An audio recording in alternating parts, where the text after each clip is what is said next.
The deep pain was etched in Zhang Yi's heart like a needle piercing through. The once trusted friends and neighbors treated him so mercilessly, knocking him to the ground with punches and sticks, leaving him unable to breathe. In this apocalyptic world, they had the audacity to be so ungrateful, to lay hands on him in such a brutal manner. As he teetered on the brink of death, he faintly saw his goddess, Feng Yuqing, standing in the crowd, pleading, "It was me who let him in. Please give me an extra ration." It was her, using Zhang Yi's kindness to put him in danger. Zhang Yi glared at her, filled with hatred and regret. He could only blame himself for being too naive and kind-hearted in the first place, allowing others to trample on him like this. He longed for a fresh start, swearing not to be soft-hearted next time, to only live for himself. His vision blurred, consciousness fading away. However, the next moment, he abruptly opened his eyes and sat up from the couch. The pain still vivid on his body, gasping for breath, drenched in cold sweat. Was it all just a hallucination moments ago? Why was he still alive? Coming to his senses, he looked around and realized it was his own home. Yet, the warm and comfortable environment puzzled him. Since the extraterrestrial supernova explosion in December 2050 AD, Earth had plunged into the cryogenian cold. The temperature in Tianhai City where Zhang Yi lived had dropped to -60 to 70 degrees, with relentless blizzards engulfing the entire city. It was said that in the northern part of Huaguo, it reached over -100 degrees, the land covered in ice and snow, leading to mass extinctions and over 95% human mortality. Zhang Yi got up, grabbed a water bottle from the fridge, and drank it down in big gulps. Despite the extremely low temperature, it was a precious liquid to him. During the apocalypse, people had to risk their lives to melt snow for water.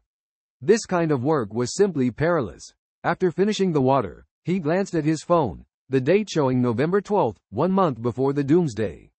He understood that everything he had experienced was not a dream, the pain was so real. A feeling of gratitude surged in his heart, along with a determined look. The memories of those who harmed him remained fresh in his mind. In this life, he vowed to survive, never to be soft-hearted towards those beasts again. Zhang Yixin was filled with burning anger, determined to seek ruthless revenge against those who had wronged him. However, the most pressing issue at the moment was to find a way to survive the impending doomsday. Zhang Yixin's living conditions were relatively good. His parents had passed away, leaving him a 120 square meter property and over 2 million in savings. In peaceful times, such assets would be enough to live a comfortable life. But with the arrival of doomsday and global shortages, his wealth would not last long. To survive on his own, a large stockpile of supplies was necessary. With proper preparation, Zhang Yixin not only wanted to survive but also hoped for a certain quality of life in the future. Balancing food, entertainment, and ensuring self-preservation with weapons were essential to prevent a breakdown from prolonged stress. Additionally, weapons and equipment were indispensable for his safety and to carry out his revenge plan against his neighbors. Suddenly, a dazzling white light flashed before Zhang Yixin's eyes. His right eye felt a bit blurry, but as he rubbed it, a peculiar thought unexpectedly appeared in his mind. It seemed that the white light was a part of him, as information flooded his mind. With a sudden impulse, his consciousness entered the vast white space, feeling like he was in a different dimension. Could this be an alternate dimension space? It seemed that after his rebirth, he had gained some special ability. This unexpected space allowed him to easily store a large amount of supplies for the impending doomsday. Excited by the gamma rays effect that had mutated his body, Zhang Yixin now possessed extraordinary powers. With this enormous space, he could effortlessly stockpile resources for any future needs. However, he was eager to know the capacity and limitations of this space. After returning to his room, he began to experiment by placing household items into the space. Starting from teacups and basins, he effortlessly stored them. He then tried to put large home appliances such as TVs, refrigerators, washing machines, computers, air conditioners, and vacuums, all of which were swallowed into the white space without exception. With just a thought, he could retrieve the items. However, some items influenced by external forces or not existing independently could not be stored. Zhang Yixin realized that this alternate space had many rules that needed to be explored gradually. Nevertheless, This space capable of storing items was sufficient to hold a massive amount of resources. Licking his lips, a bold plan formed in his mind. Zhang Yi was the manager of the warehouse in the South China region of Walmart. As the world's largest supermarket chain, Walmart had a wide range of goods. In Huaguo, there were 3 massive warehouses, with the South China warehouse being particularly gigantic and terrifying. Built in 2040, the South China warehouse is a massive structure that is truly awe-inspiring. It stretches 1,500 meters long and 720 meters wide, covering an area of over 1 million square meters. This warehouse is hailed as the world's largest mega warehouse and was once praised by the president of Walmart Greater China as the 8th wonder of the world. While the world only recognizes 7 wonders, the self-proclaimed 8th wonder has garnered thousands of such titles.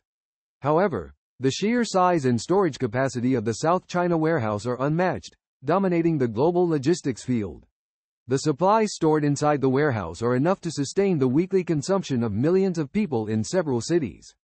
Zhang Yi knows very well that even if he were to move all the supplies from a warehouse to his own space, he would never be able to use up so much in a lifetime or even 10 lifetimes. What's more, Walmart has extremely strict quality control, and the warehouse contains no low-quality miscellaneous goods. Whether it's food, everyday items, or luxury goods, they are all reputable big brands. If Zhang Yi successfully empties out a Walmart warehouse, not only would he not have to worry about post-apocalyptic supplies, but he could also live a very comfortable life. As the manager of the warehouse, Zhang Yi is familiar with every shelf, surveillance device, and staff schedule. For him, emptying the entire warehouse is definitely not a difficult task. With a firm determination in his heart, Zhang Yi feels relaxed and pleased. Just then, his stomach suddenly made a protesting sound. Zhang Yi touched his hungry belly and his gaze fell on the yellow braised chicken with rice on the table. After hesitating for a moment, he smiled and shook his head, giving up on the takeout. With only 1 month left until doomsday, many delicious foods must be enjoyed quickly, or there will be no chance later. Why be so stingy with oneself? At this moment, he eagerly wished to taste some piping hot delicious dishes. What use is money anyway? When the end of the world comes, money will be worthless, so it's better to spend it generously now, rather than waste it. Zhang Yi turned around gracefully, ready to head to a high-end restaurant he had never visited before, to truly enjoy a sumptuous meal. As Zhang Yi stepped out of the house, the outside scene was peaceful and harmonious, filled with the joy and comfort of human life. Many parents were playing with their children in the community square, their faces beaming with happy smiles. However, Zhang Yi understood that in another month, all of this would disappear without a trace. He briskly walked away from the community, and not far away was a Michelin 3-star Western restaurant. A meal there would cost at least 5,000 to 6,000 yuan, and in the past, Zhang Yi had always hesitated to step inside. But now, he didn't care at all. A new lease on life called for a good celebration. Upon entering the restaurant, Zhang Yi chose a window seat without hesitation and ordered the most expensive dishes on the menu, along with a bottle of Lafite Estate red wine.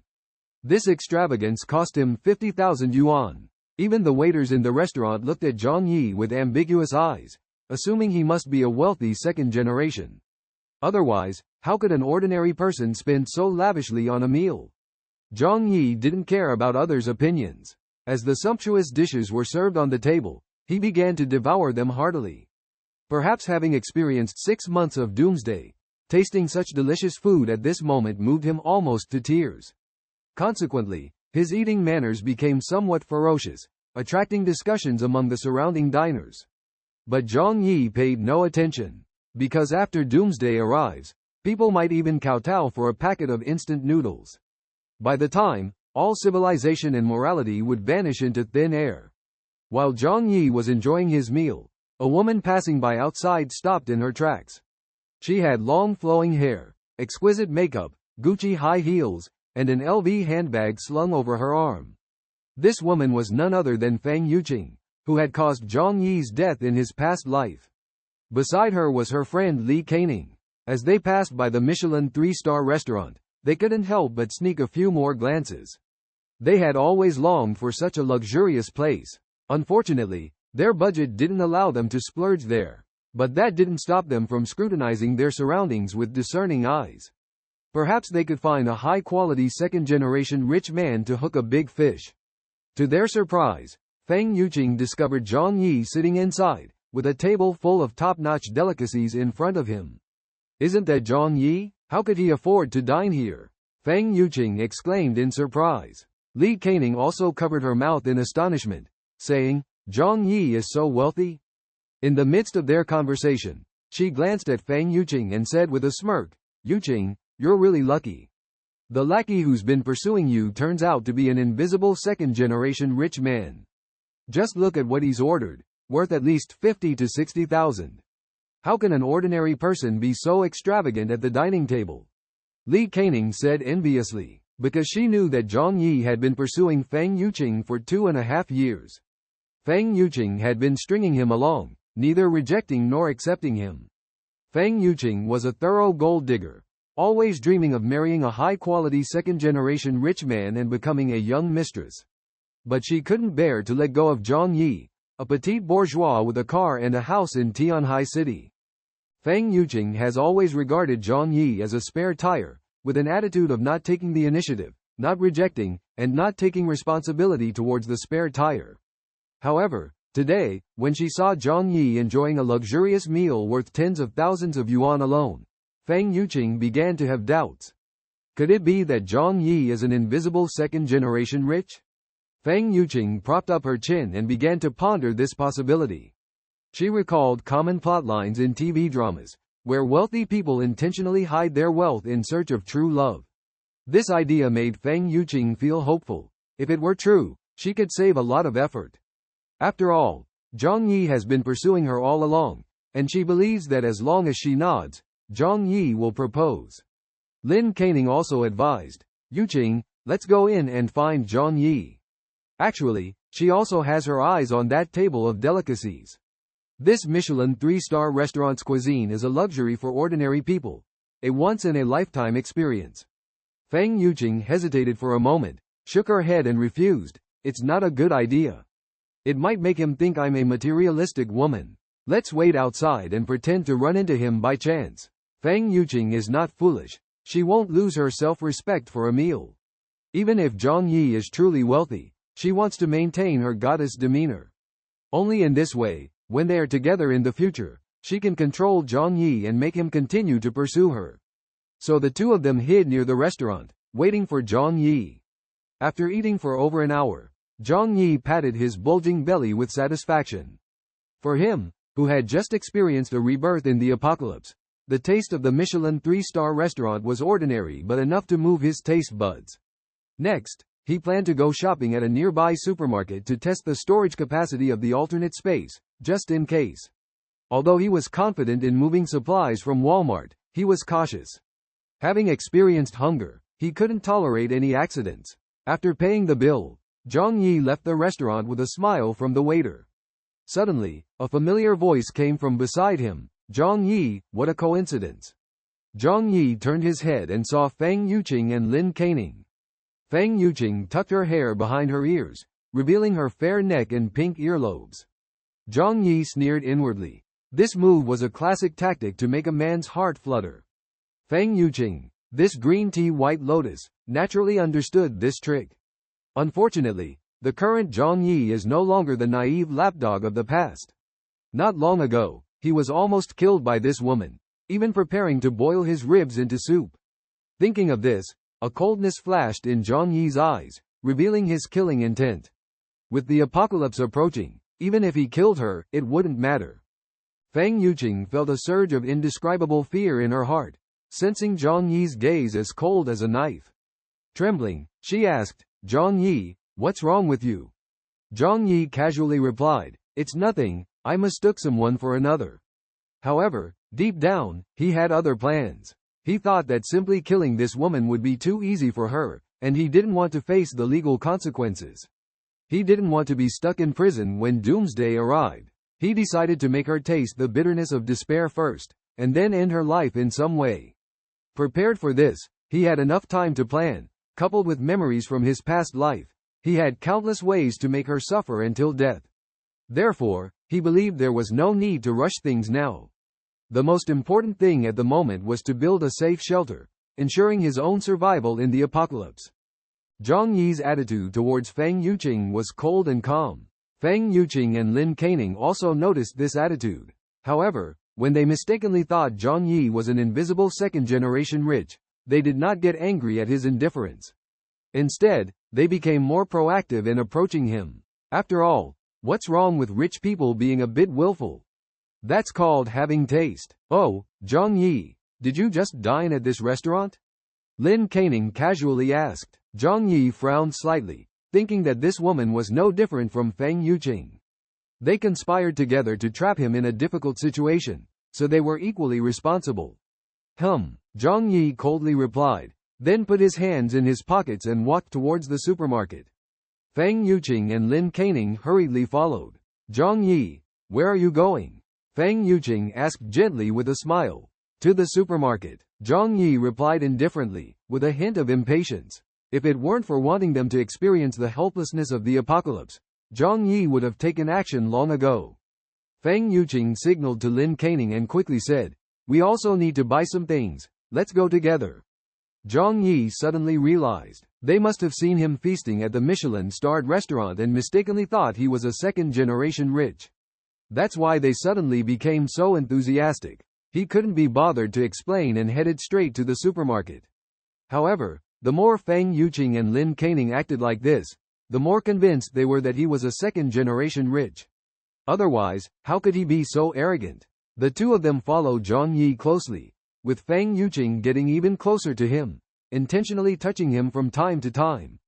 Whenever Zhang Yi looked at her, she would pretend to be shy, turning her head away with a blush on her face, as if she were very coy.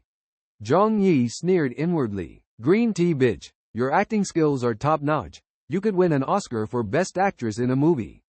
Zhang Yi walked into the supermarket, pushing the shopping cart inside. Feng Yuqing and Lin Caning hurried to catch up. Zhang Yi, who are you dining with?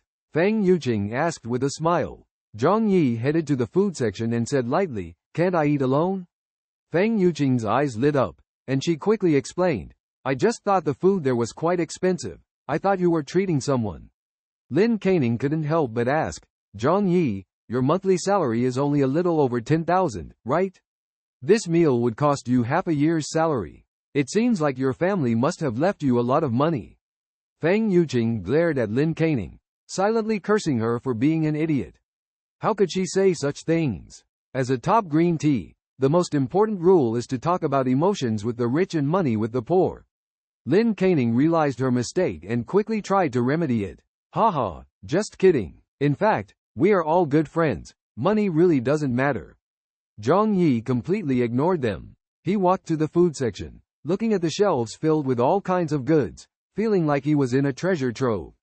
In his previous life, he had suffered greatly over a pack of instant noodles. Therefore, he was filled with longing for food. Zhang Yi went straight to the shelves and put all kinds of food into the shopping cart. Ham sausages, instant noodles, self-heating hot pot, and seasonings. He purchased a large quantity. This move left Feng Yuqing and Lin Caning stunned and at a loss.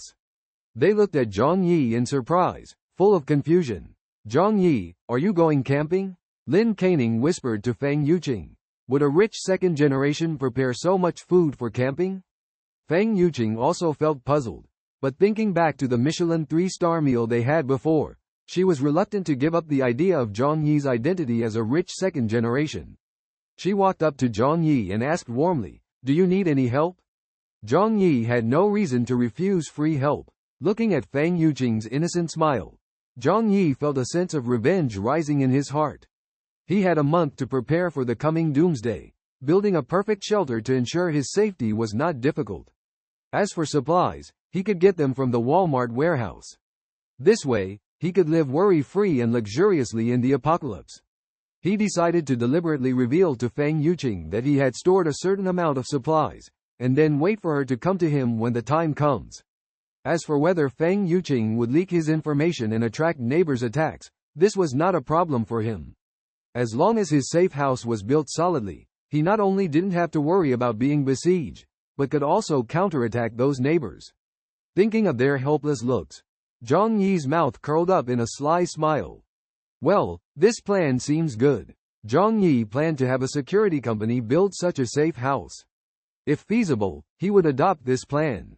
If not, he would leave the city and build an underground shelter in the wilderness, preparing for both possibilities. Zhang Yi smirked. You guys come help me push the carts. Feng Yuqing immediately nodded in agreement. Zhang Yi also asked Lin Caning to push a cart. Despite their heavy doubts, they still did as they were told. Zhang Yi bought a large amount of food, including instant noodles, sausages, cured meat, and canned goods.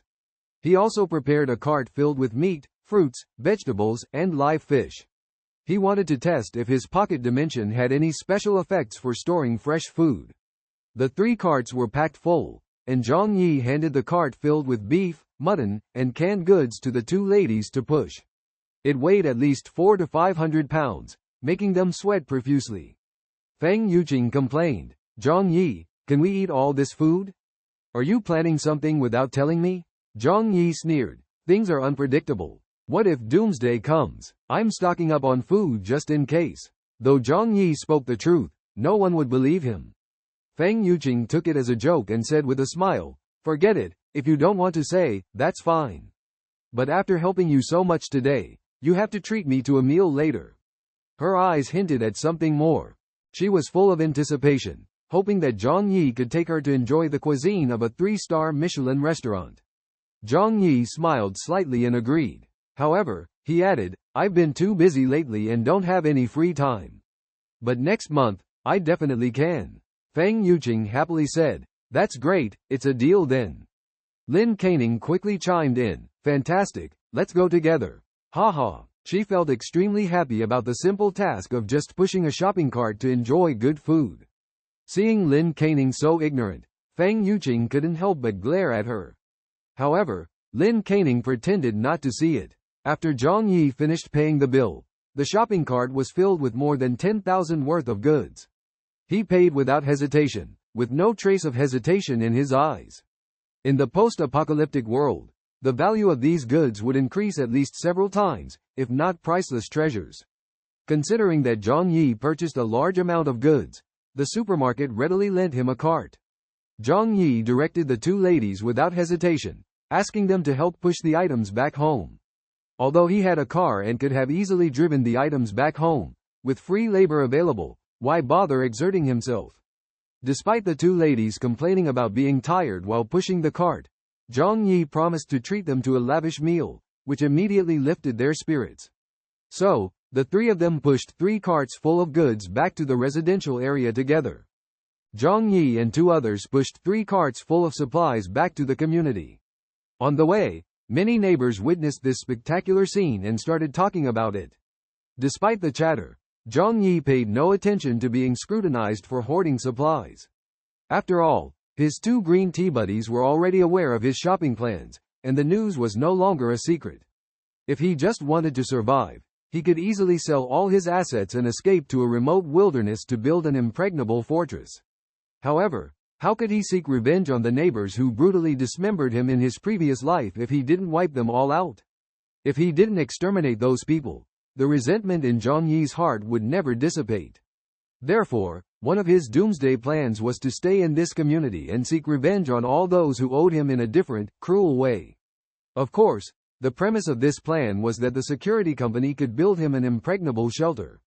If this condition couldn't be met, he had to prepare a backup plan to build an underground shelter in the desolate wilderness. Zhang Yi gazed at the surrounding neighbors, who were gossiping about the purpose of his massive purchases. He even envisioned the scene when the apocalypse arrived, and those neighbors tried to break into his home to snatch supplies. He could see it all clearly in his mind. However, he was not afraid because this time, he would be prepared in advance, making sure those people could see but not touch, leaving them frustrated. Zhang Yi and Feng Yuqing lived in an apartment building. As Zhang Yi worked as a manager at the Walmart warehouse, neighbors often tried to please him, asking for help to buy discounted goods. Therefore, everyone was quite familiar with Zhang Yi. When a grandma playing with her grandson saw Zhang Yi and the others pushing the carts full of supplies home, she walked over. She looked at the food and fresh beef and mutton in the carts and felt envious. Xiao Zhang, How come you brought back so much stuff? Are you dealing with warehouse matters? You can't use up all these things yourselves. Do you want to share some with the neighbors? This lady, named Mrs. Lin, worked in the neighborhood committee and often bullied others, considering herself a leader. In the past, she often asked Zhang Yi to buy cheap goods for her, showing her greedy side. In the previous life, she had also squeezed some food out of Zhang Yi. However, when all the neighbors rushed into Zhang Yi's home to rob, she not only didn't stop them but also worked harder than the young people. Feng Yuqing and Lin Caning didn't want trouble and quickly explained, these things were all purchased by Zhang Yi. We're just helping him bring them back. Mrs. Lin immediately turned her gaze to Zhang Yi and said with a smile, Xiao Zhang, it looks like these are all items from your warehouse. How about sharing some with Mrs. Lin? As she spoke, her grandson Xiaohu had already climbed onto the cart and reached for a box of imported chocolates. Although he was small, his eyes were sharp, and that box of chocolates would cost over 200 yuan in the supermarket. Without hesitation, Zhang Yi quickly took back the chocolates and coldly said to Mrs. Lin, sorry, I'm keeping these for myself. With the apocalypse looming, he had no time for unnecessary pleasantries. Mrs. Lin's expression suddenly changed. Feeling ignored by the community leader Zhang Yi, she was filled with anger. Especially when her grandson Xiao Hu was pulled away by Zhang Yi and started crying for chocolate. Xiao Hu pointed at Zhang Yi, angrily shouting, you bad person, give me back my chocolate. Otherwise, I will beat you to death. Zhang Yi coldly stared at Xiao Hu, warning in a heavy tone, say one more word and I will slap your mouth. Xiao Hu was frightened by Zhang Yi and burst into tears, throwing a tantrum on the ground. Mrs. Lin quickly comforted her grandson, then angrily reprimanded Zhang Yi, saying, you are already so grown up, why bother with a child? It's just a box of chocolate, it won't hurt to give it to the child. Or you can give it to him, I will pay you. Who wants to take advantage of you? Zhang Yi's lips slightly curled up, showing understanding for the popularity of mobile payments. Mrs. Lin's words were obviously trying to avoid paying. She firmly said, this is mine, if he wants to eat, go buy it at the supermarket. Zhang Yi sneered, then called Feng Yuqing and Lin Caning to leave. Not long after they left, Mrs. Lin loudly cursed behind them, but Zhang Yi ignored her. Mrs. Lin's son and daughter-in-law work outside, leaving her alone to take care of her grandson at home. The old lady usually only buys groceries for a day, so after the apocalypse, their supplies depleted the fastest. Zhang Yi had helped them before out of kindness, but this time without Zhang Yi's help, this unethical old lady and naughty grandson Xiao Hu wanted to survive became a miracle. Zhang Yi was not cruel, but after the apocalypse, everyone had to take care of themselves first. After pushing the supplies back home, Zhang Yi asked them to leave. Don't forget to treat me next time. Feng Yuqing playfully reminded Zhang Yi with a wink, but Zhang Yi felt a wave of disgust in his heart, simply responding. The two women had originally planned to stay and find clues to Zhang Yi's hidden rich second-generation identity. But faced with Zhang Yi's lukewarm attitude, they had to leave first. After they left, Zhang Yi opened the dimensional space and stored the supplies inside. Ready to observe the changes in these supplies in the space. It was late, but Zhang Yi did not rush to rest, instead took out pen and paper, carefully planning the preparation work for the next month. To survive, he showed his hidden potential. The first priority for a better life in the apocalypse was to solve the food problem. This problem was relatively easy to solve. Besides the daily purchased items, others could be taken from the warehouse.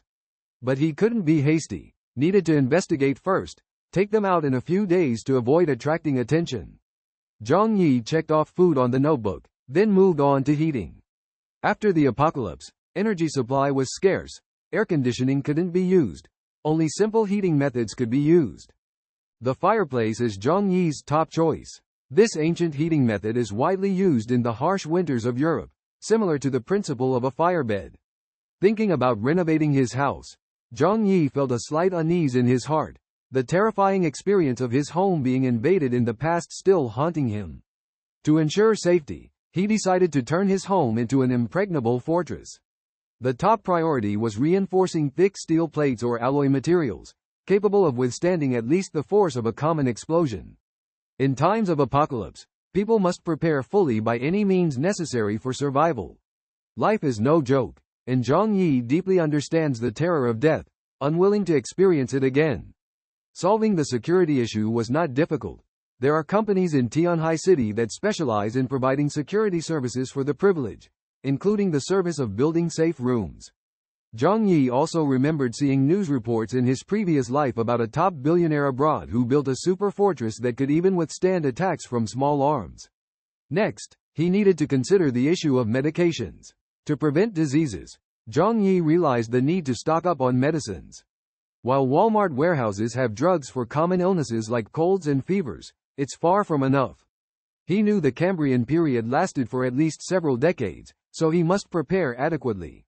Fortunately, Zhang Yi had good connections in Tianhai City. As a warehouse manager, he knew some hospital warehouse staff. With enough money, he could obtain any medication. With these issues resolved, Zhang Yi tapped on his notebook with a ballpoint pen. The last problem he needed to address was weapons. In the apocalypse, humanity deteriorates, and battles for resources are everywhere. Life is fleeting, and to survive, one must have enough firepower. Although Zhang Yi was not a martial arts expert, even the strongest martial arts couldn't withstand a kitchen knife. With enough powerful weapons, one could fearlessly face such problems. Machetes, crowbars, and axes were easy to come by, while crossbows, air guns, and compound bows had channels to acquire. But the most powerful weapon was the American katana, only obtainable through the black market domestically. Buying abroad was not realistic. Unfamiliar environments would waste too much time. He didn't have a foreign gun license and couldn't purchase from a weapon store. Rubbing his chin, Zhang Yi realized this problem was temporarily unsolvable. However, he had a month to find a solution as long as he was willing to spend money. After spending 3 hours devising a perfect plan, he took a refreshing hot shower and lay down in his comfortable bed, drifting off to sleep. The next morning, Zhang Yi got up early from bed. He had slept restlessly all night, often waking from nightmares. Waking up to find himself still lying in his warm and comfortable bed at home, he breathed a sigh of relief. The apocalypse had caused immense trauma to his soul. To avoid repeating the same mistakes, Zhang Yi became even more determined to prepare thoroughly and flawlessly. After getting up, he made himself breakfast. Upon opening the dimensional space, Zhang Yi was delighted to find that the meat, fruits, and vegetables inside had miraculously remained fresh and showed no signs of decay after a whole night of storage. Normally, meat tends to spoil at a slower rate, but fruits and vegetables can lose their freshness overnight. However, inside the dimensional space, these fruits and vegetables appeared as fresh as if they had just been purchased. Perhaps Zhang Yi's dimensional space operated on a unique time rule, where time passed slower or even stood still. This discovery thrilled him. It meant he could confidently store various items in it. However, when he checked the fish he had placed inside, he found that they had died without any signs of decay. After some chin-scratching contemplation, Zhang Yi deduced a pattern. Living beings could not enter the dimensional space, and even if they did, they could not survive for long. This meant he couldn't live inside it himself, but that wasn't an issue. The dimensional space was devoid of any comforts of home, after all. The crucial point was that he could store items in it. With this in mind, various possibilities flooded Zhang Yi's thoughts. Since he could preserve raw meat and fresh ingredients, why not store cooked delicacies as well? While he could cook, he knew he was no match for professional chefs. Cooking for himself always felt mundane.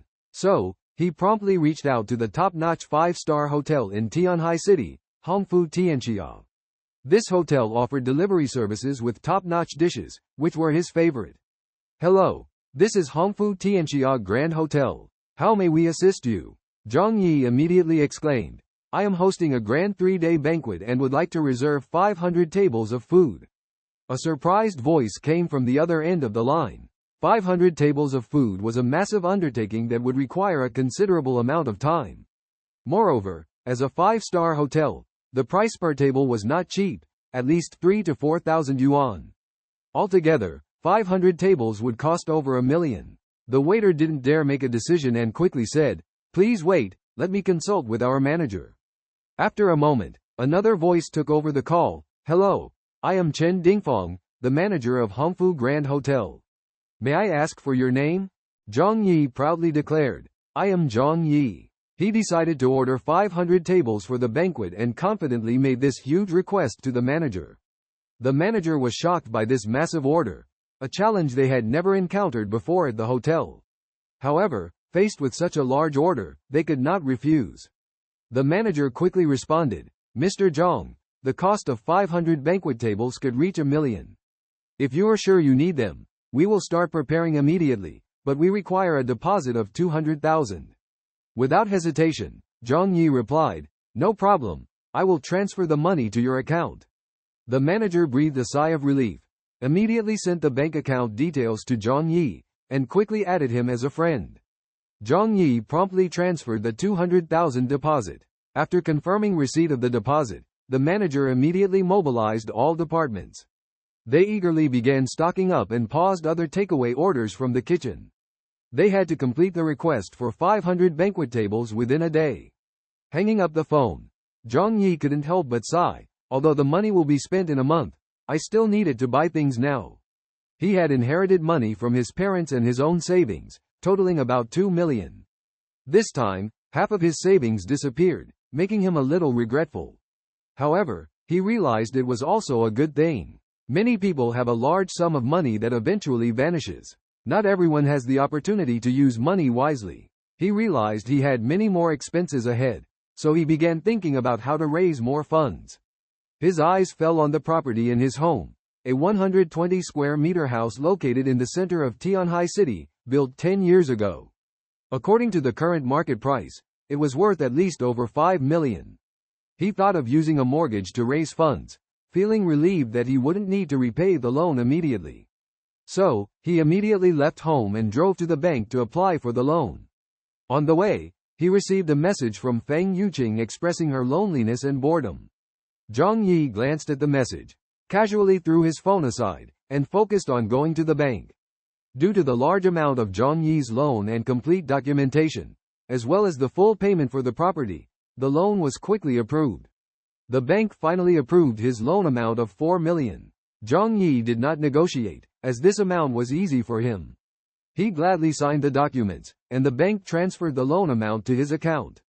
After deducting the expenses of over 1 million for purchasing the banquet, he still had about 5 million on hand. This money was enough to support him in renovating the house. However, he still needed a large amount of money to buy medicine and weapons, which might not be enough. Zhang Yi stroked his chin, thinking about how to raise more funds. Just then, a blond man noticed Zhang Yi deep in thought, his eyes gleaming, and walked straight over. "Brother, do you need a loan?" he asked. Manager Chen Shang, dressed in a Benetton suit, looked at Zhang Yi in front of him with a slight frown, showing a hint of hostility, as if his social experience had made him somewhat cunning. Hu Minghua introduced Zhang Yi's situation to manager Chen Shang, who smiled and invited Zhang Yi to sit down, straightforwardly asking, "Mr. Zhang, how much money do you need?" This loan company has always been known for its direct and aggressive style, with high interest rates and quick debt collection methods. Zhang Yi frowned slightly and admitted that he needed to borrow 5 million. Manager Chen Shang hesitated for a moment, and solemnly reminded, 5 million is not a small amount. Our interest rates are relatively high, so you need to be prepared. Hu Minghua added, "Mr. Zhang's business urgently needs working capital. Once the business improves, repayment won't be difficult. Right?" The two tried to convince Zhang Yi in unison. Zhang Yi pretended to look anxious and firmly stated, "Yes, I will repay as soon as possible." The smile on Huang Mao's face deepened, as he lowered his voice and asked, "Do you urgently need funds now?" "The bank won't lend to you." Zhang Yi realized that the person in front of him was offering a high-interest loan. He pretended to be hesitant and said, "Yes, I urgently need working capital, but the bank." Huang Mao immediately understood the situation and expressed sympathy towards Zhang Yi. He continued persuading, "Bank loans are limited, with cumbersome procedures and slow disbursement.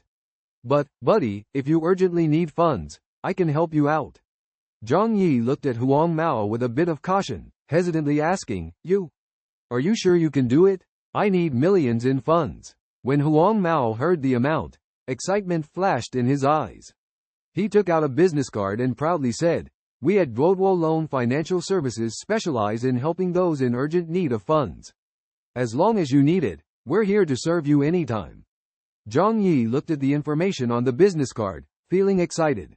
He asked eagerly, "Can you really lend me the money? I need 5 million. As long as you help me through this difficult time, I promise to repay it within 3 months." Hu Minghua smiled and said, "This can be discussed. We have the capability to help those in need of funds. Let's go, we can discuss further at the company." Zhang Yi nodded expectantly and followed Hu Minghua to the remote office building where their company was located. Upon entering the company gates, Hu Minghua led Zhang Yi to the boss's office. Boss Chen Xiang appeared rugged and imposing, dressed in expensive suits, seemingly trying to show the company's formal image. However, there was a hint of ferocity between his brows. After Hu Minghua introduced Zhang Yi's situation to Boss Chen Xiang, he smiled and invited Zhang Yi to take a seat. Zhang Yi walked into Chen Xiang's office with a smile on his face. Chen Xiang greeted him warmly and offered him a cup of coffee. "Welcome. The interest rate here is 4%, he patiently explained. "If you borrow 5 million, the total repayment amount will be 7 million. So, before signing the loan agreement, you need to issue a promissory note for 7 million and provide valuable collateral, such as real estate, factories, or cars." Zhang Yi pretended to hesitate for a moment, then confidently took out the property deed. It was the one he used to apply for a loan at the bank, conveniently on hand. The house was valued at over 5 million and could be used as collateral. "I also have a Mercedes worth 300,000. If there are difficulties with repayment, you can take it," he said sincerely. Chen Xiang took the property deed, carefully examined it, and secretly rejoiced. According to the market, the house was worth at least 5.5 million. With the car included, this deal seemed quite profitable. Nevertheless, Chen Xiang still put on a dissatisfied expression. "Mr. Zhang, the actual value is only around 4 to 5 million. 5 million is a bit of a loss for me." Zhang Yi looked surprised and eagerly pleaded, "Mr. Chen, please help me. I really need this funding urgently. Just 4 million will be enough if you can transfer the amount to me today." Chen Xiang and Hu Minghua exchanged a playful glance, revealing a hint of amusement in their eyes. They were adept at seizing the opportunity when others urgently needed funds to profit from it. After some bargaining, they finally reached an agreement, settling on a sum of 4 million. Zhang Yi insisted on receiving the payment into his account on the same day. Although the lending company was unscrupulous, their efficiency was surprisingly high. Shortly after the contract was signed, Zhang Yi's account received 4 million in cash. He was delighted, while Chen Xiang secretly congratulated himself. This deal was like picking up easy money for him. Zhang Yi left the office with a smile on his face. Outside, he heard Chen Xiang and Hu Minghua's hearty laughter. "Haha, this business is too easy. That kid, he took the 4 million and ran," Chen Xiang said triumphantly. "We can make at least 2 to 3 million from this deal. This month's performance is guaranteed." Hu Minghua asked worriedly, "Boss, he was so easygoing when signing the contract. Could there be a problem with the house?" Chen Xiang, holding the property deed, chuckled and reassured. "This property deed is genuine and valid, no need to worry. As long as the house is in his name, he can't run away." With the property deed and the promissory note of 7 million in hand, they were confident and in control of Zhang Yi's future. Chen Xiang squinted his eyes, elegantly sipped his coffee. "If needed, we can also contact overseas institutions to sell valuable parts from him.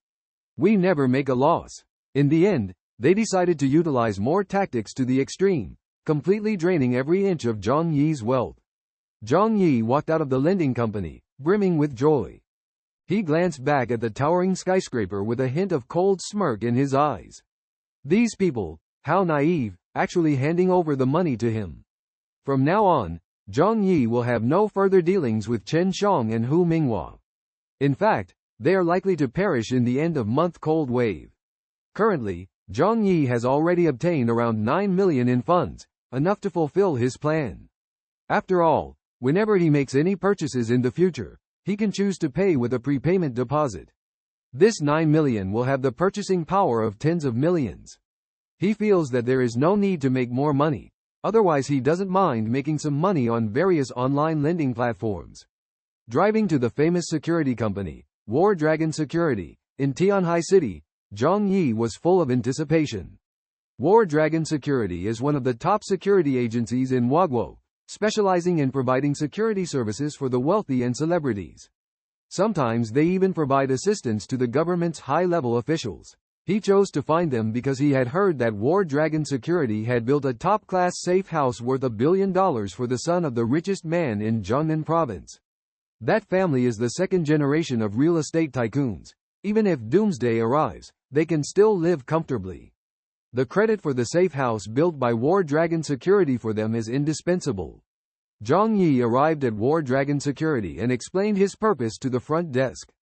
Immediately, someone from the business department escorted him to a lounge. The female receptionist brought him freshly ground coffee, emitting bursts of aroma. Soon, a burly man with a crew cut walked in. He was wearing a black suit, giving off a gangster vibe in a suit, making people worry that the suit might burst. But it cannot be denied that seeing such a person, guests feel doubly secure. Wu Wai-ren sat down beside Zhang Yi and introduced himself. "Hello, I am Wu Wai-ren, the manager of the business department. What can we do for you?" Zhang Yi took a sip of coffee and calmly said, "I need you to build a safe house for me.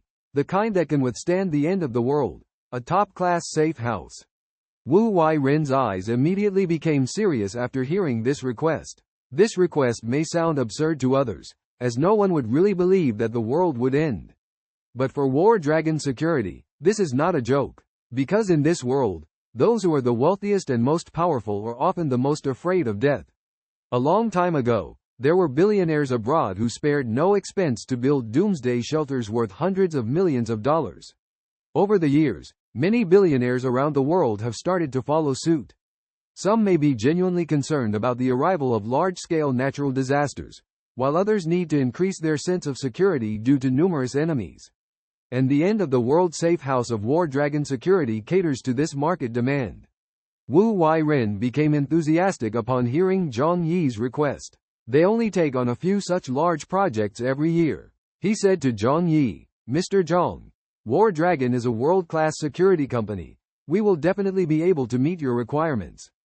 Zhang Yi's eyes were firm as he asked without hesitation, "If I tell you that you need to completely renovate a house on the 24th floor of a high-rise building, do you have the ability to do it?" Wu Wai-ren smiled slightly, with a strange gleam in his eyes. Generally speaking, safe houses are built in standalone villas or underground shelters, and the wealthy rarely set up safe houses in apartments. However, since the client has made such a request, as a company, they will certainly do their best to fulfill it. Wu Wai-ren confidently stated, "Of course, that's not a problem.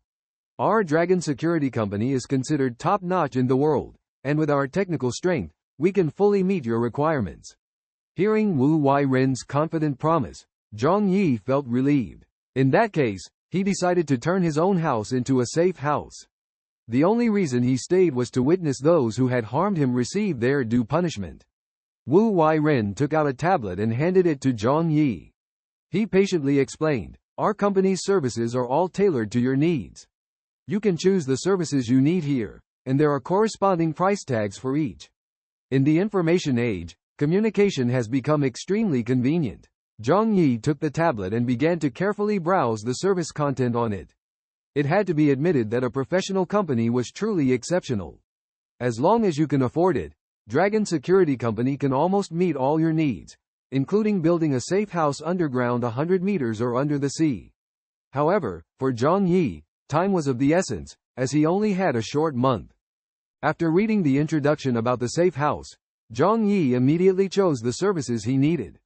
First, he decided to reinforce the entire house by replacing all materials with 200 mm thick alloy materials for the walls, ceilings, and floors. This aerospace material weighs only 1/3 of steel but is 10 times stronger than stainless steel. Using this material to build a safe house can seamlessly integrate into Zhang Yi's residence while avoiding the problem of overload. The windows will be equipped with the world's top bulletproof glass. Additionally, he requested the installation of a ventilation system with air filtration to prevent harmful gases from entering. Finally, he asked for a full surveillance system to achieve comprehensive monitoring inside and outside the house.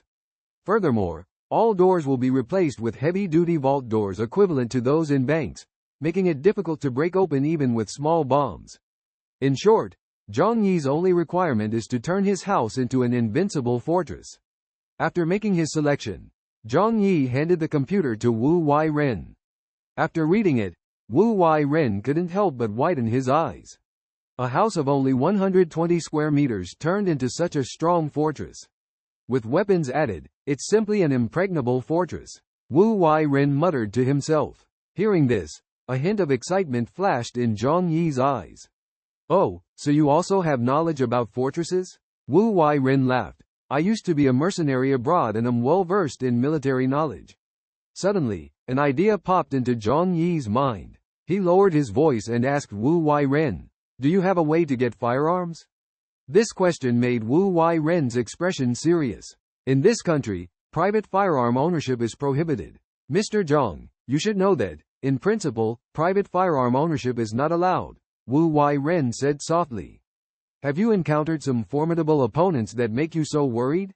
Zhang Yi asked tentatively. Yes, I have gotten myself into some trouble with dangerous people who are ruthless and have guns. I'm thinking about arming myself for self-defense. It's not wise to just hide in the house and take a beating. Wu Wai-ren smiled. Mr. Zhang, I'm afraid I can't help with this matter. We are a legitimate company. However, from Wu Wai-ren's eyes, Zhang Yi could tell that it was not that he couldn't do it, but rather he was unwilling to take the risk. Taking a deep breath, Zhang Yi said to Wu Wai-ren, building this safe house project will cost over 8 million. If anything goes wrong, it will also damage your company's reputation. I just want a means to protect myself. If you can help me, I would be very grateful. Wu Wai-ren remained silent, furrowing his brow as he weighed his options. He knew some channels but was unsure about Zhang Yi's background, so he didn't dare to make any rash introductions. You should go back first. I can't do this for now, but I will inquire about it. If I have any information, I will contact you, Wu Wai-ren said, clearly hesitating. Zhang Yi did not put too much pressure on the gun issue because he knew that firearms needed to be handled with care. He smiled and said, all right, I will wait for your message. Then, he eagerly requested them to quickly help him build a safe house. Wu Wai-ren said, we can finish the construction in at most half a month. After reaching an agreement with Wu Wai-ren, Zhang Yi immediately signed the contract and paid a deposit of 1 million RMB. As for the remaining balance, he knew he would never have the chance to pay it. The accommodation issue was basically resolved after leaving the War Dragon Security Company. Next, Zhang Yi returned to his car and called his friend Lu Yong. Lu Yong ran a hunting ground with many legally obtained crossbows, compound bows, and air rifles. Zhang Yi had been to the hunting ground a few times and had Lu Yang's contact information. He asked Lu Yong to help him purchase a batch of weapons and was willing to pay a premium. As a businessman, Lu Yong readily agreed. He asked, Zhang, what are you going to do with so many weapons? These can only be used for hunting or entertainment, not to harm people. Though his tone was light, he was slightly cautious. After all, if Zhang Yi used the weapons to harm others, he would also get into trouble. Zhang Yi explained with a smile. I have arranged to go hunting in a wildlife park in Africa with a few friends, so I need more equipment. Hearing this, Lu Yong exclaimed, oh, Zhang, you really know how to have fun. But Africa has many dangerous animals, so be careful. He promised to prepare the weapons quickly, and Zhang Yi immediately went to the hunting ground to purchase the necessary equipment. He bought 5 high-quality steel crossbows, 3 advanced compound bows, and 300 arrows each. In addition, he also purchased 2 premium hunting knives made of Damascus steel, sturdy and sharp, suitable for self-defense and slashing. The trunk was filled with these equipment, and looking at the pile, Zhang Yi felt a sense of security. He then brought the equipment back home. Since all the purchases were made through legal channels and he had obtained a hunting license before, he was not worried about being questioned by the police. When he returned home, the sun was already setting. Zhang Yi went to Hai Di Lao alone and enjoyed a hot pot meal to the fullest. Thinking that he might have to make hot pot by himself in the future, he immediately ordered 10,000 packs of hot pot base. The waiters at Hai Di Lao were all stunned, as if Zhang Yi was a spy from a hostile force planning to cause trouble. Fortunately, Hai Di Lao is known for its high-quality service, so they managed to control their emotions and did not get into a conflict with Zhang Yi. Shortly after, the manager personally came over, inquired about the situation, and decided to accommodate Zhang Yi. However, to prevent potential damage, the manager requested Zhang Yi to pay in cash. Without hesitation, Zhang Yi immediately paid a large sum on the spot. This generous gesture made the manager overjoyed, and he even gave Zhang Yi an extra 500 servings of food, leaving him pleasantly surprised. Zhang Yi left an address for the staff at Haidilao to deliver the hot pot base ingredients. As for the food materials, they could be directly taken from the warehouse of Walmart. The hot pot base, however, would not be sold. Even the pre-packaged ones available in the market were far inferior to the ones used in the restaurant. Otherwise, there would be no customers coming to the restaurant for hot pot. After finishing the meal, Zhang Yi prepared to go home when he received a call from the manager of a 5-star hotel. "Mr. Zhang, the 500 tables of banquet you ordered are ready. Are you available to receive them now?" "Yes, just send them over," Zhang Yi replied. When he returned home, he was waiting for them to deliver all the delicious food and drinks. These 500 tables of banquets would be enough for him for 2 to 3 years. With millions of dollars in his hand, he didn't mind spending money now and was eager to spend it all. On his way back, Zhang Yi thought about what else he liked to eat. So, he placed orders with several major restaurants in Tianhai City, asking them to deliver 100 tables each. Ordering thousands of tables of 8 major cuisines, including Western food, he had covered his half-life meals. Soon after, the catering trucks from the Hongfu Tianxia Hotel arrived at the entrance of the Yuelu community. Dozens of cars blocked the road, leaving the neighbors in the community dumbfounded. The security guard, Uncle Yu, hurried forward to stop them and asked about their purpose. The hotel manager explained the situation, but Uncle Yu insisted that the owners had to come before he could open the gate. The scale was too large, and he was concerned about the safety of the community. The hotel manager had to call Zhang Yi. Zhang Yi then came downstairs to the entrance of the community.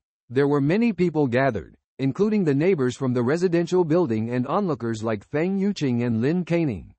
Zhang Yi walked up to Uncle Yu and said with a smile, "Uncle Yu, these are the meals being delivered to me.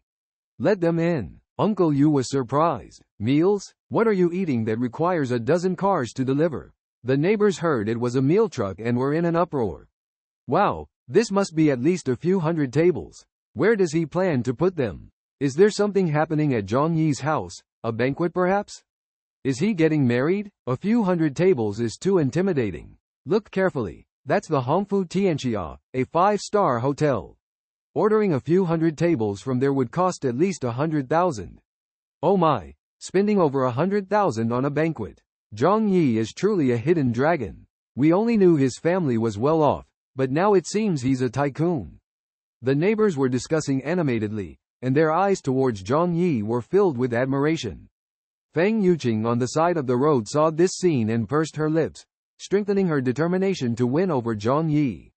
She took the initiative to walk up to Zhang Yi and asked with a smile, "Zhang Yi, what's been keeping you busy at home recently? You bought so many things." Zhang Yi ignored her and instead handed a cigarette to Uncle Yu. Seeing the owner had arrived, Uncle Yu opened the gate and let the convoy from the Hongfu Tianxia Hotel enter the community. Zhang Yi led the way, with Feng Yuqing following behind. Although he didn't pay particular attention to Feng Yuqing, she didn't mind at all and chatted with him easily and happily. She felt puzzled why he didn't tell her anything about what was going on at home. Weren't they good friends? She hoped to understand Zhang Yi better and not be treated like an outsider. Zhang Yi looked at her deeply and sarcastically said, "These things are all purchased for the boss. Last time we went to the Western restaurant, he treated. If only I were really rich." Feng Yuqing's expression immediately changed. She hesitantly asked, You're not joking, are you?" Zhang Yi shrugged. "Why would I lie to you? We've known each other for so long, don't you understand my family situation? Both my parents have passed away, I'm just a warehouse supervisor.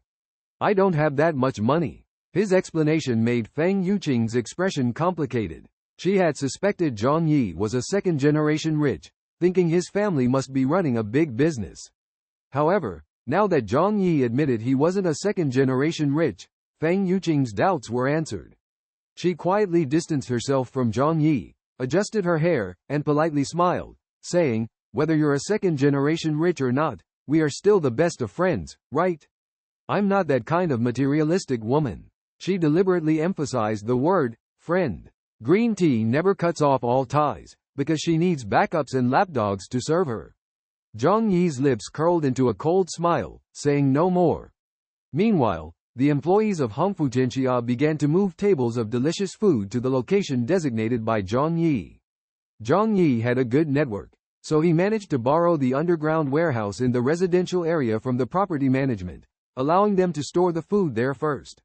Although the quantity of food for 500 tables was huge, it didn't seem overly bulky after being packed. Zhang Yi ordered a variety of top-notch delicacies, and everything was readily available. Moving 500 tables of banquet food was time-consuming and laborious, but it didn't take up too much space once packed. The hotel manager was also surprised to see this scene. He had been a manager for many years and encountered such a large takeout order for the first time. However, Zhang Yi told them to just move the food to the warehouse. While others might have doubts about him, Zhang Yi didn't care. In this busy world, who has time to care about an insignificant person? Therefore, whether it was neighbors or hotel staff, at most, it was just idle gossip, and no one would truly care.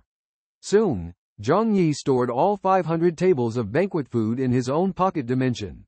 In the evening, Zhang Yi received a call from the manager of the War Dragon Company, Wu Wairen. Wu Wairen informed Zhang Yi that they were ready to go and could start building the safe house at any time. He asked Zhang Yi when he would be available to start working. Zhang Yi told them directly that he could start tomorrow. He planned to move to the hotel first. After discussing the matter of the safe house, Zhang Yi anxiously awaited the next steps from Wu Huiren. He had another crucial matter to discuss with Wu Huiren, which was to acquire an item for equality among all beings. After a moment of hesitation, Wu Huiren finally lowered his voice and said to Zhang Yi, "If you truly have this need, I can assist you. However, the price may be quite high." Zhang Yi nodded slightly, understanding the situation. Money was no longer an issue for him, as long as the quality of the item was top-notch.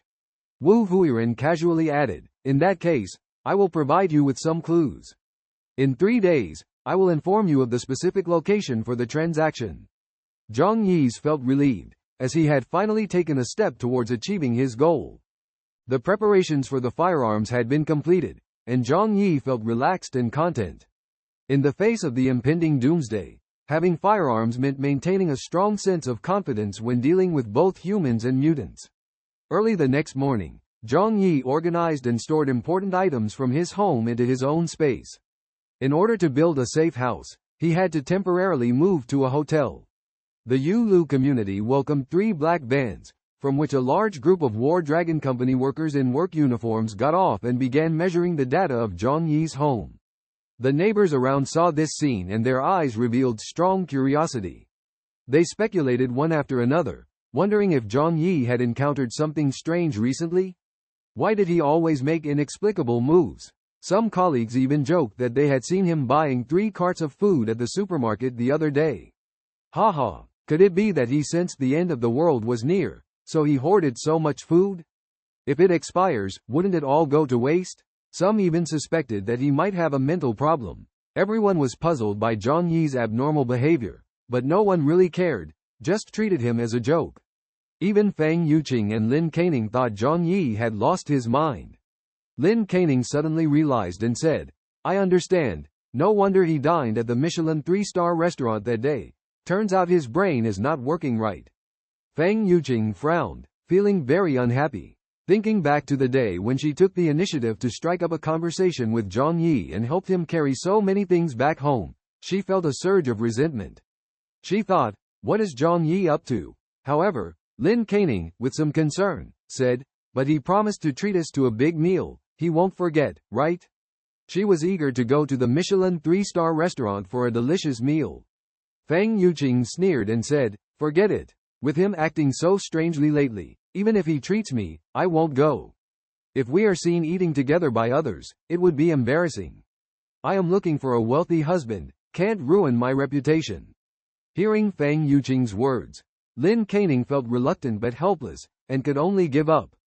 Zhang Yi, on the other hand, didn't care at all about what the neighbors thought. A month later, they would understand who the truly ridiculous person was. Zhang Yi left his front door and drove to the Walmart warehouse. Today was Monday. He needed to go to work and also investigate in the warehouse to prepare for future actions. The Walmart warehouse was located in the Economic Development Zone, on the outskirts of Tianhai City.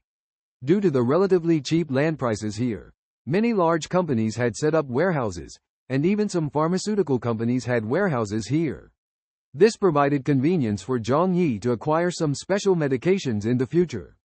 Arriving at the Walmart warehouse, Zhang Yi clocked in on time for work. As the warehouse manager, he was familiar with everything here. It could be said that he was familiar with every warehouse, even every shelf. In the past, he always found it extremely boring to come here. But today, facing these massive supplies, his heart was unusually excited. Not long after, all these things would be taken away by him, becoming his most precious survival resources in the apocalypse.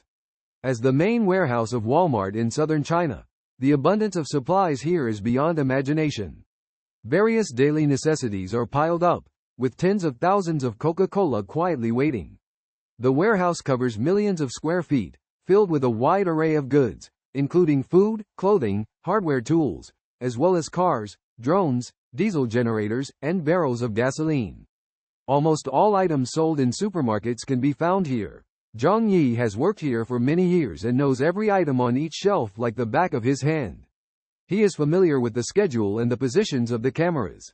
Even with strict surveillance, he can disable the monitoring system within 10 minutes.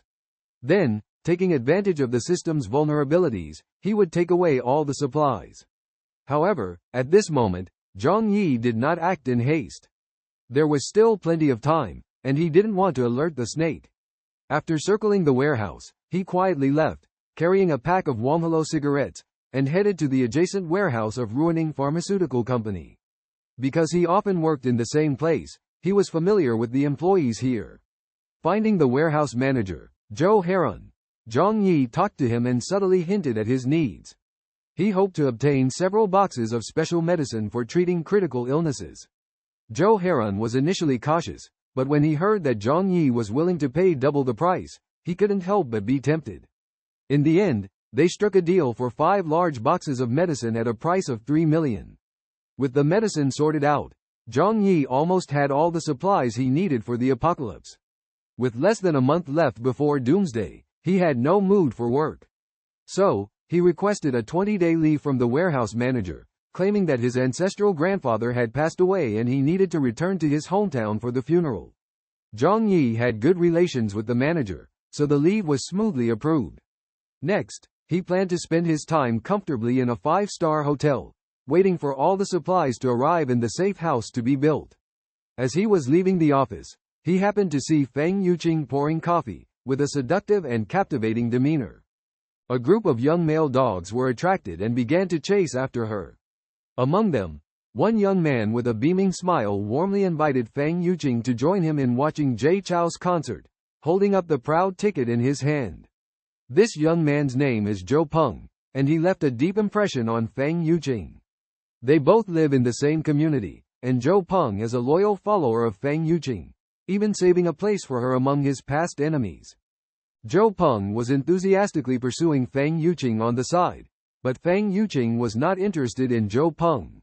In terms of economic conditions and lifestyle, Zhou Peng was far behind Zhang Yi. He even rented a house.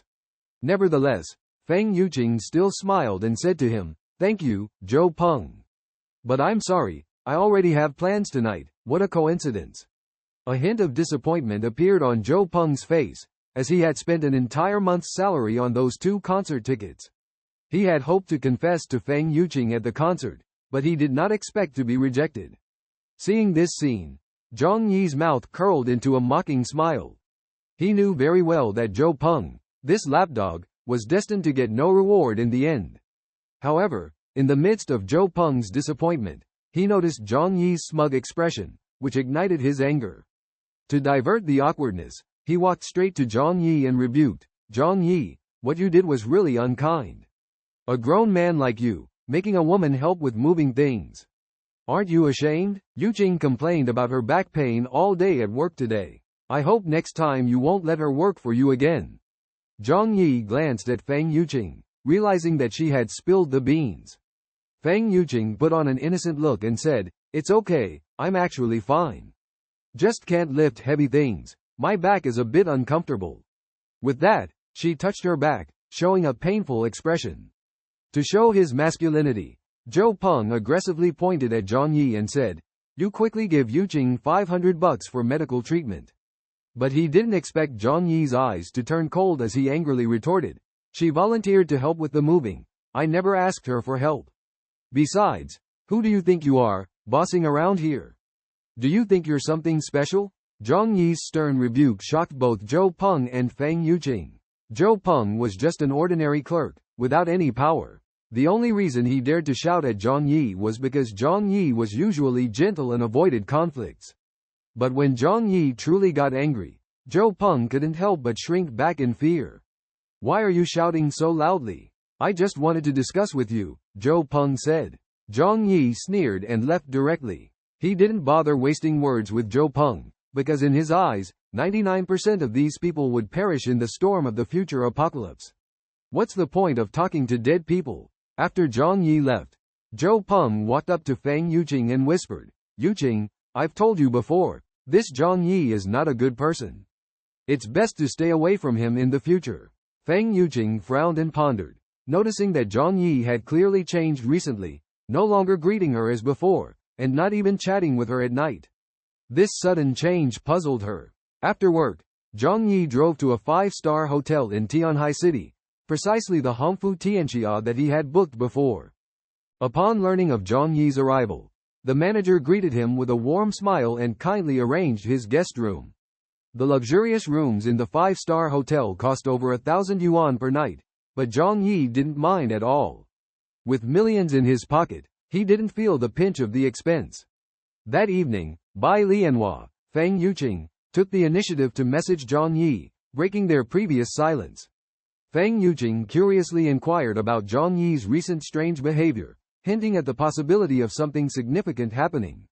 Zhang Yi raised an eyebrow slightly, admitting to the recent changes. Feng Yuqing keenly noticed his transformation, feeling a bit displeased, but Zhang Yi seemed indifferent and coldly responded before setting his phone aside. On the other end of the phone, facing Zhang Yi's coldness, Feng Yuqing felt a deep sense of disappointment. Over the past 2 years, Zhang Yi had been caring and attentive, chatting with her every night. Now his attitude had changed, becoming distant and aloof. Despite not having feelings for Zhang Yi, Feng Yuqing couldn't bear the thought of him losing interest in her.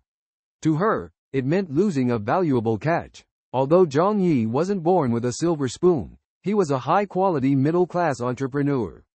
If she couldn't find a better match in the future, she would still consider accepting him. Feng Yuqing anxiously sent another message, hinting at the dwindling contact between them, making her feel lonely. However, after a long wait, there was no response. Feng Yuqing nervously bit her lip, starting to feel uneasy about Zhang Yi's silence. Her roommate, Lin Caning, heard about Feng Yuqing's troubles and walked over with a smile. Lin Caning was also puzzled by Zhang Yi's recent strange behavior, questioning his intentions behind purchasing a large amount of food and banquets. Feng Yuqing frowned and asked Lin Caning if she thought Zhang Yi had received some kind of message that led to his worries about potential changes. Lin Caning, slightly surprised by the question, couldn't help but burst into laughter. She advised Feng Yuqing not to worry unnecessarily, as if there were any significant events, the authorities would surely inform them. Feng Yuqing chuckled self-deprecatingly, indicating her understanding. Zhang Yi stayed in the luxurious suite for several days, not leaving the room, focusing on purchasing banquets from various hotels. In the room, Zhang Yi began practicing the use of compound bows and crossbows. Fortunately, he had always had a passion for hunting, which laid a solid foundation. At this moment, he stood 15 meters away, hitting the target with every arrow. With a professional-grade compound bow in hand, his shooting skills reached new heights. The modern equipment allowed him to shoot arrows accurately like an ancient divine archer. Not only could he deal with humans, but even facing wild boars, jackals, or large dogs, he could cause significant damage. Zhang Yi was filled with confidence and a sense of control, enjoying every shot as if the arrow had become an extension of himself. 3 days later, with the help of Wu Weiren, Zhang Yi successfully acquired 2 guns and 100 rounds of ammunition. Despite the hefty cost, Zhang Yi didn't mind at all. Holding these heavy weapons, he felt more confident about his safety in the apocalypse. Additionally, he completed a drug deal with Zhou Heron and obtained 5 boxes of imported high-end drugs. A week later, Wu Weiren informed Zhang Yi that the customized safe house was completed and invited him to inspect it. Zhang Yi left the hotel where he had been staying and drove back to the Yulu residential area. Wu Weiren personally accompanied Zhang Yi to inspect the safe house.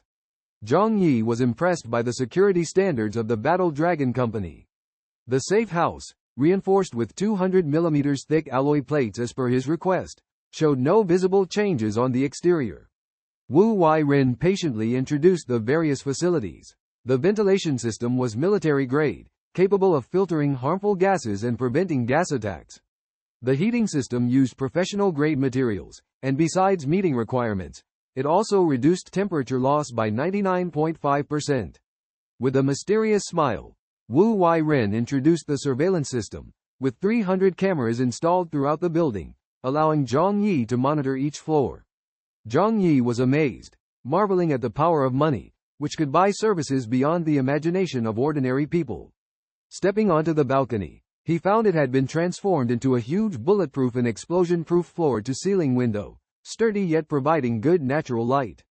Zhang Yi was extremely satisfied with the safe house, believing that no one could break in unless with heavy weapons. He smiled and told Wu Weiren, "I am very pleased with the safe house you have built for me."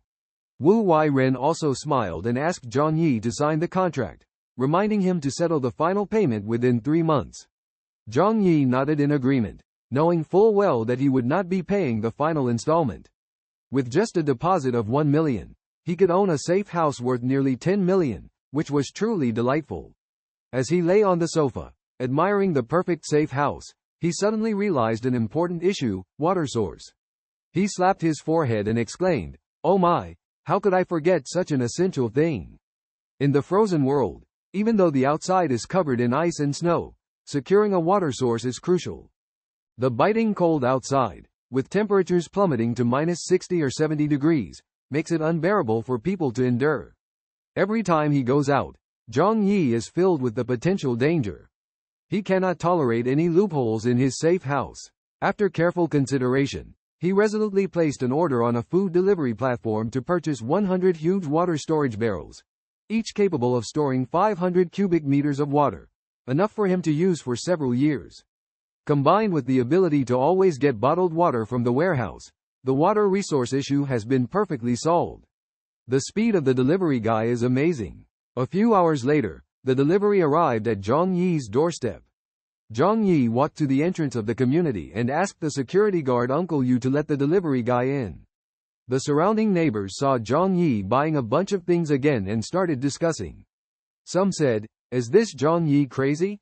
Always buying strange things. A few days ago, when their house was being renovated, I saw people carrying steel plates over 10 centimeters thick." Others mocked, "Maybe he has a problem in his head, trying to recreate a safe house from movies."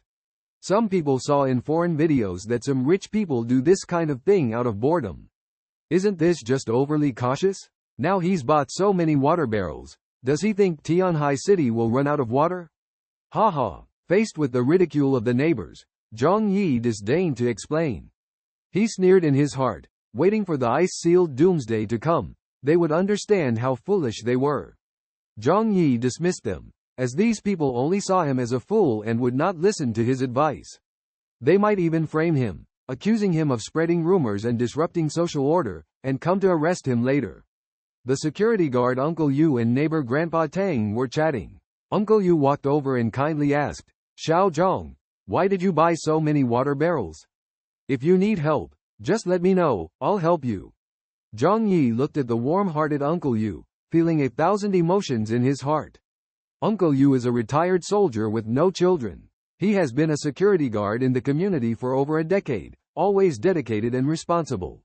He once donated his last food to a mother and daughter on the brink of starvation during the apocalypse, eventually starving to death himself.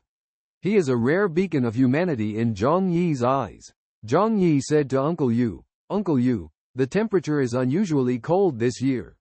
I received insider information that this winter may be very difficult. It's best to prepare more food and water in case of emergency, to avoid price surges." Uncle Yu and Zhang Yi have a good relationship, and Uncle Yu knows that Zhang Yi is a kind and caring young man. Besides, the elderly are always sentimental, so when he heard Zhang Yi's reminder, he also began to worry. Frowning, Uncle Yu asked, "Xiao Zhang, is this information reliable?" Zhang Yi nodded and said, "Since I've prepared so much, you should also stock up on some instant noodles and bottled water. It won't hurt to buy a bit more." Uncle Yu immediately agreed. Living alone, he had long developed the habit of stocking up on instant noodles and ham sausages. Since Zhang Yi said so, he decided to take some time to store more food. Zhang Yi stood in front of the supermarket shelves, holding a bag of coffee with a slight frown on his face. He was thinking that buying too much of this kind of thing wouldn't hurt, and it was also a kind of peace of mind. Just as he was thinking this, Mr. Tang beside him heard his words and couldn't help but walk over. Mr. Tang, with a smile on his face, gently said to Zhang Yi, "Xiao Zhang, you mustn't say such things casually. Nowadays, society is stable and harmonious. Where is there a shortage of goods? Be careful not to be reported for spreading rumors by talking nonsense like this. It could be troublesome. You might even be invited for a chat." Zhang Yi, feeling helpless, just rolled his eyes and didn't pay much attention. He thought to himself, he had already been warned. Whether they believed it or not was up to them. Zhang Yi asked the delivery guy to send 100 giant water barrels to the warehouse. Then he had them placed inside his storage space and brought them back home. Once he got home, Zhang Yi started turning on all the faucets in the house and filling up the water barrels. At this rate, he could potentially finish filling all 100 barrels within a week. Day by day passed, and Zhang Yi was constantly busy. He spared no expense and spent every penny in his hand. He dined at the best restaurants every day and purchased large quantities of food from top-tier restaurants to store in his storage space. During this time, he also practiced archery and firearms shooting at the shooting range in Tianhai City every day, striving to improve his skills. It wasn't quite realistic to become a martial arts master in just 1 month, but with his bow, firearms, and a super safe house with a full metal shell, he would fear no danger that might come his way. Such actions naturally didn't escape everyone's notice. However, everyone around him treated Zhang Yi as a joke, thinking he had lost his mind and privately ridiculed him. Even Fang Yuqing deliberately distanced herself from Zhang Yi and was unwilling to communicate with him. As time passed day by day, more than 20 days went by quickly, and the end of the world was approaching. Zhang Yi had collected a massive amount of supplies, including food, weapons, and heating equipment. However, these were not enough to provide him with a sense of security. He decided to target the giant warehouse at Walmart. By taking down this warehouse, he would have access to a massive amount of supplies that he could never use up in his lifetime. Why didn't he choose to act on the last day? Because Zhang Yi remembered something. In his past life, he vaguely heard that the higher-ups had actually received news of the gamma-ray arrival in advance. So they had quietly started to transfer a large amount of living supplies before ordinary people noticed. Zhang Yi didn't dare to take a risk. He had to act in advance. Moreover, following this logic, even if all the supplies in the Walmart warehouse disappeared, the high-ranking officials eager to seek refuge wouldn't have much energy to investigate. This gave Zhang Yi a suitable buffer period. So, Zhang Yi returned to the warehouse and resumed his work as usual. There were always people on duty at the Walmart warehouse 24 hours a day, but at night, there were only 10 people on duty. Zhang Yi decided to use the most straightforward method, adding sleeping pills to the tea they drank. Since the end of the world was only 3 days away, he wasn't afraid of being caught. As these people were all familiar to Zhang Yi, he easily succeeded. When the drugs took effect, they fell into a deep sleep, and Zhang Yi went to the control room and turned off all the warehouse cameras. He knew this place too well, could think of every corner with his eyes closed, and with countless plans and rehearsals in his mind, he executed everything smoothly. After doing all this, He changed into a pair of oversized shoes, put on gloves, and quickly made his way to the warehouse. Looking at the massive warehouse in front of him, Zhang Yi took a deep breath and began collecting the supplies. With just a glance from his right eye, he could move an entire shelf into his storage space with just a thought. Zhang Yi was the first to arrive at the beverage area, where various mineral waters, drinks, and alcohol were piled up in front of him. Premium red wines and spirits were all there. Without hesitation, Zhang Yi swept all the beverages, emptying the warehouse in an instant, as if these drinks were an indispensable part of his life. Next, he headed to the fuel area for daily necessities, where smokeless coal, barrels of gasoline, and alcohol were displayed, enough to sustain life for hundreds of years. Zhang Yi didn't consider leaving any for others because after doomsday, these precious supplies might not fall into the hands of ordinary people. Without hesitation, he occupied all these valuable goods, utilizing his years of warehousing experience to distribute them properly in a separate space, preparing for his future use. In the third step, he entered the food area, where tens of thousands of tons of food filled his site, canned goods, cooked food, and snacks piled up like small mountains. Zhang Yi sighed, saying that these foods were enough for him to eat for 10 lifetimes. He grabbed without being picky, collected the food in his bag, and then headed to the sports equipment area. In his safe house, sports equipment was also particularly necessary, as only by maintaining good health could he protect himself in critical moments. Although space was limited, Zhang Yi unreservedly moved the necessary items, taking full advantage of the infinite capacity of the separate space. He even found some specially practical equipment, such as baseball bats, fencing gear, and national-level professional cold-resistant clothing that could withstand extreme cold temperatures. These technological products impressed Zhang Yi, and he unhesitatingly moved these top-notch equipment into the warehouse. After 2 hours of effort, Zhang Yi single-handedly emptied the Walmart warehouse. Faced with the empty warehouse, he felt a sense of satisfaction. Even if the Ice Age came, he had confidence in safely getting through it. Back at his post, Zhang Yi took off his gloves and shoes, put them into the separate space, drank a cup of tea with sleeping pills, and fell into a deep sleep. He was abruptly awakened after an unknown period of time, and his colleagues told him in shock that the warehouse had been emptied. Zhang Yi was extremely surprised, immediately stood up, facing the empty warehouse, feeling endless shock in his heart. Zhang Yi paced to the warehouse, his heart sinking at the sight of emptiness before him. Though he knew exactly what had happened, his legs still felt weak, and he trembled as he asked, "What on earth has happened? How could all the goods in the warehouse disappear?" The employees around him looked tense. The warehouse held goods worth billions. Even transporting them by truck would take days, yet they had vanished in the blink of an eye. They all knew they had been sleeping just moments ago, but remained silent, as taking a break during the night shift was nothing new. Zhang Yi remained expressionless, pretending to pace anxiously, before finally blurting out, "This situation is too bizarre for us to handle. We should notify the higher-ups immediately." The employees, though nervous, did not panic. After all, once the situation escalated, they would not bear much responsibility.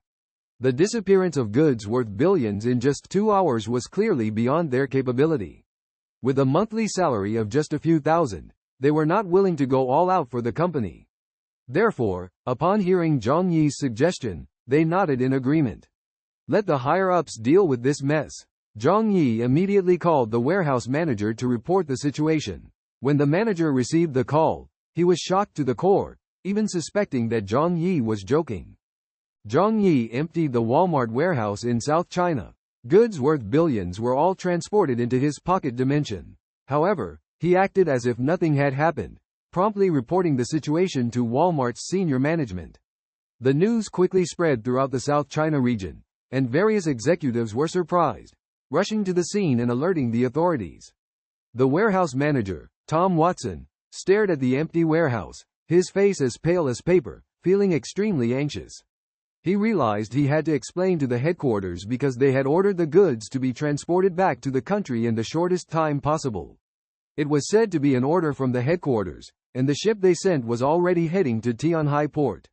The situation became extremely critical. On the other hand, Zhang Yi was not worried at all about the exposure of the incident. In just 2 hours, goods worth billions disappeared without a trace, leaving everyone bewildered. Even with the police conducting a thorough investigation, it would be difficult to find any clues in the short term. Furthermore, Walmart being a foreign company, the investigation naturally wouldn't be too rigorous. Despite this, he pretended to be nervous and fearful, actively cooperating with the police investigation. After a night of interrogation, Zhang Yi was eventually released back home. The police still had doubts about the incident because they reviewed the surveillance footage inside and outside the warehouse. Although the internal footage was tampered with, moving millions of cubic meters of goods would definitely leave traces. However, no signs of vehicle activity were found in the surrounding surveillance footage.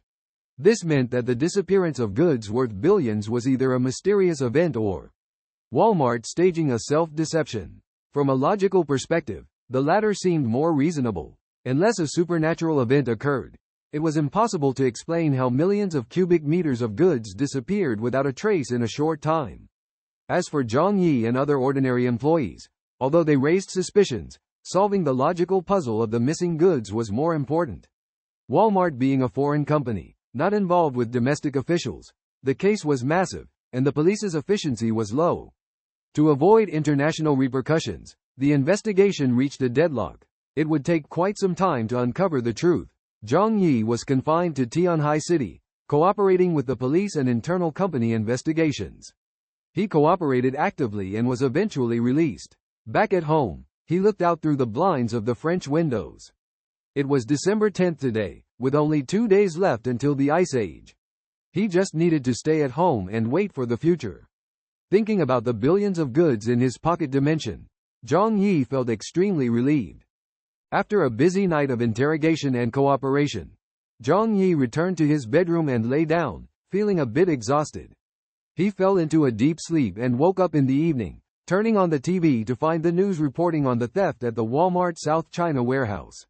The stolen goods were of great value and the situation was mysterious, with major news outlets rushing to cover the story. It was unbelievable that such a large warehouse could be emptied in a matter of hours, indicating foul play by someone.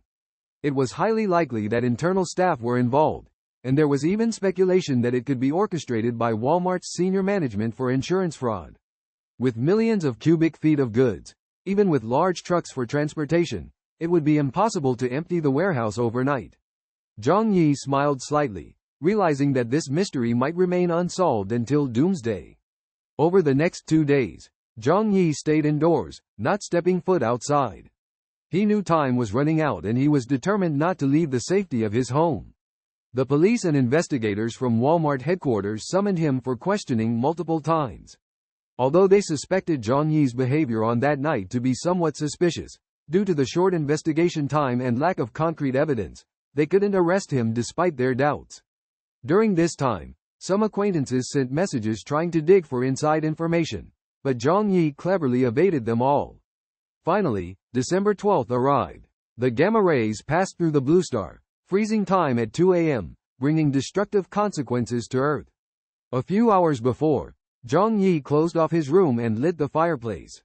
As the energy supply depleted, the air conditioning and heating systems would fail, leaving the fireplace as the only source of warmth. At exactly 2 a.m., he sat on the sofa by the floor-to-ceiling window, holding a beer, gazing outside. Suddenly, a white light appeared on the edge of the sky. Though the night was quiet, the earth suddenly brightened as if it were dusk. However, the radiance lasted only 2 seconds before vanishing. Most people had already fallen asleep and didn't notice this brief change. Only Zhang Yi, who understood the implications behind it, felt a chill down his spine. He took a big gulp of beer, the cool liquid slightly calming his nerves. Thinking quickly, he threw a few high-quality firewood logs into the fireplace. Turning on the TV, he watched a program while waiting for the world to change. Just a few minutes later, snowflakes began falling heavily from the sky outside. Initially, they were the size of fingernails, but within 2 minutes, they grew to the size of goose feathers. The wind howled, and the snowflakes seemed to instantly turn into a blizzard. Over the entire city, dense snowflakes suddenly filled the sky. This was the power of nature, changing silently and swiftly. Zhang Yi's heart started to race with nervousness. Despite having built a perfect safe house, Zhang Yi couldn't help but worry after experiencing the ice apocalypse. He was anxious about whether the 8 million safe house could withstand the test of the future deep freeze. However, the roaring flames in the fireplace made the indoors unusually warm, even a bit too hot. The indoor temperature had already reached 32.6 degrees Celsius, while the city outside had long been submerged in a blanket of snow. Zhang Yi felt slightly reassured, reduced the charcoal to adjust the indoor temperature, as excessively high temperature was also uncomfortable. He was not in a hurry to sleep, but continued to pay attention to the changes outside. Rest? That was something for later. No need to worry about going to work at the moment. In less than half an hour, a thick layer of snow had accumulated on the balcony. Checking the news on his phone, Zhang Yi found that reports of the sudden drop in temperature were spreading like wildfire on the internet. People were complaining about this sudden harsh winter, with no preparation for the winter. The weather had dropped ghostly to below zero, and tomorrow the streets might be frozen, making it difficult to go to work. However, some people were delighted by this. After the heavy snowfall, they could enjoy a holiday, especially friends from the south who excitedly took photos with the snow, claiming they had never seen such a magnificent scene in the south. Zhang Yi smiled bitterly and shook his head. This was just the beginning. The heavy snowfall to come would last for 3 months, and the temperature would gradually drop. By then, they would no longer have such a relaxed mood to appreciate the snow scenery. The Ice Age officially kicked off, and the southern city of Tianhai was hit by heavy snowfall, sparking discussions online with some complaining and others feeling fortunate. However, they were unaware that this heavy snowfall and drop in temperature were not just temporary, but would persist and intensify. Ultimately, it would bring about unbearable disasters. At this moment, Zhang Yi was comfortably lying on the sofa at home, enjoying the warmth of over 20 degrees Celsius in the safe house, savoring an ice-cold Budweiser beer, feeling content.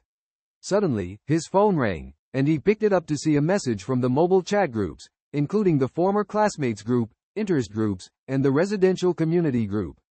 The heavy snow came unexpectedly, and even the weather forecast did not give an early warning. Woken up in the middle of the night by the cold, he hurriedly turned on the air conditioner. However, the heating effect of the air conditioner at home was not satisfactory, and it was getting colder. Not knowing how long this cold weather would last, he hadn't had the chance to buy winter clothes. The group was abuzz with discussions, with everyone expressing their feelings. However, Zhang Yi could sense that most people did not take the sudden drop in temperature seriously, but rather felt somewhat surprised. He knew deep down that this was just a temporary change. Yawning, he no longer paid attention to the group chat. Returning to the warm bed, he covered himself with a velvet blanket and comfortably closed his eyes. The bed was extremely comfortable, a high-end item moved from Walmart's warehouse. Especially the mattress, rumored to be worth up to 3 million, the same as a certain female celebrities. Outside, the snow was falling heavily, the cold wind was howling, while the fireplace inside was burning brightly, warm and pleasant. In such a cozy environment, Zhang Yi quickly fell asleep. The next morning, the phone ringing once again woke Zhang Yi up. Opening his eyes, he found it was a call from Bailienhua Fang Yuqing. Being awakened, Zhang Yi naturally felt annoyed. Answering the phone, he impatiently asked, "Hello, what's the matter calling so early?" Fang Yuqing heard Zhang Yi's indifferent tone and felt slightly surprised. However, she persisted, "Zhang Yi, it's very cold outside. You hoarded supplies before. Did you have a premonition?" Fang Yuqing's voice trembled slightly, as if enduring some pressure. Hearing this, Zhang Yi smirked sarcastically. This Bailienhua was indeed attentive to everything. He lazily replied, "It was just casually mentioned by a friend, didn't expect the temperature drop to be so severe." Uncovering the blanket, the warmth inside the house made him slightly sweaty. Putting on slippers, he walked to the floor-to-ceiling window, and the scene before him caught his attention. The heavy snow had submerged the entire city, streets and shrubs disappearing in the white snow. Only the outlines of buildings could be vaguely seen, with the ground floors of many buildings almost submerged. The heavy snow continued to pour down, with no sign of stopping. On the other end of the phone, Fang Yuqing continued, "Why did you hoard so much stuff, Zhang Yi? Come on, you didn't even tell me about this kind of thing in advance. I was frozen." Zhang Yi furrowed his brow, never expecting her to still have the nerve to come and complain to him. He directly hung up the phone and threw it aside. Then he went to the bathroom to take a nice hot shower.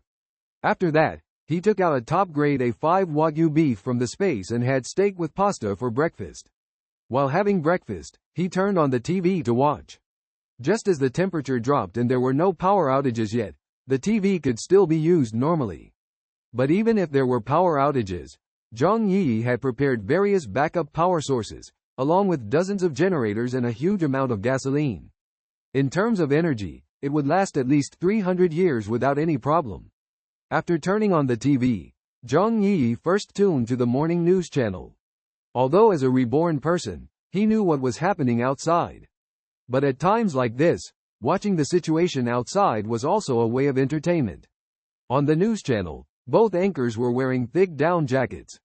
You see, in places like TV stations, central air conditioning is not spared, and it is a priority place for power supply. But if the anchors need to wear down jackets, it means the temperature has reached a point where the central air conditioning cannot fully resist. The female anchor facing the camera tried to speak in a steady tone. Last night, a strong cold air hit various places around the world, causing a drastic change in global temperatures. The general temperature drop reached 70 to 100 degrees Celsius. The meteorological department is investigating the cause of this cold air attack. In the next few days, we hope everyone will pay attention to keeping warm and try not to get frostbite. If not necessary, try not to go out. The authorities will properly handle this issue, and we hope everyone will not panic. Do not spread rumors, do not believe rumors, and do not engage in hoarding of goods. The snow disaster will soon pass. Hearing the female anchor's words, Zhang Yi sneered. After the ice age arrived, the only way to survive was to rely on oneself. If you just stay at home doing nothing, you will definitely be among the first to die. In the upper right corner of the TV, it was already showing that the outdoor temperature in Tianhai City had reached -65 degrees. You see, yesterday during the day, the highest temperature in Tianhai City was still 15 degrees, which means it dropped by 80 degrees in an instant. Zhang Yi shrugged. This level of temperature drop was exactly the same as in his previous life. But now he was wearing pajamas, drinking red wine and eating steak with pasta, feeling no hint of the cold outside. After all, it was a safe house built for 8 million, and he emphasized the insulation function, so the temperature inside the house would hardly dissipate. At this moment, Zhang Yi's phone rang again. He was curious to see what his neighbors, who had made fun of him before, were talking about. The first message he saw was from Feng Yuqing. Zhang Yi, why did you suddenly hang up on me? It's snowing heavily outside, I can't go out. Didn't you buy a lot of food? Can you lend me some first? And I will pay you back when the snow disaster is over. Zhang Yi raised an eyebrow, a cold smile appearing at the corner of his mouth. Feng Yuqing was smart, knowing that with such heavy snow, food would become very expensive. She didn't want to go out in the extremely low temperatures of -60 or 70 degrees, so she asked Zhang Yi for food. But Zhang Yi knew that this ice age disaster would last a very long time, it wouldn't pass quickly at all. He was never going to give Feng Yuqing any food. In his past life, he was deceived by this hypocritical woman, generously sharing his food with her. As a result, she ultimately led to the death of Zhang Yi and even planned to dig out his ribs to make soup. Now, Zhang Yi just wants to play a trick on her and watch her miserably pass away. Thinking of this, a provocative smile appeared on his lips as he sent a message to Feng Yuqing. You should have told me earlier, my food at home is almost gone. Look, I just fried a steak this morning. Zhang Yi said, deliberately taking a selfie with himself, the steak on the table, and the red wine. He intentionally included his appearance in pajamas in the photo and then sent it to Feng Yuqing. Feng Yuqing curled up in the cramped rental room, wrapped tightly in 2 blankets. Despite setting the air conditioning to 40 degrees, the indoor temperature was still bone-chillingly cold, as if a cold wind was flowing through the air. After peeking at the photos sent by Zhang Yi, she widened her eyes in astonishment.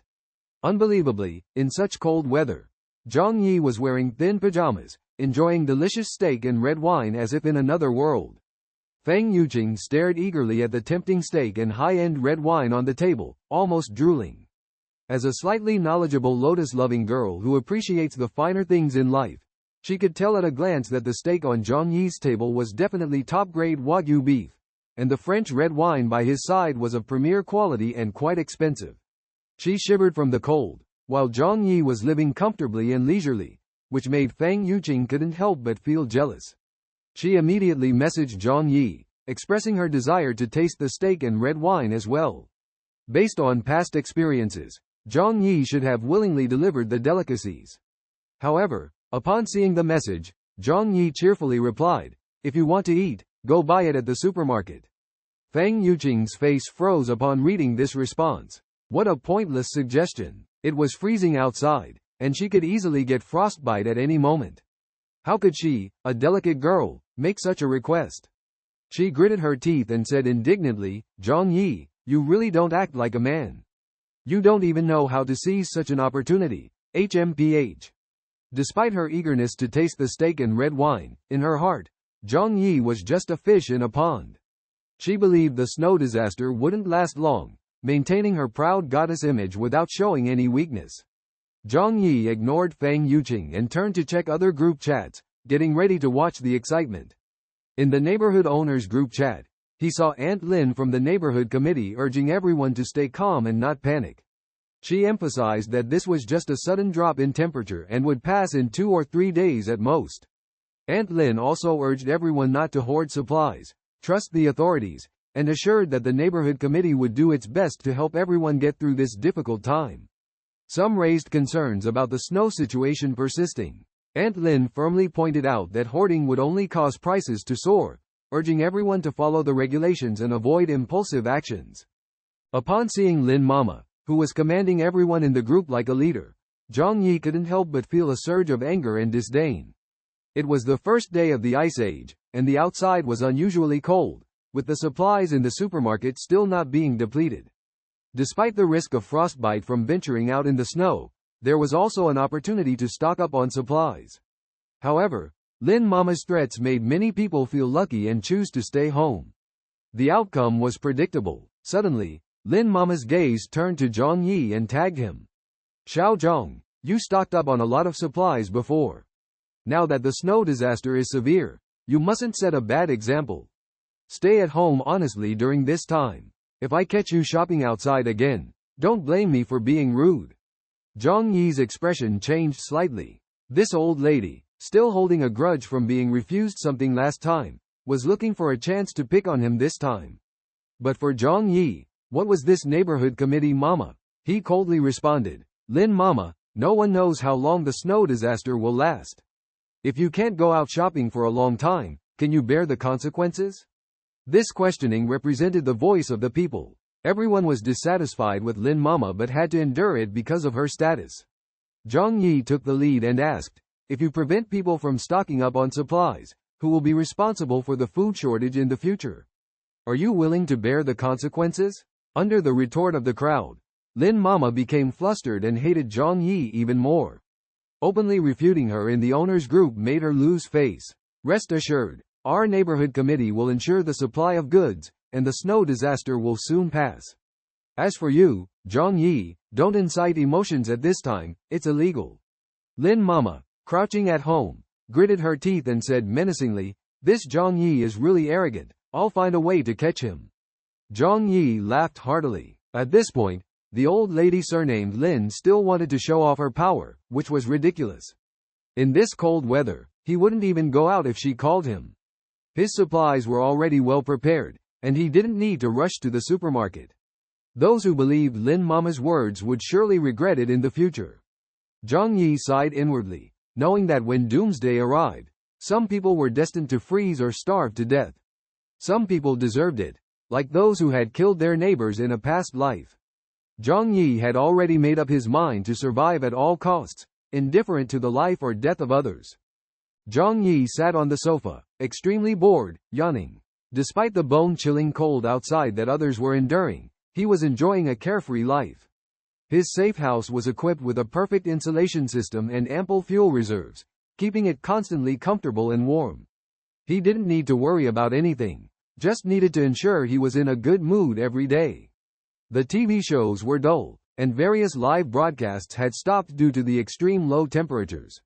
His favorite female anchors couldn't bear dancing in thin clothes in -60 or 70 degrees or even lower temperatures. If anyone could do it, Zhang Yi would only admire their courage. He opened his private game room, filled with numerous game consoles and unopened games. Various game consoles like PS5, Switch, and Xbox were all there, in the hundreds. The number of games was even in the thousands. Zhang Yi took out a brand new PS5, connected it to the enormous 100-inch Sony TV at home, and started playing the latest AAA action game, Devil May Cry 3. Beside it were The Witcher 3 and Sekiro. Shadows Die Twice, among other games. These games were the ultimate choice for passing the time. If he wanted to challenge himself with longer games, there were Civilization and Cities, Skylines, games that he couldn't get enough of. No longer needing to consider work and complex relationships, this life was even more comfortable than before Doomsday. Zhang Yi was only wearing comfortable pajamas, snacking, and immersing himself in the gaming world, enjoying it endlessly. However, his phone suddenly rang. Glancing at it, it was his neighbor, Aunt Lin, mentioning him in the community group chat. Aunt Lin said that all the roads outside were blocked by heavy snow and asked for help in shoveling.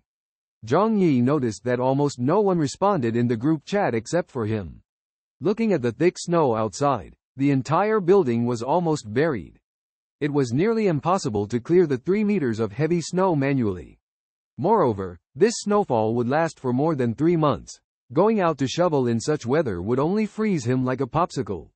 He firmly refused the proposal to go out, as the icy and snowy environment was not suitable for human survival. Others also expressed their support, pointing out the unusually cold weather outside where one could get injured within minutes of going out. Aunt Lin became anxious, blaming everyone for not being willing to help the community. She believed that young and strong people should take the initiative to help others instead of avoiding responsibility.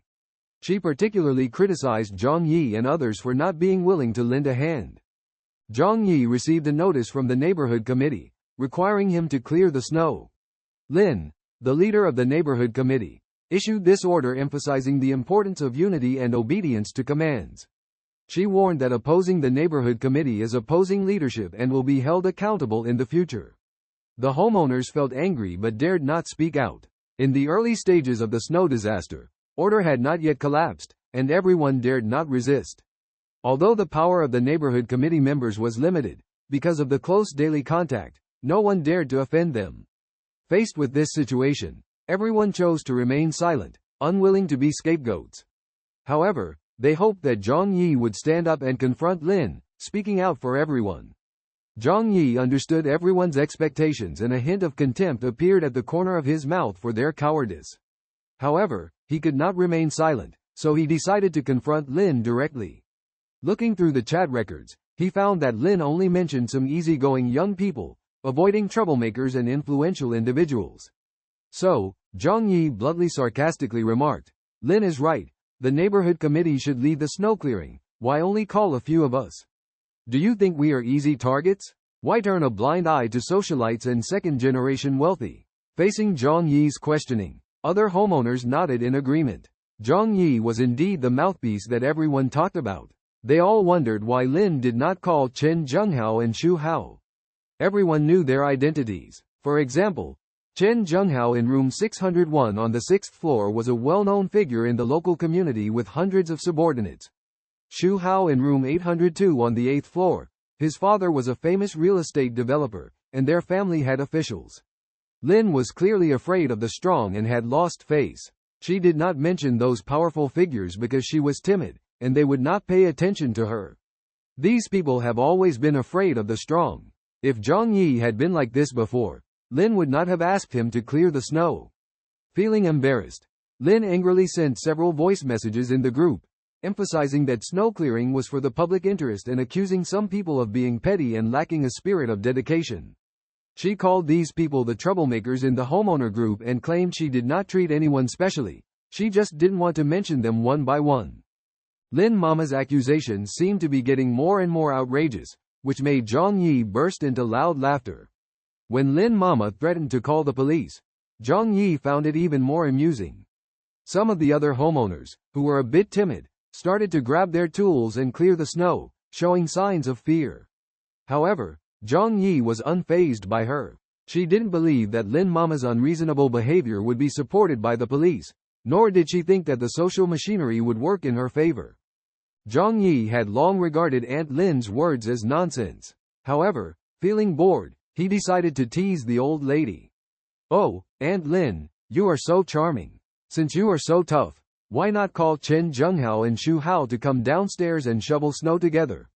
Zhang Yi ruthlessly called out their names in the group chat, completely disregarding their dignity.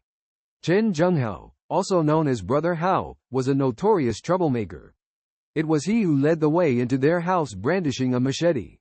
Xu Hao, on the other hand, was an arrogant second-generation rich kid and the first one to lay hands on Zhang Yi. In short, most of these neighbors, with a few exceptions, had participated in attacking or robbing Zhang Yi. Zhang Yi even speculated that in his past life, these people had all taken advantage of his death. Therefore, he showed no mercy to anyone, bluntly exposing their true colors and making them feel disgusted. Aunt Lin looked at her phone, her expression suddenly changing. Zhang Yi's direct call-out had put her in a difficult position. Regardless, if she showed weakness now, she would become the laughingstock of everyone. From then on, no one would listen to her commands. Helplessly, she had to add Chen Zhenghao and Xu Hao in the group chat. "Folks, the neighborhood is our home, and snow shoveling requires everyone's effort. I hope residents with free time can bring tools and go together to shovel snow." Before long, Chen Zhenghao with ID 25 number 602 sent a few question marks, followed by a voice message in the group. "Shovel snow? Shovel your head. Haven't you seen it's still snowing heavily outside in the biting cold wind? Are you out of your mind? If you have a problem, go see a doctor instead of barking here at me again, and I'll slaughter you, believe it or not." Chen Zhenghao harshly insulted Aunt Lin, using extremely offensive language. The homeowners in the group couldn't stop laughing at his words. Aunt Lin considered herself a big shot, but she was completely ignored by others. As a mere member of the neighborhood committee, she might have some influence on ordinary residents, but in the eyes of these social elites, she was not worth mentioning at all. The rich kid Xu Hao also sent a voice message. "What does shoveling snow have to do with me? I don't have to go to work, so I can sleep in every day at home." With that, he also sent a picture of himself lying in bed with a woman in his arms.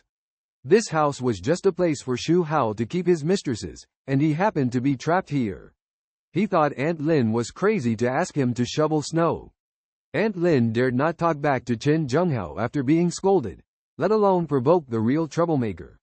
But seeing Xu Hao's provocation, she still said firmly, "Anyway, you are also one of the homeowners. Shoveling snow is your duty." Xu Hao disdainfully replied, "Bah, is the monthly property fee a charity? Without my money, these neighborhood committee people would starve to death. They take the homeowners' money every day and act like big shots, what a joke."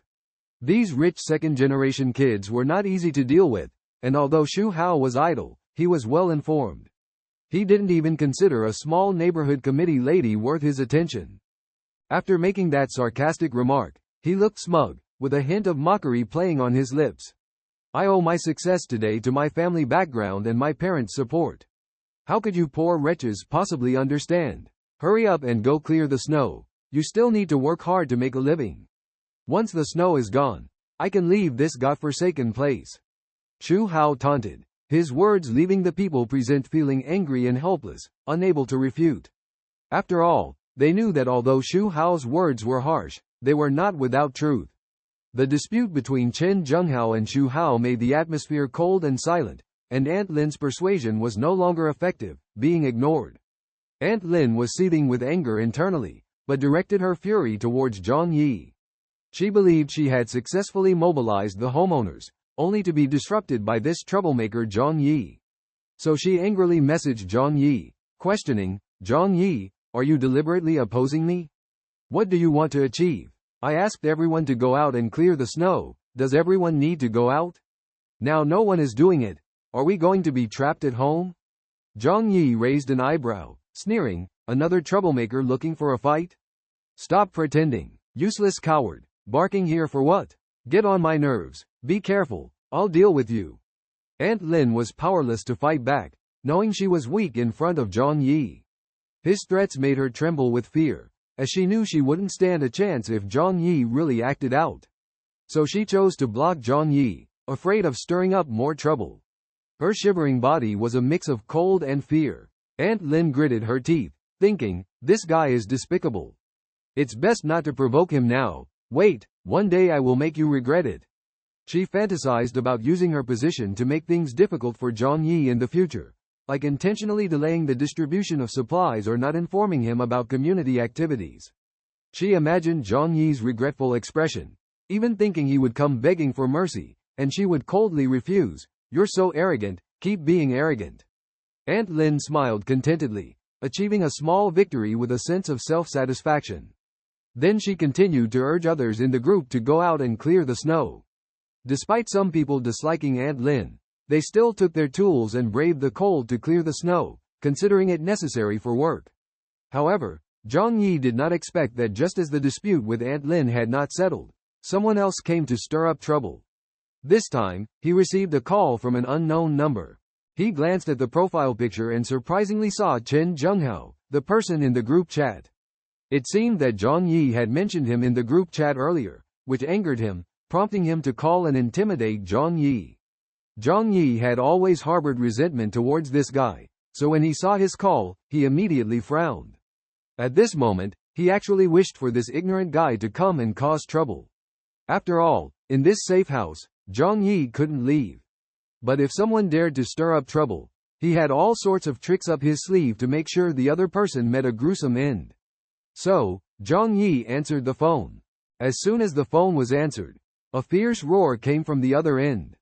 The caller hurled insults, claiming, "Who do you think you are, offending Chen Zhenghao? Are you tired of living, kid? I have 100 ways to make you know where to hide in this city, do you believe me?" Chen Zhenghao was a notorious thug in Tianhai City, with many subordinates under his command. It was said that he had been involved in several fatal lawsuits. People in the same community avoided him. No one dared to provoke him. To establish his authority, Chen Zhenghao had a tough and aggressive style. Anyone who dared to cross him even slightly would face severe punishment. This was the so-called social order. Therefore, even if Zhang Yi just mentioned him in the homeowners group, Chen Zhenghao saw it as a provocation. On the phone, he raged and insulted, "You are really asking for trouble. If you have the guts, face me. Don't talk behind my back." Zhang Yi, of course, did not back down, coldly retorting, "Who do you think you are? Stop pretending here, a social scum, a useless person, you are the real waste." Zhang Yi felt extremely satisfied. For this former enemy from his past life who had killed him, he had long accumulated a burning anger. On the phone, Chen Zhenghao was surprised that Zhang Yi dared to talk back.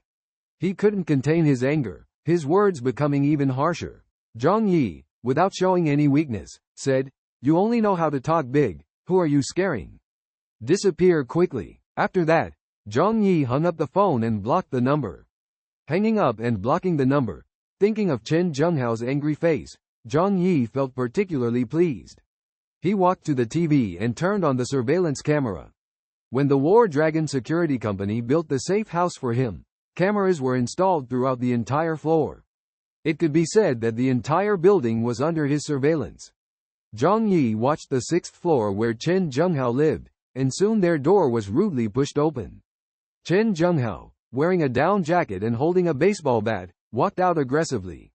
However, as soon as he stepped out, he felt bone-chilling cold.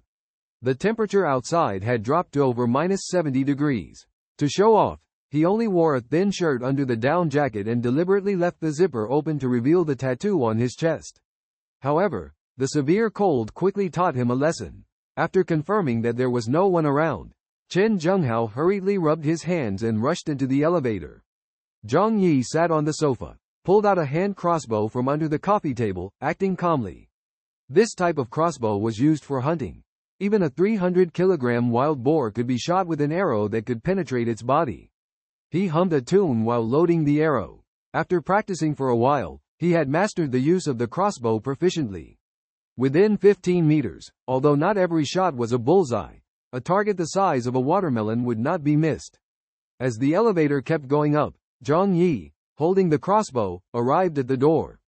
There was a shooting hole specially left on his massive security door, and Zhang Yi stood on a chair to open the shooting hole. With an indomitable spirit, Zhang Yi held a hand crossbow, vigilantly watching the corridor outside. To ensure safety, he also discreetly concealed a handgun in his pocket. No matter how powerful Chen Zhenghao was, he was doomed to be unlucky if he dared to break in today. Suddenly, the sound of the elevator rang out, and Chen Zhenghao cursed as he walked out of the elevator. Through the information in the homeowners group, he easily found Zhang Yi's residence. Standing at the door, he raised a baseball bat, shouting insults and smashing the door furiously. "Zhang Yi, you bastard, come out!" He continued to rant. "Weren't you arrogant just now? Dare to come out now and see how I deal with you." Chen Zhenghao roared fiercely, pounding the door with all his might. However, the security door was 20 centimeters thick, a fortress that even a large tank couldn't easily destroy. Chen Zhenghao's relentless pounding only left his hand in excruciating pain. He continued to curse, unaware that a crossbow arrow had already targeted him. Watching Chen Zhenghao's fierce expression, Zhang Yi's lips curled into a cold smile. He aimed his crossbow at Chen Zhenghao's head. However, he changed his target in a moment of thought. In this apocalyptic moment, except for him, almost everyone else in the building was doomed to die. Chen Zhenghao, a scumbag, was no exception. Killing him now would be too mediocre. After all, in his past life, he had been torn to death by these crazy neighbors. Zhang Yi's evil smile widened. He wouldn't let this scum die so easily. So, Zhang Yi changed his target. With a faint swoosh, a sharp crossbow arrow shot directly into Chen Zhenghao's calf. The arrow, powerful enough to hunt wild boars, pierced through his leg. Chen Zhenghao let out a piercing scream, falling to the ground, clutching his leg in agony. In the extreme cold of over -70 degrees, suffering such a serious injury, his leg was doomed to be disabled. And due to the lack of medication, infection was inevitable. Next, he would die in despair, suffering in pain and cold. Chen Zhenghao, in excruciating pain, finally realized that he had provoked a terrifying ruthless character. These thugs relied on being audacious and bullying the weak. They bet on honest people not daring to resist them. But when they encountered a ruthless person willing to use a crossbow, they would also feel fear. Chen Zhenghao was terrified, not even seeing where the arrow came from. However, as a social thug, he stubbornly dragged his injured leg back to the elevator. Zhang Yi chose to stop because he hoped Chen Zhenghao could live a little longer. After all, he wasn't a demon. When Chen Zhenghao returned to the elevator, he was drenched in cold sweat, instantly freezing in the extreme cold of over -70 degrees. However, at this moment, his heart was colder than the icy air. The merciless attack just now made him feel the ruthless intent. In this era, those who dared to use a crossbow to attack others were definitely not to be trifled with. Chen Zhenghao looked at his leg pierced by the crossbow arrow, blood staining his pants red, then freezing. In the freezing environment, Chen Zhenghao felt that his sense of pain seemed to be diminishing. However, this brought him no comfort, but instead filled him with extreme fear. He was acutely aware that without timely treatment, his legs might become irreparable in less than half an hour. Chen Zhenghao exerted all his strength, trying to endure the unbearable pain, in order to survive, and not let this severe cold become the last winter of his life. Chen Zhenghao felt fear engulfing him. He picked up his phone and dialed 120 for emergency assistance. However, the call could not get through, and after dialing for a full 2 minutes, all he heard was a busy tone. The anxiety in his heart grew as the biting cold wind outside seemed to seal off the hospital in a blanket of snow. Even if there were hospitals still holding their ground, the ambulances couldn't reach him. With mounting anxiety, Chen Zhenghao made a hesitant decision to perform the surgery on himself. At the very least, he needed to remove the arrow from his body. Struggling back home, he retrieved a knife, an alcohol lamp, gauze, and hemostatic drugs from the drawer. Being someone accustomed to handling things with his own hands, these tools were naturally available at home. Chen Zhenghao cut open his trouser leg with the knife, and upon seeing the wound, his face turned pale. In the freezing environment, his wound had already frozen, and though he temporarily stopped the bleeding, the area around it had turned purple, and his lower leg had lost sensation. With a heavy heart, Chen Zhenghao realized he had to rely on self-rescue at this point.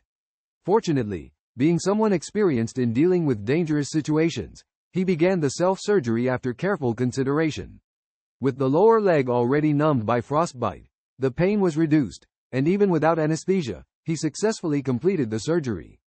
However, the excruciating pain during the operation almost made him faint. And that lower leg was clearly disabled. Lying on the sofa, gasping for breath, Chen Zhenghao's eyes gleamed with hatred towards the archer, Zhang Yi. Zhang Yi, I swear I will bring you to your end. Chen Zhenghao's eyes flashed with killing intent, his determination unwavering, resolute in his decision to kill Zhang Yi.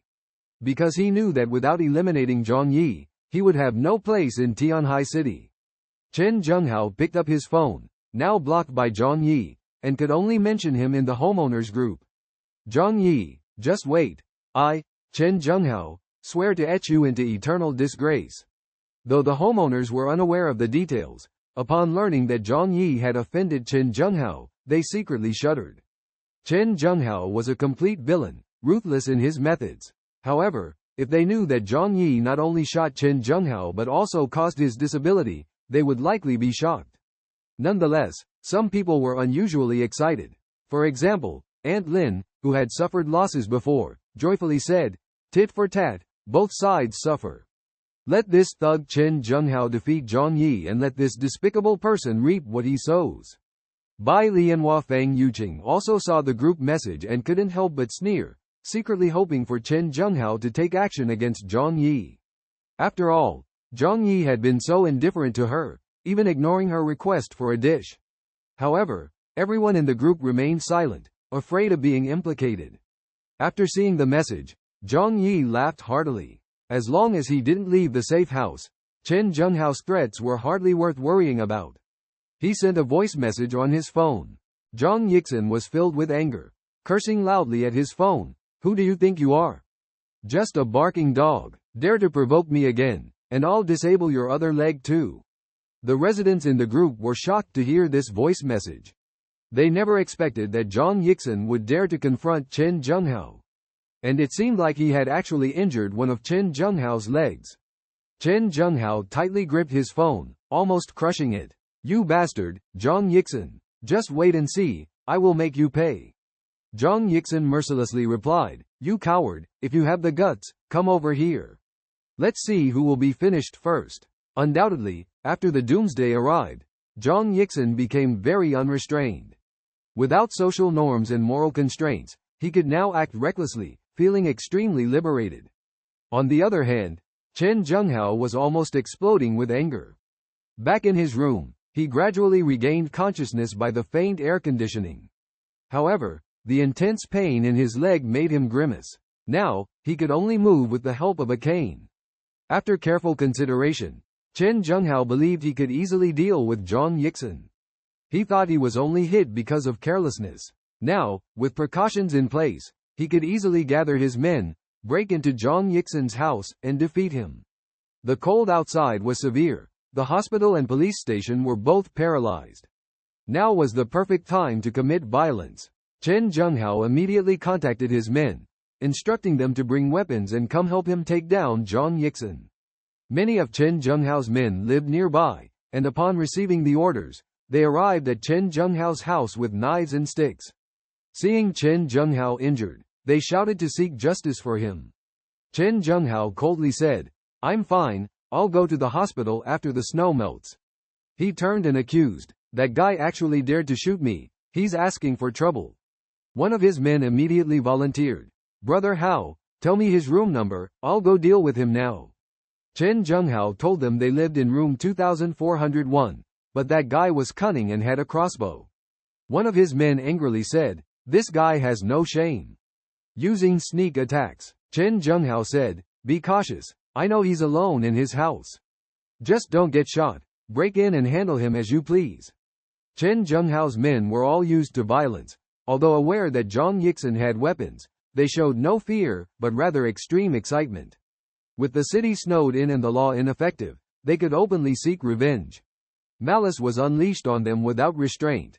So, armed with weapons, they decided to head to Zhang Yi's house and break in. Zhang Yi also knew that Chen Zhenghao would not give up easily and would definitely seek revenge. However, Zhang Yi was not worried at all. He was at home, playing games while monitoring the entire building through surveillance screens. When Chen Zhenghao's henchmen arrived, he saw through them all. The table in front of him was filled with various equipment, waiting for them to come knocking so he could teach them a lesson. Chen Zhenghao had no mercy in his heart for these scoundrels. Soon, Chen Zhenghao's dozen or so henchmen gathered at Zhang Yi's door. They knew Zhang Yi was armed with a crossbow, so they approached cautiously. Some of the small fry held up wooden boards as shields, standing alert at the front. Once they confirmed Zhang Yi's safety, they began to act. "Open up! How dare you shoot at our boss? Today you will regret it. Your day of reckoning is near. Open the door now." They cursed and threatened, viciously pounding on Zhang Yi's door with hammers and iron rods, attempting to break in, beat up Zhang Yi, and then hand him over to Chen Zhenghao for punishment. Meanwhile, Zhang Yi was focused on playing a game, calm and composed. He was challenging the first-level boss but had died 7 or 8 times in a row, feeling a bit frustrated. Hearing the yelling and banging from outside, Zhang Yi impatiently shouted, "Can't you be more gentle? Haven't you eaten yet?" The small fry, hearing Zhang Yi's arrogant tone, became even angrier and more ruthless in their actions. However, the security door made of 20-centimeter thick alloy was difficult to budge even with a small explosion. They could only resort to primitive violence, laboriously pounding on the door, leaving only a few faint marks on it, impossible to break through. The small fry were stunned, marveling at the door being made entirely of metal, so sturdy that they were at a loss. Although they had promised Chen Zhenghao to beat Zhang Yi half to death and take him back, now unable to break the door, they couldn't fulfill their task and could only continue to pound on the door and yell outside. Zhang Yi's game character died again. Hearing the noisy commotion outside, he finally grew impatient. He went to the kitchen, connected a water hose, climbed up to the shooting hole. The small fry outside were still noisy in front of the door, unaware of the danger above their heads. Zhang Yi smirked, turned on the tap, and aimed the water flow at them, spraying down. The rushing water in the narrow hallway poured down like a torrential rain, instantly soaking their entire bodies. In the extreme cold weather of over -70 degrees, Zhang Yi held a large water pipe and poured icy water towards the crowd outside the door. The temperature difference between indoors and outdoors reached about 100 degrees, and when the water flowed out, it still carried heat. However, once it touched someone's body, it quickly solidified into ice. Those who were soaked wore down jackets and sweaters, and the cold water completely soaked their clothes, making them feel as if they were in an ice cellar. They shivered, their lips trembling, and some even fainted due to extreme low temperatures. Faced with this icy torture, they would rather be severely beaten than endure it again. Zhang Yi originally wanted to discipline these people with a crossbow, but considering the slow speed and the danger of retaliation, he chose to use a large water pipe instead. The soaked people hurriedly returned to Chen Zhenghao's house, their lips turning purple from the cold. Chen Zhenghao, seeing them return in a sorry state, was furious and demanded to know the whereabouts of Xiao Tuzai. The younger brothers had to hastily search for blankets and sheets for warmth, as their clothes were already frozen stiff.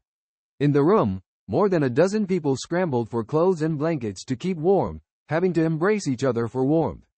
This scene was somewhat strange, infuriating Chen Zhenghao, who demanded an explanation of what had happened. The younger brothers trembled as they explained that Zhang Yi had attacked them with a water pipe, making it unbearable for them. Chen Zhenghao frowned upon hearing this, and although the door was indeed sturdy and a direct assault difficult, he smirked, indicating that there would always be a loophole. He ordered his men to guard nearby, waiting for Zhang Yi to show up, ready to shoot him on sight. Chen Zhenghao's men were all desperate characters, all coldly agreeing to obey. However, they never expected that Zhang Yi had no intention of going out at all. For them, the outside was hell, while his room was a paradise. How could he easily give up this peaceful enjoyment? After dealing with Chen Zhenghao's men, Zhang Yi continued to enjoy his gaming world. Although he knew these guys wouldn't give up easily, they didn't have the ability to break into his home. As for going out, Zhang Yi would never make that choice even if there was only a 1 in a million chance of risk. Isn't it nice to just stay comfortably at home? Shortly after, Zhang Yi went to the French window to check the view outside. Indeed, there were people using tools to clear the snow. He seemed to see Uncle Yu, the security guard, a straightforward and enthusiastic veteran who always rushed to the scene first. The dozen or so people downstairs were some of the more amiable young residents in the community group. However, members of the neighborhood committee like Aunt Lin were nowhere to be seen. Facing the thick snow layer of 2 to 3 meters high, they were struggling to dig through. However, Zhang Yi knew that this was completely futile. Not to mention digging through to create a path from downstairs to the community gate would take an entire day. But even if they managed to clear it, what then? The outside roads were completely covered as well. Such thick snow could only be slowly cleared by professional large snowplows. But in the south, there were no such professional vehicles to begin with. Going out had become an impossible thing. Moreover, with temperatures of over -70 degrees, they couldn't last long. Their cold protection equipment couldn't keep up, and their bodies couldn't adapt to such low temperatures. There was a risk of frostbite after just half an hour outdoors. Zhang Yi shook his head. These honest people were indeed quite pitiful. However, Zhang Yi couldn't be bothered to say anything about their choices. After all, at the moment, everything had nothing to do with him. He just wanted to live well. In the afternoon, Zhang Yi felt a bit hungry, so he took out a feast from the alternate space. It was a simple meal, just a plate of oysters, a Wellington steak, 2 Wangshen buns, and a bottle of cola. He had plenty of such delicacies in his space. Now, staying at home every day, Zhang Yi's routine had become more relaxed. In short, he slept when tired, ate when hungry, without distinguishing between day and night.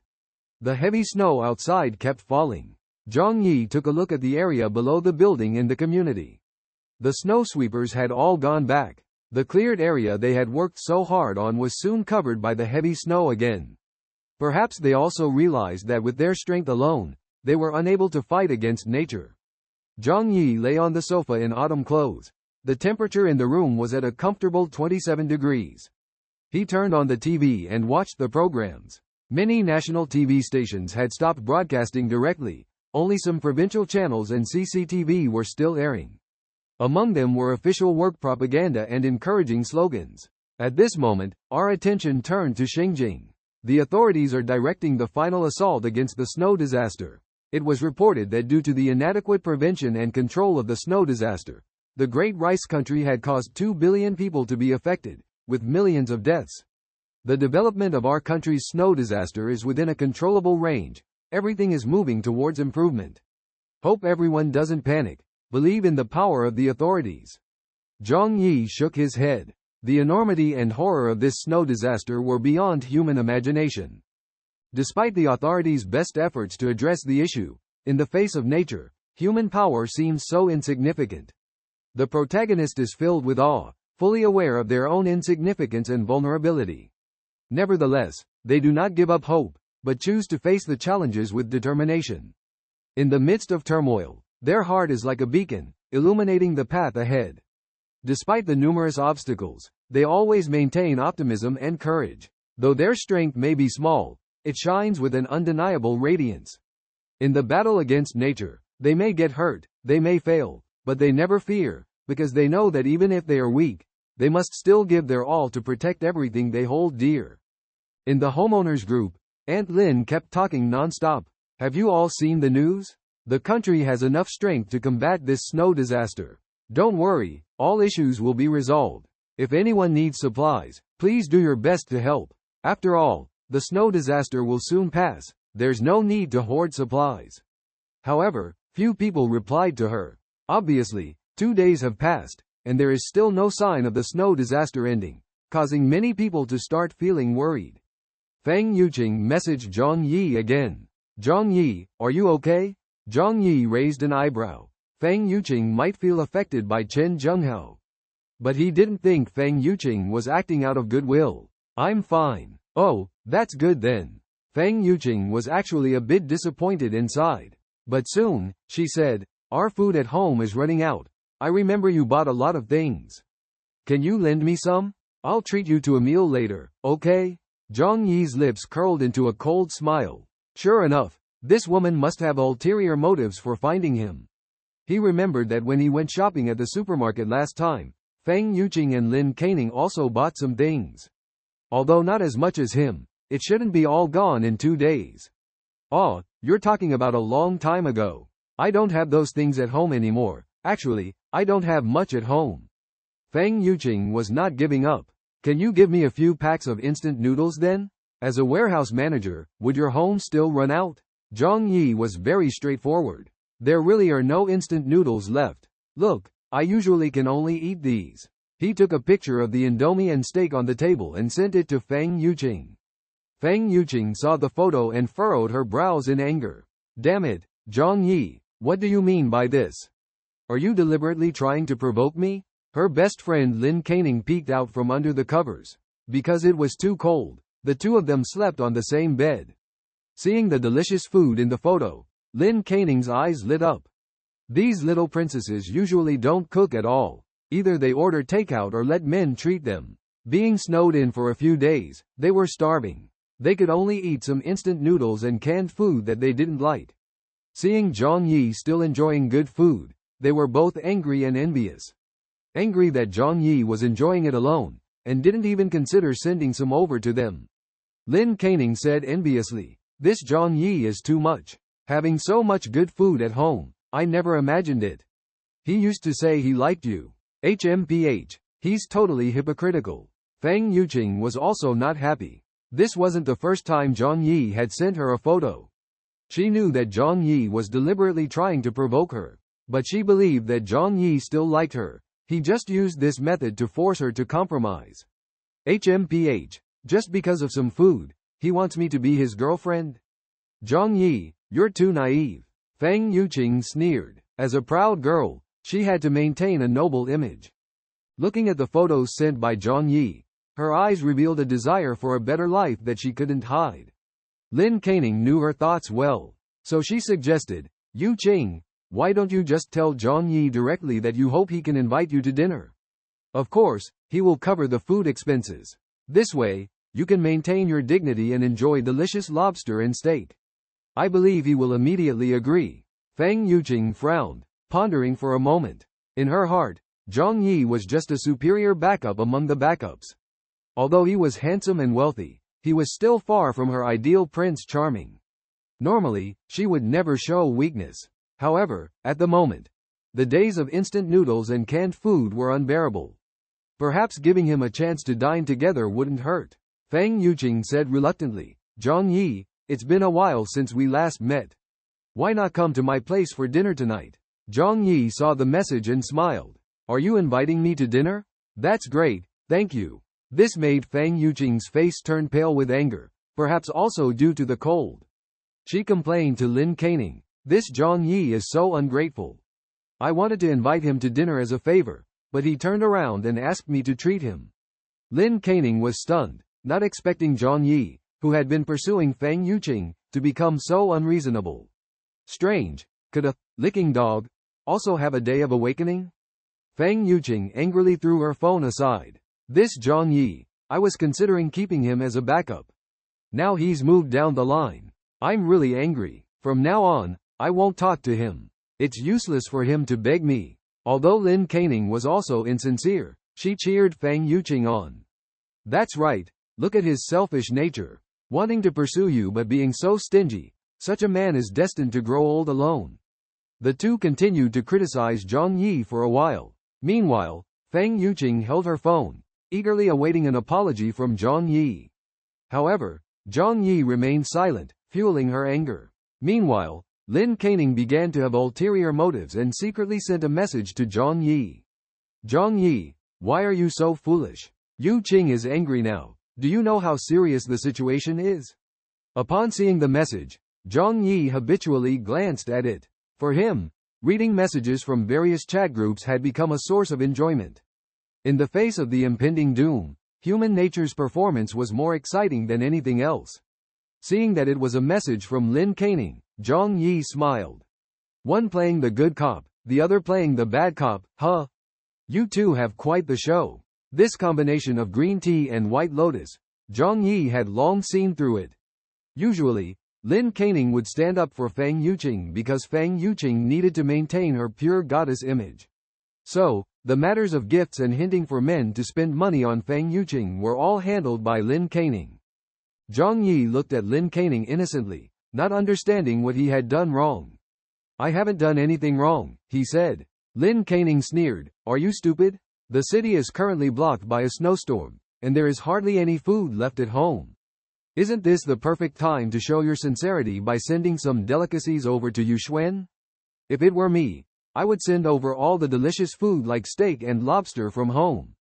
Yuxuan would definitely be touched, and your chances would be even greater, right? Zhang Yi read Lin Canning's message and could imagine Yuxuan's greedy expression, feeling contempt in his heart. This kind of behavior, isn't it just trying to please? Ridiculous. If you want to please, just do it directly, why bother with a condescending attitude? It's as if by giving them food, they're giving him an opportunity. This hypocritical act made Zhang Yi want to give them a good slap in the face. Disgusting. He decided to play a trick on these two green tea bitches. He replied, but we don't have much food at home, just enough for me. Lin Canning frowned and criticized directly, foolish. The snow disaster may last for several days. If you endure hunger for 2 meals and seize the opportunity to pursue Yuxuan, wouldn't that be a big win for you? You can't even bear with this small matter. I doubt your sincerity towards our Yuxuan. Zhang Yi mocked even more coldly. These two women, one giving and one taking, have all revealed their scheming. Unfortunately, Zhang Yi had been reborn and had long seen through their hypocritical faces. Faced with Lin Canning's calculations, he simply replied with an, oh, and then threw his phone aside, ignoring her. Lin Canning was furious when she saw this, oh, what does this, oh, mean? I've been talking to you for so long, and this is your attitude? Lin Canning demanded angrily, hurry up and send the food over. I want to eat steak and lobster too. Lin Canning is a food lover. She hasn't had good food in these few days, and seeing Zhang Yi enjoying himself made her mouth water. She originally wanted to use Yuxuan's name to trick Zhang Yi into sending all the food to her. However, things didn't go as planned, and that, oh, almost made her burn with anger. Could it be? He's no longer interested in Yuxuan? Impossible. Lin Canning recalled Zhang Yi's care for Yuxuan over the years, shook her head, and firmly believed that he was just momentarily confused. Feeling resentful, Lin Canning found Fang Yuxuan and told her everything. Of course, she claimed that she was only looking for Zhang Yi to help Fang Yuxuan secure supplies. Fang Yuxuan coldly said, who is Zhang Yi? Do I know him? Don't mention him in front of me again. Now, if Zhang Yi wants to become her follower again, he must first sincerely apologize, and then pay a huge price to have a chance at her forgiveness. Lin Canning nudged Fang Yuxuan and reminded her, this Zhang Yi is clueless. You have other suitors, right? Like that Zhou Peng. Fang Yuxuan knew exactly who Lin Canning was talking about. She disdainfully pursed her lips, thinking that Zhou Peng couldn't even be considered a spare tire. Although Zhou Peng had been working at Walmart, he didn't have his own house in Tianhai City and still lived in a rented apartment. Fang Yuqing seemed to be using him to gain some small advantages and didn't have any good feelings towards him. Lin Canning persuaded, the weather outside is so cold, with heavy snow falling. We can't go out shopping, so why not make use of him and ask him to help us with some things? Fang Yuqing hesitated slightly, feeling that Lin Canning's suggestion made sense. So she sent a message to Zhou Peng. Surprisingly, in less than 5 minutes, Zhou Peng came over excitedly, bringing a backpack full of food. After all, working in the Walmart warehouse, they would usually bring some discounted goods home. Therefore, they naturally had some inventory at home. When Fang Yuqing casually mentioned it, Zhou Peng was like a chicken blood, specially selecting good things to give to her. Zhou Peng also earnestly promised, Yuqing, if you need anything, just say it. I'm willing to do anything for you. Fang Yuqing rarely showed a smile. Thank you, Zhou Peng. You are really great. After a few sweet words, she sent Zhou Peng away. Then she returned to the room and immediately changed her attitude. HMPH. A talentless person like you. How dare you have any ideas about me? Let's talk about it in the next life. The atmosphere in the whole building gradually became strange. Despite the extreme cold, even with the air conditioning on, the indoor temperature remained below zero. This made it difficult for the southerners in Tianhai City to adapt. Moreover, they were not used to hoarding supplies, and 2 days of heavy snow had already emptied the refrigerators of every household. Although Aunt Lin still claimed that the snow disaster would soon pass, everyone had their worries. However, all of this made Zhang Yi feel pleased. When doomsday arrived, all his preparations were very adequate, and he lived more comfortably than before doomsday. He quietly watched everything outside like an outsider. After being taught a lesson by Zhang Yi, Chen Zhenghao and his men did not come to cause trouble again for the time being. They knew that Zhang Yi's home was hard to break into. Moreover, Chen Zhenghao's leg was almost disabled, and if he didn't go to the hospital, he would be permanently disabled in a few days. As for the other men, they all caught a cold and fever after getting wet. Without heating, their bodies were weak, and they might not die from food shortage, but die from high fever first. At home, Zhang Yi played games and chatted in groups to pass the time. When he had free time, he would exercise. The house was equipped with many international brand fitness equipment, or he would read various professional books downloaded from the internet, such as the Barefoot Doctor's Manual and the Militia Training Manual. Being prepared and mastering these professional knowledge might be best unused, but in case of an emergency, it might be able to save himself. Outside, heavy snow was falling. The sky was covered with dark clouds, and it was difficult to distinguish between day and night. On the morning of the third day, Zhang Yi got out of bed, enjoying a delicious cheap Fang's roasted duck while looking at the clock. "It's almost time, the show is about to begin," Zhang Yi said lightly. 3 days after doomsday, Zhang Yi anxiously awaited the beginning of the show. He had long anticipated this day, staying up all night just to witness the opening of this drama. As he predicted, the power in the Yuelu community suddenly went out, leading to a chain reaction that cut off the water supply. None of this caught Zhang Yi by surprise. In the early stages of doomsday, no one could predict how long this extreme cold disaster would last. The authorities had been working hard to support and try to solve the problems brought by the snow disaster. However, by the third day, they finally realized that this was a challenge that could not be solved by manpower alone. With the cold weather, hydroelectric power plants stopped one after another, and thermal power plants could not operate due to a lack of manpower. When the nation's reserve power was depleted, power outages became inevitable. At this point, only a few nuclear power plants were still running, but the electricity generated was fully supplied to official institutions. The power and water outages plunged ordinary people's lives into darkness, but Zhang Yi was prepared and had started 2 silent generators to provide power for his home. After completing these tasks, he turned on his phone and found the chat group filled with calls for help. Everyone's homes were without power or water, unable to use air conditioning or heaters in the cold weather, and their lives were in distress.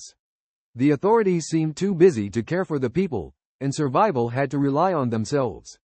Zhang Yi knew deeply that now was the real coming of doomsday. Without power and food, humanity would face massive deaths. He looked at the warm and safe scene in his home, feeling a hint of warmth in his heart. The residence's group chat was filled with tense discussions, as people lamented the advancement of technology while being unable to communicate due to the failure of cell phone batteries in low temperatures. They worried that phones would eventually become useless, indoor temperatures would drop sharply, water and power were cut off, and the pressure to survive increased dramatically. Some began to ask Lin Dama, who also felt anxious and uneasy. At this moment, her inner fear was greater than that of her neighbors. The homeowners were still hesitating, unsure of how to deal with the current situation. However, Aunt Lin had already obtained some inside information through the neighborhood committee. Currently, the whole world is engulfed in a snowstorm, said to be a rare snow disaster that only occurs once every tens of thousands of years. Perhaps, this is another precursor to a mass extinction event, as if doomsday is approaching. Despite the official full support, facing over 1 billion people in our country, they are simply unable to cover all bases. Several important cities in the country have already fallen into crisis. In such a situation, survival can only rely on oneself. It is necessary to stock up on supplies as much as possible, especially food and heating materials. She has already started collecting supplies from house to house on behalf of the neighborhood committee. Will this harm others? If she doesn't do this, her family will face starvation and cold within 3 days at most. She can't afford to think about that much. This snow disaster is likely to take away many lives, and she can only ensure the safety of herself and her family first. Yes, while we still have some influence, we should quickly gather more supplies. At such times, staying alive is the most important thing. Aunt Lin stared at the messages in the neighborhood committee group, trembling all over. Although the indoor temperature had dropped to over 30 degrees below zero, she was still sweating cold on her forehead. Lying in bed, covered with 3 layers of blankets, almost suffocating under the pressure, but she dared not lift the blanket. Because the room was as cold as an icehouse. At this moment, her grandson Xiaohu in the bed asked, "Grandma, why is it so cold outside? When will Dad and Mom come back?" Aunt Lin looked at her grandson, feeling heavy in her heart. She had just talked on the phone with her son and daughter-in-law, who were both working in another city, stuck in a rental house, their situation no better than hers. She must protect them, mother and son, and they must survive. Aunt Lin clenched her lips, a hint of determination flashing in her eyes. "Xiaohu, everything is fine. Dad and Mom will be back soon." After comforting Xiaohu, Aunt Lin picked up her phone and spoke in the homeowners group. "Everyone, the disaster is only temporary. It's not surprising that there is no water or electricity outside in such cold weather. Please rest assured, the staff are working hard to repair. The official notice has been issued. During this special period, our neighborhood committee will manage the community owners collectively. We hope everyone will cooperate with our work. Any uncooperative person causing serious consequences, we will request the police to investigate." Aunt Lin's words were filled with severity. This speech aroused dissatisfaction in the hearts of the homeowners. They did not expect that at this critical moment, the neighborhood committee did not explain the reason for their inadequate work, but instead threatened the homeowners. Despite their dissatisfaction, no one dared to refute. Zhang Yi held his phone, leisurely reading Aunt Lin's message. He raised an eyebrow and let out a disdainful laugh. He knew Aunt Lin was lying. She had used such despicable means to cheat a lot of supplies in the previous life. However, he had no intention of exposing her tricks. After all, whether the other neighbors live or die has nothing to do with him. Zhang Yi turned on the TV and continued to focus on playing games. Despite the water and power outages, it's not a problem for him at all. His warehouse is stocked with backup batteries, generators, fuel, and solid alcohol. When it comes to water, he not only has 500 tons of tap water in reserve, but also tens of thousands of tons of mineral water and various beverages. Moreover, when necessary, he can also obtain water by melting snow. In short, he is absolutely well prepared in terms of both fresh water and energy. In this challenging world, he always makes sure to be fully prepared, ensuring that he is not affected by external conditions. Zhang Yi was immersed in the game, enjoying the taste of imported snacks. The entire city of Tianhai, and over 99% of the world, was trapped in a situation of no water and no electricity. The water problem was relatively easy to solve, as some people could go out to dig snow for water. However, the lack of electricity was the most unbearable. The delicate bodies of modern people could hardly withstand the severe cold of tens of degrees below zero, almost disregarding their lives. Yet, this was not the fault of the authorities, as most power stations could not operate normally due to workers being unable to go to work. Although there was a period of electricity supply each day, the authorities did not want the people to die. However, the electricity provided by 21st century industrial nuclear power stations and new energy power stations was very limited, only enough for basic needs like charging phones or boiling water, and could not support high-power appliances like air conditioners and heaters. At this time, neighbors were wailing in the homeowner group, driven by fear to gather together for warmth, hoping to find a glimmer of hope. Chen Zhenghao, who had his leg broken by Zhang Yi before, was now dragging his disabled leg at home, almost freezing to death.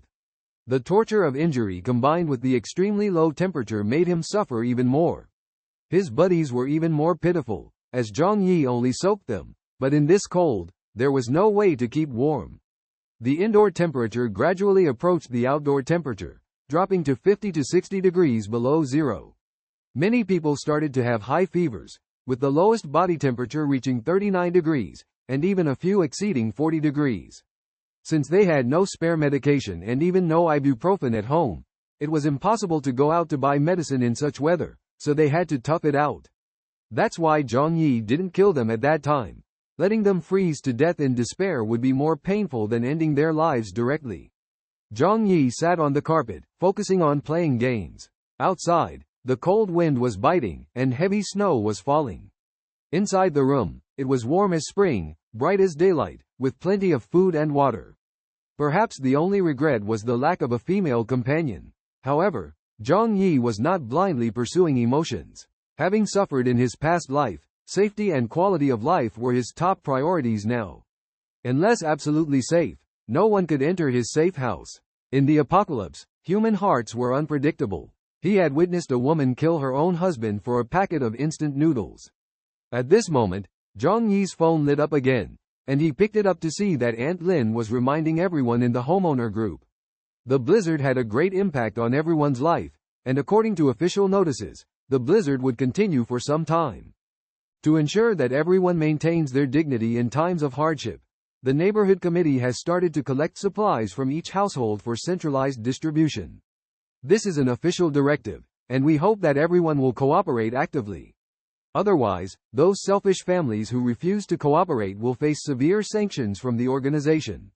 Do not underestimate the power of the organization, as every family has its vulnerabilities. Zhang Yi coldly smiled, recognizing the familiar scene before him. Although Aunt Lin holds limited power within the neighborhood committee, her sources of information are broader than the average person.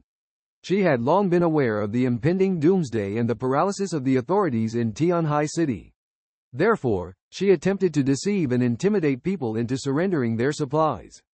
However, Aunt Lin's tricks were clearly not sophisticated enough.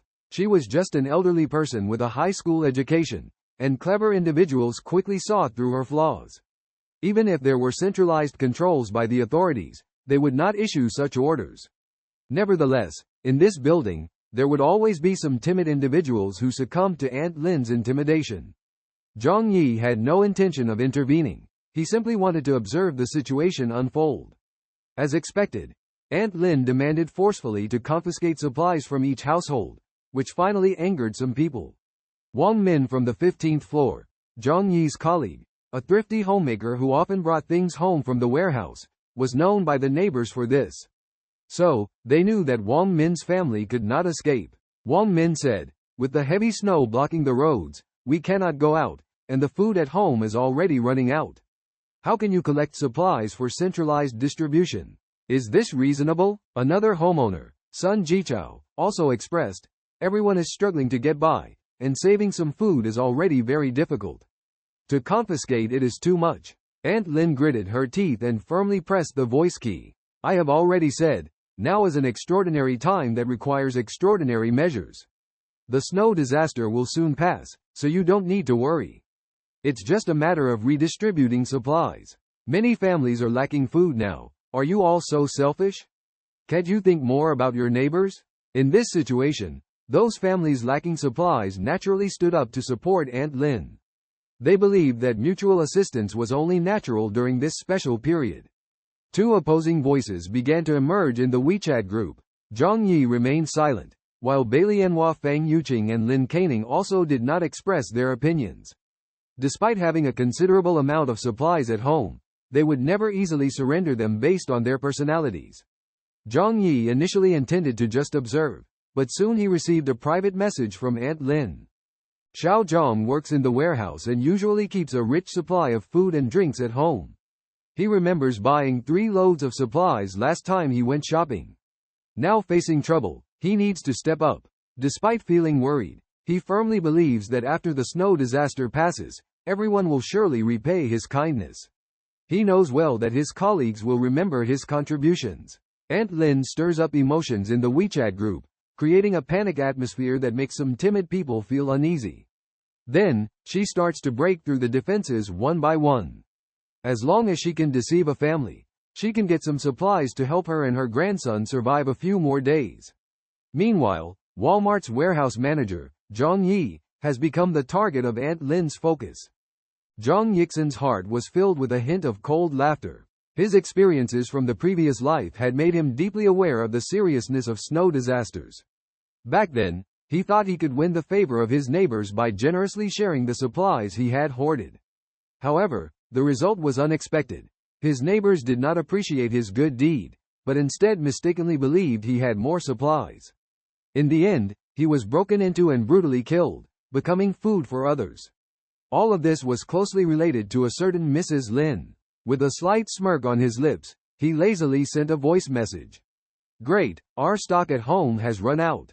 Mrs. Lin, if you find some supplies, remember to save some for me too." Mrs. Lin was so enraged upon hearing this that she exploded on the spot, fiercely scolding, "Don't think I'll believe you. You must still have a lot hidden at home. After working in the warehouse for so many years, I don't believe your hands are clean." Her certainty stemmed from Zhang Yixin often helping neighbors purchase discounted items from the Walmart warehouse, such as damaged packaging or soon-to-expire food, all sold at extremely low prices. As an internal warehouse employee, they had the privilege of priority purchase, sometimes even as an employee benefit. Mrs. Lin's face turned ashen, her teeth clenched, but she refused to give up. She firmly believed that Zhang Yixin was a big fish, and as long as she uncovered his secrets, she and her daughter could obtain a large amount of supplies, at least enough to survive for another week. Mrs. Lin took a deep breath, trying to speak in a gentle yet stern tone. "Zhang Yixin, don't play games with me. You're the manager of the Walmart warehouse. How could your home lack food and clothing? This is an organizational order, you must comply. Your contributions will be remembered by everyone in the organization. Quickly, hand over the supplies at home and set an example." Zhang Yixin picked up a toothpick to pick his teeth, having eaten roasted lamb leg for lunch, which got stuck in his teeth. He lazily said, "I didn't lie to you, we really ran out of everything at home. Even the landlord's house has no leftover food now. Mrs. Lin, can you spare a few packets of instant noodles for me? As a member of the neighborhood committee, you should take the lead and pull yourself together." Zhang Yixin sarcastically added. Seeing Zhang Yixin unaffected, Mrs. Lin understood that the soft approach was not working. Her tone became heavier, and her voice lowered. "Zhang Yixin, refusing to listen to advice, huh? You think I'm negotiating with you in a personal capacity? I represent the organization. Refusing to hand over supplies is going against the organization. Be prepared to face the consequences." Zhang Yixin coldly retorted, "Representing the organization? Do you think you're so great? You're just a neighborhood committee worker, not even considered a civil servant. You usually pacify the elderly, but now you're pretending to be a big shot here. Ridiculous. If you have the guts, give it a try. I'll be waiting at home for you." Zhang Yixin ruthlessly exposed Mrs. Lin's true identity. Neighborhood committee workers were just social workers, not civil servants, let alone officials. Even if Mrs. Lin had any status, at this moment, Zhang Yixin would not yield to her. After a heated argument with Aunt Lin, Zhang Yi decisively hung up the phone and blocked her number. He didn't want to be entangled with such a quarrelsome woman, as he had no time or energy to waste on meaningless arguments. This action enraged Aunt Lin, almost making her explode with anger. Zhang Yi kept provoking her time and time again, rubbing her face in the ground. How could she, who considered herself the leader of the community, tolerate this? "Zhang Yi, you damn guy. I really want to get rid of you," Aunt Lin shouted angrily. However, she could only say a few angry words, because in fact, she herself was in a dangerous situation and couldn't take real action against Zhang Yi.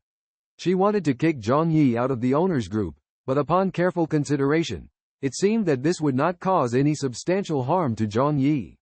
She also considered calling on everyone in the group to denounce Zhang Yi, but then everyone would know that Zhang Yi refused to share supplies. If everyone followed his lead, she would no longer be able to deceive them.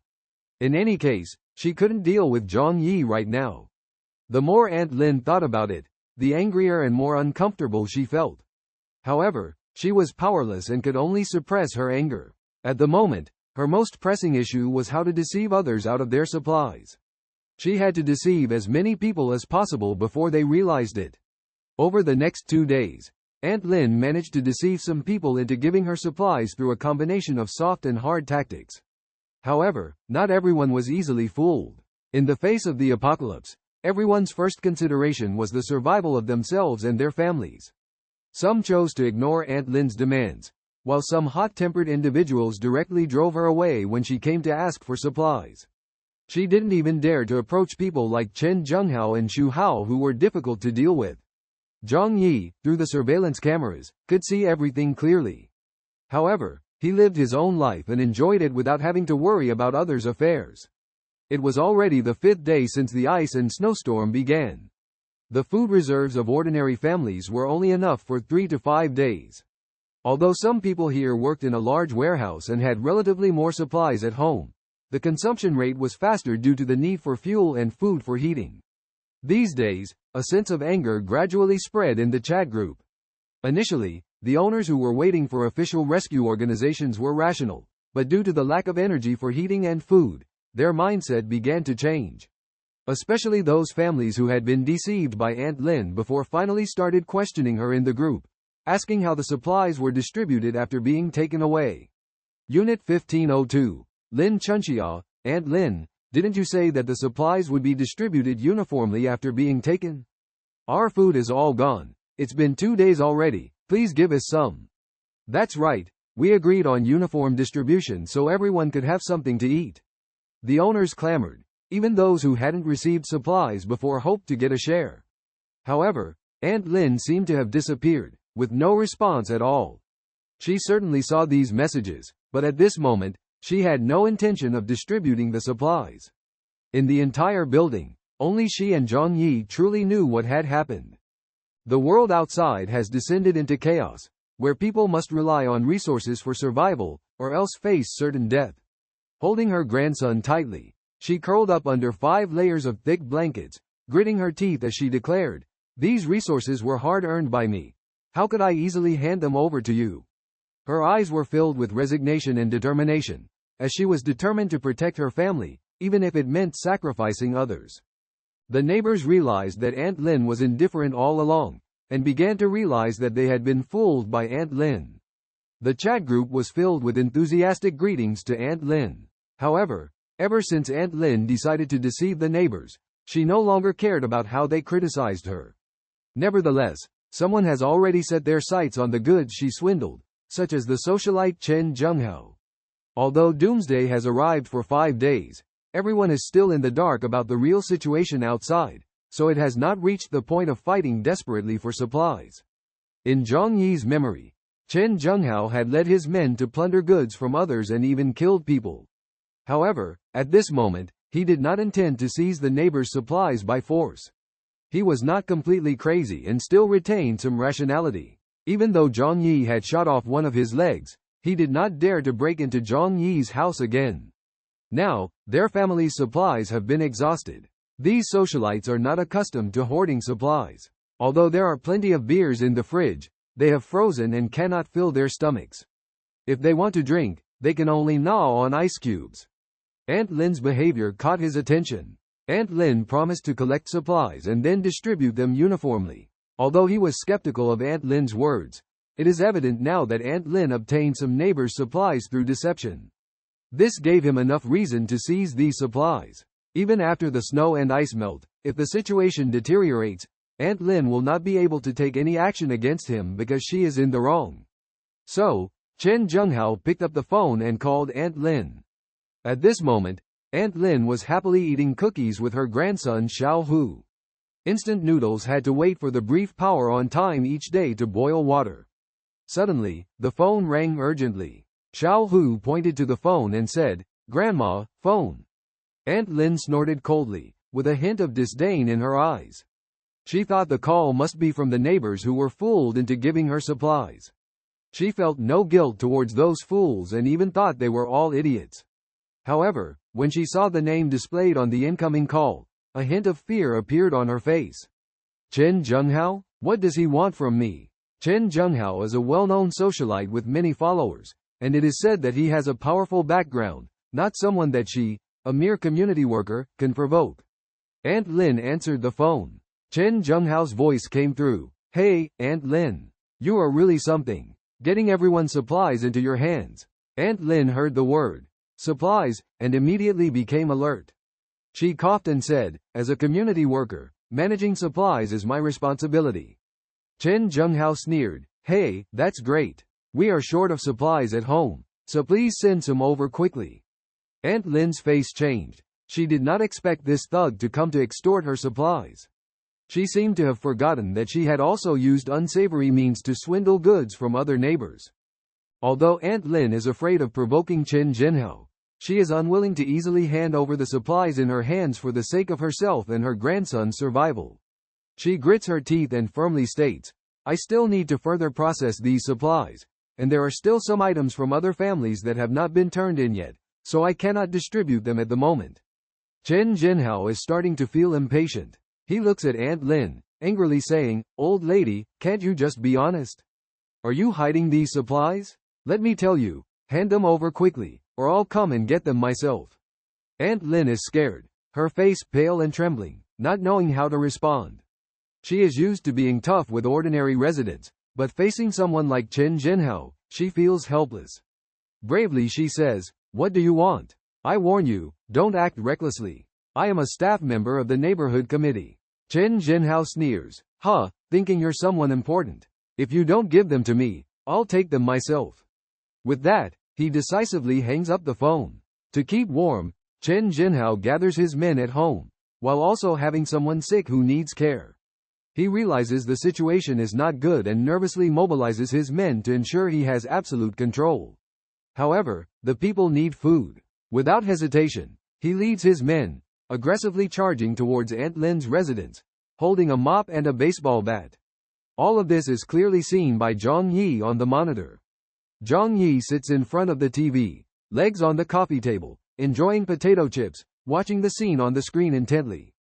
He excitedly says, looks like a fierce fight is about to happen.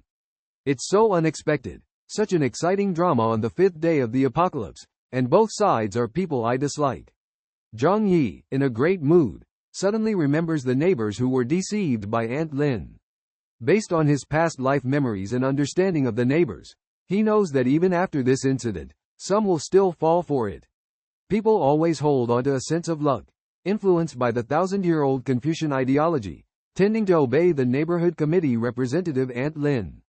Zhang Yi thinks, gently stroking his chin, and comes up with a plan. What if I post all this in the group? What will happen?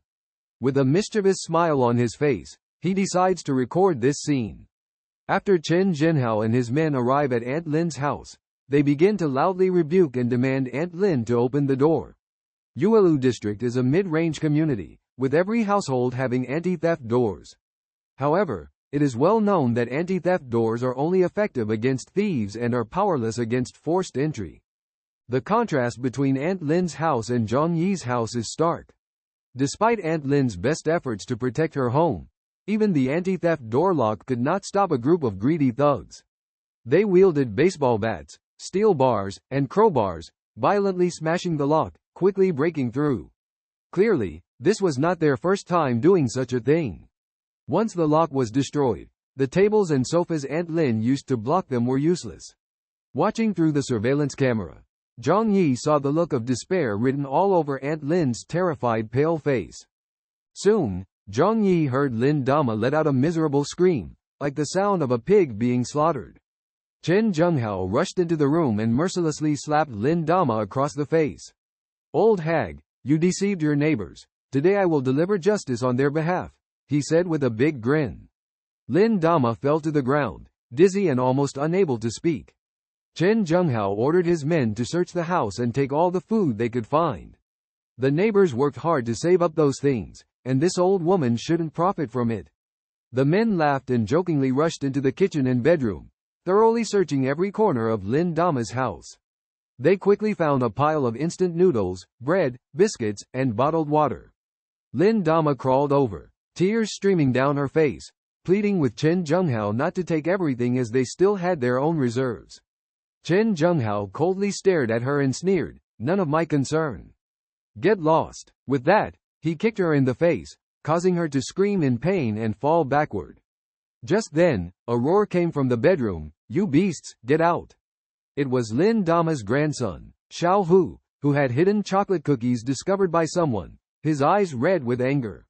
He grabbed a fruit knife from the drawer and lunged at one of the men holding a caramel. In such a vile environment, any injury could be fatal. The man who was stabbed groaned in pain, and seeing that it was a child who attacked him, he was even more furious. How dare you! The man with the caramel was burning with rage and kicked Xiao Hu in the abdomen with all his might. The force of an adult against a 6-year-old child was unbearable. Xiao Hu let out a piercing scream as he was kicked into the air, then crashed heavily into the wall and fell to the ground like a heap of trash. As the saying goes, a blow is like hanging a picture, and this scene vividly illustrated that proverb. Chen Zhenghao and the others saw this and laughed heartily. Ha ha, Lao Wu, when did you become so skilled in your leg techniques? You actually kicked that little guy into the air, amazing. Lao Wu, the man with the caramel, pulled out his knife, feeling proud, and said, cool, right? This scene should have been filmed. Lin Dama, who had pretended to be dead on the ground, saw her beloved grandson seriously injured and cried out in despair, Xiao Hu, my grandson. She rushed to Xiao Hu. Chen Zhenghao pointed at Lin Dama and said sternly, this is the consequence of deceiving your neighbors. I am delivering justice. With that, the group laughed heartily and left Lin Dama's house with their spoils. Zhang Yi witnessed this cruel scene and raised an eyebrow. Watching the despicable Lin Dama and her family being beaten, Zhang Yi felt a sense of satisfaction in her heart, without a trace of sympathy. This scene left Zhang Yi with mixed feelings, as if the social rules of the whole building were beginning to crumble.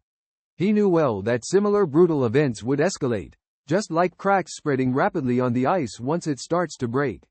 However, he was indifferent to it all, only able to lie helplessly at home and watch others fight desperately for a little material goods, feeling extremely bored.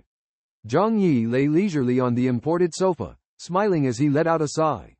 Then, he shared the video he had taken in the homeowners group.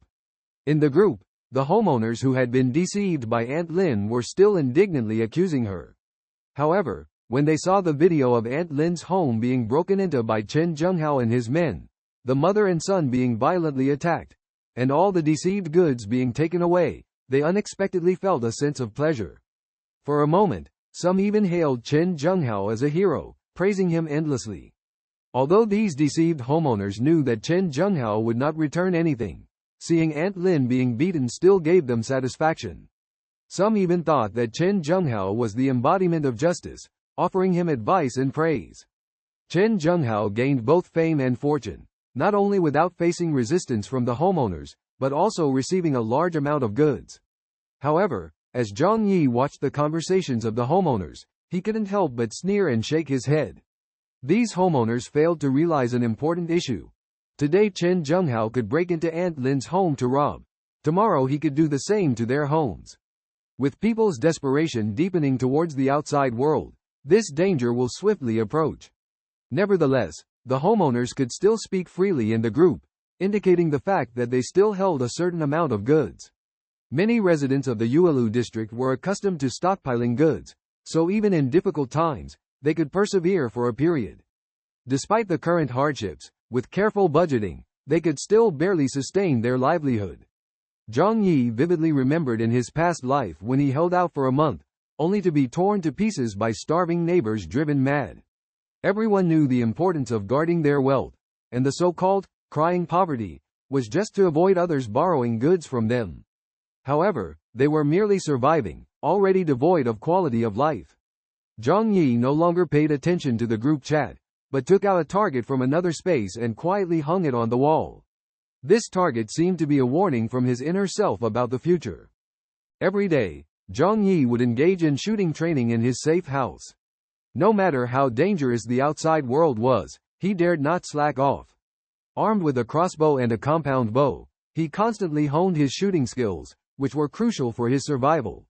Although the safe house was extremely sturdy, in the post-apocalyptic world, he knew that only by persistently practicing could he protect himself. For Zhang Yi, shooting was not only a training for survival skills but also a source of enjoyment. Despite being a member of the shooting association and being well versed in the use of firearms, he did not believe that his marksmanship had reached its peak. However, firearms themselves possessed immense deterrent power, which gave him peace of mind. Even though bullets were limited to just 100 rounds and couldn't be reused like arrows, He still cherished every bullet because in the post-apocalyptic world, conservation was the key to survival. Mrs. Lin was robbed by Chen Zhenghao, her belongings were stolen, and she and her grandson, Xiaohu, were beaten. Despite being severely injured, Mrs. Lin remained strong, struggling to support her body. However, her grandson Xiaohu was cruelly kicked in the stomach by one of Chen Zhenghao's henchmen, little Karami. This 6-year-old child could not bear such a heavy blow, and his internal organs were severely damaged. Helpless, Mrs. Lin could only send out a distress signal in the homeowners group, hoping that someone would lend a hand to save her grandson. However, due to her previous deceitful actions, she had aroused the disgust of the people, and no one was willing to help. Mrs. Lin cried out in desperation, pleading, "I know what I did before was wrong, but my grandson is innocent. He is just a child, please save him." Her voice was full of despair and pleading, but the homeowners were indifferent to her. Some even cynically remarked, "Who knows if this is true or false? Besides, we are not doctors and cannot provide assistance. If it weren't for your previous actions, how could Brother Hao have laid a hand on your grandson? It's all your fault." Mrs. Lin was heartbroken, crying in pain, admitting her mistakes, but only begging for her grandson's life. However, in the group, no one sympathized with her, and some even mocked her. Just then, a woman named Zhou Keir sent a message, "Let me see the child, but I cannot guarantee a cure." Mrs. Lin remembered that Zhou Keir was a doctor and hurriedly took the child to the First People's Hospital of Tianhai City. Half an hour later, Mrs. Lin anxiously asked in the group again, "Does anyone have hemostatic drugs, anti-shock drugs, and antibiotics at home?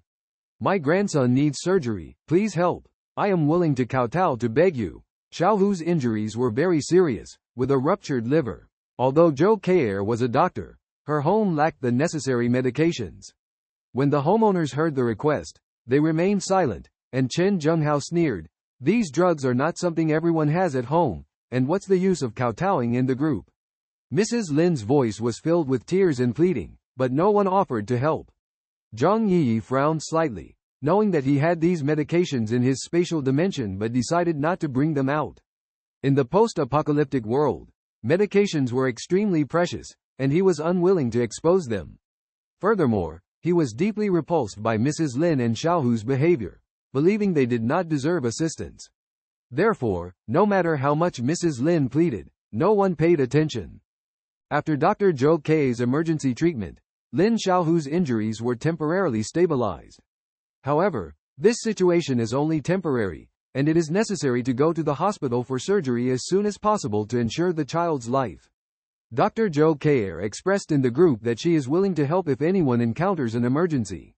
Soon, the group was filled with praise and gratitude. Even those who were usually indifferent to Zhou Kei, like Chen Zhenghao and Xu Hao, expressed their gratitude one after another. In times of crisis, everyone is afraid of death, so they try to please Zhou Kei. Zhang Yimeng silently observed everything in the group without speaking. In the past few days, Feng Yuqing has not contacted him, allowing Zhang Yimeng to enjoy a moment of tranquility. He knows very well that Feng Yuqing will come to him for help sooner or later. Although she has not contacted him for the time being, it is only to maintain her fragile vanity. She has always believed that she is a superior woman and will not easily bow down to men, except for wealthy ones. However, what about the future? The heavy snow is still pouring down, covering the entire first floor with thick snow. Even now, if you want to leave the neighborhood, you have to face snow walls as high as 4 to 5 meters. The shortage of supplies is inevitable. By then, Feng Yuqing's vanity will certainly drive her to come to Zhang Yimeng for help. It has been a week since the arrival of Doomsday. For those who endure the cold and huddle at home every day, 7 days seem incredibly long. At first, they were full of hope, but now almost everyone realizes the harsh reality. The possibility of waiting at home for rescue is slim, as they have learned through the internet that the whole world is in the midst of a once-in-a-millennium snowstorm disaster. The entire world is covered in snow, and the temperatures in some northern cities have dropped to over 100 degrees below zero, with many cities submerged in heavy snow. Although the authorities are still encouraging people to unite and help each other through the difficulties facing the frozen city outside, people's moods have become heavy. The shortage of supplies has led to more acute problems. Lin Dama's food was all taken by Chen Zhenghao, and her grandson fell ill in bed, driving her into a frenzy. She kept clamoring in the group, claiming to be the leader of the neighborhood committee and demanding that everyone hand over their supplies to her. However, everyone has become smarter and no one pays attention to her. In the homeowners group, Baoma Xie Laimei on the 12th floor sent out a request for help, asking if there was any food left as she and her child had not eaten for 2 days. This message sparked subtle changes in the group. In the past, people thought the disaster would pass quickly and the city would be unblocked, so the price of food trading was only slightly higher than usual. However, now more and more families have run out of supplies, and food is their life and hope for survival. Soon after, someone suddenly mentioned that they still had a few packs of instant noodles at home and were willing to sell them. A bag for 1,000 yuan. Instant noodles for 1,000 yuan. This was unimaginable in the past. They may not have expected that this transaction would have a huge impact on the entire building. Zhang Yichuo rested his chin on his hand, his eyes fixed on the phone screen, and whispered, "A miracle is about to happen." Xie Laimei remained silent, showing a hint of hesitation. At least for now, people still hold on to a glimmer of hope, believing that the storm will eventually pass. By then, life will need to go on, and making money is still the top priority.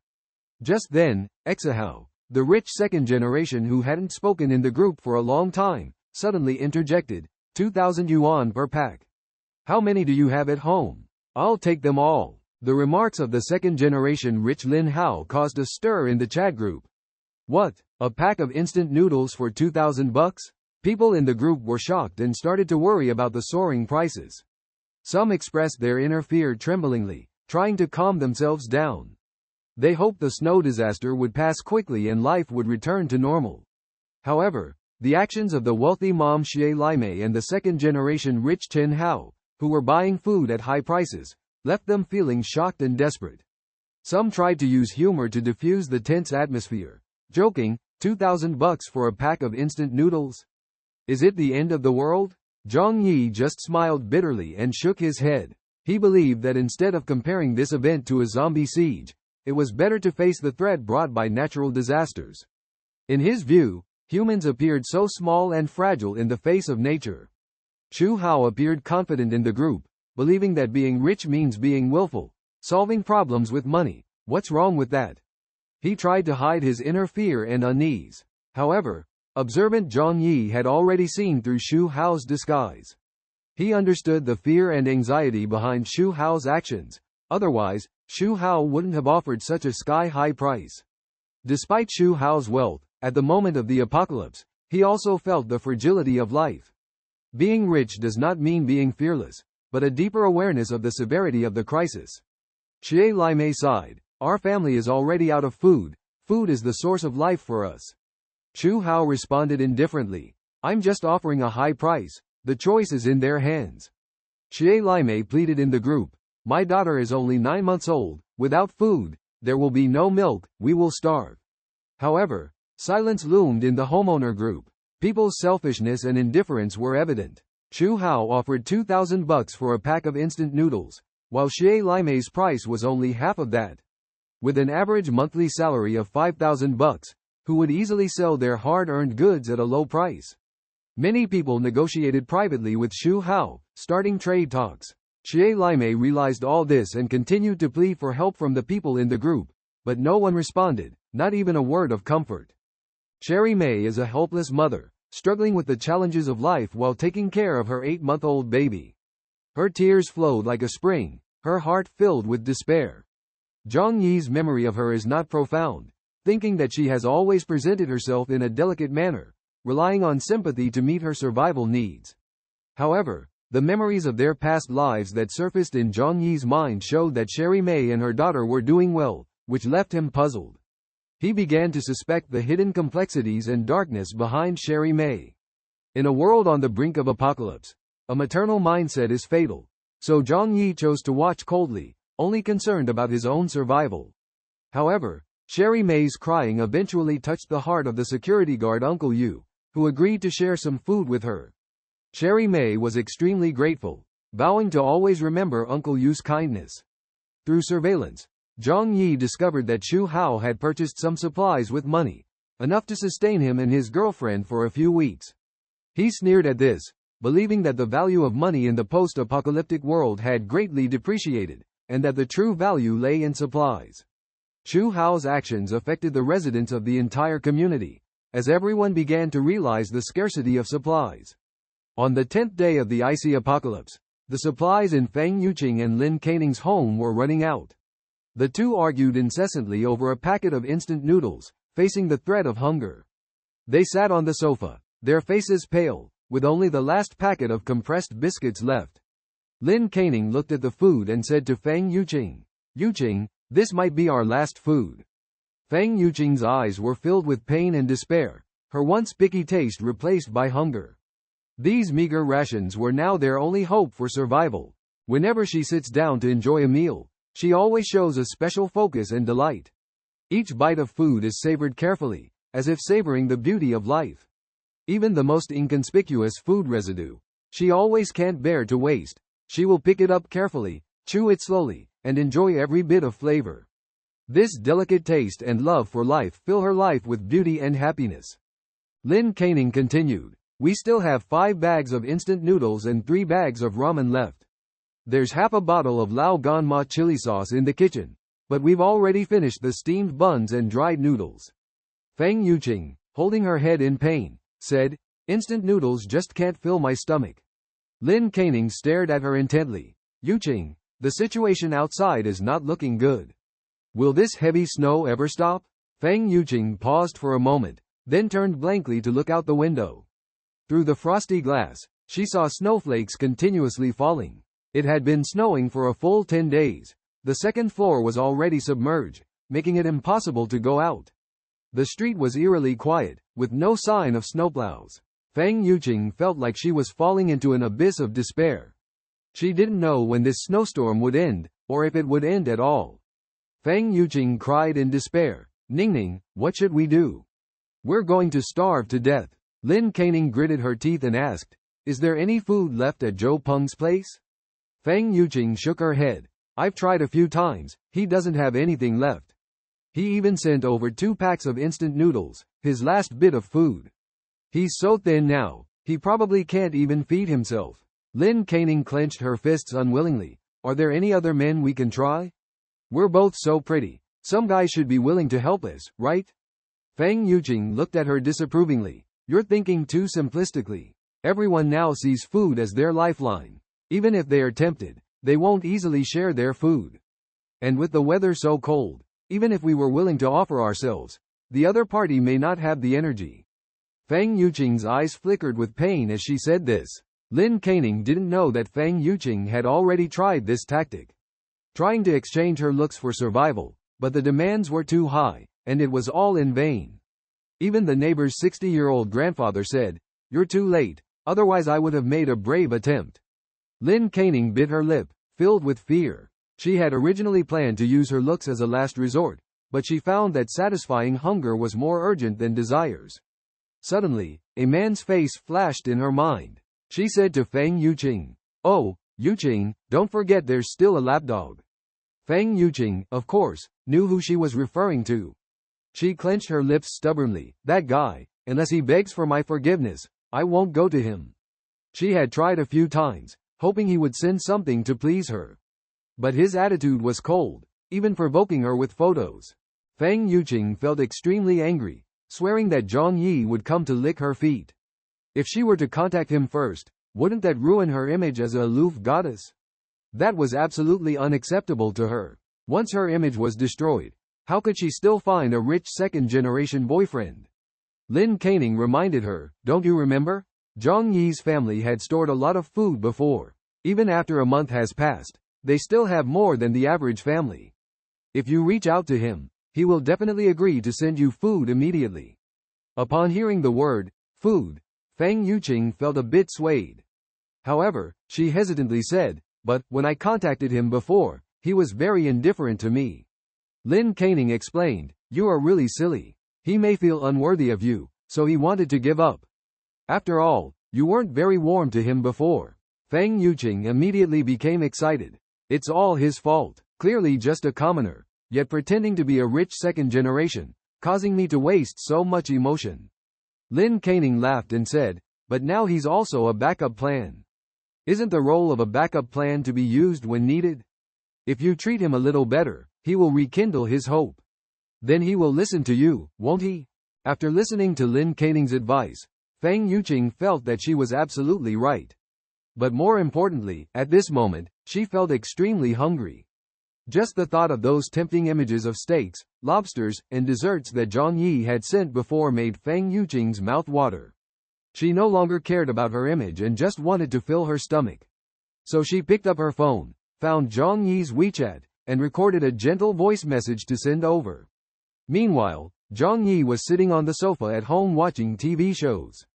Although major TV stations around the world had basically stopped broadcasting, he had already downloaded many classic movies and variety shows to pass the time. Suddenly, his phone rang. Zhang Yi picked up his phone and saw that it was Feng Yuqing calling. A mischievous smile crept onto his face. This woman finally let go of a bit of her pride. He opened the voice message and heard Feng Yuqing's trembling voice. HMPH. Zhang Yi, you annoying little brother. You haven't contacted me for so many days, you're really mean.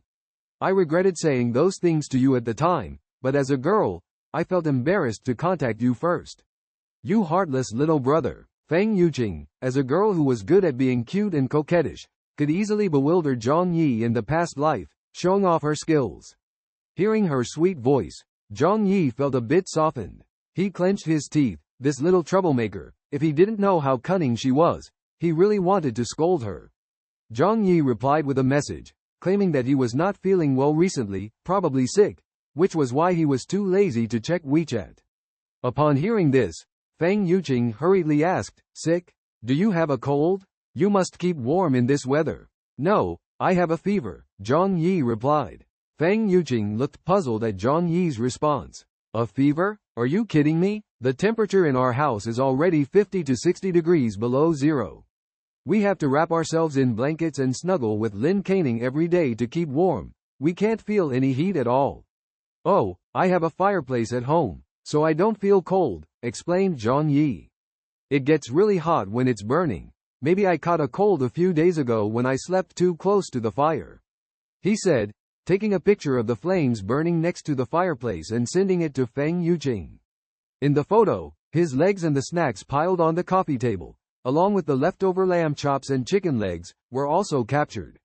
Seeing the photo Zhang Yi sent, Feng Yuqing felt jealous. A fireplace is truly a great tool for keeping warm. Even in the extreme cold of the north, as long as there's a fireplace, the icy world outside is no problem at all. This magical thing provides warmth even better than a heater, making you feel like you're sitting by a cozy fire. Feng Yuqing has been almost frozen stiff for the past 10 days, desperately in need of not only food but also a way to keep warm.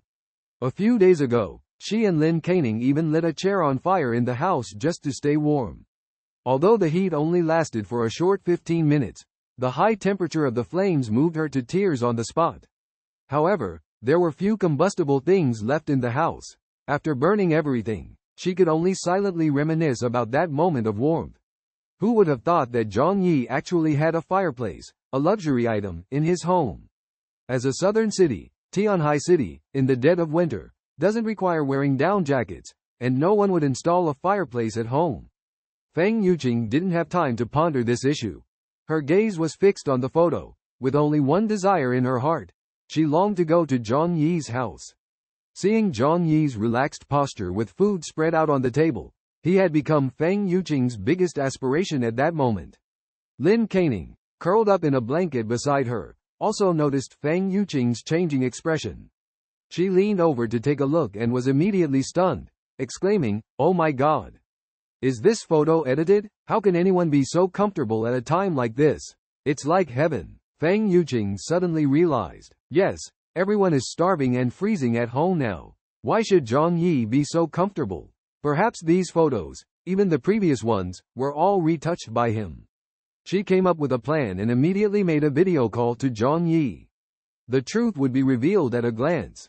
Lin Canning also leaned in, staring at the screen intently. Zhang Yi saw the call request, a playful expression on his face. He really wanted to see how this delicate flower would look when asking for help. If he couldn't witness her despair with his own eyes, how could he make up for his miserable self from the previous life? So he answered the call. After the call connected, both sides saw each other's current situation. Zhang Yi had just finished exercising, lying casually on the sofa shirtless. The bright light in the room illuminated the fitness equipment behind him, and the kitchen was stacked with various ingredients. Occasionally, he would cook for himself as a form of relaxation. Therefore, the kitchen was filled with boxes of dried scallops, fish maw, abalone, as well as high-end instant noodles, caviar, truffles, and other luxury canned goods. For him, these were just occasional fast food treats. But for Feng Yuqing and Lin Caning on the other end of the camera, it was like a dreamy feast. Compared to Zhang Yi's comfort and leisure, Feng Yuqing and Lin Caning on the other end of the camera appeared quite disheveled. Wrapped in thick blankets, unable to use many cosmetics due to the low temperature, they looked somewhat worn out and no longer as refined as before. Seeing Feng Yuqing's appearance, a hint of disappointment flickered in Zhang Yi's eyes. The goddess he had once pursued so ardently turned out to be just ordinary without makeup, at best a 6 out of 10. For a long time, Zhang Yi's mind has been obsessed with Asian sorcery, silently cursing and grinding his teeth. However, the two ladies were completely unaware of the turmoil in Zhang Yi's heart. At this moment, their attention was drawn to the scene in Zhang Yi's home. The bare upper body revealed the warmth and comfort of Zhang Yi's home. The bright lights, despite the daily power limit of less than an hour, made them hesitate. After all, official regulations prohibit the use of high-power appliances, or else the power supply will be cut off. Especially in the kitchen. The pile of food like a mountain caught the eyes of the two ladies who had been eating compressed food for a long time, sparking jealousy in their hearts. During the video call, Feng Yuqing and Lin Caning were shocked to see Zhang Yi's current living situation. The comfortable and abundant food made them feel like they were in paradise. They couldn't believe that in just 10 days after the doomsday, someone could live in such luxury. Zhang Yi casually asked, "How have you been lately? You both look slimmer, congratulations." Feng Yuqing and Lin Caning wanted to protest loudly in their hearts. Did they want to be slim? That's because they were starving. Nowadays, they could only afford to eat 1 pack of instant noodles a day, otherwise, their food at home would have run out long ago. Lin Caning's eyes were fixed on the food in Zhang Yi's house, drooling and greedily asking, "Zhang Yi, how come your family has so much food? Did you stock up last time we went shopping together?" Zhang Yi glanced at the kitchen and casually replied, "Those are just snacks, I only eat a little when I'm lazy to cook. I don't usually move much." Zhang Yi's words were true. His space was filled with delicacies, as he had ordered countless dishes from various restaurants.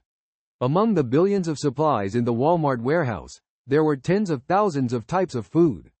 His nonchalant attitude seemed like showing off to Feng Yuqing and Lin Caning. After all, instant noodles in their group were selling for 2,000 yuan per pack. Zhang Yi clearly saw them salivating continuously, obviously longing for the food. However, Zhang Yi remained silent, quietly enjoying their eager eyes. "There's so much food in Zhang Yi's house, it's amazing. Many people outside can't even have a meal now. You're so smart, stocking up so much stuff earlier. You must have planned it all along." Feng Yuqing said with a smile. She called Zhang Yi, "Brother Zhang Yi," which was unprecedented. Zhang Yi smiled slightly. "It's nothing, just lucky." Feng Yuqing asked again, "Brother Zhang Yi, your home looks very warm. And it's not the power supply time now, why is it so bright?" This was her biggest doubt. Zhang Yi smiled faintly and turned the phone camera towards the fireplace. "We have a fireplace at home. It's very warm, the room is too hot." He deliberately said, "You seem very cold, is it really that cold outside?" "I haven't been out for 10 days, I'm not sure about the outside situation." This statement ignited Feng Yuqing and Lin Caning's anger. How could he not know the outside situation? Just by chatting in the homeowners group, he could understand how low the temperature was at other people's homes. Feng Yuqing and Lin Caning were filled with resentment, understanding that Zhang Yi now lived in a place like paradise, with a fortune like Versailles. Feng Yuqing had only one thought, which was to move into Zhang Yi's house. Because in her eyes, The food in Zhang Yi's house must be incredibly abundant. The warm environment is always desirable. Feng Yuqing came up with a plan. She put on a shy look, blinked her watery eyes, and sweetly said, Zhang Yi, you are really amazing. I admire you so much. Can you take me to your place to have a look? Long time no see. I miss you so much. Feng Yuqing was convinced that this trick would work. After all, in the past, she had made her followers obey her every command with this trick. Moreover, Zhang Yi had confessed to her before. She believed that as a goddess, as long as she made a little effort, Zhang Yi would definitely agree. Once she stepped into his home, she would have more opportunities to stabilize her position. She could even give Zhang Yi some sweetness. Are men always so pitiful? However, she did not expect that when Zhang Yi saw her acting coquettishly, he felt disgusted. He began to doubt whether he had been deluded before, to have pursued this kind of woman for 2 years. In the past, they worked in the warehouse, with few women around. Feng Yuqing dressed up coquettishly, and over time, Zhang Yi regarded her as a goddess. However, since he was betrayed and killed in his past life, the veil of the goddess had long since disappeared. Looking at the plain-faced Feng Yuqing, Zhang Yi felt nothing in his heart, but instead found her affectations nauseating. He raised the corners of his mouth and said mockingly, It's so cold outside, it's best to stay at home and rest. The temperature outside is probably very low. Feng Yuqing and Lin Caning did not expect to be rejected. The two of them were stunned, full of disbelief. Feng Yuqing's eyes were full of shock and grievance. In her eyes, Zhang Yi was a backup candidate. As long as she beckoned, he would obediently comply. Now that she took the initiative to suggest going to his house, he actually refused without hesitation. This struck a blow to her confidence. What made her even more uneasy was Zhang Yi's arrogant tone. No, she couldn't accept this ending. Clearly, her unit had warmth and an abundance of food, yet she was hungry at home. She couldn't bear it. She is a goddess. Feng Yuqing's face darkened, then she forced a smile. She said, Zhang Yi, don't joke around. Weren't you the best to me before? Why can't we even meet now? I just want to see you. She pouted, showing a look of grievance, which was endearing. Normally, a man might feel pity and fulfill her request when seeing this, but Zhang Yi was an exception. Since he was betrayed and killed by Feng Yuqing, he had no other feelings for this woman, only resentment. Zhang Yi said with mixed feelings, in the past, every time he invited Feng Yuqing to his house, she always found various reasons to decline, claiming that they were both single and worried about negative gossip from outsiders. He thought she was right, as they had no special relationship. Maintaining a distance might be more appropriate to avoid criticism from others. When Zhang Yi used to pursue Feng Yuqing, he needed careful planning to ask her out for dinner or to watch a movie. He had to prepare gifts, arrange surprises, and choose upscale restaurants to have a chance. But whenever he wanted to invite Feng Yuqing to his house, she always made various excuses to decline. Now, Zhang Yi jokingly brought out all the excuses Feng Yuqing used before and handed them back to her. This scene made him feel complicated, and he also developed deep suspicions about Feng Yuqing's attitude. Feng Yuqing's face blushed slightly, secretly regretting her past actions. But how could she feel embarrassed? Especially when facing the spare tire who obeyed her every word in his eyes. Although Zhang Yi's attitude towards her remained cold, Feng Yuqing firmly believed that he was just teasing her on purpose. She was convinced that Zhang Yi had feelings for her, and as long as she tried a little harder, she would definitely win his heart. So she coquettishly said, everything I did in the past was for your own good. Brother Zhang Yi, don't be so petty. Can't you just forgive me when I admit my mistake? I'm here to make amends now. With that, she lightly bit her lip, and a blush crept up her face. It's okay. I can give you a massage. Rub your shoulders. Zhang Yi couldn't help but be amazed internally. How could she so skillfully portray the shy girl feeling in such cold weather? It's such a waste to give up being an actress. However, Zhang Yi was unmoved by all this. He solemnly said, we are not boyfriend and girlfriend. I can't accept such intimate actions. I am a traditional person. Feng Yuqing was almost infuriated by Zhang Yi's words. She took the initiative to show goodwill, and he still pretended to be serious? Did she have to be so blunt? As long as she stayed in his house, there would be many benefits and advantages in the future. Even going to bed wasn't out of the question. She felt that maybe she hadn't expressed herself clearly enough. In order to enjoy the happy life that entering Zhang Yi's family would bring, she even ignored Lin Caning beside her. She directly said to Zhang Yi, "Brother Zhang Yi, I've always had a crush on you. We can consider being boyfriend and girlfriend in the future. After all, feelings will develop over time." With that, she pretended to be shy and covered her face. "Oh, so shy.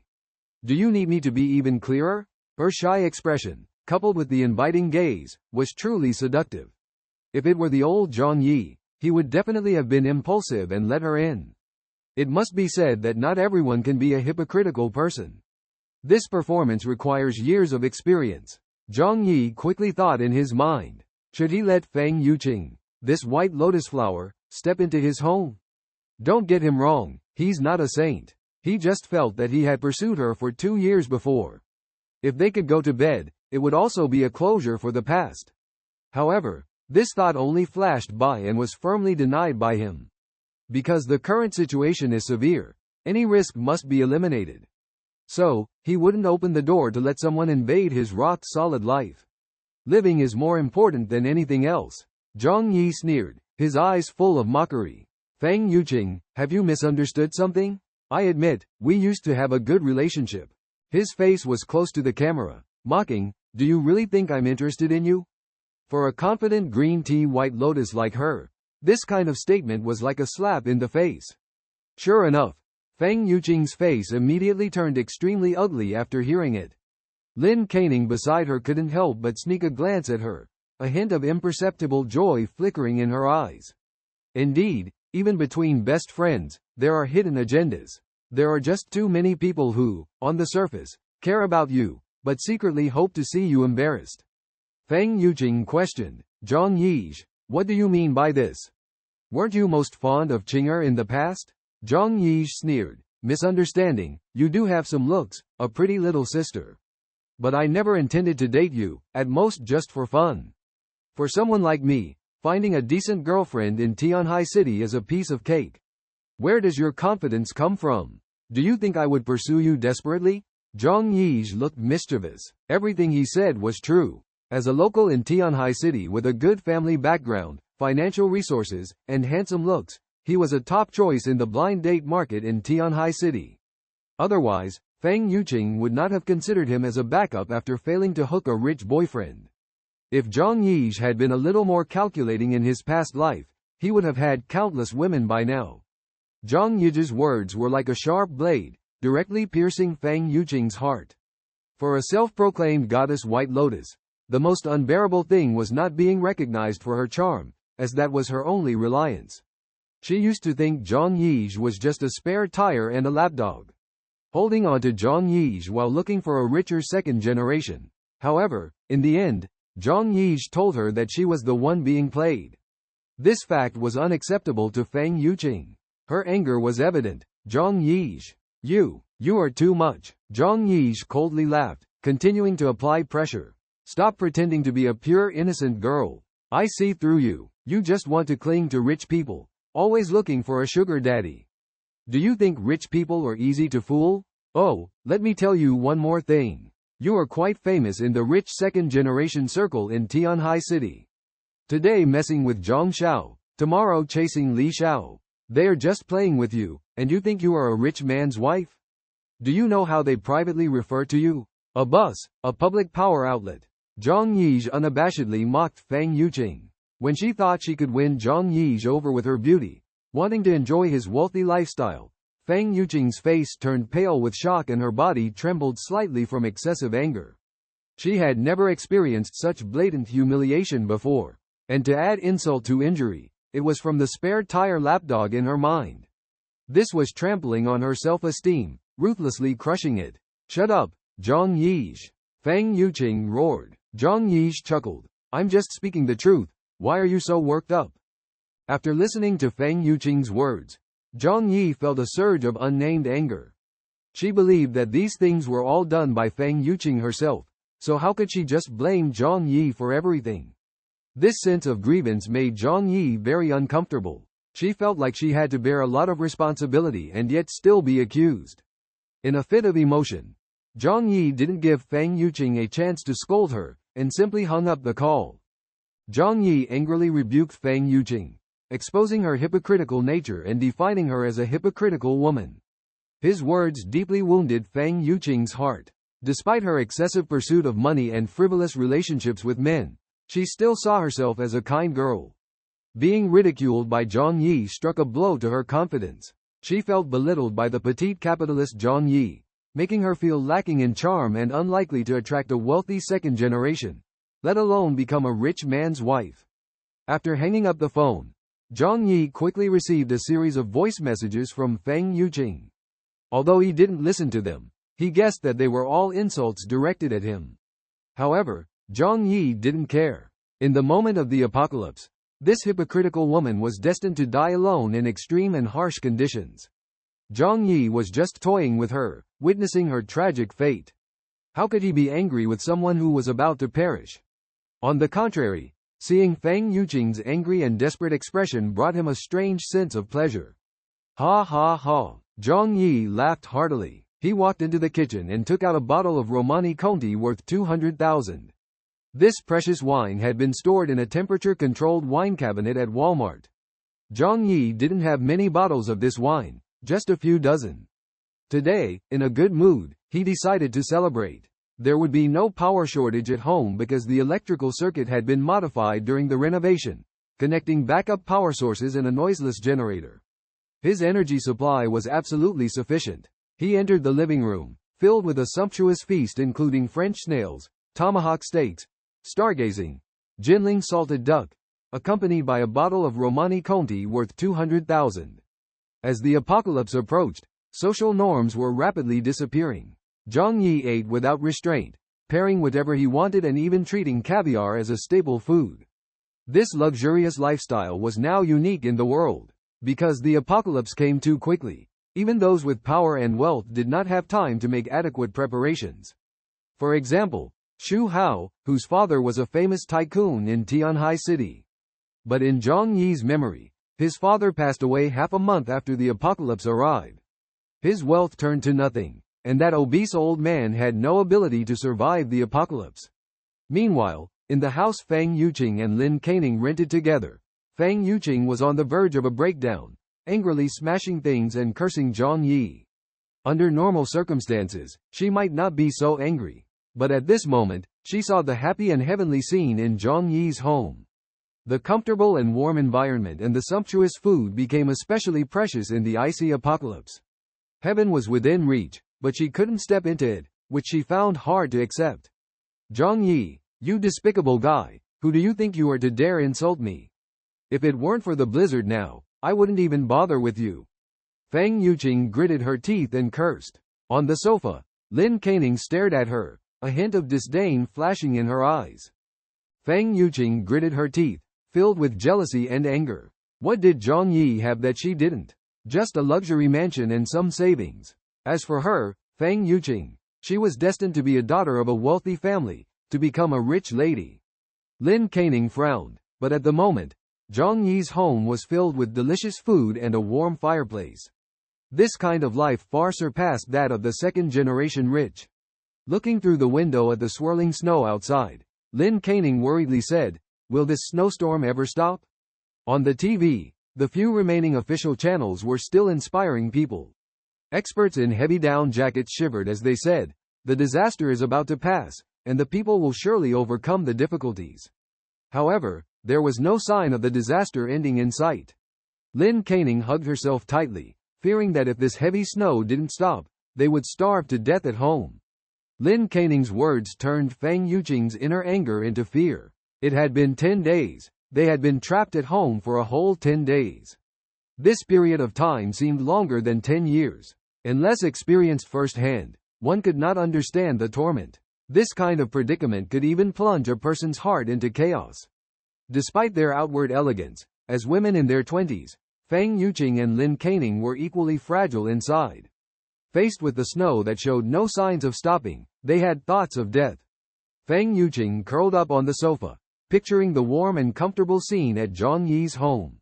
She said bitterly, "This is so unfair. Why can Zhang Yi live so comfortably while I, Who am so beautiful, am deep in misery. Lin Canning glanced at Feng Yuqing without saying a word. Wrapping herself in a blanket, she found Zhang Yi's contact information in her address book. Before long, Zhang Yi received a message from Lin Canning. At that moment, Zhang Yi was savoring top-notch red wine and enjoying a luxurious feast. Seeing the message, a playful glint appeared in his eyes. The end of the world has come. Watching these women's painful struggles is more exciting than watching a movie. After reading Lin Canning's message, Zhang Yi felt great. Lin Canning, I just saw you exposing Feng Yuqing's true colors, and I'm delighted. I've long known about Feng Yuqing's hypocrisy. She never truly treated you well. It's great that you finally see her for who she is. Congratulations on waking up. Zhang Yi chuckled. The plastic sisters are indeed well deserved of their reputation. Feng Yuqing was betrayed so quickly. But it's only natural. Birds of a feather flock together. Lin Canning replied, it's okay. She continued, I was really heartbroken when I saw you pursuing Feng Yuqing all this time. Zhang Yi, actually, I've always liked you, did you know that? Now that Feng Yuqing is no longer your choice, let's be together. Zhang Yi almost sprayed out the wine in his mouth. Goodness, this woman was too direct. He shook his head, marveling at the wonders of the real world. It seemed like she had a pretty rough time during these 10 days. In the past, Linda has always been very honest with Jack. Despite not having outstanding qualities herself, this has not affected her deep belief that she is a fairy. Now, when she sees Jack rejecting Feng Yuqing and discovers that Jack comes from a privileged background with a high quality of life, she immediately sees an opportunity to seize. This opportunity is too rare to come by, and with excitement and anticipation, she decides to take action proactively.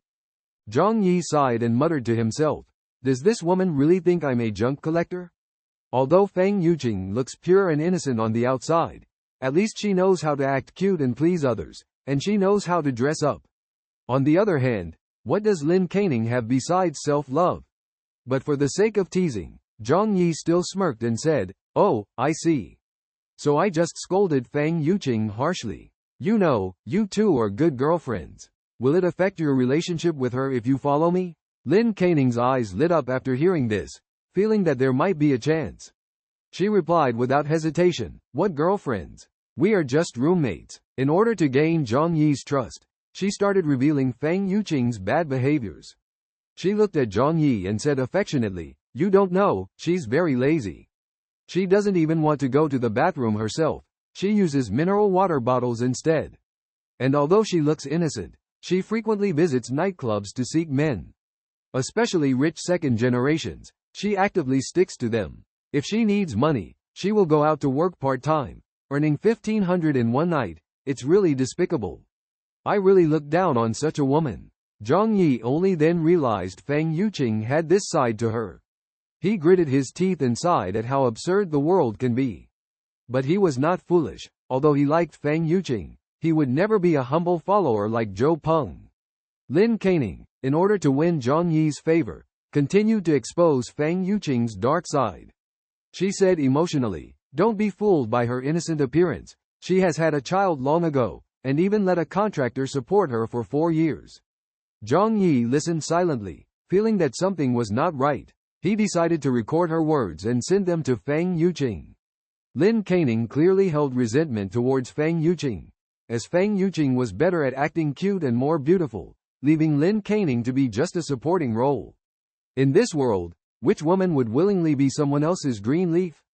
The best friends of those wandering goddesses in college are usually girls with ugly appearances. After venting her emotions towards Feng Yuqing, Lin Canning continued to confess to Zhang Yi. She said with emotion, Zhang Yi, all these years watching you pursue Feng Yuqing, it has been unbearable for me. Now I finally have the opportunity to confess to you. Let me be your girlfriend. I will love you well, and you must be lonely now, right? Having a woman by your side can help you in many ways. Lin Canning made it clear that as long as she could get into Zhang Yi's house, she was willing to let Zhang Yi do whatever he wanted. Unfortunately, Zhang Yi was not interested in her at all. He forwarded their chat history to Feng Yuqing and then said to Lin Canning, although touched, let's forget about this. Lin Canning, unwilling to give up, asked, why? Don't you need a woman? Zhang Yi, suppressing his disgust, said solemnly, "I do like women, but you are just too ugly." With that, he muted his phone and threw it aside. Lin Caning's face turned pale with anger after hearing this. She was actually called too ugly by someone? This kind of defamation is simply an insult to her personality. Every time she posts carefully edited photos online, countless people praise her as a stunning goddess. Just when Lin Caning was furious, she suddenly heard an angry scream. Feng Yuqing saw Lin Caning badmouthing her behind her back and immediately flew into a rage. They two fought, pulling each other's hair and twisting each other's arms. They didn't stop until they were exhausted, but still stared at each other with fierce eyes. If it weren't for the cold weather and the fact that they had to live under the same roof, they might have harbored murderous intentions long ago. Lin Caning knew what had happened and felt extremely angry towards Zhang Yi. However, like Feng Yuqing, she might be more envious. As long as Zhang Yi agreed to let them into the room to eat something, they would not hesitate to put down their dignity and crawl forward like a female dog. Zhang Yi lived a plain but affluent life. Every night, he turned on the TV and watched news that he had never paid attention to before. Although the news still had many biases, at least he could get some information from the outside world. The Tianhai city government issued a notice that to meet the electricity needs of the people, power would be supplied from 1 p.m. to 2 p.m. every day. High-power appliances could not be used, only providing power to small power appliances such as electric kettles and mobile phones. Currently, major power plants are shut down, causing a shortage of electricity. They hoped everyone would consciously save electricity to avoid long power outages. Seeing this news, Zhang Yi raised an eyebrow slightly. In the past few days, the daily power supply time had gradually decreased, sometimes even to just over 10 minutes. In this situation, the government was still willing to provide electricity to ordinary people, even if only for a short moment. Perhaps this was already the limit of what they could do. Most of the global power plants have stopped running, and energy consumption is decreasing. However, what Zhang Yi was concerned about was not the content of the news, but the tone of the female anchor and the form of news reporting. This time, the news anchor's tone was serious, and the content of the report was no longer focused on soothing the people. This meant that the government was no longer concealing the national disaster. After losing control, they could only release all the information publicly, so that people could recognize the reality and find a way to save themselves as soon as possible. Sure enough, Zhang Yi opened his phone and saw that all the groups had exploded.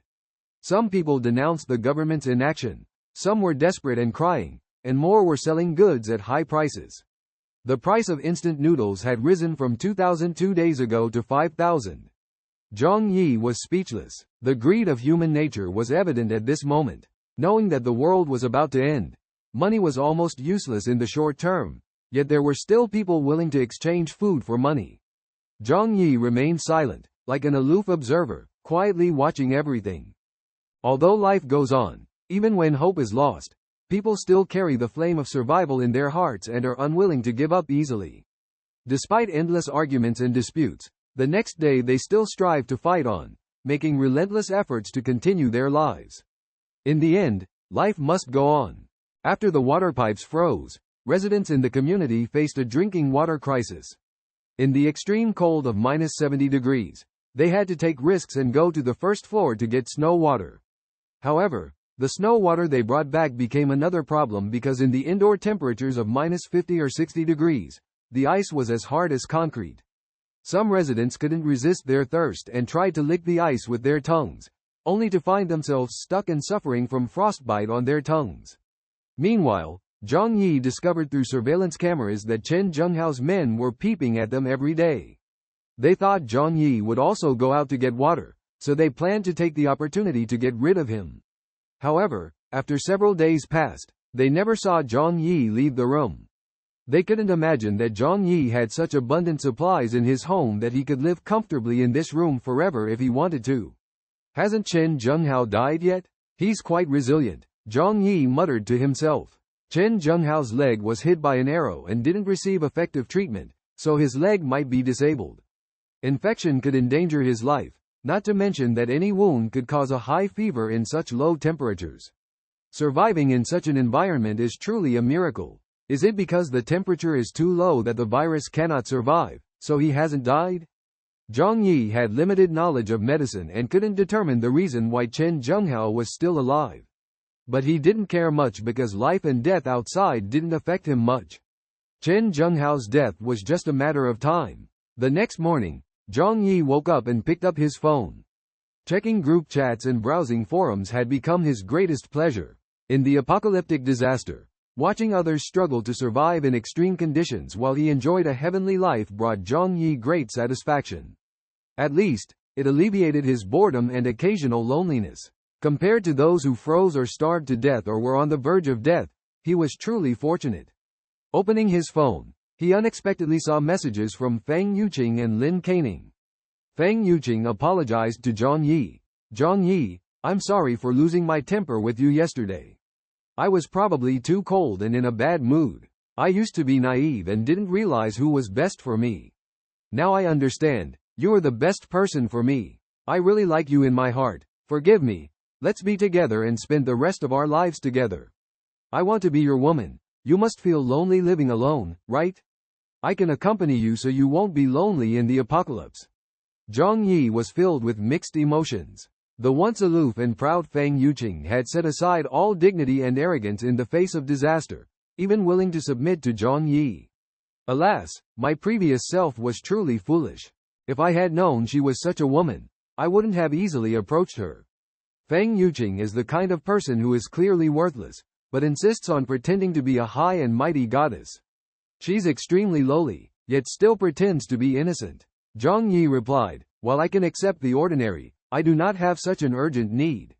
He is a man with a traditional craft heritage. At the very least, there are many treasures that can be used in the alternate space. Those are all high-end products, all mimicked by Sakura country. Alas, they are not what Zhang Yi wants, but Walmart's inventory is just too abundant." After closing Feng Yuqing's chat window, Zhang Yi opened Lin Caning's. This woman is bolder than Feng Yuqing. Perhaps she also realizes that her appearance is not as good as Feng Yuqing's, so she directly sent several suggestive selfies.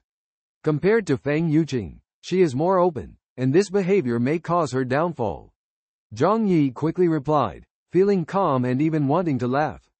Then he ignored her. He understood that once these two women saw the beauty of his home, they would surely do everything they could to enter his home. Now they have even abandoned their dignity and stooped to begging for love. Especially Lin Caning, displaying every corner and pose of her body. Zhang Yi actually said he felt like laughing after seeing her photos. That's too insulting. Although she doesn't have the time and energy to dress up now, her appearance and figure are lacking, but she is still a woman.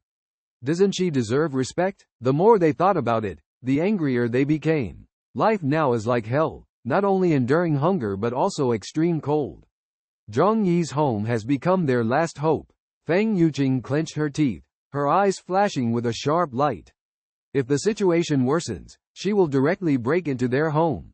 She must live there, no longer willing to endure hunger. Even if necessary, she will resolutely embrace violence.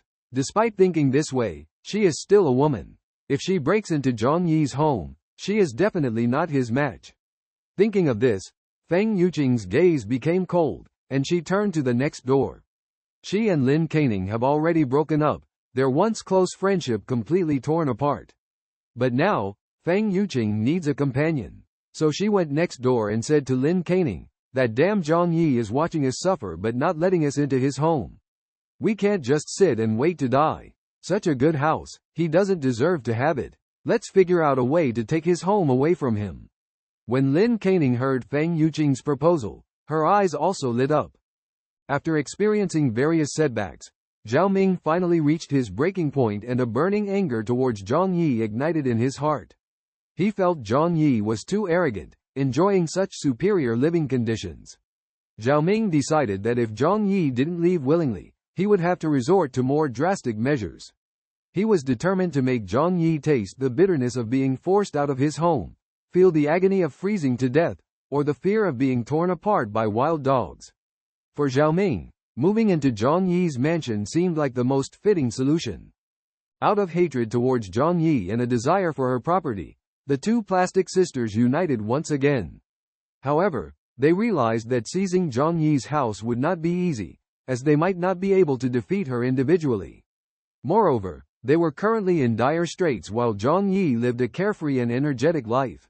Lin Canning furrowed her brows and suggested, "What if we gather the neighbors to take action together?" Feng Yuqing coldly rebuked her, believing that even if Zhang Yi's household goods were abundant, they would not be able to supply so many people. Therefore, keeping the secret was the best policy. Lin Canning anxiously asked, "So what should we do then?" With a smug look, Feng Yuqing suggested, "We can bring Zhou Peng in."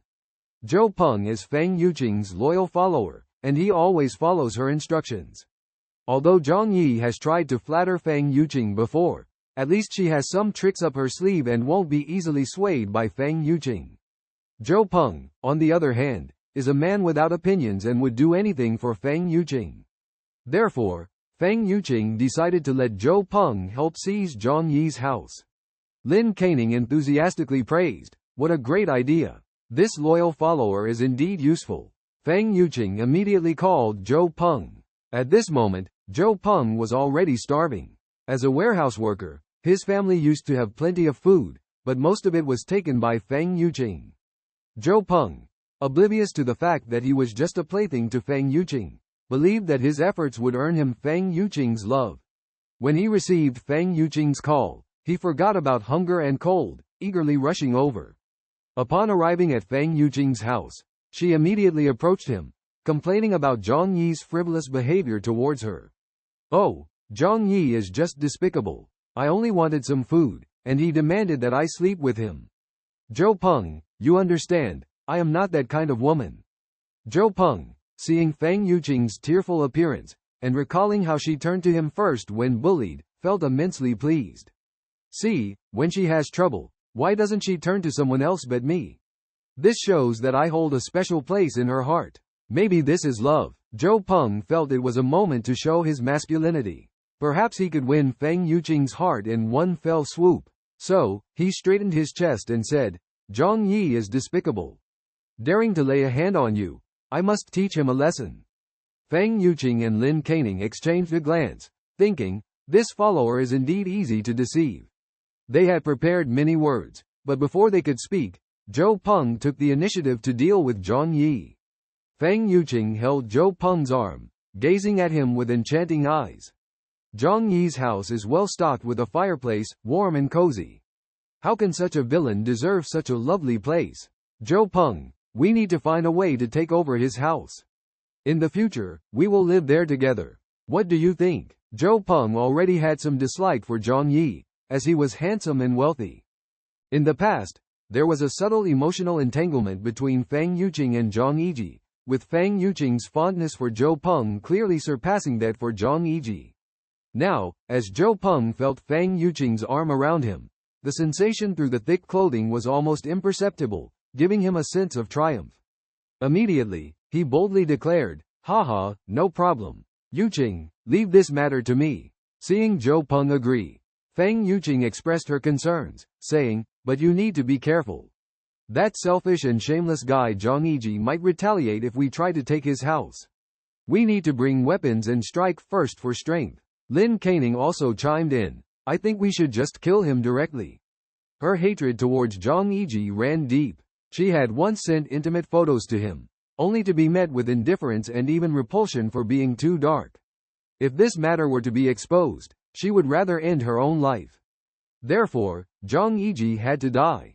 Zhou Peng, upon hearing this, hesitated slightly. Murder, spoken lightly, was not an easy task after living in this civilized society for over 20 years. Seeing Zhou Peng's hesitation, Feng Yuqing's displeasure was evident. "What's wrong? You don't agree? Even after Zhang Yi was so rude to me, you still hesitate. It seems that all the love you claimed to have for me was fake." Zhou Peng, seeing Feng Yuqing angry, immediately explained desperately, No, Yuqing, don't be angry. I'll do as you say, no problem. I'm willing to do anything as long as I can have you." Ultimately, as the apocalypse approached, people's moral values were gradually deteriorating. Feng Yuqing coldly said, "All right, let's go. We leave now, no delays." They quickly prepared their weapons and headed to Zhang Yi's residence. Arriving at Zhang Yi's door, Feng Yuqing and Lin Canning hid on the side, holding deadly weapons to avoid being discovered by Zhang Yi through the peephole.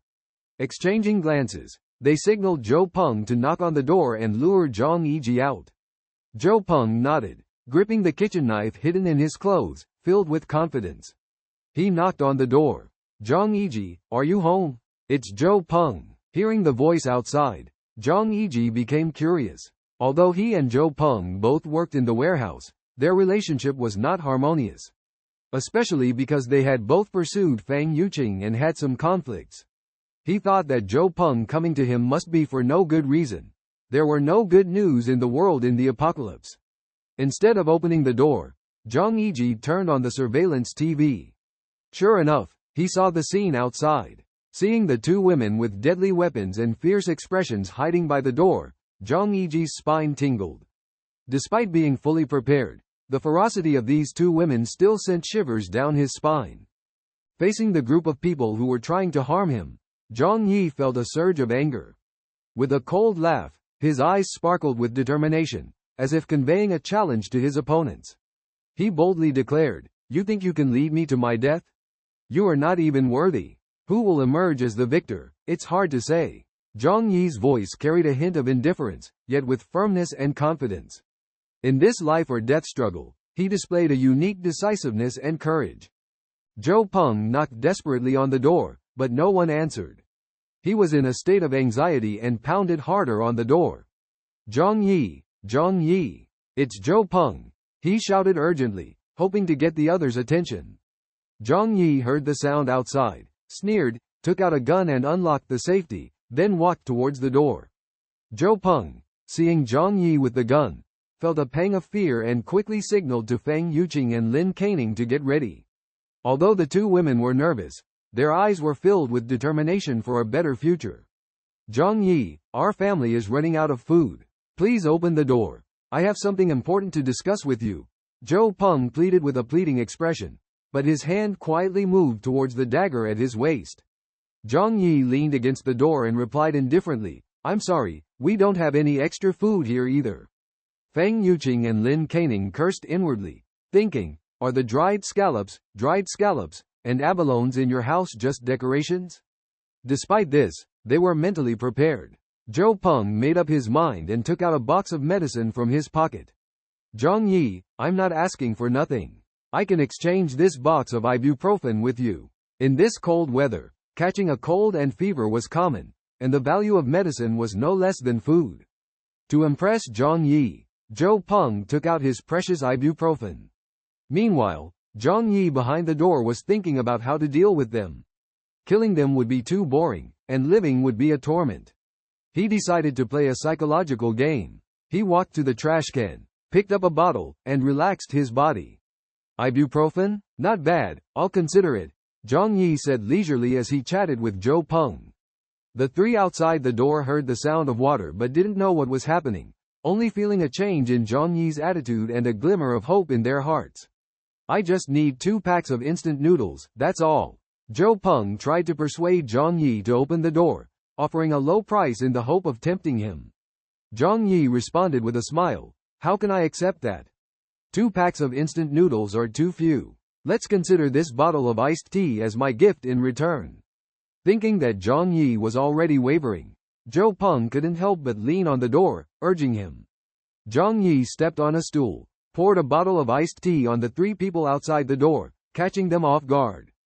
Fang Yuqing and Lin Caning exclaimed in surprise, "Wow, what is this? Oh, it's hot water, still steaming." Initially feeling the warmth, the group felt happy for a moment. However, in less than an instant, they smelled that distinctive foul odor. This is urine. Wow! As urine poured down on them, the 2 ladies let out piercing screams, immediately dropping to the ground in agony and vomiting continuously. Zhou Peng's eyes turned red with anger. Bang! Bang! Bang! He pounded on the door with force. "Zhang Yi, you at hash and asterisk, and percent hash. You damn well better come out, I will definitely kill you." But the thick alloy door, despite being struck by his fist, remained unchanged, only causing Zhou Peng's hand to ache unbearably. From inside the room came Zhang Yi's gleeful laughter. "How does my urine smell? Good or bad? A few fools, Actually trying to set me up. Who do you think you are? Zhou Peng and the others immediately realized that they had been discovered by Zhang Yi. Shocked and enraged, they cursed fiercely at Zhang Yi outside the door. Zhou Peng cursed, "Damn it, I shouldn't have wasted words with you. Just wait, I'll get in and kill you." He became more aggressive, pulling out a kitchen knife from his clothes and slashing wildly at the door. Ordinary doors are made of wood and can be opened once the lock is broken. But Zhang Yi's door was made of integrated alloy, strong enough to withstand RPG attacks. With one slash, Zhou Peng felt like he was hitting a steel plate. The door didn't budge, and the tremendous recoil force sent the kitchen knife flying. The knife grazed past Zhou Peng's head and left a deep gash on the back of his hand. His palm was also bleeding profusely from the impact. A little biology fact. The skin is more fragile in winter, and the sensation of pain is more intense. Zhou Peng was stunned, realizing how close the knife had come to hitting his face. But soon, his daze was interrupted by intense pain. "Oh!" Zhou Peng cried out in agony. The two women, seeing this, felt fearful and hurriedly abandoned Zhou Peng, running out. Inside the room, Zhang Yi looked at everything, weighing the handgun in his hand, contemplating whether to go out and shoot them directly. Not to kill them, but at least to punish them, so that they would definitely suffer in this post-apocalyptic world. However, after a moment of thought, he abandoned this plan. Why? Because there were 3 mad dogs outside. Although opening the door to go out could likely result in being injured, there was also a slim chance of being killed in return. Joking with one's life was something Zhang Yi would never do. That's right, he was the king of opportunism. He lived so comfortably, why take risks? It's okay, I'll just wait here for them to die. Let's see how long they can survive in this post-apocalyptic world. Zhang Yi remained calm and returned to the sofa, continuing to play games. Zhou Peng and Feng Yuqing ran back home, with Zhou Peng sitting on the sofa, trembling all over. He had almost lost his life just now, and he still felt lingering fear. Feng Yuqing saw the urine on his body dripping onto the sofa and immediately screamed. "Hey, get off! Who said you could sit on my sofa?" Feng Yuqing felt sorry for her beloved sofa but was disgusted by the urine stains on Zhou Peng's body. After all, Zhou Peng was the one who got splashed the worst at the door. She immediately scolded Zhou Peng loudly, telling him not to sit on the sofa.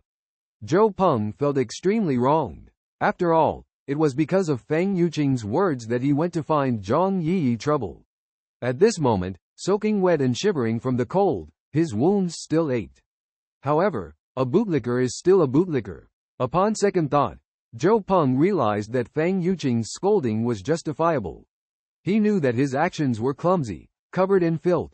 How could he dirty the sofa in the goddess's home?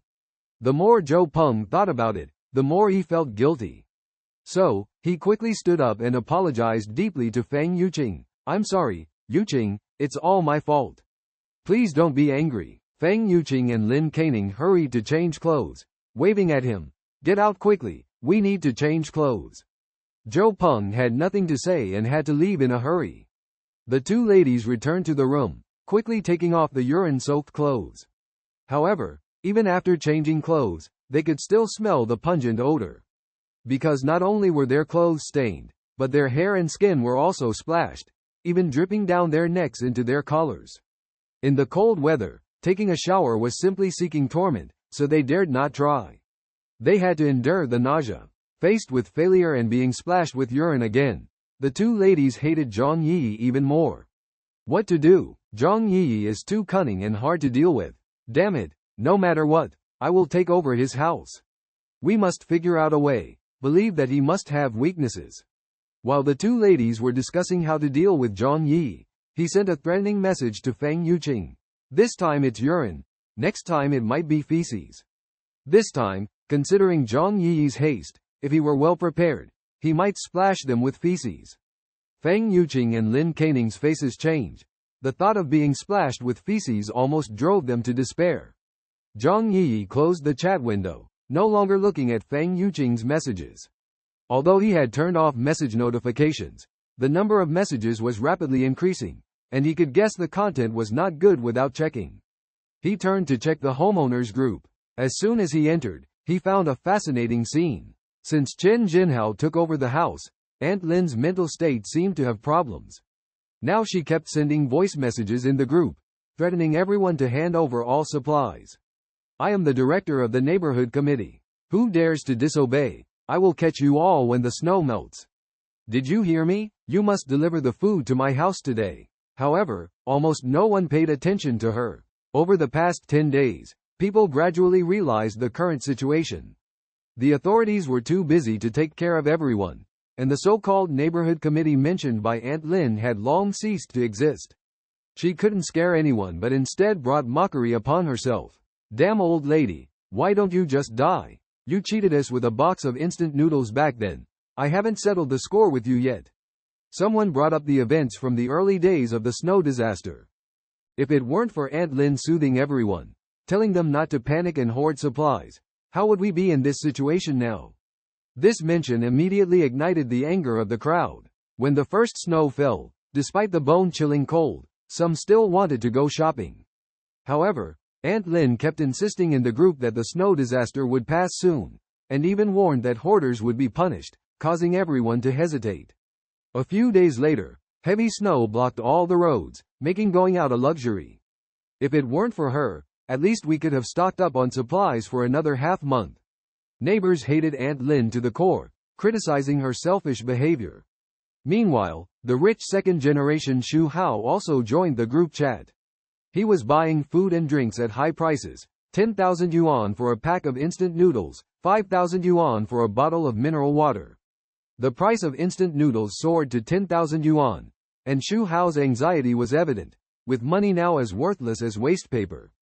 Zhang Yi shook his head and sighed, surprised that there were still people willing to trade with money at this time. As soon as he finished speaking, someone eagerly expressed willingness to sell food from their homes. Zhang Yi was speechless. It seems that no matter when and where, there will always be people willing to do anything for money out of greed. Even though hope seems slim, some are still betting that the snow disaster won't last long. However, only Zhang Yi knows deep down that this snow disaster will be extremely long. And after the snow stops, global recovery will take a long time. Money is as useless as waste paper. At least waste paper can still be used to wipe one's bottom. Suddenly, Zhang Yi came up with a plan. His warehouse was piled high with toilet paper, much more than his neighbors. Once the toilet paper runs out, how will they wipe? But he quickly shook his head, realizing that hunger would not leave much need for excretion. However, this was just a precursor to the imminent break of peace. Zhang Yi understood that when food is completely depleted, people will turn into terrifying beasts. The next day, Feng Yuqing and Lin Caning came to Zhang Yi's door again. They pleaded bitterly, hoping Zhang Yi would open the door, claiming they were about to freeze to death. However, Zhang Yi ignored them. Freeze to death? That's exactly what Zhang Yi was hoping for. Seeing Zhang Yi unmoved, they then said, out of old feelings, even a little food would do. Through the surveillance camera, Zhang Yi noticed they were carrying umbrellas this time. Obviously, the urine splashing incident from yesterday had made them fearful. However, Zhang Yi was not a fool and did not open the door. If he guessed correctly, they might be carrying knives and ready to commit suicide to grab houses and supplies. After some thought, Zhang Yi opened the alternate space. The warehouse was filled with various items that were not usually used, but now they would come in handy. He took out 2 stink bombs. This kind of toy is designed for pranks. Once ignited, it will release an extremely disgusting smell. Moreover, this smell is hard to clean off with water and laundry detergent.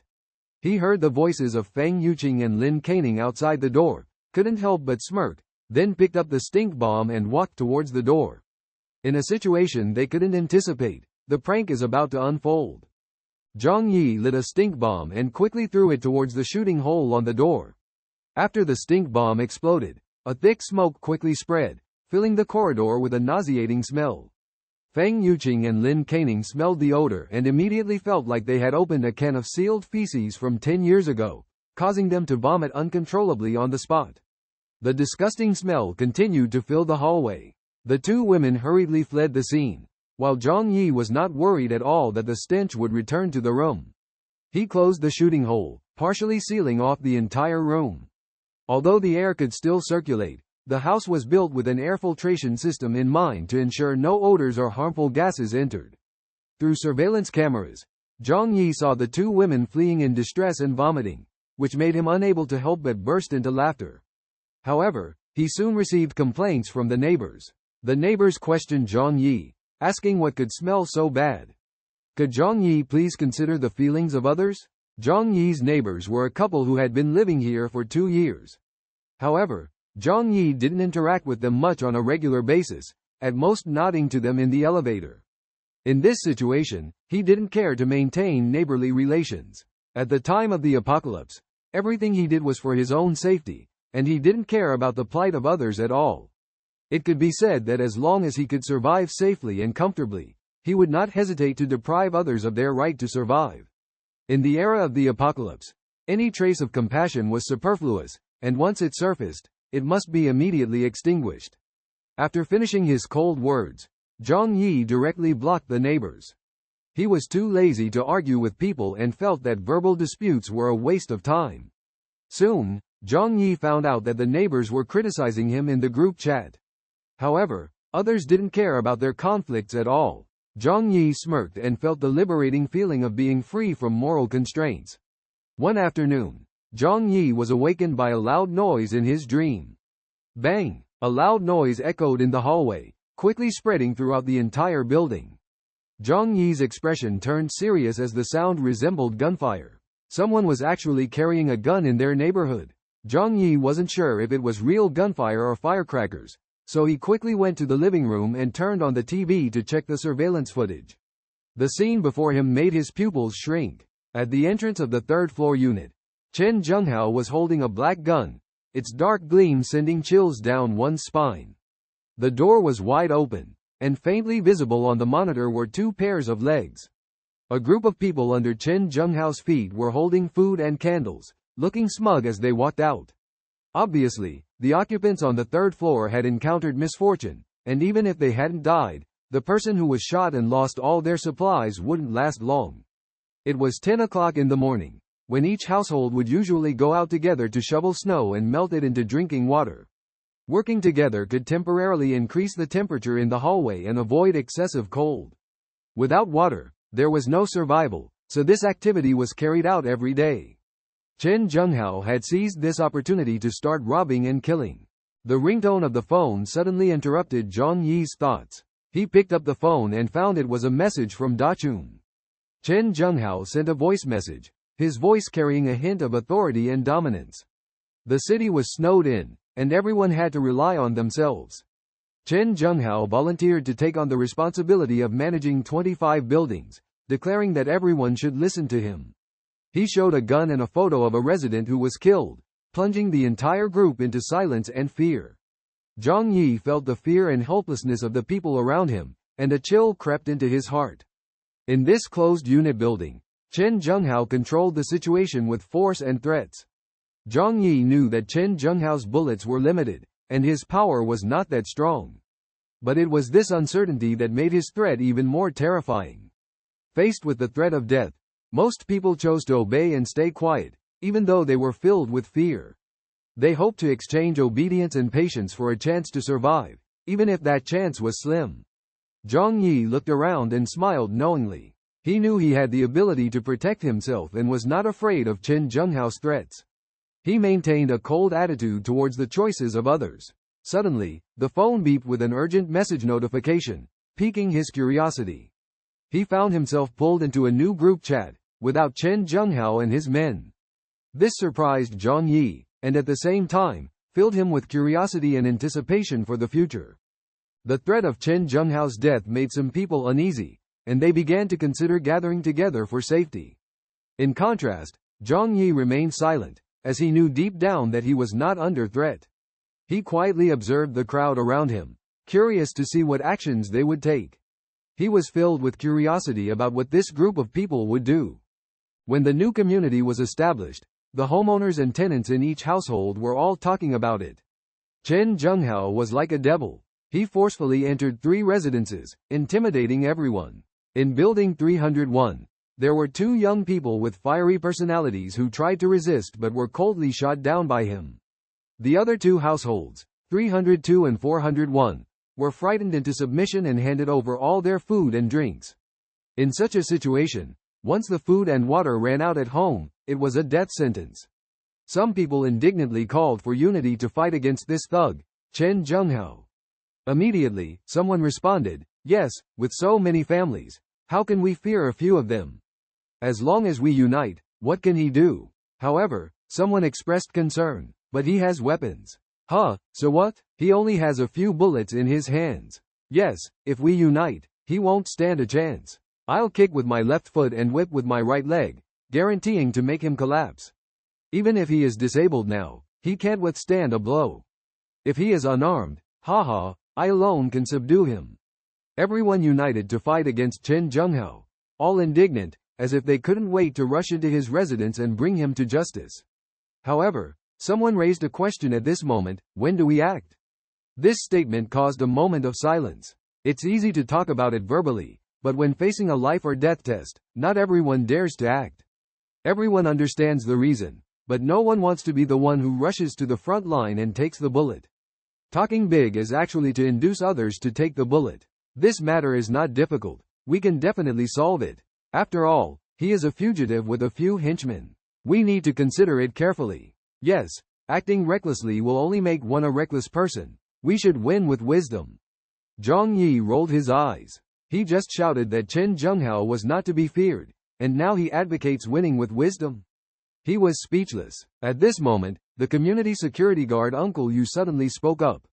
"We can't let Chen Zhenghao rampage anymore. If this continues, we will all be killed by him. Even if we are not shot, if our food and drinks are taken away, isn't that the same as death? I am willing to take the lead, and everyone follow me to teach these villains a lesson." Uncle Yu is usually quiet. He is a veteran with a straightforward and hot-blooded nature, respected in the community. Faced with scoundrels like Chen Zhenghao who shamelessly and wantonly act, anger burns in his heart.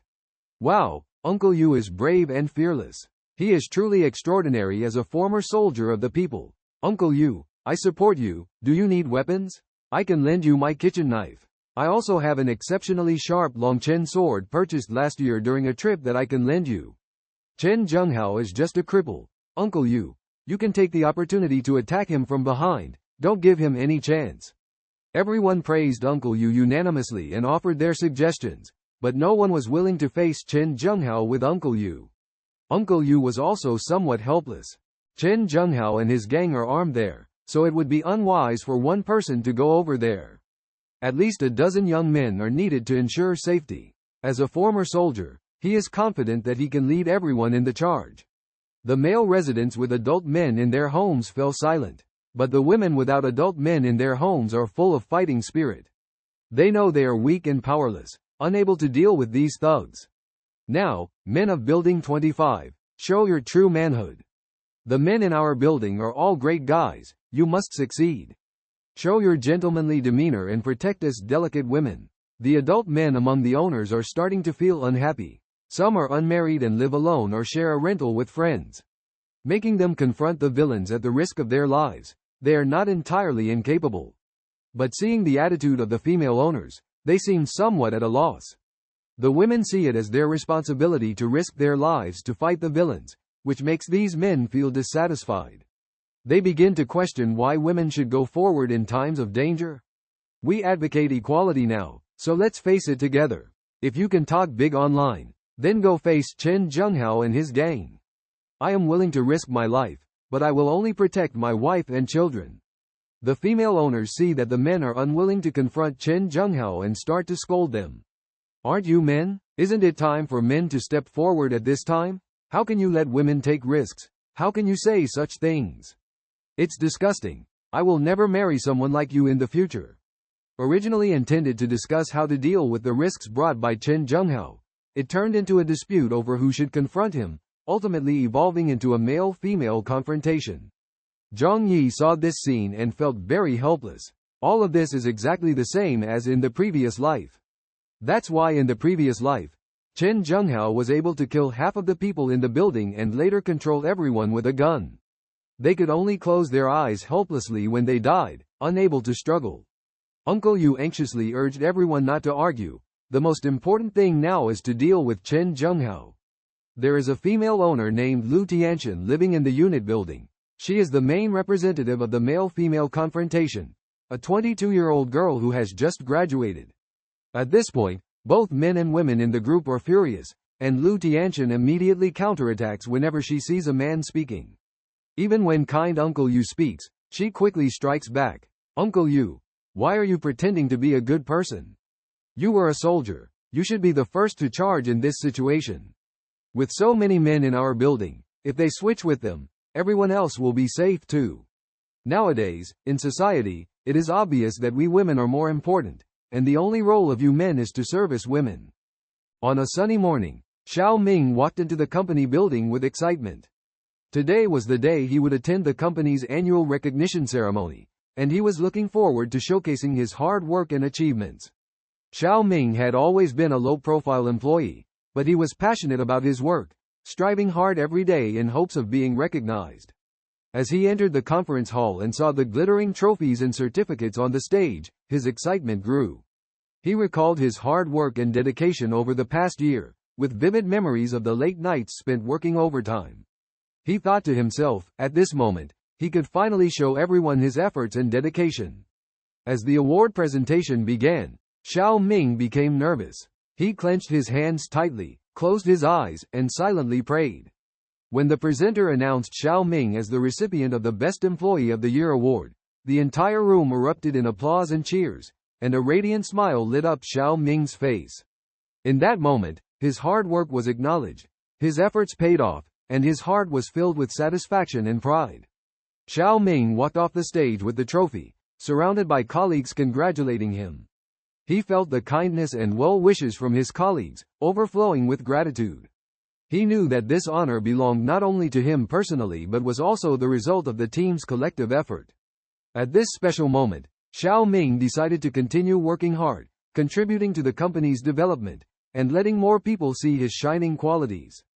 Lu Tianxian's remarks drew a group of male property owners to ridicule, mocking, "It's already doomsday, who would still pamper these little fairies?" Their self-righteousness is truly ridiculous. They even questioned whether Lu Tianxian was worthy of the life-threatening protection actions they were undertaking. Uncle Yu was left speechless by the ridicule. With good intentions and concern for everyone, he was puzzled by such an attitude. Faced with the verbal attacks of others, he chose to remain silent. Zhang Yi felt the lively atmosphere in the owners' group chat and treated it all as a joke, as entertainment options were indeed limited now. However, he couldn't help but conclude that most people in the owners' group were narrow-minded. As the chat group's verbal warfare escalated, everyone seemed to find an outlet to release their pent-up emotions, with malicious and dirty words filling the entire chat group, making it unbearable. In the end, everyone forgot the original purpose of the group. Zhang Yi put his phone aside and walked into the kitchen. Although there were plenty of ready-made food in the alternate space, he occasionally enjoyed cooking by himself, savoring the pleasures of life. He took out fresh ingredients from the alternate space, such as potatoes, spring onions, ginger, garlic, and tender beef brisket, emitting a tempting aroma. As a top-tier supermarket brand in the world, Walmart's selected ingredients were impeccable.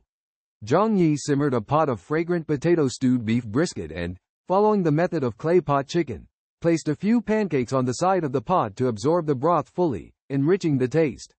Picking up his phone, he saw messages from Feng Yuqing and Lin Caning, filled with pleading. Both of them were in tears, obviously frightened by the Chen Zhenghao murder case and feeling helpless. They were not good at resisting evil and were likely to be Chen Zhenghao's next target. Especially after seeing Zhang Yi's sturdy anti-theft door at home. They viewed Zhang Yi's home as a safe haven and urgently hoped for shelter. Lin Caning even pleaded without reservation, "Zhang Yi, I don't want to die. Please let me stay at your house. I'm willing to do anything. Just please don't let me fall into their hands." Zhang Yi could feel their inner fear. If it weren't for Zhang's reinforced house and living in such a food-scarce environment, his despair might not be any less than theirs. But would he sympathize with these two ladies? Of course not. The current situation was what he desired. Their despair would bring Zhang Yi pleasure. He didn't say much, just recorded a video and sent it to them. In the video, a large pot of fragrant potato-stewed beef brisket was placed on the table, with flames roaring in the fireplace. The warm atmosphere inside the house sharply contrasted with the raging snowstorm outside, filling the hearts of the two women with fear and struggle. They not only suffered from hunger but also faced the unknown test of survival. In their plea, they tried to persuade Zhang Yi to allow them into this shelter. However, Zhang Yi chose to remain silent, leaving a glimmer of hope for them to despairingly rely on his mercy. As the day passed hastily, Chen Zhenghao's gang temporarily stopped looting, knowing that excessive actions would provoke resistance from everyone. The strategy was to regroup, appease, and then eliminate. However, as night fell, Zhang Yi noticed abnormal movements from Chen Zhenghao's team through surveillance. The entire city plunged into darkness, with only Zhang Yi's home brightly lit, while residents of other units remained oblivious.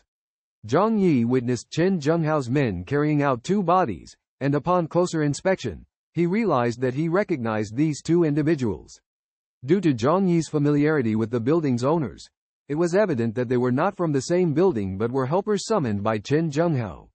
After some thought, Zhang Yi suddenly realized. On the day Chen Zhenghao attacked Zhang Yi's home, he faced a fierce counterattack from Zhang Yi's water pipe. In the severe cold of -70 degrees, this was undoubtedly fatal. These two individuals must have frozen to death. Lacking a comfortable environment and medical treatment, the cold-induced diseases could likely lead to death. The two bodies were stripped of their clothing and abandoned at the stairwell, causing Zhang Yi to furrow his brow as he tried to understand Chen Zhenghao's intentions. If he only wanted to dispose of the bodies, he could have thrown them out the window, and the heavy snow would have covered everything. Why choose the entrance? Suddenly, a dreadful thought crossed his mind, and Zhang Yi squinted his eyes. Could it be that Chen Zhenghao left the bodies for food reserves? This idea sent shivers down Zhang Yi's spine, but it was the most logical explanation. In the extreme cold, the world became a giant refrigerator, and food would not spoil. Modern understanding of doomsday often comes from movies, and cannibalism is not uncommon in doomsday scenarios. In historical records, the brutal scenes of cannibalism during times of disaster are all too familiar. Perhaps it was the long period of peace that made people forget these cruel histories until doomsday arrived. Zhang Yi took a deep breath, and his heartbeat gradually steadied. Compared to others, he was quicker to accept the brutal reality. Having experienced an apocalypse once, he was once seen as food to be consumed by others. This experience made him deeply understand that when humanity faces a crisis, under hunger, the most brutal nature may be revealed, without hesitation to consume everything edible. Chen Zhenghao is truly a ruthless person. Although Zhang Yi does not like that big brother in society, he can't help but sigh. This is a truth that many people are well aware of. However, the person who would use his brother's body as a reserve food before the food runs out is truly shocking and utterly despicable, almost completely devoid of humanity. After Chen Zhenghao killed the resident of 301, the atmosphere in the whole building became extremely tense. The large group that used to gather before no longer dared to speak. Chen Zhenghao seemed to realize that everyone had secretly formed a new homeowners group behind his back. But there was no way to stop such a thing. He could only use various threats and inducements within the homeowners group. With the current situation being so difficult, everyone was just trying to stay alive. Nobody wanted to resort to violence. If it wasn't for that kid from 301 who first attacked my people, I wouldn't have ended up killing him. After all, I'm not a monster. I hope in the future we can all get along harmoniously and lend us some food when we need it. As long as you cooperate, I guarantee everyone can live peacefully. When these words were spoken, some people indeed let their guard down. Some even thought that maybe, as Chen Zhenghao said, the homeowner from 301 died because he struck first. This is what Stockholm Syndrome refers to. In the desperation of death, as long as the perpetrator shows a little kindness, they will be grateful. Zhang Yi still remained like a bystander, observing coldly, neither commenting nor participating. But in his heart, he became a bit more cautious towards Chen Zhenghao. Even though the defenses in his home were very complete, with just Chen Zhenghao and his few men, and that old gun, they had no chance of breaking in. However, in the apocalypse, it never hurts to be a little more careful. If he really provokes me, I'll find a chance to kill him. Zhang Yi said casually. This brief calm was shattered the next day. Although every household was too afraid to leave their homes because of Chen Zhenghao, they couldn't survive without going downstairs to chip ice and fetch water. So, some people quietly opened their doors to go dig snow while nobody was paying attention. As a result, one person was caught red-handed by the person Chen Zhenghao had sent to keep watch. The supplies they had looted on the first day were all eaten up by the hungry thugs. Now, with eyes red, they saw all the residents in the building as their prey. If they caught anyone, they wouldn't be polite and would loot everything. In the new group chat, urgent cries for help could be heard. Zhang Yi opened the chat and couldn't help but smile. The one calling for help was none other than Lu Tianchen from the 7th floor. Chen Zhenghao lived on the 6th floor, just below her. That morning, she had planned to sneak downstairs to dig snow and fetch water while it was still dark, but she was caught in the act. Living alone, she didn't need much effort to be targeted by Chen Zhenghao and his group. Plus, being locked up for almost half a month, Chen Zhenghao and his cronies were feeling uncomfortable, and they were planning to find a woman to let off some steam. Lu Tianchen wasn't particularly pretty, but she was young and had an okay figure. With limited options, nobody was being picky. So, the group of cronies came rushing up with wrenches and iron rods, grinning. Lu Tianchen quickly shut the door, desperate, and only then thought to ask for help from her neighbors. "Help, please save me. They're banging on my door. Please help, they're going to kill me. Uncle you, please save me. Aren't you a veteran? They definitely can't beat you." Lu Tianchen is feeling anxious at the moment. The discussions in the group chat have made her fearful. With a trembling voice, she urgently sends voice messages, calling on everyone to unite against those brutal people.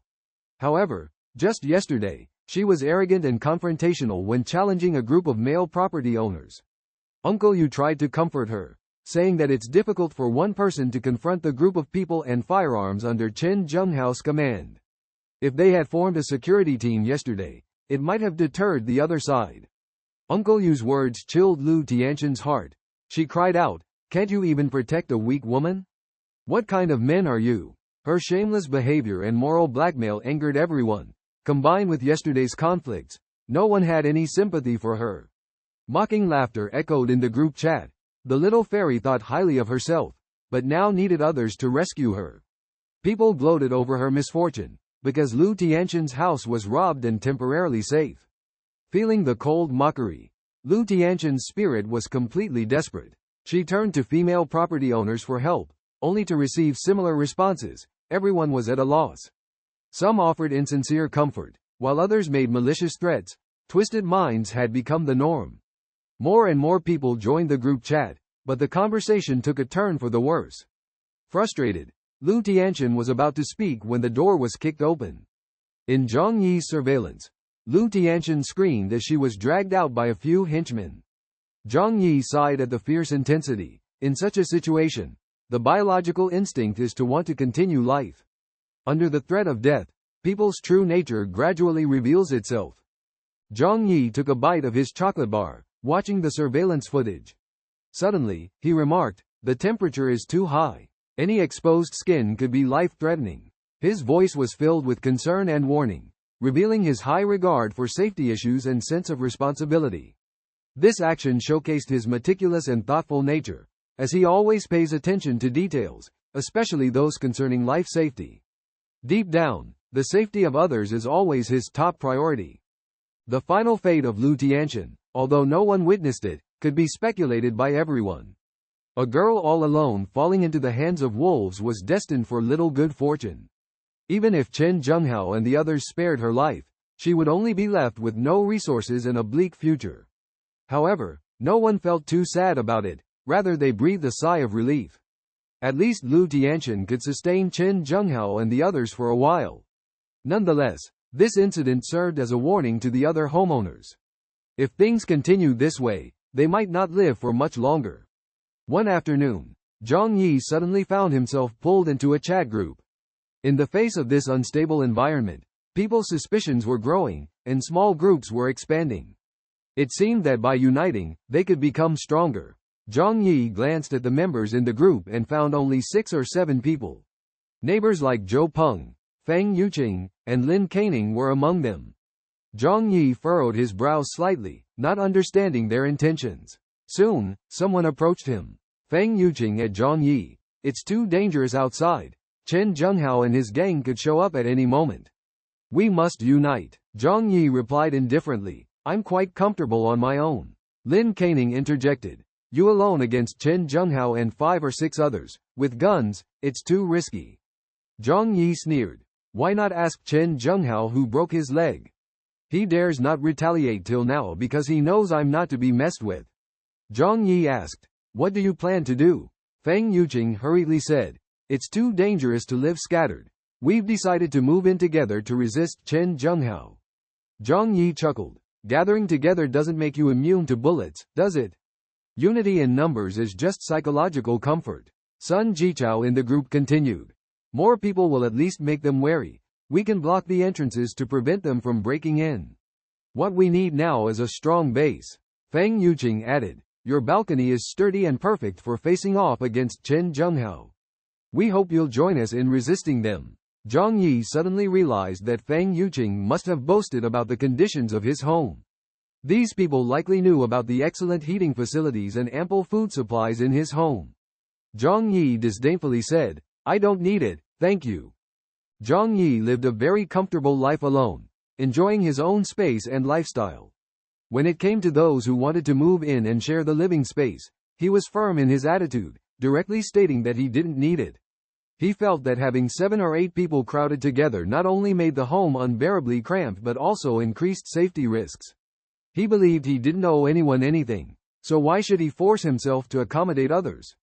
However, when people in the group became unhappy due to his refusal, Zhang Yi also felt the pressure. Sun Jichao and Wang Min, among others, tried to persuade him, hoping he could be more open-minded, as only unity and solidarity could help everyone get through tough times. Nevertheless, Zhang Yi remained steadfast in his belief that his life didn't need to be influenced by others. He responded with a series of mocking question marks, indicating his disagreement with being morally coerced by others.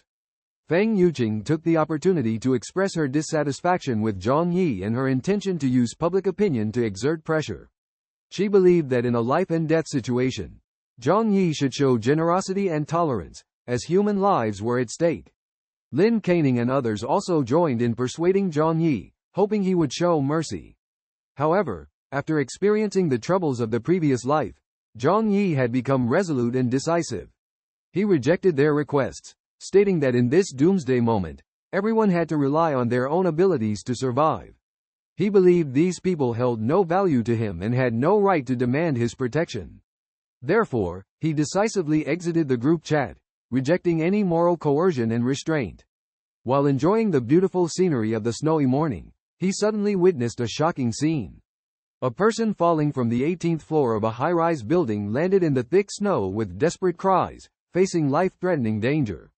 This scene made Zhang Yi realize that the entire building might be facing the same danger, so he decided to be vigilant and protect himself, as surviving was the most important thing.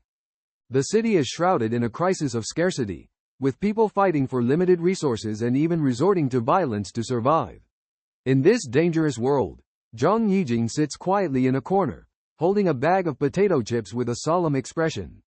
He realizes that he must not only be wary of neighbors upstairs and downstairs, but also alert to the lurking survivors outside. At the moment of the apocalypse, he understands that any mishap could happen. Zhang Yijing feels heavy-hearted and starts pondering how to survive in this crisis-ridden world.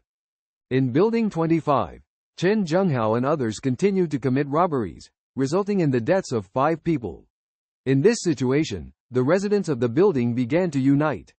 Their solution was to come together, live collectively, and block the doors with heavy objects to prevent Chen Zhenghao and others from entering. They collected water from outside the windows. Some residents on certain floors had balconies and could also catch falling snow. Feng Yuqing and Lin Caning chose to live together at Wang Min's apartment on the 18th floor. Wang Min is Zhou Peng's cousin, running a cosmetics business in Tianhai City, and is an independent and strong woman. She owns some property, with a 3-bedroom apartment similar to Zhang Yi's. The others are her colleagues and friends from the company. In the face of the apocalypse, although unity is needed, one can only choose trusted companions.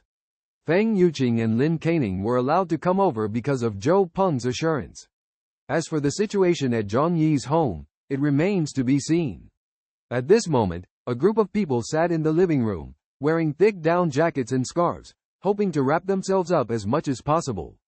Due to Zhang Yi's rejection of the suggestion to live together, everyone's mood was a bit low. Wang Min looked at Feng Yuqing and Lin Kaining and said calmly, I agreed to let you in before to give face to my cousin, and because you promised to convince Zhang Yi. Now that Zhang Yi's attitude is clear, what do you think we should do? Zhou Peng is a gentle person, but Wang Min is shrewd and sees through these two girls easily. If it weren't for their mention of Zhang Yi, Wang Min wouldn't have let them join. Feng Yuqing quickly said, Sister Wang, let me explain.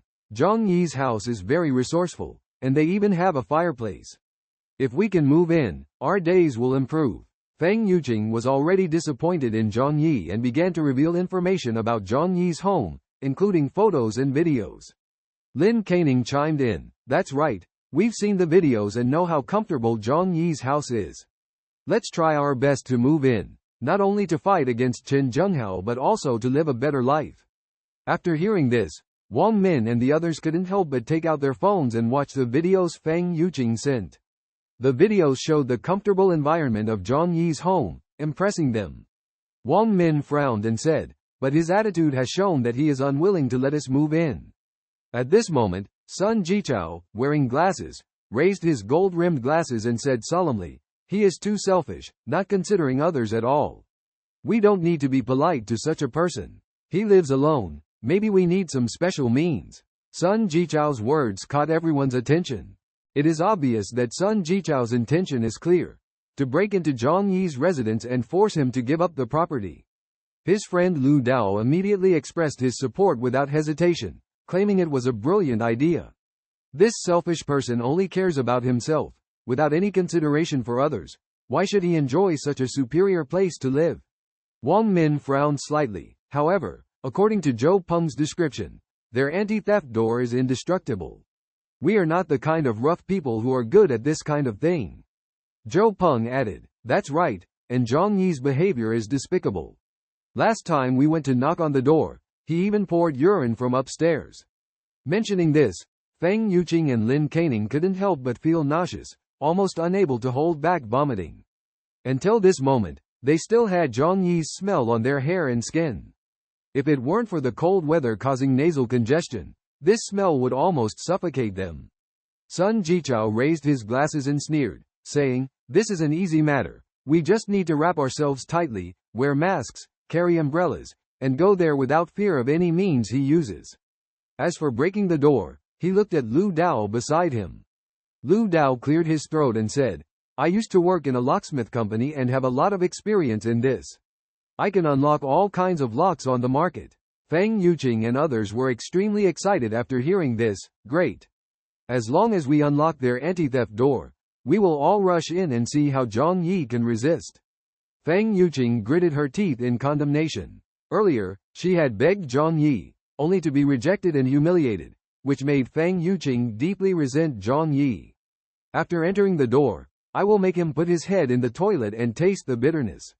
Tung Dog Zhou Peng heard this and took the initiative to take responsibility. Feng Yuqing was quite disgusted with Zhou Peng's rudeness in her heart, but she still needed his help at the moment, so she smiled and said, Okay, then you should eat more tofu and onions. Everyone was excited and believed that with united efforts, Zhang Yi would not escape. So, everyone took out umbrellas, wrapped themselves tightly, and brought tools to break the door, heading towards Zhang Yi's residence. Zhang Yi's home has an alarm system. Once there is any movement on the floor, the alarm will be triggered immediately. Therefore, when everyone climbed the stairs, Zhang Yi had already heard about it. Through the surveillance, he saw everyone, but because they were wrapped tightly, he mistakenly thought it was Chen Zhenghao leading the way.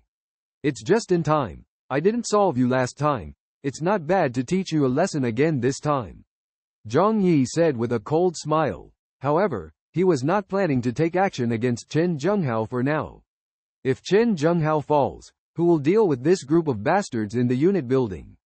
That would be no fun. Everyone arrived near Zhang Yi's house, wrapped tightly, and immediately opened their umbrellas. This action made it difficult for Zhang Yi to drive them away with water or foul smells, temporarily unable to get rid of them. All of this was thanks to the intelligence provided by Feng Yuqing. She naively thought that, despite Zhang Yi's family preparing many defense measures, resources are ultimately limited in a house. Spraying water and releasing stink bombs became Zhang Yi's last line of defense. She felt extremely anxious, filled with a sense of powerlessness in the face of the imminent danger. When people gathered at Zhang Yi's doorstep, they held umbrellas, but the number of pinhole cameras installed by the War Dragon Security Company on this floor was particularly high. This meant that the movements of the visitors could be captured from various angles. When a group of people arrived at the door, Zhang Yi noticed a person taking out a few shiny metal tools from his pocket. Subsequently, he aimed these tools at the keyhole of his security door, attempting to pry it open. Zhang Yi raised an eyebrow slightly, but did not feel worried. He had full confidence in his security door because if it were so easy to pry open, there would be no need for the professional staff of the War Dragon Security Company. This door not only ranked top in security level, comparable to a bank vault door, but also had 5 additional defense layers. To open the outermost lock, only a world-class locksmith would have a chance. Not to mention the physical levers installed inside. Usually, the more complex something is, the simpler the method of unlocking it, and vice versa. Just like Zhang Yi's door, since he had no intention of going out at first, he simply secured the door bolt with a 10-centimeter diameter steel rod. It could not be opened by human force unless a car kept ramming into it. Furthermore, Zhang Yi had anticipated that someone would try to pry the door open, so he had intentionally installed an additional special protective measure. Zhang Yi watched the surveillance footage, then took out his phone, opened the control software of the safe room, and lightly pressed a button. Instantly, a powerful electric current flowed through the security door. Lu Dao, who was focused on picking the lock, let out a scream of agony as the electric current ran through his body. The people nearby turned pale and quickly retreated. "Help! Help!" Lu Dao pleaded in pain to his companions. The electric current gripped him like a pair of pliers, making it impossible for him to break free. Feng Yuqing and Zhou Peng, among others, were stunned, as they had not expected this situation and did not have suitable insulation tools. Before long, smoke rose from Lu Dao's body, permeated with the smell of burnt flesh. Boom! He fell to the ground, his clothes torn to shreds, his arms and face charred.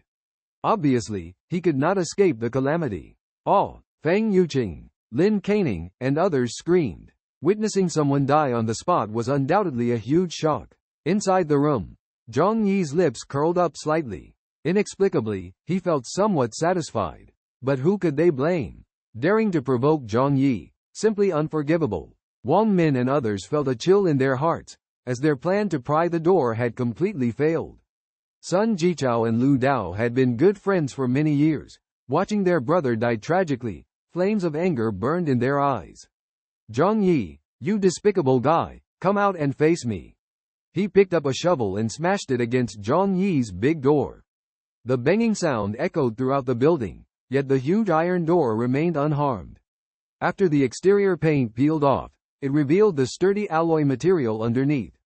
Zhang Yi walked to the door, hands in his pockets, and said with a smirk, "Trying to break my door? Isn't that seeking death?" He shook his head and sighed. "Ah, isn't it good to be alive?" Hearing Zhang Yi's mocking voice, the people outside were both surprised and angry. Wang Min roared in anger, "Zhang Yi, we originally intended to discuss the matter of living together amicably. Why did you resort to violence? You are even more sinister than Chen Zhenghao, you are simply a demon." Upon hearing a female voice, Zhang Yi realized that the person outside the door was not Chen Zhenghao. However, he felt no remorse for killing Lu Dao, as he believed that such a person deserved to be punished. Upon second thought, he understood who the person in front of him was. It must be Feng Yuqing and Lin Caning's group coming over. Only they knew how comfortable Zhang Yi's home was. With a dark expression, Zhang Yi bluntly reprimanded, "What are you pretending for? Clearly, you broke into my house, trying to take my property. You deserve to die, yet you have the nerve to shout here, it's ridiculous." Sun Jichao pretended to remain calm. "Zhang Yi, we mean no harm, just want to talk. But you killed our good brother Lu Dao without a word, It's too much. Don't you plan to give an explanation? Zhang Yi laughed. Just want to talk? Coming uninvited. Breaking into my home, is that talking? HMPH. After breaking in, the next step might be to kill me, or drive me out to fend for myself. Then you all can enjoy the safe house I prepared so painstakingly, right? The group looked at each other. This was indeed their original intention. Sun Jichao frowned, deeply disgusted with Zhang Yi. But now, the key was how to break in. He took a deep breath and shouted, Zhang Yi, this is your last chance. Open the door and let us in. Otherwise, you won't be able to bear the consequences. Feng Yuqing also spoke from outside. Zhang Yi, we won't harm you. Just want to face the disaster together with you. Don't misunderstand our good intentions. Lin Caning followed. Yes, when the time comes, we'll let you have the master bedroom and prioritize the supplies for you. They were extremely excited because their paradise was just a wall away, and they had been waiting for it for a long time. Zhang Yi sneered at their words.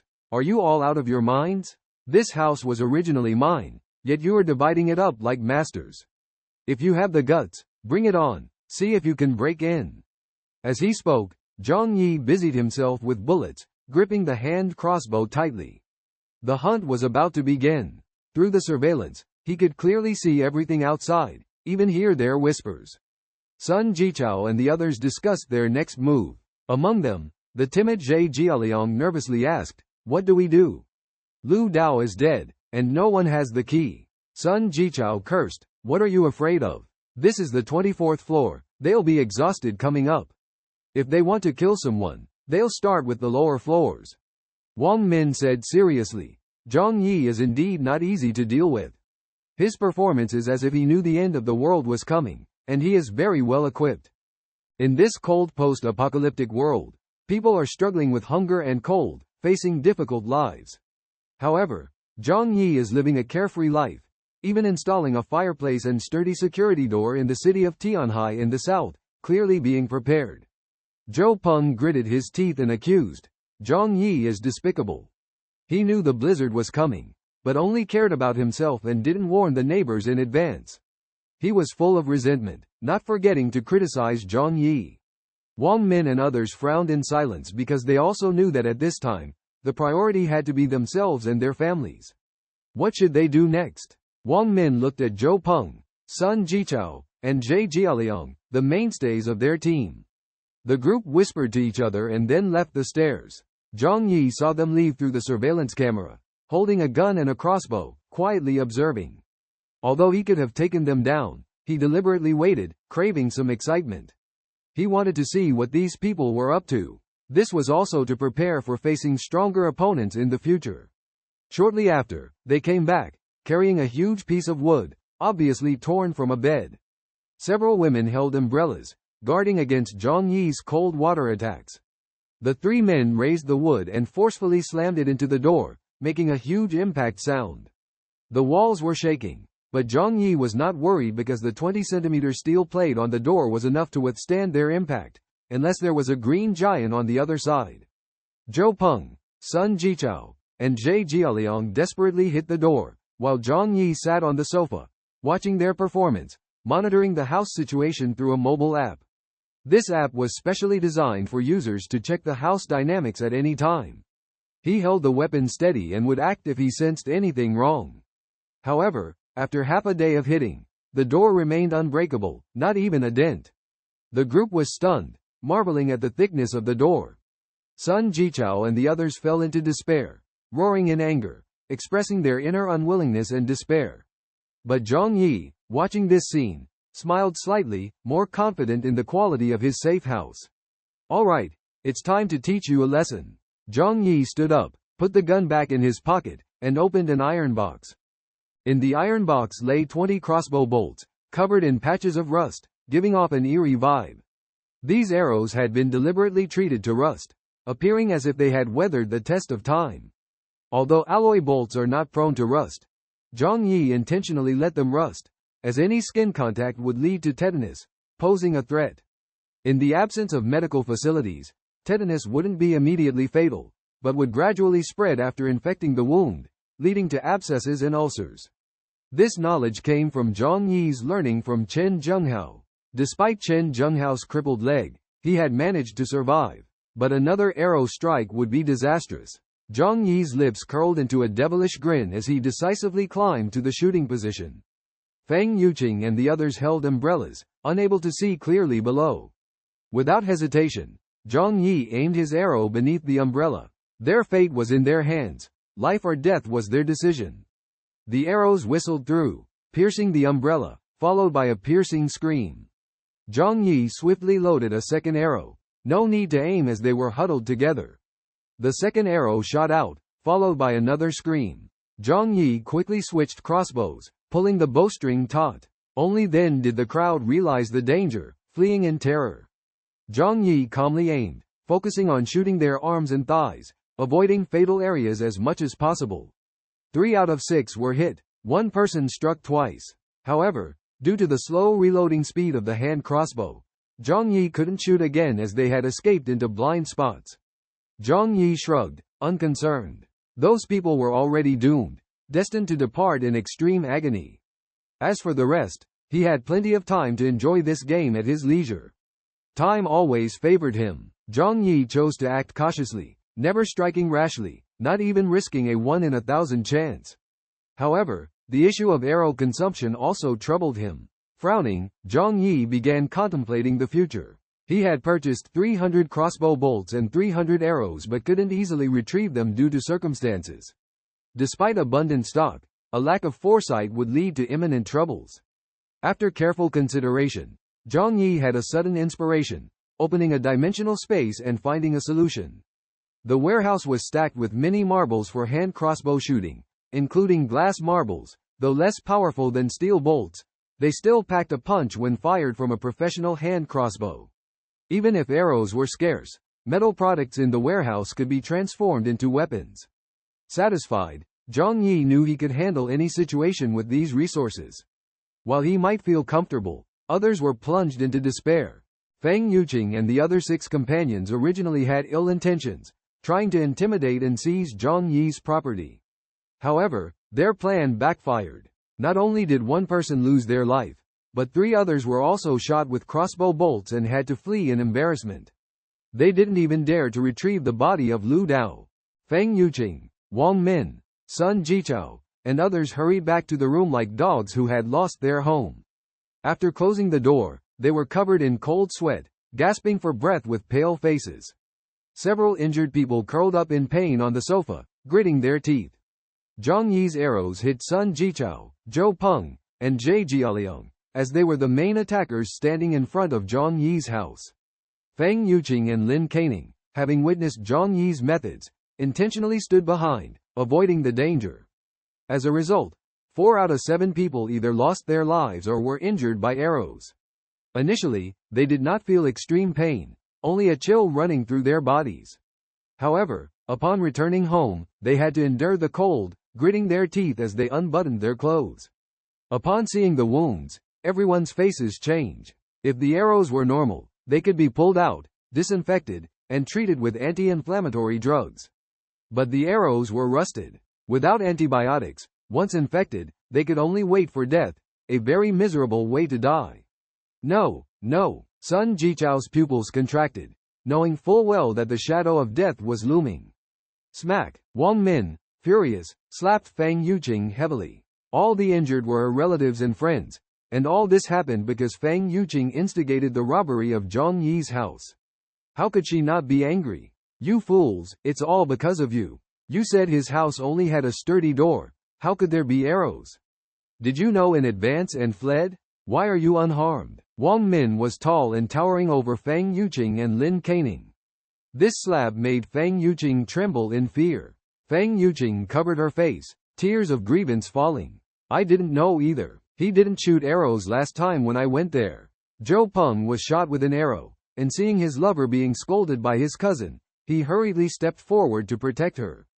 Cousin, please calm down. I can testify that Yuqing really didn't know. Wang Min saw her cousin's ignorance and was burning with anger.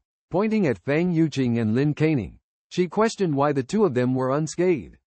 HMPH. I saw with my own eyes that they were hiding far away. Lin Caning muttered discontentedly, you didn't get hurt either? Yet you blame us. Wang Min couldn't contain her anger and scolded, I was just lucky not to get shot. Now we are all injured because of you. Leave this place quickly. Sun Jichao reached out to stop Wang Min, his eyes warning. Now that everyone is injured, someone must take care of them. He whispered. He didn't want to die and had to remove the arrows, pray to avoid infection, in order to survive. Wang Min's chest heaved violently, glaring angrily at Fang Yuqing and Lin Caning. Why aren't you helping yet? Fang Yuqing and Lin Caning lowered their heads, a flash of resentment in their eyes. In the end, they went to deal with the wounds of the injured. As they undressed and inspected the arrows, their faces instantly turned pale. Zhang Yi's crossbow arrows are all professional grade, capable of hunting wild boars and wild wolves. Once they hit the body, the arrowhead will deeply embed into the skin. In this place where there are no professional medical personnel and equipment, handling it is very tricky. A slight mistake could lead to death due to excessive blood loss. Wang Min fell into contemplation and ultimately decided to seek the help of Dr. Zhou. Dr. Zhou is actually Zhou Kei'er. Previously, she had saved Lin Xiaohu's life when his liver ruptured in a critical moment. Wang Min walked to the side and dialed Zhou Keier's phone number. Soon, Zhou Kei'er hurried over. Wang Min approached, excitedly grasping Zhou Keier's hand. She nervously said, Dr. Zhou, we are relying on you now. Zhou Kei'er was dressed in a black knee-length down jacket, wrapping herself up tightly, but her tall and slender figure was still clearly visible. She carried an iron medical kit on her shoulder. Upon entering the room, she glanced at the injuries of the people and furrowed her brows. She asked in confusion, another arrow wound? Wang Min, are there others who have been shot with arrows? A hint of unnatural expression flashed across Zhou Keier's face. She replied, no, it's from previous hospital patients. Wang Min felt somewhat strange, but at this moment, she had no time to think further. She urgently requested Zhou Keier's help in treating the injured. Zhou Kei'er did not say much, walking towards the wounded to carefully examine them. By now, their faces had turned pale and alarming. As the arrowheads couldn't be pulled out and the bleeding couldn't be stopped, the situation became extremely critical in temperatures of -60 to 70 degrees. Zhou Kei'er examined the injuries, frowning and saying, the injuries are too severe. Without professional equipment, I dare not act rashly. Wang Min hurriedly said, Dr. Zhou, the situation is urgent, you must perform surgery. We trust you. Zhou Kei'er shook her head. The arrowheads have already rusted, and pulling them out could cause infection. She said, I can only remove the arrows, but without antibiotics, infection is inevitable. Everyone present understood the consequences she didn't explicitly mention. In such conditions, once infected, the consequences would be unimaginable. Wang Min's tears overflowed. Sun Jichao and others were all her close friends, and Zhou Peng was even her cousin. In the end times, people already lacked a sense of security. Losing so many loved ones and friends in one day was enough to make someone collapse. That Zhang Yi is too ruthless. He must have done it on purpose. How could he be so heartless? Even if we took over his house, he shouldn't want our lives.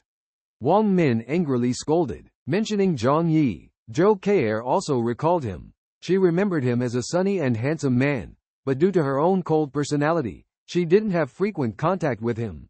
In any case, without medication, simply removing the arrows still posed a great risk to life. I hope everyone can understand that, Zhou Kei'er said calmly. Now, she no longer avoided the cruelty of the end times. Everyone must be prepared to face death. Suddenly, Fang Yuqing seemed to remember something. She excitedly said, medication? I remember Zhang Yi has some at home. Wang Min and Sun Jichao heard that Zhang Yi might have medicine, and they were immediately excited. In moments of despair, people always cling to any glimmer of hope. Sun Jichao struggled to ask, is this true? Does Zhang Yi really have medicine? Wang Min also stared at Fang Yuqing, pleading with her not to lie. Because of Fang Yuqing, they all suffered serious injuries. Even now, the mention of Zhang Yi still filled their hearts with fear. Fang Yuqing explained that about a month ago, Zhang Yi's behavior became abnormal. He started hoarding supplies like crazy. Almost every day, there were trucks delivering goods to him. One time, I saw a pharmaceutical company's truck enter the neighborhood, and Zhang Yi personally accepted the delivery. Afterwards, they moved 2 large boxes of goods home, which must have contained medicine. Zhou Kei chimed in, saying that antibiotics are not rare. If Zhang Yi knew in advance that a disaster was coming and hoarded medicine, he must have a large amount of antibiotics and anti-inflammatory drugs. As a doctor, Zhou Kei firmly believed in this. Sun Jichao saw hope, his eyes flickering with a hint of madness. He urgently said, "Hurry and find Zhang Yi. Ask him for medicine to save our lives. He caused my injury. He has a responsibility to save me." Wang Min gritted his teeth, his face showing a hint of hesitation. But the recent events made him disgusted with Zhang Yi. How could he possibly bring medicine to help them? Zhe Jialiang was in unbearable pain, lying on the sofa groaning continuously. He begged bitterly, "I feel like I'm not going to make it. You must find a way. Go beg Zhang Yi. You must save us." Feng Yuqing also said, "We have not harmed him, and we even planned to leave supplies for him after breaking in. Instead, he didn't appreciate our kindness and turned against us. We are on the side of justice. We have nothing to fear." Zhou Kei listened to their arguments and understood, but she chose to remain silent. She opened the medical kit and took out gauze to stop their bleeding. There was not much left in the box. The medicines she had prepared were only for emergencies, and the quantity was limited. Plus, helping neighbors these past few days had depleted her stock. If Wang Min and the others couldn't find medicine, she could only assist with pulling out arrows and simple bandaging, at least to alleviate their pain. The group debated vigorously, still firmly believing in their innocence. They were just trying to survive. What was wrong with that? They thought the only mistake was Zhang Yi being too selfish. Why should he enjoy the good conditions alone? After a moment of contemplation, Wang Min suddenly pointed at Feng Yuqing and said, "You handle this matter. I know that Zhang Yi once pursued you, so you are the most suitable person to go." Sun Jichao and Zhe Jialiang also agreed, weakly expressing their support. After all of this was because of Feng Yuqing. If she hadn't revealed Zhang Yi's situation to them and insisted that the Zhang family was unprepared, they wouldn't have taken such risks. Zhou Peng hesitated in his heart, but the intense pain in his arm and the danger to his life forced him to stand by Wang Min's side. He said to Feng Yuqing, "Yuqing, we are a team and we need your help. We are counting on you this time. Our survival depends on your joining us." Feng Yuqing looked conflicted, feeling very reluctant inside. She had been insulted by Zhang Yi before, but now she had no choice but to rely on Zhou Peng's relationship to join the team. In the apocalypse, besides being cute and beautiful, women lacking skills appeared particularly vulnerable and helpless. Other teams would not accept her, and even if they did, she might end up as a plaything. Zhou Karen picked up the surgical knife. The conditions were harsh, and disinfection was difficult. Without medication, the disinfection work seemed meaningless. She asked Sun Jichao to bite down on a towel and began to remove the arrows. Without anesthesia, the operating room echoed with heart-wrenching screams, and Sun Jichao bit the towel so hard it was almost shredded. Everyone was horrified and urgently urged Feng Yuqing to ask Zhang Yi for medicine. Feng Yuqing reluctantly dialed Zhang Yi's WeChat voice call. The phone rang, and Zhang Yi was having a meal at home. Despite his first kill, he was unusually calm inside, without fear, but rather excited for the success of revenge. In the quest for survival in the apocalypse, this mindset was crucial. The phone rang. Zhang Yi picked it up and saw that it was Feng Yuqing calling. A surprised smile flashed in his eyes. He answered the call, eagerly preparing for lunch. He gently asked, "What's up?" Although his tone was gentle, Feng Yuqing and the others felt a chill. Feng Yuqing turned on the speaker and pleaded with Zhang Yi. "Zhang Yi, Lu Dao is dead. Zhou Peng is injured. They are in a bad way." She sobbed, trying to win Zhang Yi's sympathy. However, Zhang Yi responded indifferently. "Death is inevitable, sooner or later." He held the knife close to the microphone and whispered, "In this snow disaster, do you think you can survive?" His voice seemed to come from hell, sending shivers down the spines of Wang Min and the others. Zhang Yi revealed their deepest fears. The heavy snow has sealed off the city. The building they are in has become an isolated island. Although she is still struggling to survive, the supplies in front of her are quickly running out. Whether she ends up as a soul lost under Chen Zhenghao's sword or dies in misery from hunger and cold, the outcome seems inevitable. Feng Yuqing's voice trembled, tears streaming down her face as she choked out, Zhang Yi, I deeply regret my mistakes, filled with remorse for not accepting your warmth in the past. Now, I am willing to change. Can you forgive me? Zhang Yi lightly retorted, what do you think? Beside her, Wang Min and others pushed her, urging her to bring up the matter of medicine. Feng Yuqing sniffled and tearfully said, Zhang Yi, Zhou Peng and the others were shot by you, and their injuries are very serious now. There are no medicines at home, and they may die from infection. Didn't you buy a lot of medicines before? Please lend us some. I promise we won't bother you again in the future. Zhang Yi was cooking, but upon hearing Feng Yuqing's words, her hand trembled involuntarily, troubled by Feng Yuqing's logic. Feng Yuqing, don't you understand my purpose of shooting them with rusty arrows? I want them to suffer and die after infection. How dare you come to me for medicine? Are you insane? Zhang Yi scolded with a laugh.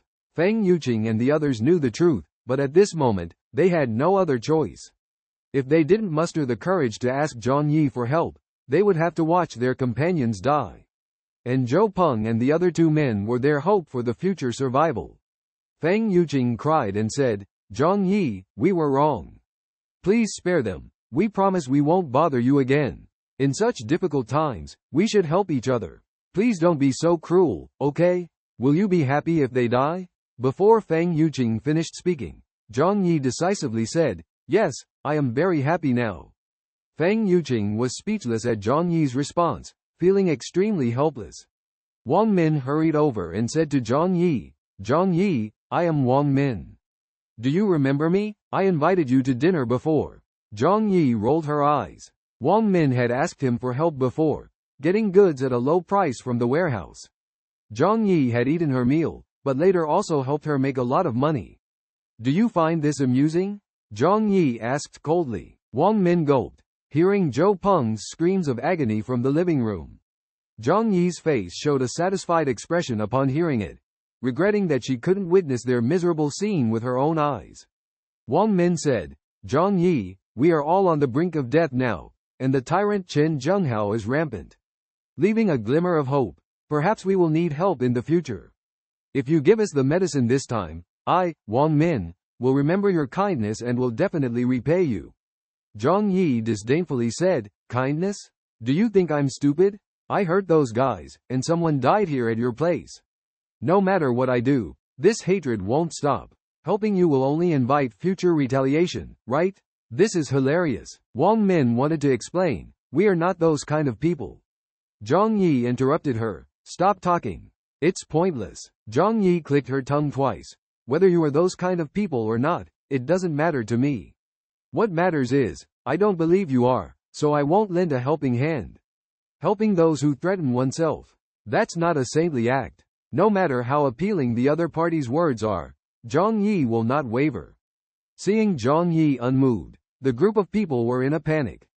Wang Min, upon seeing the situation, furrowed her brows and her tone became sharp. Zhang Yi, don't push us too far. If you want to push us to a dead end, we might not just sit back and do nothing. Facing Wang Min's threat, Zhang Yi disdainfully smiled, have you already done everything you can? If you really had the ability, you would have broken into my house, taken me out, and taken everything from me. I'm not easily scared. Your tactics won't work on me.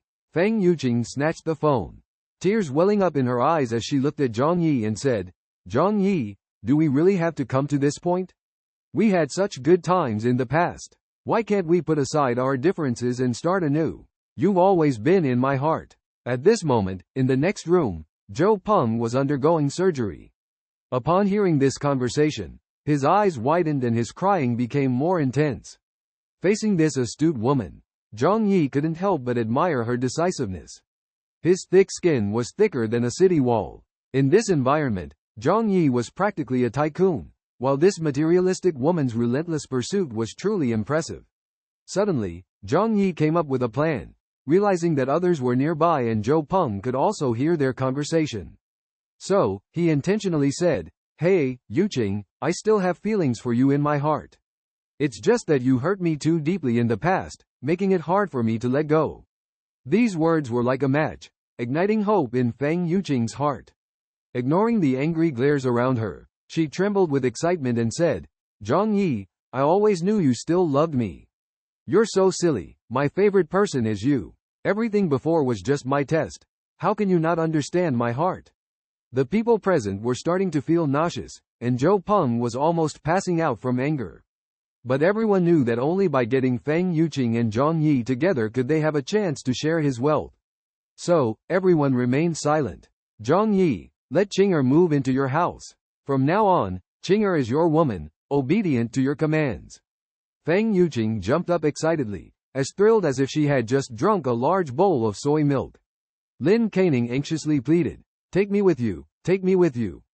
Feng Yuqing gave her a cold look and sneered inwardly. At this moment, Zhang Yi's cold voice sounded again. Yuqing, I only love you. Everyone else, you better keep your distance. In this difficult situation, we don't need extra baggage. Do you understand? Hearing this, the people present all turned pale. They had hoped Feng Yuqing could restrain Zhang Yi and benefit everyone together, but now they heard Zhang Yi drawing a clear line with them. And at this moment, Feng Yuqing was so excited that she was at a loss, nodding eagerly. Okay, I'll listen to you for everything, I'll do everything you say. She couldn't wait to go over. Feng Yuqing exclaimed excitedly, I'm coming right away, brother, wait for me. A flush of excitement rose on her cheeks, filled with anticipation and excitement.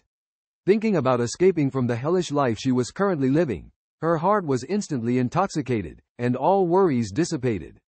Without hesitation, Feng Yuqing dashed towards the door, angering Wang Min and the others, who were filled with fury. Lin Canning hurriedly reached out to grab her, trying to stop her.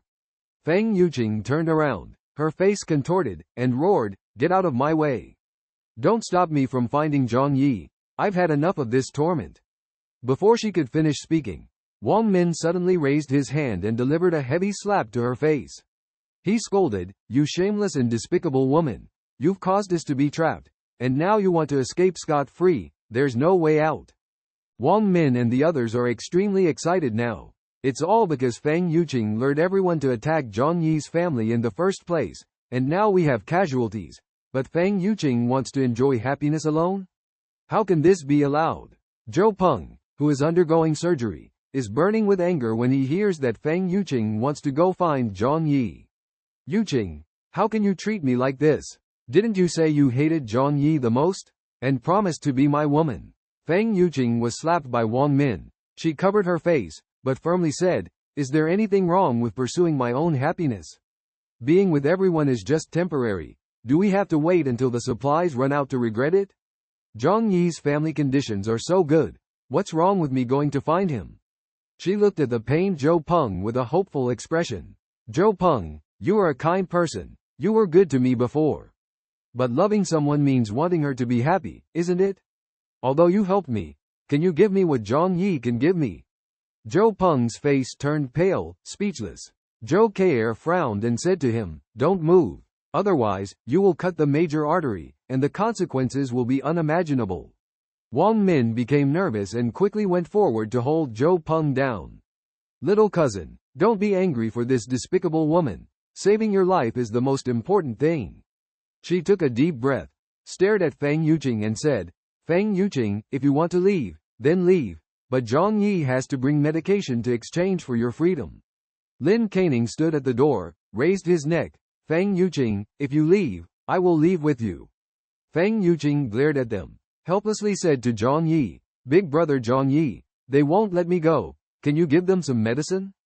Zhang Yi coldly watched from the kitchen. Hearing Feng Yuqing's request, he smiled and said, medicine is precious. How can we be sure they are not playing you? Maybe they are threatening you, using you to threaten me, constantly demanding medicine. Qing'er, we can't be fooled. Because of the external sound, everyone heard it clearly. Zhou Peng shouted excitedly, Yuqing, don't believe them.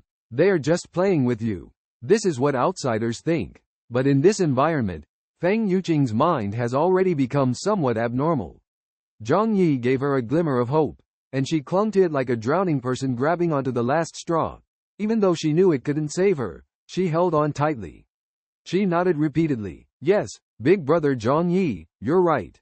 After saying that, she rushed towards Lin Caning like a madwoman. You stinky woman. Get out of the way. Don't block me. The two women immediately started fighting.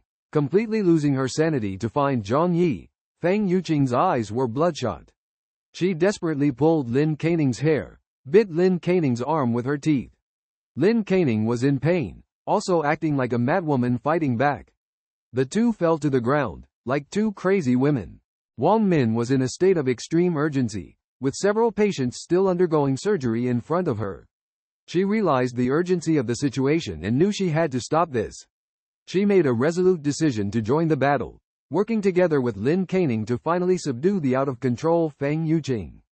At this point, Feng Yuqing had already descended into madness, continuously shouting, "Let me go, let me go." Her voice was sharp and desperate, as if trapped in a crazy abyss. Wang Min furrowed her brows and without hesitation, raised her hand and gave Feng Yuqing several slaps in quick succession. This sudden blow instantly brought Feng Yuqing back to her senses. Wang Min coldly stated, "Trying to escape? Dream on." She picked up Feng Yuqing's phone and dialed Zhang Yi's number. "Zhang Yi, Feng Yuqing is now under our control. If you want to save her, bring the medicine to exchange." Zhang Yi shrugged and with a slightly timid voice said, "There are too many of you. I'm afraid of getting hurt by you. Rain, although I really want to be with you, it's not possible now. Don't blame me." These words were overheard by Feng Yuqing, who howled in pain, her eyes filled with resentment. Zhang Yi cunningly hung up the phone, a hint of evil smile playing on his lips. The cruelest thing in the world is to give a glimmer of hope to the desperate, only to ruthlessly destroy it. He had no intention of actually saving Feng Yuqing. He just wanted to disgust everyone and might even let Feng Yuqing die. Feng Yuqing continued to cry and eventually turned into helpless sobbing. However, she didn't resent Zhang Yi but directed her anger towards Zhou Peng and Wang Min. In her eyes, if it wasn't for them stopping her, she would have been enjoying Zhang Yi's warmth and good food. Wang Min looked disdainfully at Feng Yuqing, then glanced back at the outstanding performance of Lin Caning, feeling quite satisfied with her. At least she wouldn't be with Feng Yuqing. Truly a good girlfriend, trusting each other in times of danger. She coldly reminded Lin Caning that this woman was only thinking of herself and didn't care about others. "If you want to stay in our team, make sure to keep an eye on her and don't let her escape." Lin Caning nodded firmly, indicating she would follow Wang Min's instructions. "Wang Jia, I will remember your words." She looked at Feng Yuqing, with a glint of resentment in her eyes, and firmly declared, "I will not let her escape alone. Suffering should be shared. Why should you enjoy it alone?" In the living room, Zhou K'er hurriedly performed a simple surgery for the three of them.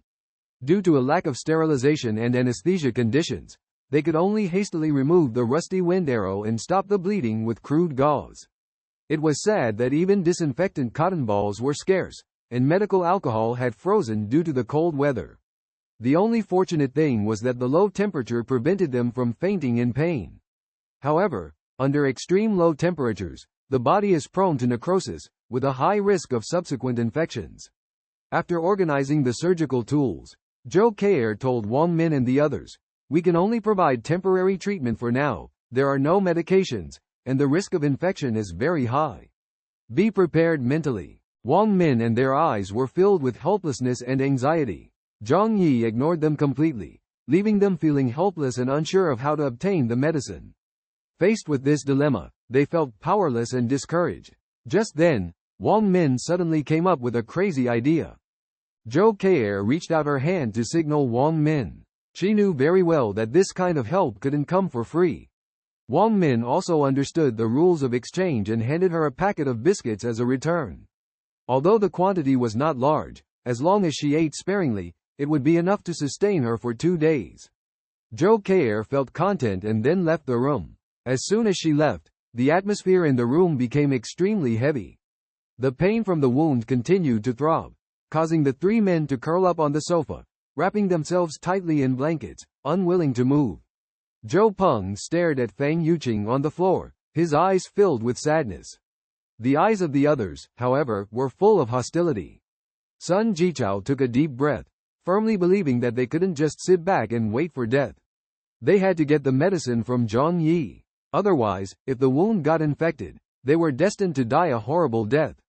He turned to Wang Min and Lin Caning, and said in a deep voice, "You should understand that in this apocalypse, survival will be extremely difficult without men to protect you." Wang Min and Lin Caning's faces turned grim. They understood that Sun Jichao's words were not unfounded. Otherwise Wang Min wouldn't have chosen to travel with them in the first place. However, dealing with Zhang Yi seemed to be impossible. Wang Min took a deep breath, looking helpless. Even a forced attack had failed. What else could they do? Sun Jichao clenched his teeth. The pain all over his body made him disregarding everything and suggested, "I have an idea, maybe we can give it a try." Everyone's eyes lit up, all looking at Sun Jichao. "What's the plan? As long as there's a glimmer of hope, we're willing to give it a shot." "That's right, waiting to die will only lead to a miserable end, so why not give it a try?" Sun Jichao said. "Zhang Yi has a fireplace at home, which means he has a large stockpile of fuel. And according to his videos, the food reserves are also very abundant. At the moment, only a few of us know this information. However, obviously, we can't overcome Zhang Yi's defense with our strength alone. Why not leak this information out and let everyone in the building know?" Sun Jichao's eyes were as sharp as a cobra. "The few of us are struggling to deal with him. Can't hundreds of people handle him? Besides, there's that mad dog Chen Zhenghao with a gun. That group of people has committed many crimes. They even dare to kill. They will definitely go after Zhang Yi. By then, we just need some medicine and food. It shouldn't be a problem." As soon as he finished speaking, Zhe Jialiang excitedly expressed his support. "This is a good idea. I support it." The others also nodded without hesitation. After all, at the moment, they had no other choice. However, Feng Yuqing suddenly scolded everyone angrily. "You are too despicable. How can you do this? I want to live with Zhang Yi in the future. You have ruined him. What should I do?" Wang Min coldly walked up and slapped her hard, causing Feng Yuqing's face to swell instantly. Wang Min grabbed her hair, ignoring Feng Yuqing's screams, and dragged her into the bedroom. Then Wang Min shouted to Zhou Peng, "Zhou Peng, come over and deal with her." Zhou Peng's injury was not severe, just his arm was injured. Because Zhang Yi didn't target vital organs at the beginning, he wanted these people to die from infection. So, after removing the arrow, Zhou Peng could still move freely. When Zhou Peng heard Wang Min's words, he was shaken and hesitated, showing a conflicted expression on his face. He hesitantly said, "Cousin, is it really a good idea to do this? I truly like her. How can I cause her harm?" Meanwhile, on the bed, Feng Yuqing trembled and begged for mercy, her voice filled with fear and helplessness. "Please don't do this. You can't treat me like this. Zhou Peng, didn't you say you love me the most?" Wang Min disdainfully spat out, mockingly saying, "Little fox spirit, causing us trouble and only asking you to spend one night with my cousin is already a favor to you." She coldly looked at Zhou Peng and continued, "Naive little brother, don't be deceived again. This woman is despicable to the extreme. Probably has no idea how many people she has slept with. In the end, don't you just want to be intimate with her? This time I'm giving you a chance to fulfill your wish. Let's see if she can continue deceiving you after this." Wang Min understood women's minds well. She knew how to deal with Feng Yuqing. As long as Zhou Peng and her had a night together, his infatuation with her would greatly diminish. Enraged, Zhou Peng roared and charged into the bedroom, but pushed Wang Min away. "I won't allow you to speak of her like that. Rain is my true love. I will never force her," Zhou Peng firmly declared. Wang Min glared angrily, pointing at Zhou Peng, too furious to speak. "You useless slave." She underestimated the power of loyalty. Zhou Peng replied firmly, "No, I'm not a slave. Rain, she is the woman who truly cares for me. I believe that as long as I take the time to win her over, she will eventually fall in love with me." With a confident smile, Zhou Peng turned to Feng Yuqing. "Don't be afraid, I'm here." He remembered his loneliness and helplessness when he first arrived in this city. Only Feng Yuqing gave him a warm smile, even asking for help with moving. When he needed care the most, Feng Yuqing gave him trust and support. He would rather hurt himself than hurt Feng Yuqing. Even though Feng Yuqing said those words, he still believed it was Zhang Yi's fault and she was just deceived. Yes, as long as he patiently waited, Feng Yuqing would eventually realize he was the best man for her. Watching Zhou Peng's innocent smile, Feng Yuqing felt relieved. Although letting him get a little closer was not a big deal, she still found his behavior repulsive and disgusting. The others in the room were speechless about Zhou Peng's actions. However, at this moment, everyone's attention was focused on uniting the whole building against Zhang Yi. Therefore, they no longer cared about Zhou Peng's attitude. Wang Min and the others decided to inform everyone about Zhang Yi's wealthy situation in order to break into Zhang Yi's residence with everyone's help. Only then could they find the medicine to save Sun Jichao and the others' lives. So, Wang Min posted videos and photos of Zhang Yi's previous life in the owners group. She said in the group, "Dear neighbors, I just found out that there are people living such a happy life. This selfish behavior is simply intolerable." These videos were taken at Zhang Yi's house in the past few days. These days have been really tough, especially for him. Everyone is discussing how to deal with this situation, filled with doubts and confusion. Normally, few people speak in this group, only Chen Zhenghao occasionally threatening the neighbors. However, when Wang Min posted so many videos and pictures, it caught everyone's attention. Neighbors clicked on the videos one after another, seeing the beautiful life presented in the images, almost driven to madness with excitement. Wearing pajamas indoors? And here our temperature has dropped to over -70 degrees. How do they keep warm in their house? Their house is brightly lit at night. Is there no issue with their electricity supply? Were the videos recently shot or from before? Some people started to question. Right now, everyone is enduring hunger and cold, unable to imagine that someone can actually enjoy hot delicious food, living in a warm and comfortable house. It's simply unbelievable. Wang Min immediately stated, "I assure you all that these videos were recorded recently." Zhang Yi had prepared various supplies long ago, whether it was food or fuel. Therefore, he is now living a life like paradise. Lin Caning also chimed in, "Exactly, I can attest to that. When he went shopping at the supermarket, I helped him out. Later, their family purchased a large amount of supplies. Does everyone forget about that?"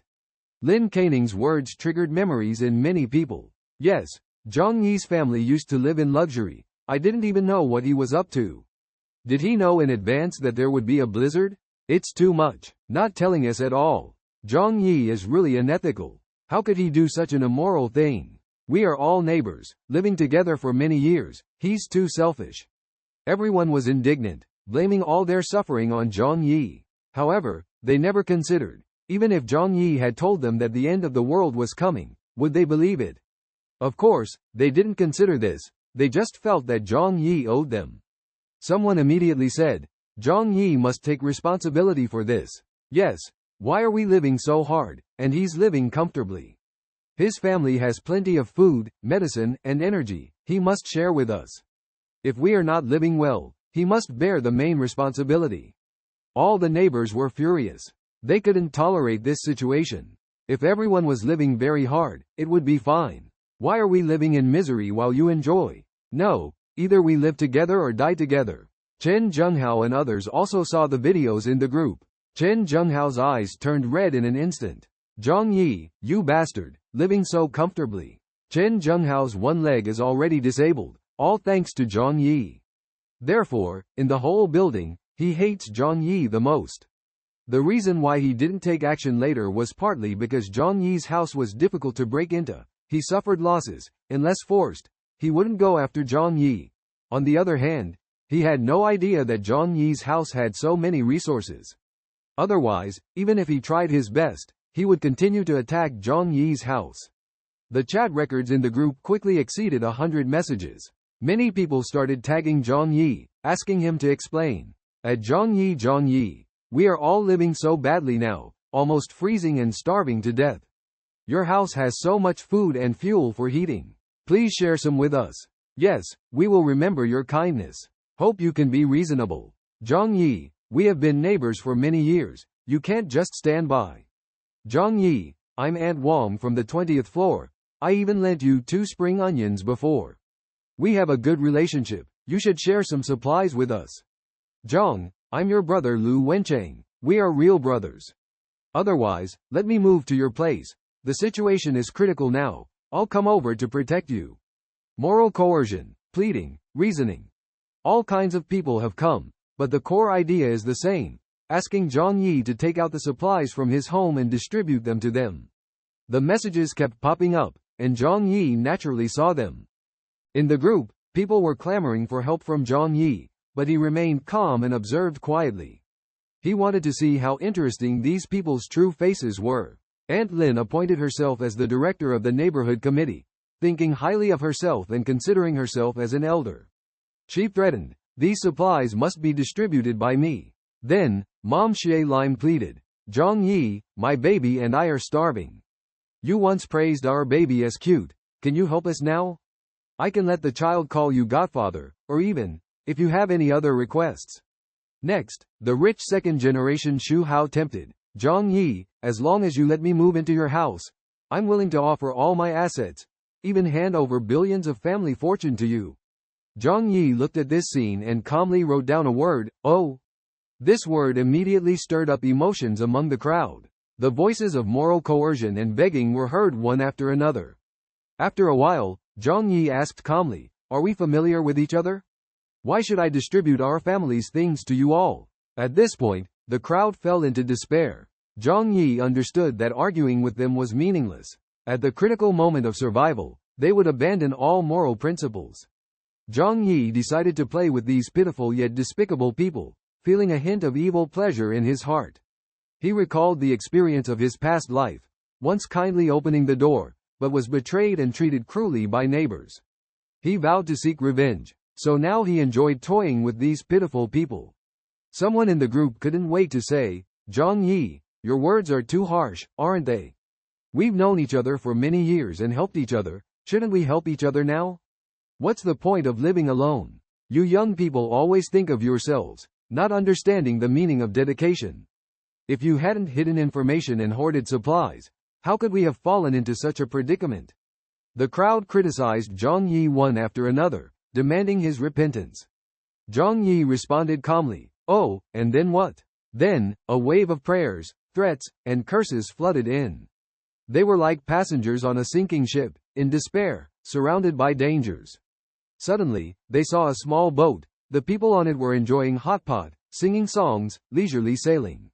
They desperately swam towards the boat, hoping for salvation. Between despair and hope, people's minds are easily shattered, and their true faces become even more distorted. Zhang Yi watched their twisted expressions, smiling as he took out a bottle of top-notch Australian yellow kangaroo tail liege level red wine from the temperature-controlled wine cabinet, and served a portion of top-notch French foie gras. He savored the delicacies while admiring the neighbors' performance. Receiving a constant influx of private messages and voice calls, Zhang Yixing eagerly opened each one to read. Stay-at-home mom Xie Lime reached out to him for help, her tone filled with desperation. "Zhang Yixing, please save me and my baby. I'll do anything if you let me move into your house. You can treat me however you want." Another college student, Zhang Sayu, also messaged him, "Brother Zhang Yixing, I'm still young, I don't want to die. Please take me in. Just give me something to eat." In addition, many female residents sent private messages, including some who were already married. They were well aware of the current market situation and understood that money couldn't sway Zhang Yixing. Therefore, they all made the same proposition, offering their bodies in exchange for his protection, at the very least for some food. Zhang Yixing felt deeply perplexed, facing these desperate pleas, his heart heavy with conflicting emotions. Zhang Yi held an indifferent attitude towards the news from those female homeowners. He felt that most of these messages were meaningless, just some boring trivial matters. Some women were open-minded and directly sent him intimate selfies, but Zhang Yi just casually flipped through them without sparking much interest. He thought these women were too confident, although a few of them were decent-looking, most of them were just average. Compared to the professional training of the female anchors on Muzzy TV, they had no highlights at all. Are men really only attracted by this kind of temptation? Some male residents were simpler, either calling him brother or requesting his help in a moralistic way. What's even more annoying, there was even a homosexual. As for his requests, Zhang Yi didn't even want to think about them. After reading these messages, he felt extremely bored. So, he fetched a phone stand, placed the phone on the table, hoping for some creative ideas to emerge. Then, he lazily lay on the sofa, savoring red wine and foie gras, while admiring the beautiful snowflakes falling outside the window. As time passed, the snow outside still fell incessantly. The entire city was covered with thick white snow, and according to Zhang Yi's memory, after a month of heavy snowfall, everything below the fourth floor was submerged. He was not sure how long this snow would last, but he was certain that he didn't need to go out now. The outside world was full of uncertainties, while he was safe and worry-free here. Propping his chin, Zhang Yi muttered lazily to himself, "It's quite boring to stay at home every day. How about going out for a walk sometime? When most people in this building have left, he could consider going out." Thinking of this, he suddenly remembered that he had a few snowmobiles in his warehouse, originally intended to be transported to a nearby city for use in the artificial ice and snowfield. With these snowmobiles, even if there were 10 meters of snow outside, he could still venture out. Although he couldn't leave the house at the moment, with this plan, he could go out for a breath of fresh air in the future under safe conditions. Zhang Yi felt a hint of excitement. When bored at home, going out for a walk was not a bad idea. He had professional-grade cold-resistant clothing, coupled with snowmobiles. Even minus 70 to 80 degrees Celsius wouldn't be a problem. Zhang Yi continued to browse through the messages from the neighbors, and one message piqued his interest. The message from Zhou Kei'er was neither showing off nor sending private photos, but very calmly requesting to exchange resources with Zhang Yi. The message read, "Mr. Zhang, our food and medicine are running out, and we hope you can provide assistance. In return, I can offer you medical help." Zhang Yi pictured Zhou Kei'er in his mind. She was a 26-year-old female doctor at Tianhai City First People's Hospital, tall and slender, at least 175 centimeters tall. What impressed Zhang Yi the most was not her cool demeanor, but her striking 36D figure. Especially when she wore a black sweater in winter. Her upright figure made Zhang Yi couldn't help but sneak a few more glances every time he met her in the elevator. As a doctor, Zhang Yi displayed a very rational attitude, not choosing to grovel, but proposing an exchange instead. He admired Zhou Kei's behavior. In the doomsday world, only those who are valuable can survive. And Zhou Kei has shown her outstanding medical skills, which is exactly where her value lies. After all, to work at the Tianhai City First People's Hospital, one must have certain abilities. In the doomsday world, medical skills are especially important. Although Zhang Yi has a large supply of medications and has been studying medical knowledge, he is not arrogant enough to believe he can cure all diseases. Having a doctor by his side will provide great security for his future survival. What's crucial is that Zhang Yi sees the humanity in Zhou Kei. In the previous life, one of the reasons Zhou Kei died was because she gave food to Xie Laimei. Whether it's complete despair or genuine kindness, at least Zhang Yi sees the spark of humanity in Zhou Kei.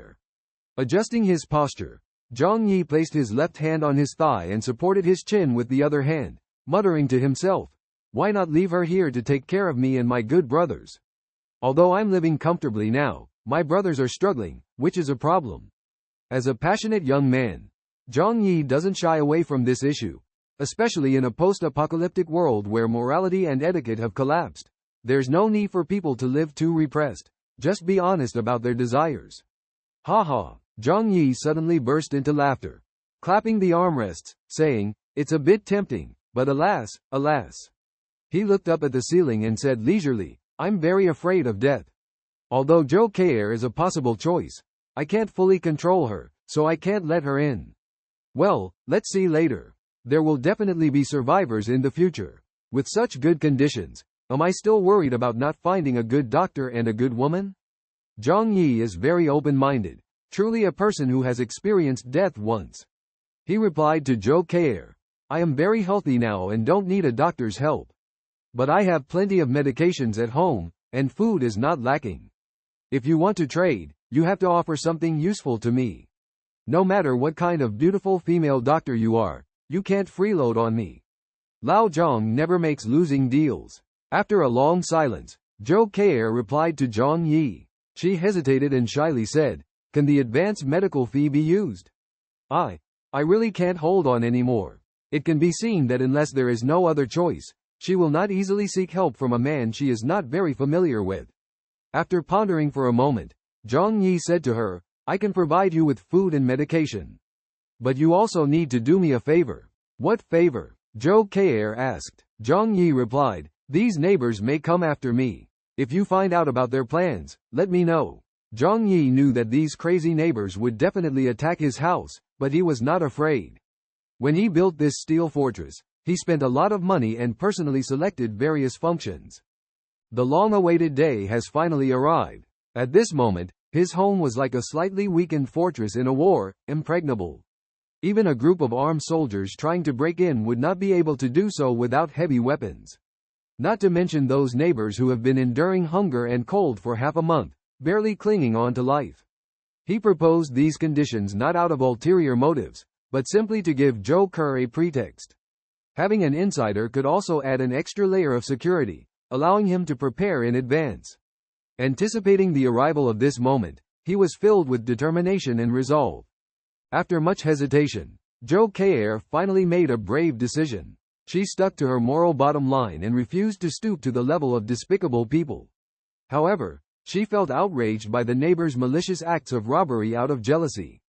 Therefore, she resolutely chose to support Zhang Yi.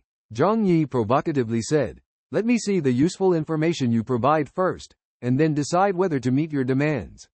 Zhou Ke firmly responded, okay, I will do my best. She was kind and intelligent, never foolishly demanding Zhang Yi's unconditional assistance. Their conversation ended there. Zhang Yi glanced at the group gathering messages, where people kept mentioning him, trying to pressure him with moral coercion and threats. Suddenly, someone impatiently shouted, Zhang Yi, what's wrong with you? Give an account and hand over the supplies or not. Zhang Yi smirked slightly, sensing they were ready to break into his residence by force. Do as you wish, he casually replied. Instantly, the group erupted in curses and vulgar language. However, Zhang Yi didn't care, taunting, come on if you dare.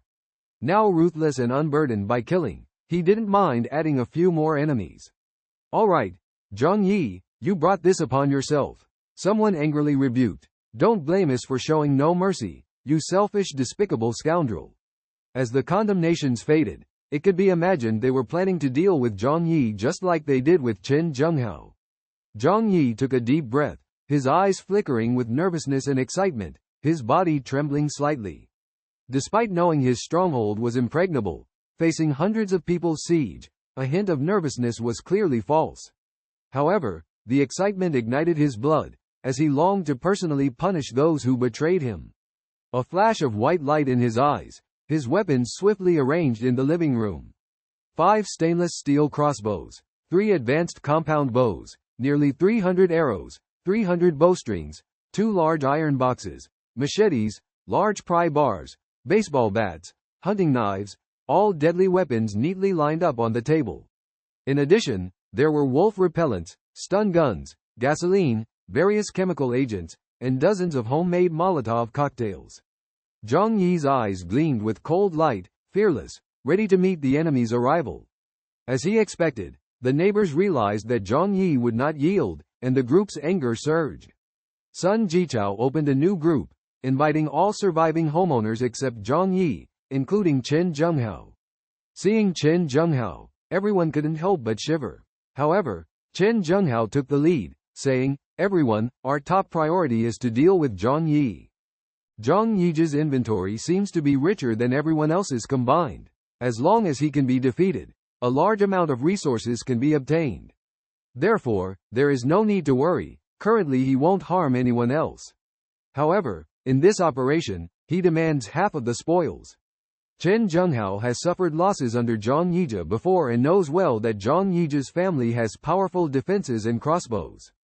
Therefore, he dares not fight alone and decides to lead everyone in the building to go together. He believes that a group of over 100 people is enough to break through Zhang Yi's defenses. Zhang Yi, how many weapons do you have in your hands? How many people can you shoot down? There are over 100 people in the whole building, while Chen Zhenghao and his group only have 6 people, yet they propose to take half of the spoils. However, no one thinks it's unfair, but rather considers Chen Zhenghao a generous person. Clearly holding weapons, he is willing to share equally with everyone, which is truly admirable. Sun Jichao agrees and says, yes, we should temporarily set aside our grievances. The primary goal is to break into Zhang Yi's house and recover the resources belonging to the group. These two leaders are chanting slogans, and others are responding one after another. Seeing the affluent life of Zhang Yi's family, their jealous eyes turn red, eager to get rid of Zhang Yi immediately and enjoy such a life. With knives in hand, follow me. Eliminate Zhang Yi. Seize the resources. Defeat that selfish and shameless guy. The crowd roars fiercely. Only a few people remain silent, such as Uncle Yu and Zhou Keir. Others, even those who have a good relationship with Zhang Yi and have received favors from him, have put these behind them. Nothing is more important than survival, and in order to survive, they can abandon all moral principles.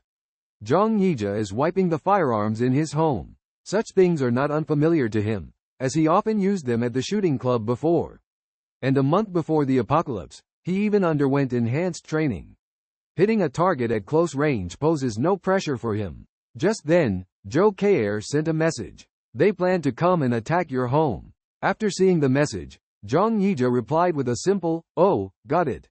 Sitting on the sofa at home, Zhou Keir looked at Zhang Yi's calm reply and couldn't help but frown. It should be the case that every household has experienced this. They have seen your videos and are already burning with anger. Have you considered finding a solution? Zhou Keir believes that in this situation, the most sensible thing to do is to hand over some resources to appease the anger of the crowd. Otherwise, even the most powerful individual will find it difficult to resist a large group of people. Over 100 people, demolishing a building is not a difficult task. Zhang Yi smiled and did not explain much. He just said, "Remember, this time you must not come, I'm only reminding you once. Then, just wait and see what happens." Zhou Keir frowned, full of curiosity. She couldn't understand where Zhang Yi's confidence came from to single-handedly confront over 100 people in the entire building. This is not a joke. Once the house is breached, the frenzied crowd will surely take his life. Could it be that he is a madman? Zhou Keir murmured to herself. However, this is Zhang Yi's own choice, and she is powerless. Despite this, she did obey Zhang Yi's words and did not follow the group to attack Zhang Yi's home. She is someone who firmly holds onto her moral standards and would never eat those blood manto, whether they are made by Zhang Yi or other neighbors. In her view, ethics and principles are one of the most important pillars in life. For someone who sticks to their principles like her, no matter what temptations she faces, she will choose to stand firmly on the side of morality. Zhang Yi sat at home, anxiously waiting for the arrival of those fervent neighbors. His face looked serious, and the table was filled with various weapons. Suddenly, he received a message from the security guard Uncle Yu. "Xiao Zhang, you need to escape now. They are coming for you with weapons." Zhang Yi felt touched by the kindness of people in the world. He smiled and replied, "Uncle Yu, don't worry, I can handle it." Uncle Yu fell silent for a moment, realizing that there was no escape at this moment, only resistance. He said, "Xiao Zhang, I hope you stay safe. I'm sorry, this time I may not be able to help you." Uncle Yu felt guilty, knowing that it was Zhang Yi who reminded him to stock up on instant noodles, ham sausages, and other food. Now he was living a decent life, but seeing Zhang Yi about to be surrounded by the crowd, he felt powerless. Zhang Yi said calmly, "Your decision not to get involved already shows your kindness. It's okay, I'll handle it myself." Uncle Yu's decision was wise, as coming to help Zhang Yi now would probably anger more than 100 neighbors. After a brief conversation, Zhang Yi was also cautious not to reveal details about his home. He took precautions, not trusting anyone completely, no matter who they were. Shortly after, Zhang Yi felt the ground slightly shaking. There was a rumbling noise outside. "They're here," Zhang Yi said calmly. He knew it was the sound of hundreds of people rushing up the stairs. However, Zhang Yi lived on the 24th floor. With the elevator out of service, those who could only climb the stairs would definitely be exhausted. Of course, not only the people downstairs were coming. At least, through the surveillance screen, Zhang Yi saw the neighbors from 2402 next door also coming out with kitchen knives and wrenches. It was a young couple, with the woman hiding behind the man holding the knife. Jealousy flashed in their eyes as they looked towards Zhang Yi's door. Knowing that their neighbor was living a nearly heavenly life, They were burning with jealousy. The crowd kept pouring in, crowding the entrance of Zhang Yi's home. Some people held umbrellas to avoid being splashed with cold water by Zhang Yi. Soon, someone couldn't help but rush forward and bang on the door. Bang, bang, bang. Zhang Yi, come out now if you want to live. It will be too late once we break in. Through the surveillance, Zhang Yi did not see the figures of Sun Jichao and others, nor did he see Chen Zhenghao. The action of banging on the door confirmed one thing for him. Sun Jichao, Chen Zhenghao, and others did not inform the other neighbors of the true situation at his home. In other words, they wanted the other neighbors to act as cannon fodder, to bear Zhang Yi's attack first. Zhang Yi showed no mercy, as he had more than enough resources in his hands and didn't care about a little electricity. He directly pressed the high voltage button. The young man who once angrily smashed the door was suddenly seized by a strong electric current, his face contorted in pain. What was even more terrifying was that due to the crowded crowd, the entire corridor became a mess. When he was shocked, the group of people behind him were also affected. Oh, that's high voltage. Get away quickly. The shocked people were like being attacked by fierce beasts, quickly letting go and dodging. If they were not wearing thick clothes, they would have had no chance of survival. Everyone was hit by the electric current, their muscles spasming in unbearable pain.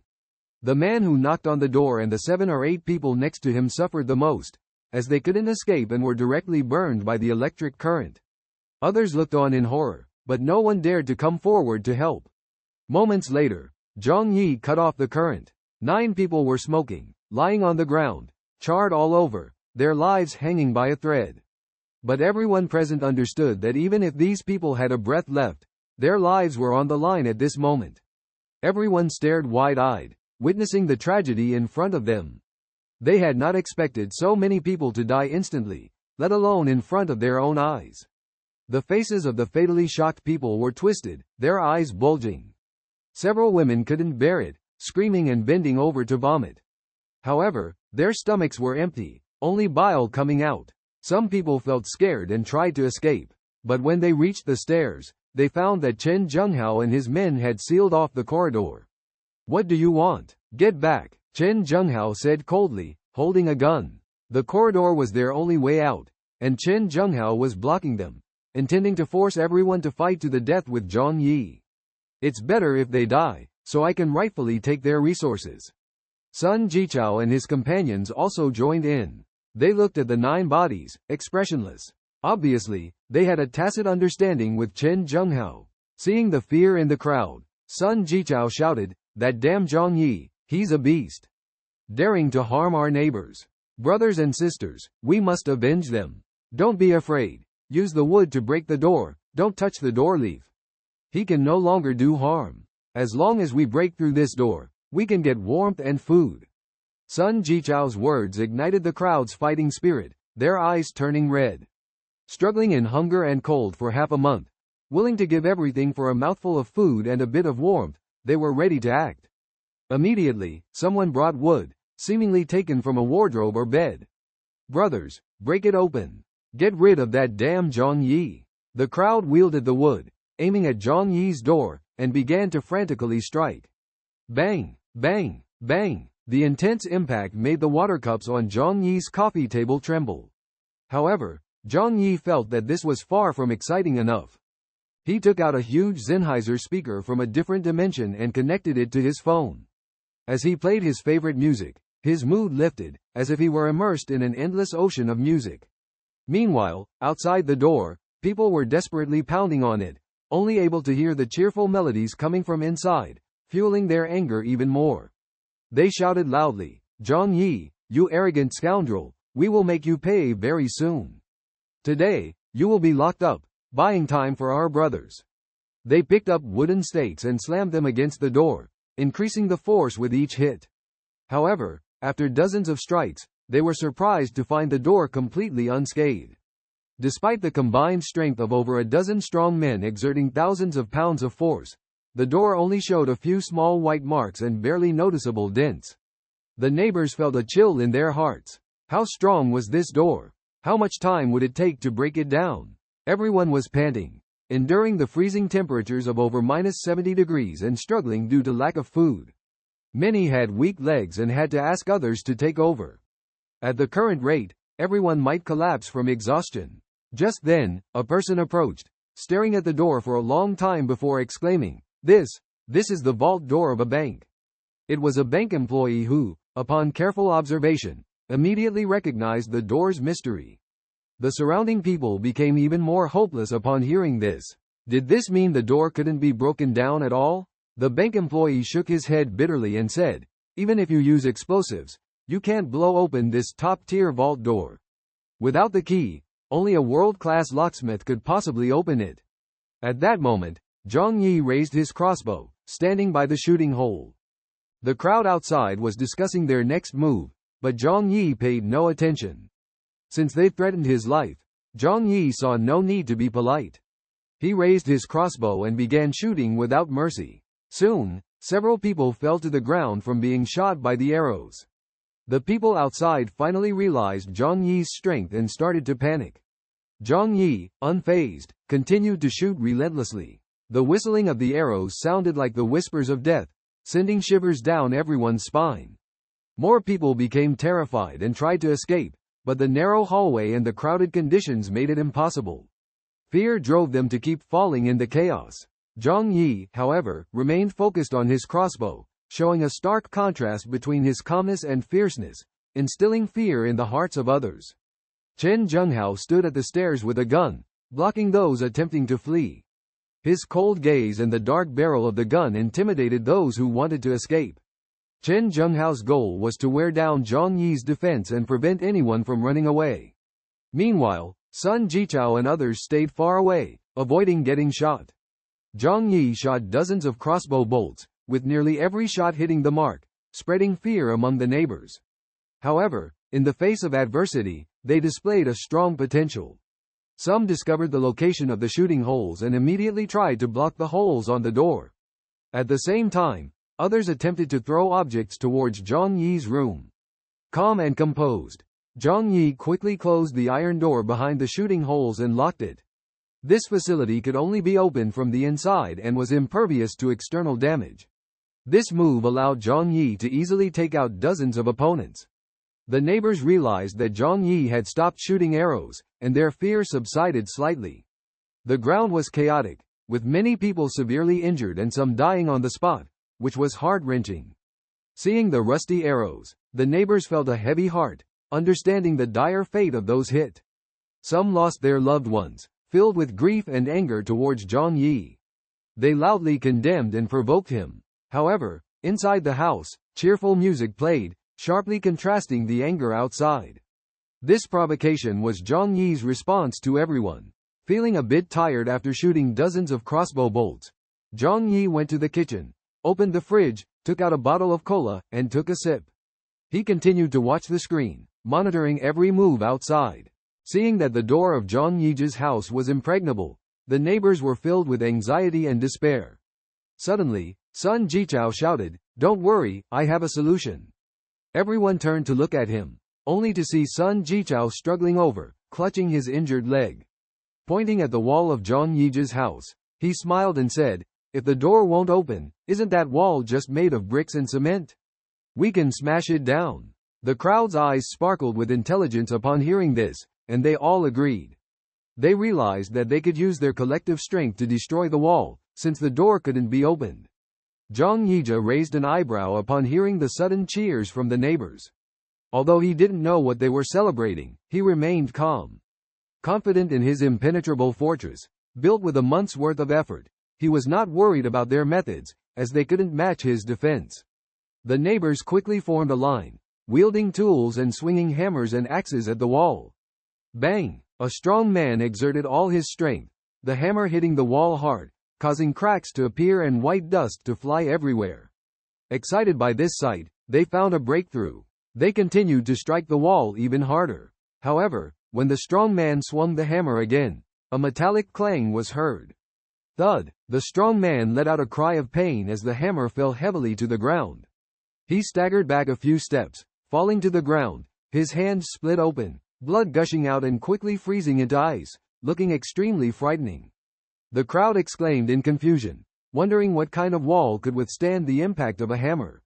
Someone went over to sweep away the dust, shocked to find steel inside the wall. Everyone gathered around to see, uncovering the thick black metal after removing the outer layer of dust. The material was the same as the door. Someone couldn't help but shout, "How was this house built? Who uses steel plates to build walls?" In despair, someone raised the hammer again, hoping to find a weak point. However, no matter from which angle they looked, all they saw was the sturdy steel wall. In the living room, Zhang Yi just sneered. He had long anticipated their actions, as all the walls in his house were made of 20cm stainless steel, impervious to any attack. Zhang Yi was not afraid of the power of shells. How could he be afraid of these broken hammers and axes? Zhang Yi's proudest quality was his courage to face death, so he was well prepared for any potential problems. During the house inspection, he meticulously checked every inch himself, even repeatedly hitting with a hammer until he was sure there was no room for error. The painful experiences of invasion and division in his past life had wounded his soul, so he was extremely vigilant about any safety hazards. The continuous knocking from outside disturbed Zhang Yi, so he turned on the room's noise-canceling device to prevent external noise from being used as an attack method. After a long 20 minutes, the sound outside finally disappeared without a trace. The owners of the whole building stared blankly at the metal wall in front of them, feeling colder inside than the harsh cold outside. This wall was like an unforgiving rampart, cutting off their last hope of accessing survival resources. They all wondered why someone would build such a sturdy house. Some covered their faces and shouted in despair. Zhang Yi's neighbors, a couple, also felt deeply moved, saying that when they first heard about his renovation, they never expected it to turn out like this. In this world, probably only a few normal families would build such an impregnable abode. Sun Jichao, Zhou Peng, and Zhe Jialing's eyes were bloodshot. If today the people in the entire apartment building could not break into Zhang Yi's home, they were destined to be caught with no way out. Sun Jichao clenched his lips, even unconsciously biting his skin. Pointing at Zhang Yi's residence, he angrily questioned. Zhang Yi knew there would be a blizzard attack. Everything he did was for self-preservation. The neighbors glared at Sun Jichao, scolding Zhang Yi with a mix of grief and anger. The despicable scoundrel Zhang Yi only cares about himself without considering us. If we all perish, what meaning does your survival alone have? Alone in this world, don't you feel lonely? One day, you will blame yourself endlessly for not warning or helping us, sinking into endless regret. Can you sleep peacefully at night? Aren't you in pain inside? Some people, seeing that they couldn't deal with Zhang Yi, began to self-soothe and numb themselves. HMPH. The heavens will punish you, Zhang Yi. If someone dies because of you, you will live in eternal guilt and unbearable pain. However, how could they understand how happy Zhang Yi was in his own home? And how could he care about these strangers with whom he had little connection? Chen Jinhao had been monitoring with a gun from behind all this time. Now, when he saw that all-metal wall, he felt the dilemma as well. At this moment, he had lost interest in others, with capturing Zhang Yi's residence being his only pursuit. What are you panicking about? It's just the beginning. Even if their wall is impregnable, what about the ceiling? The floor? I don't believe he has wrapped the whole house in iron. Chen Jinhao said coldly to everyone. Zhang Yi heard Chen Jinhao's words and couldn't help but nod in admiration. This man's mind was truly sharp. He sighed and shook his head, saying, "Unfortunately, I'm not a fool." Upon hearing Chen Jinhao's words, the neighbors rushed upstairs and downstairs in Zhang Yi's house. They used hammers, axes, chisels, and sticks. They tried every method they could think of. Their hope for survival was now just a mere 20 centimeters away. Their goal was to break through this 20-centimeter iron box. However, soon they felt the abyss of despair. They found that the iron box where Zhang Yi's family was located was so strong. From top to bottom, from left to right, even from front to back, every corner was sealed with thick iron plates. In this pitch-black environment, they had no power tools available. To break through these walls, they would have to chisel and hammer for a whole year without eating or drinking, to have a slim hope of success. In this desperate situation, they felt unprecedented challenges and pressure. Chen Jinhao and the others spent a busy morning around Zhang Yija, desperately knocking down walls. However, when they uncovered the wall, floor, and ceiling, they found a thick steel plate blocking their way. For them, this 20-centimeter thick steel plate seemed like an insurmountable chasm, plunging everyone into despair. In the extreme cold, they didn't have enough energy to overcome this obstacle, only able to watch hope fade away. Many were exhausted, lying on the ground unable to move. Their stomachs growled, hunger almost uncontrollable. However, their food supply was running low. Some caught a glimpse of the neighbors' snowy white flesh through the gaps in their clothes. A terrible thought suddenly invading their minds.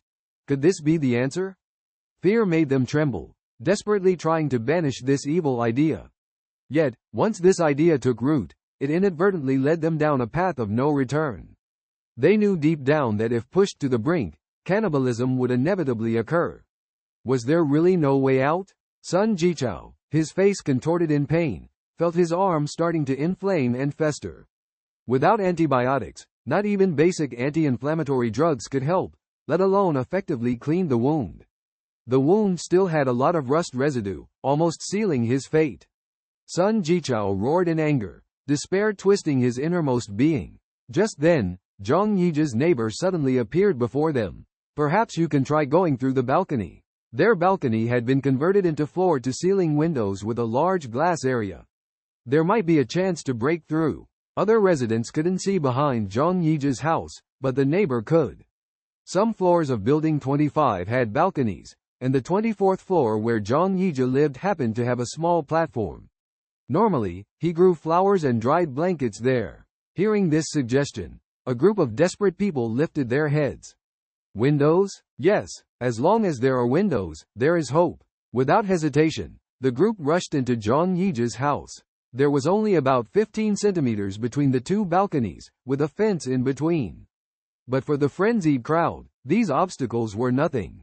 Unlike the enclosed corridors, the outside wind howled, snow fluttered, freezing people in a matter of hours. However, Chen Zhenghao and the others paid no attention to this. As long as they could break into Zhang Yi's house, they could get everything. The group of people howled like madmen, charging onto the balcony. Zhang Yi naturally noticed this scene, their eyes meeting, sparks flying in an instant. The neighbors waved their tools wildly, smashing towards the huge floor-to-ceiling windows. Meanwhile, Zhang Yi calmly dragged his white recliner to the window, lay down leisurely, and poured himself a steaming cup of coffee. The small balcony was soon crowded with over a dozen people, their faces pale and contorted as if they were undead, completely devoid of human features. Zhang Yi couldn't help but think that if there were really zombies, they would probably look like this. The continuous banging on the windows was accompanied by a deep clinking sound. This group of frantic individuals desperately hammered the glass in the snowstorm. Even if they accidentally injured their hands, they remained indifferent, allowing the blood to flow freely, eventually freezing into ice. Initially, their desire to break the wall didn't seem so strong, but now, with only a layer of glass separating them, they became acutely aware of the luxury of Zhang Yi's life. Inside the house, the fireplace was blazing. Zhang Yi was lightly dressed, reclining comfortably on the chair like a landlord. The coffee cup beside him steamed, the foam floating, resembling a cappuccino. The coffee table was filled with various weapons, but what truly caught the eye were the half-eaten snacks piled under the table. Chips, burgers, cola, pizza, roast chicken, roast duck, and even oil-splashed noodles. These delicacies drove the neighbors on the balcony completely out of their minds. Just half a month away from these foods, they were as excited as if they had met a long-lost relative. They roared, screamed, even forgot their language, only able to express their inner excitement through crazy actions. They hammered the windows even harder. Zhang Yi lifted his coffee cup, quietly enjoying the spectacle. He said lightly, "Who says glass is always more fragile than metal? The material of this wall is invaluable. For the sake of living quality, I refused the security company's suggestion to use metal and instead spent a fortune to customize a floor-to-ceiling bulletproof glass window." The manager of the security company, Wu Weiren, once said that such a thick wall isn't for bullets, but for shells. The bulletproof glass used in the cars of Western leaders is made of this material. However, the thickness of these glasses is not even half of this wall. Indeed, after these people hammered for a while, they began to realize something was amiss. They thought a little force would shatter the organic glass, but over a dozen people couldn't even create a crack. What kind of glass is this really? Is it bulletproof glass? What? Bulletproof glass? A man hoarsely asked, filled with despair as if from the depths of hell. If it can withstand shells, can't it withstand your hands? No, I don't believe it. A young man roared towards the sky. I control my own destiny. I refuse to believe I can't break it. Once I break it, the fireplace and food inside will be mine. I must break it. All, in the extreme cold, hope and despair intertwined, causing everyone's thoughts to become chaotic. They abandoned rationality, exerted all their efforts, and were determined to create a brand new future. Zhang Yi watched their hard work and was deeply moved. However, he realized that his stomach was feeling a bit hungry. So, he took out some delicious food from the space, such as fragrant sauce-flavored pork elbow, tempting caramelized bananas, and added some snacks. He tasted the pure cocoa butter chocolate, and his mood also became joyful. Through the heavy window, people outside are struggling in the snowstorm. They are trying to hit the glass hard, with contorted expressions and eyes full of jealousy and anger. Meanwhile, inside, Zhang Yi is lying comfortably on the recliner, enjoying delicious food. This stark contrast is driving the neighbors outside crazy with jealousy. They curse incessantly, their voices hoarse and eyes bloodshot. They wish to shatter the glass, vowing to make Zhang Yi pay. Zhang Yi, just you wait, I will make you regret it soon. Once the glass breaks, you're done, you selfish jerk. Your arrogance won't last long. Today is your doomsday. Those delicacies and that cup of hot coffee should belong to us. They are filled with despair, but watching Zhang Yi's comfortable demeanor, their jealousy makes it hard to give up easily. After a while, the people outside begin to feel powerless. Being on the 24th floor, with the biting cold wind and heavy snow, their body temperature rapidly drops. They have to take turns, but after half an hour, there are only faint scratches on the glass. They feel hopeless, but the fire of jealousy still burns, unwilling to give up. Suddenly, Zhang Yi spots Chen Zhenghao's lackeys in the crowd. Obviously, Chen Zhenghao cannot ignore this. Zhang Yi knows the time is right, so he gets up from the recliner, walks to the coffee table, and picks up a container. The neighbors outside see a layer of frost covering the glass, puzzled until they see Zhang Yi take out a lighter and ignite the contents of the container. Then, a crack appears on the glass, and a fireball flies out. In retaliation, several gunshot holes appear around Zhang Yi's house. The container draws an elegant arc, hitting the ground with a crisp sound, then the flames spread. This is Zhang Yi's homemade Molotov cocktail, burning gasoline even in extremely low temperatures, releasing intense heat energy. Gasoline splashes around, instantly igniting a large flame. Zhang Yi smirks mischievously and continues to light another Molotov cocktail, throwing it outside. Oh, it's on fire. Over a dozen people are crowded together, trapped by the balcony partition, unable to escape easily. They are engulfed by the flames, their bodies writhing in agony. Some try to roll on the ground, attempting to smother the flames with snow, but to no avail. Gasoline still burns in contact with water. Others try to climb towards the neighboring homes, but lose balance in haste and fall from the 24th floor. With a long, agonizing scream, a loud bang. Whether the snow below can cushion the impact from the 24-story height remains unknown. According to the principles of physics, even if he hadn't died, he would suffer from fractures and internal injuries, as if he were already facing death.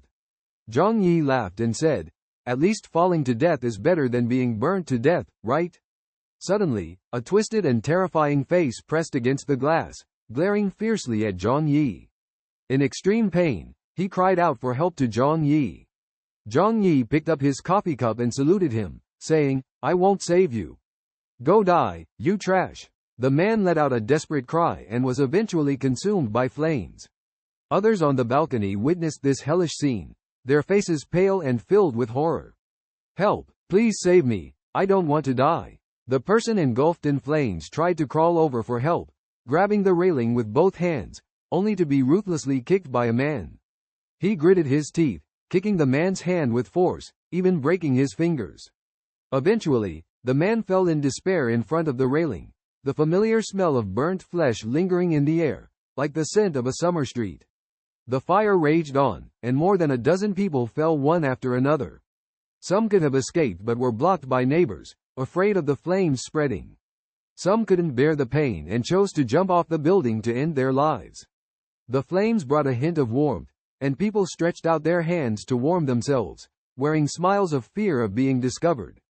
After the fire, the neighbors looked at the bodies, their hearts filled with fear.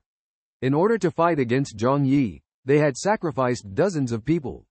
They were at a loss, not knowing how to seize Zhang Yi's resources. The air was filled with despair, but another kind of atmosphere was gradually thickening, and the neighbors' eyes began to look strange. Hungry, they were unwilling to admit their crazy thoughts, their throats constantly squirming. Suddenly, a woman cried out loudly, "I can't take it anymore." Their efforts for the day failed to breach Zhang Yi's house, with the walls and French windows intact. A woman suddenly ran to Zhang Yi's balcony, kneeling in front of the glass, begging, "Zhang Yi, I'm starving, please save me. Even a piece of bread will do." More people came, kneeling before Zhang Yi, pleading for food. It was heartbreaking, tears streaming down like rain. Most of the people kowtowing are women, trying to win the sympathy of Zhang Yi. Zhang Yi is a gentle and kind young man, always treating others with kindness. When faced with these kowtowing women, he feels a bit helpless, yet also with a hint of sympathy. These women may be acting out of helplessness or out of respect for him, but either way, Zhang Yi always tries his best to understand them with a tolerant heart. He knows deeply that everyone has their own hardships and struggles in life, so he chooses to respond to these kowtowing gestures with kindness and tolerance. In his view, treating others with sympathy and understanding is an important part of building genuine connections between people. Therefore, despite feeling a bit awkward with these kowtowing women, Zhang Yi always maintains a gentle heart, willing to use his kindness to warm every corner of the world. Outside the window came the sound of wailing, continuous and heart-wrenching. The women outside were knocking their heads against the ground, blood staining their foreheads. The scene was extremely tragic. Zhang Yi sighed, walked to the window, his tone filled with heartache and helplessness. "Please, everyone, don't do this, it's heartbreaking to watch." With that, he held a steaming bowl of noodles. Whenever he felt down, he would seek out food to fill the void in his heart. Slurping a mouthful, Zhang Yi ate the noodles heartily, making the neighbors outside envious and longing. The cries and head-banging outside became more melodious, the knocking more fervent. The neighbors outside begged, "Zhang Yi, we were wrong, we just want to survive. Please give us some food so we can keep going. We are willing to follow your arrangements." Zhang Yi lowered his head and continued to enjoy the noodles.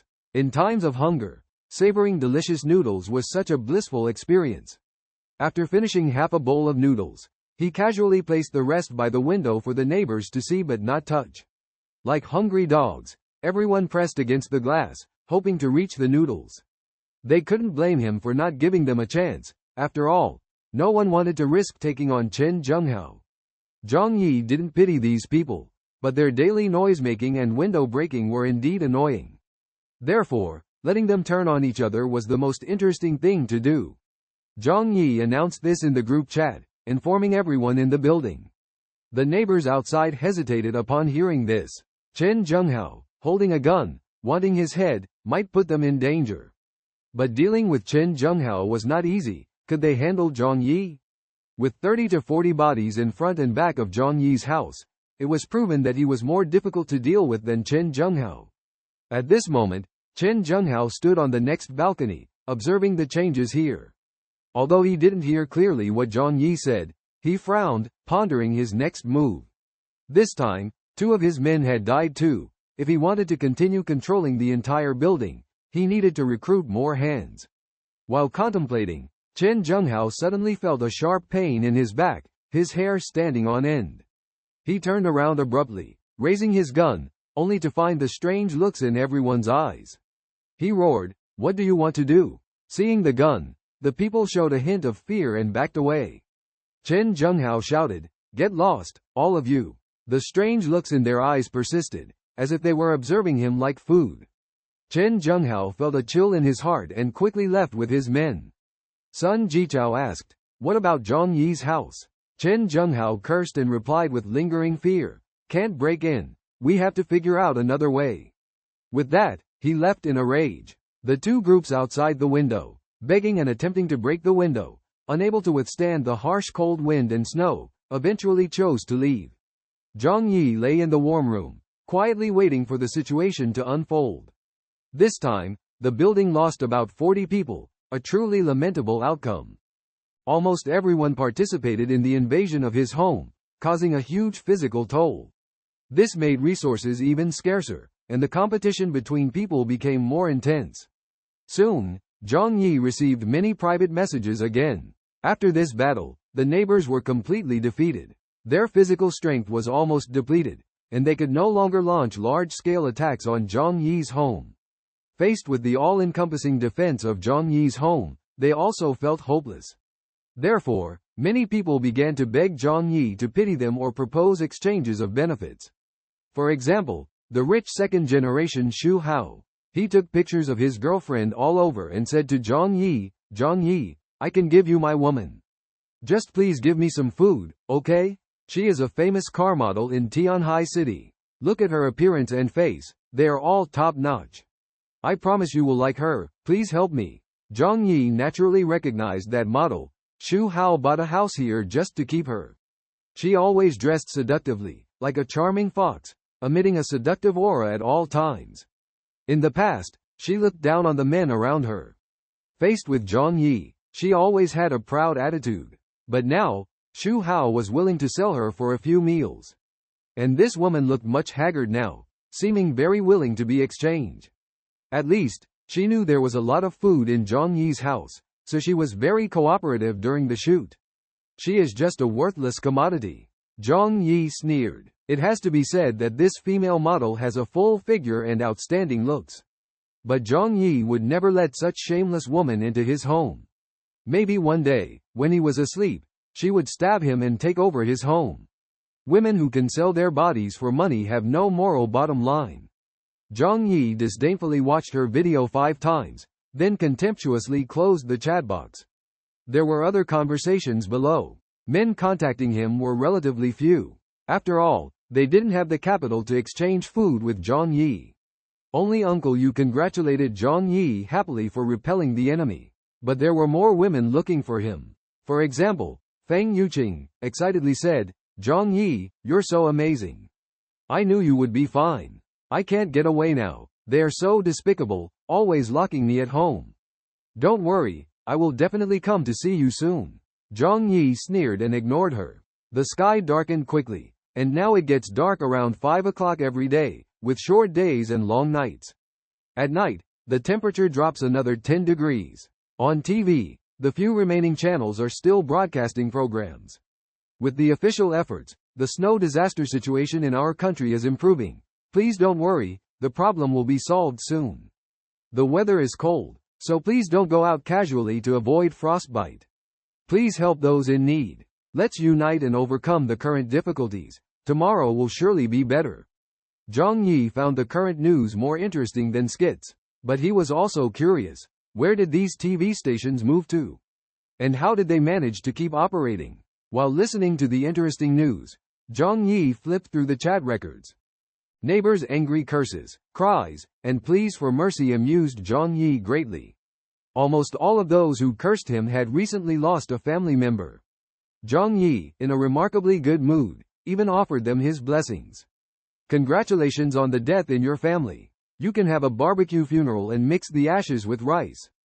Zhang Yi teased them, provoking even more anger from the neighbors. However, suddenly, he noticed some commotion on the balcony. Curious, Zhang Yi walked up to the window. Outside, the bright light reflected off the snow. He saw some people secretly moving the charred bodies. They were tightly wrapped up, and when they realized Zhang Yi had spotted them, they jumped in surprise. Zhang Yi, we're not here to cause trouble for you, please don't misunderstand. We're just here to handle the bodies, they said, their voices trembling and eyes avoiding his gaze. Zhang Yi smiled faintly. Oh, handling bodies? Are you relatives? If you want to bury them, just throw them down. Are you planning to build a tomb in your house? The people were left speechless by his questions. Anyway, you don't need these bodies. Go on, you don't have to worry about us. They nervously left, dragging the bodies away. Zhang Yi waved his hand towards the glass window. You're really heartless, to end up like this in the end. In the early morning of the next day, Zhang Yi heard 2 gunshots coming from the hallway. Bang! Bang! The sound was as deafening as a big firecracker. He immediately realized that it was an attack initiated by Chen Zhenghao. Obviously, Zhang Yi's threat from yesterday had worked. When struggling on the edge of life and death, people's fear of death gradually faded. The promise of a week of free noodles from Zhang Yi was irresistible to them. Zhang Yi walked to the monitor and witnessed the whole process of the conflict. 2 men lay on the ground, holding a wrench and a kitchen knife, their blood staining the entire hallway red. However, Chen Zhenghao was not at ease either. Leaning against the wall, he held a gun with a lingering fear on his face. They planned to ambush those who came to fetch water here, but they did not expect others to fight back. Chen Zhenghao ordered his men to drag away the 2 bodies, and he hurried back to his residence. The handgun in his hand became his last resort. The bodies were dragged into the house, and Chen Zhenghao gestured for his men to drag the bodies to the back of the kitchen. Sitting on the cold sofa, Chen Zhenghao felt a chill. Yesterday, when he returned and learned that Zhang Yi had put a bounty on him, it ignited his anger. He saw himself as the hunter, and Zhang Yi was just the prey. How could the prey fight back against the hunter? However, he underestimated the madness of people in desperate situations. In the early morning, 2 desperate young men came to put him in a desperate situation.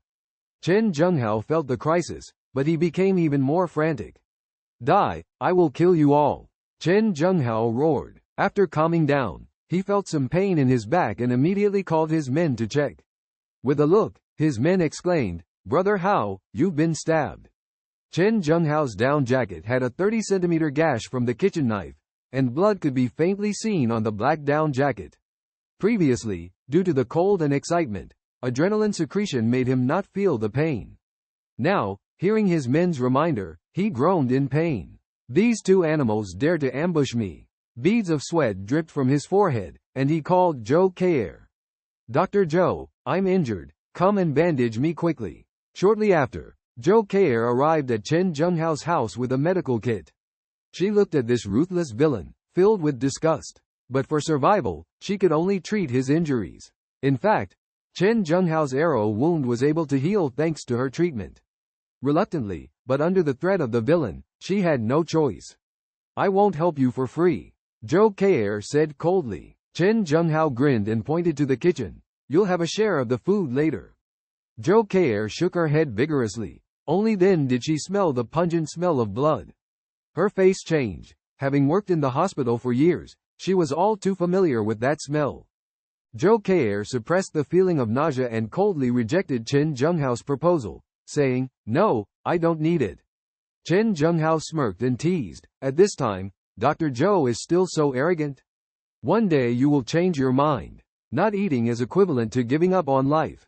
Zhou Kei'er frowned and firmly replied, I would rather choose death. Chen Zhenghao sighed, saying, I can't bear to lose you. The importance of having a doctor in this world is self-evident. If it weren't for Zhou Kei'er helping him with the wound on his leg, he might have lost more than just a leg, even his life. He stared at Zhou Kei'er, his eyes flickering with warmth.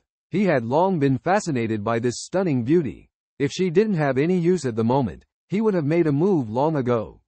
Zhou Kei'er remained silent and began to treat his wound. Soon, the wound was simply bandaged. Zhou Kei'er picked up the medical kit preparing to leave, but was blocked by Chen Zhenghao's men. Surprised, Zhou Kei'er asked, What are you planning to do?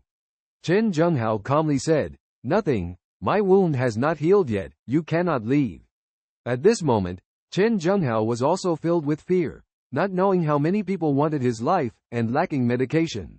With a doctor by his side, he felt reassured. Ignoring Zhou Kei's resistance, he forcibly detained her. Shortly after, his men brought a pot of well-cooked food.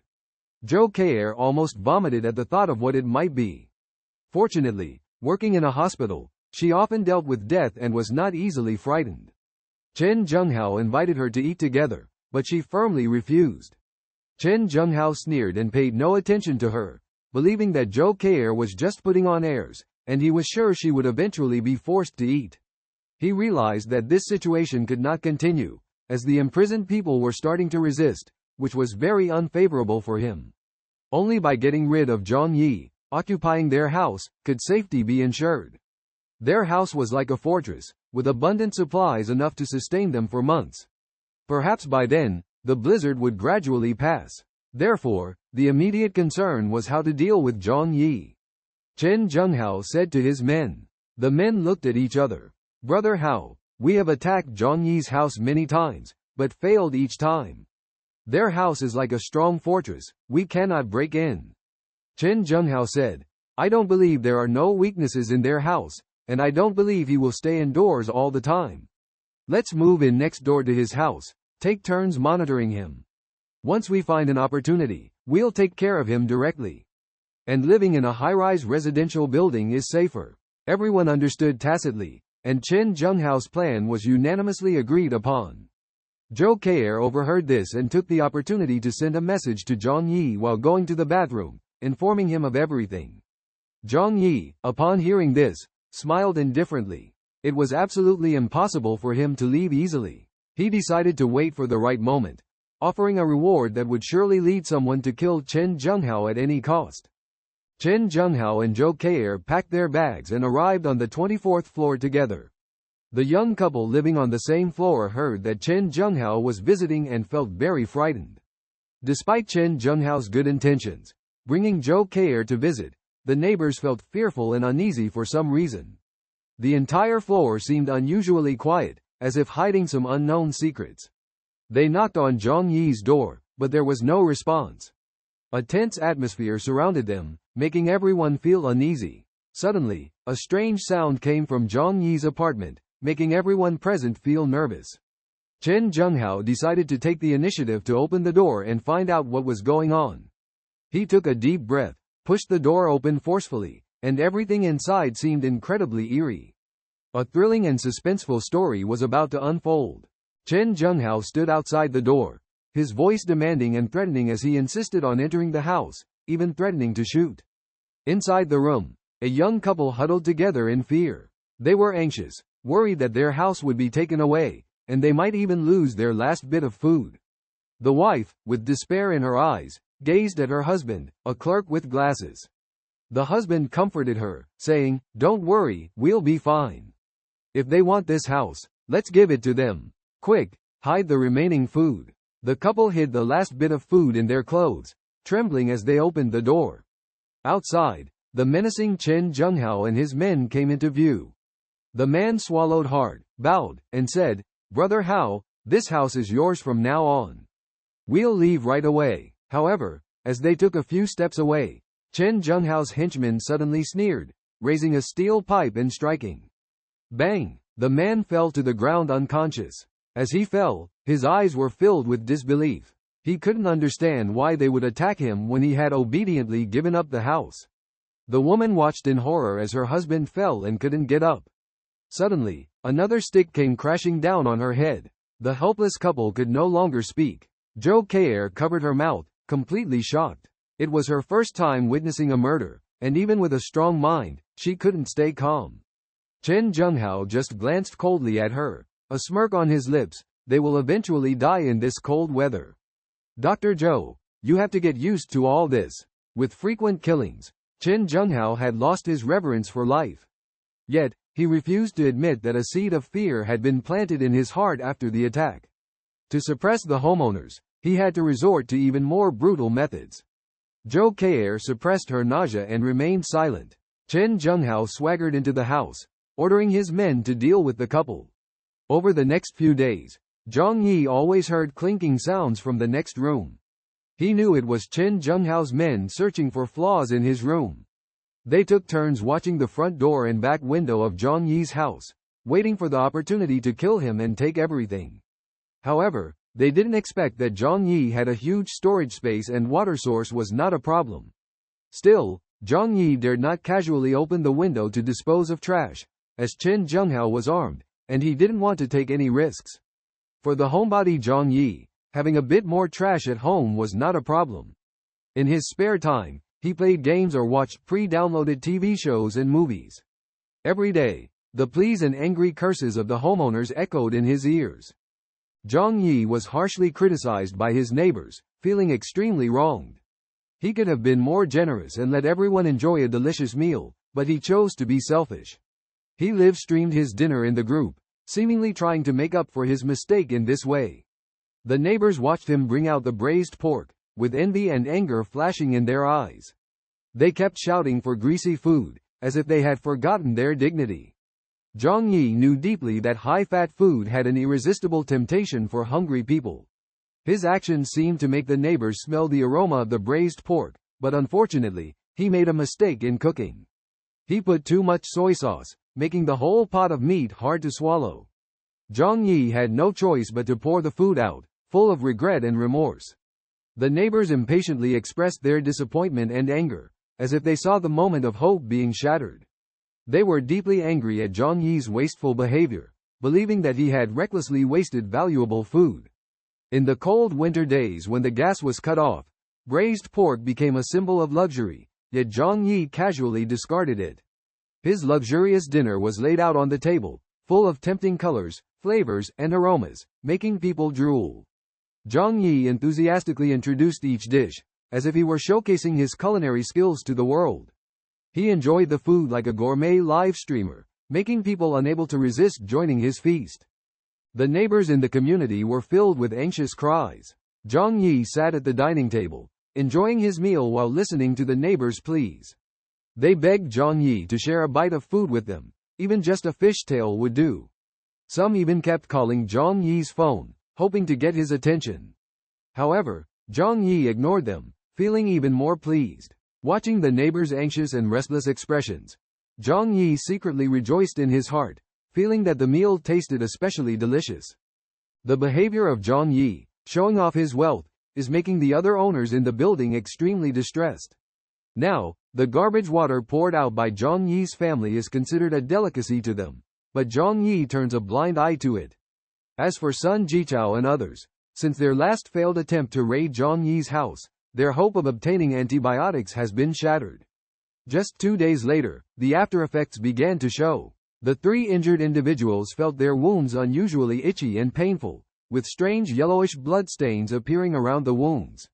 Sun Jichao couldn't help but peel off the gauze to check the injuries, only to find that the wounds had started to fester. A nauseating stench hit them, like the smell of decaying animal carcasses.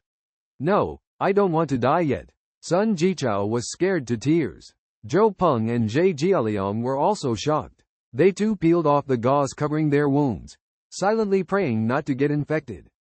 Unfortunately, reality was cruel and unforgiving. If it were just minor injuries, there might still be a chance of recovery. But they had suffered penetrating wounds, with rusty crossbow arrows deeply embedded in their flesh. The wounds became infected with bacteria, coupled with the lack of nutrition and medication, worsening their conditions inevitably. The few of them let out mournful cries, as if in a frenzy of madness. Inside the room, Feng Yuqing trembled uncontrollably. She picked up her phone and messaged Zhang Yi. "Zhang Yi, they've all gone crazy. Qingqing is so scared. Please come and save Qingqing, can you? Qingqing will do whatever you tell her to do." Moments later, Zhang Yi replied, "Qingqing, seeing you like this breaks my heart too. But I can't go out. Chen Zhenhao is right next to me. Why don't you come over? Be careful on the way, don't let them find you. My neighbors next door were all killed by them yesterday. You are as delicate as a flower and may become their next target." Zhang Yi's words were mocking. For this weak woman like Feng Yuqing, he only had one thought in mind, which was to torture her and let her die in pain. Upon hearing that Chen Zhenhao was next door to Zhang Yi, Feng Yuqing hesitated. Chen Zhenhao had committed numerous crimes, and she didn't dare to take the risk. "Zhang Yi, Qingqing is so scared. Can you come and pick me up? Don't you have weapons?" Zhang Yi self-mockingly thought. "How naive, me go pick you up. I wish I could, but I was a bit unsettled by them a few days ago. Let's leave it at that, I'm feeling a bit tired. Bye." Listening to the screams outside, Feng Yuqing's face turned pale, but when she tried to message Zhang Yi again, he no longer responded. In the days that followed, Zhang Yi lived a luxurious and leisurely life. No need to work, sleep whenever he wanted, get up whenever he wanted. No need to hustle for a living, and no need to care about others' opinions. If someone annoyed him, he would just roar back, living freely and at ease. Next door, Chen Jinhao was constantly thinking about how to eliminate him and take over his residence. However, for several days in a row, Zhang Yi was nowhere to be seen. If Zhang Yi doesn't take the initiative to appear, then he will have no chance to deal with Zhang Yi. On the contrary, he himself feels uneasy because of Zhang Yi's bounty. He even began to suspect his subordinates, holding a gun every night before going to sleep. Soon, his nerves began to break down. After careful consideration, Chen Jinhao finally found the next course of action. Zhang Yi closely monitored the movements of the entire building through surveillance, and no one could escape his eyes when entering or leaving the hallway. In recent days, he discovered that Chen Jinhao seemed to be planning something. People kept entering Chen Jinhao's residence, all of them young and strong, living alone. Some came voluntarily, while others were threatened and forced by Chen Jinhao. Gradually, Chen Jinhao's team expanded to 10 people, more than before. Zhang Yi gradually understood the truth of the matter. Chen Jinhao began to feel scared, so he wanted to use his subordinates to avoid being assassinated for the bounty. But in Zhang Yi's view, this approach was just a drop in the bucket. Over 40 residents in the building had already been killed by Zhang Yi, leaving about 70 people. According to past experience, most families had very little supplies left, and the only option was to turn to a food source. Chen Jinhao gathered a group of subordinates and would soon start slaughtering others. However, this also meant that Chen Jinhao needed to provide food for 10 people. In this way, even if they resorted to cannibalism, they couldn't sustain it for long. Moreover, everyone had their own ulterior motives now. Chen Jinhao, the cripple, barely maintained his authority with a gun. But he probably only had a few bullets left. Zhang Yi contacted Zhou Keir to inquire about the situation on Chen Jinhao's side. Zhou Keir replied to Zhang Yi after a while, "They have gone crazy, all the food is gone, and they have started cannibalism. I haven't eaten anything for 2 days, and I feel like I'm starving to death." This situation did not surprise Zhang Yi. If one day he fell into hunger and could only prolong his life by cannibalism, he might also choose to die rather than surrender. Of course, now that Zhang Yi could eat and drink to his heart's content every day, he naturally had such thoughts. If one day he also faced a shortage of food, he was not sure what choice he would make. Zhou Keir continued to inform Zhang Yi that they had been constantly going out to find targets these days. As long as they found a place with people, they would break in and kill them. Everyone was already short of supplies, which was both funny and sad. The dozens of people previously killed by Zhang Yi actually extended the survival time of others. However, they also encountered resistance, and the survivors had begun to unite, with casualties on both sides. After a while, Zhou Keir sent another message. "Zhang Yi, can you still save me?"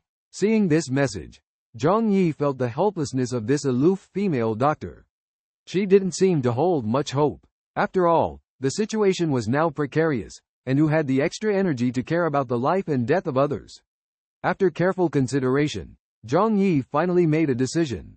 "Zhou Keir, this woman is still useful, and I can't let her die easily. In this city, it's really not easy to find a surgeon in a top-tier hospital, let alone one who truly understands the root of the illness. However, for the protagonist, finding such a doctor is crucial.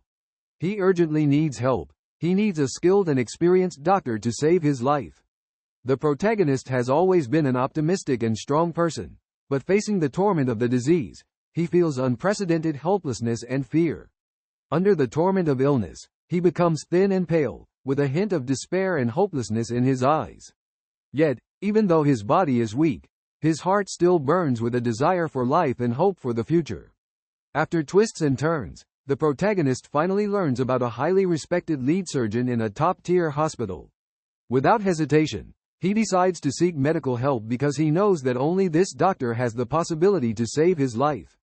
During the waiting process for the consultation, the protagonist's mood is extremely anxious, constantly praying for everything to go smoothly. Finally, the protagonist meets the skilled lead surgeon he has been longing to see. The doctor smiles gently, inquiring about the protagonist's condition and carefully listening to his description. Under the professional and confident gaze of the doctor, the protagonist feels an inexplicable sense of reassurance. After a thorough examination and diagnosis, the doctor provides a treatment plan and schedules the surgery. The protagonist feels the doctor's dedication and responsibility, fully aware that he is in a life and death battle. However, it is his desire for life that firmly convinces him that this doctor will help him through this ordeal.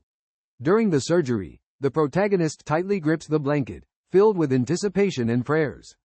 Every minute feels like an eternity, anxiously waiting for the doors of the operating room to open. Finally, with the doctor's excellent skills and the team's coordination, the surgery is successful. When the protagonist wakes up, he sees the doctor's smiling face and feels the gradual return of strength in his body. He sincerely appreciates the doctor because it is he who has given him a new lease on life. Now, the protagonist is determined to cherish every hard-won tomorrow, deeply understanding the value of life and the doctor's life-saving grace towards him. Zhang Yi was considering whether to accept Zhou Keir, but the condition was that she must be prepared. Zhang Yi's requirements were clear. She must have achievements, not pose a threat, and most importantly, not pretend to be a saint. Zhou Keir seemed to be able to meet the first 2 points. However, what Zhang Yi wanted to test was whether Zhou Keir could act decisively in critical moments. Therefore, he gave Zhou Keir a task. Zhou Keir did not respond immediately, indicating that she was struggling internally. Zhang Yi was anxious, but he knew time was on his side. If Zhou Keir couldn't pass the test, Zhang Yi would not hesitate to give up on her. After all, Zhang Yi was healthy and the likelihood of him suffering from an acute illness was very low. He also rarely went out to avoid the risk of injury. However, the length of Zhou Keir's life was an unknown variable. The next day, Zhang Yi didn't get up until 10 o'clock in the morning. He slowly lifted the soft blanket and headed to the bathroom to freshen up. Then, he changed into sportswear and started exercising on the treadmill. In the apocalypse, having a good physical condition was crucial. Only with a strong physique could one better cope with dangers and prevent diseases.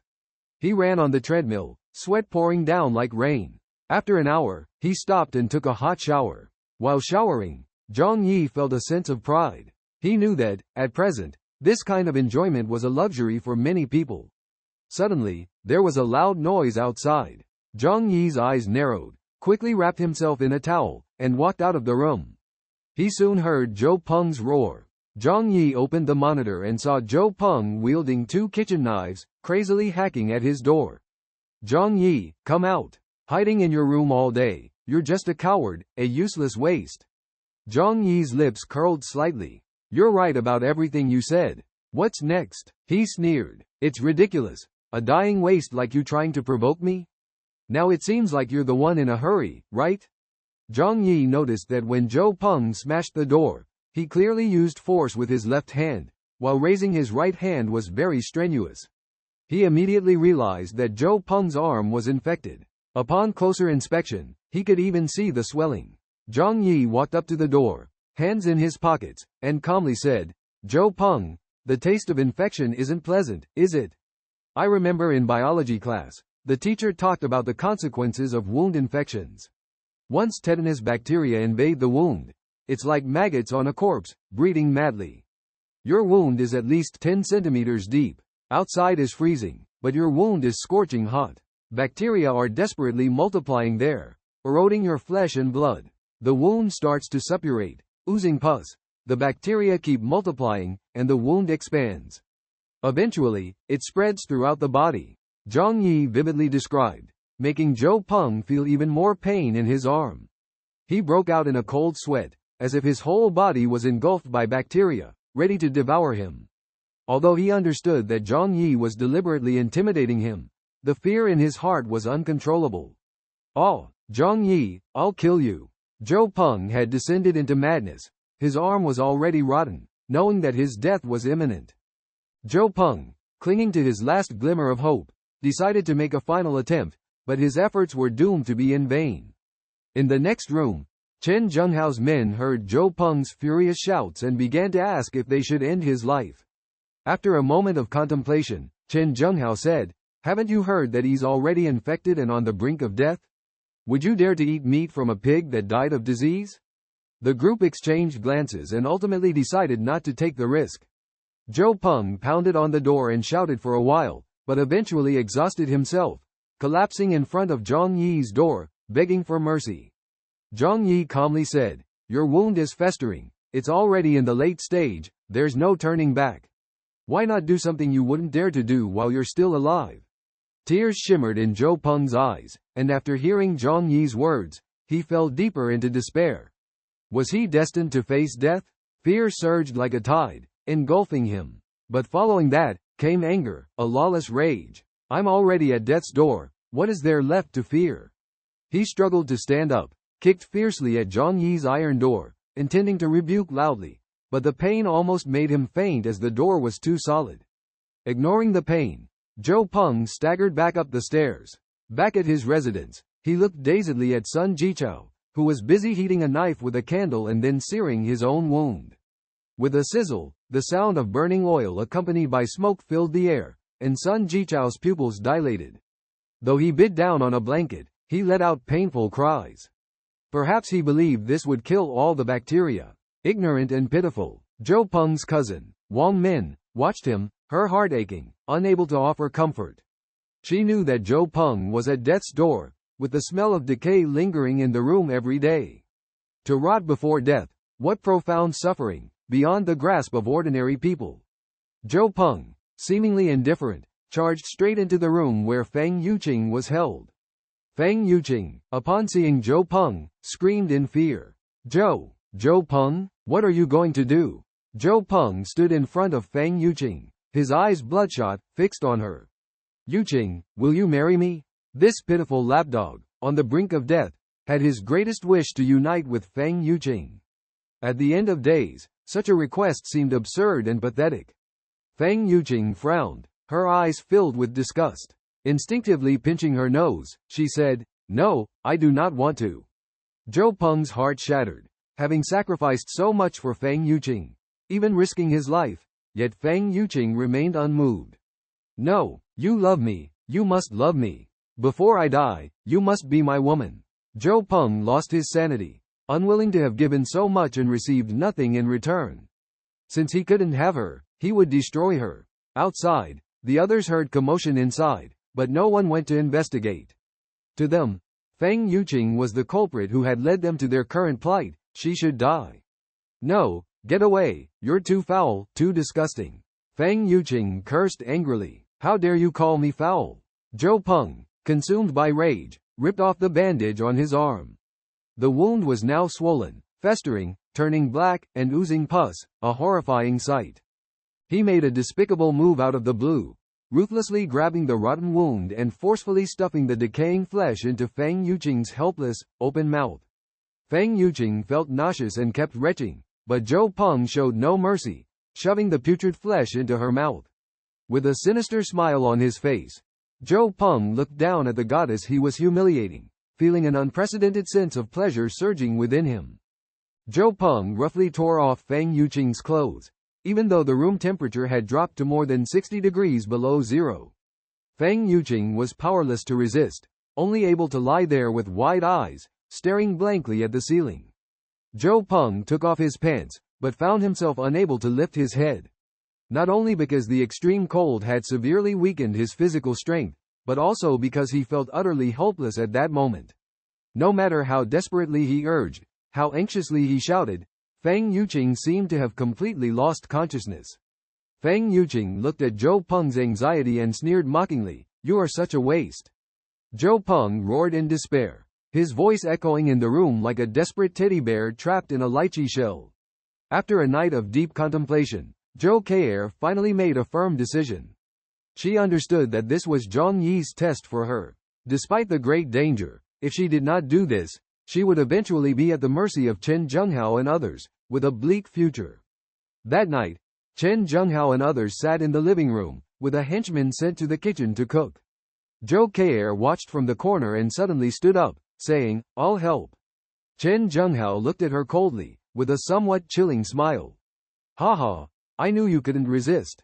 Zhou Keir felt her blood almost congeal. Chen Zhenghao continued, "No one can endure 2 days without eating.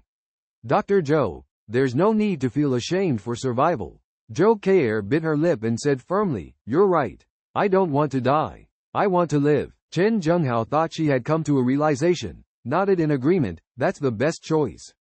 You still have some value to me now, and I don't want to see you leave so soon." Zhou Kei took a deep breath, silently turned and walked towards the kitchen. The kitchen was filled with bloodstains, and even with her nose blocked, she could still smell the pungent odor. She endured the discomfort and walked up to the henchman, who had a blank expression, only pointing to the axe and damaged furniture nearby, indicating for her to chop firewood. Zhou Kei obediently followed suit.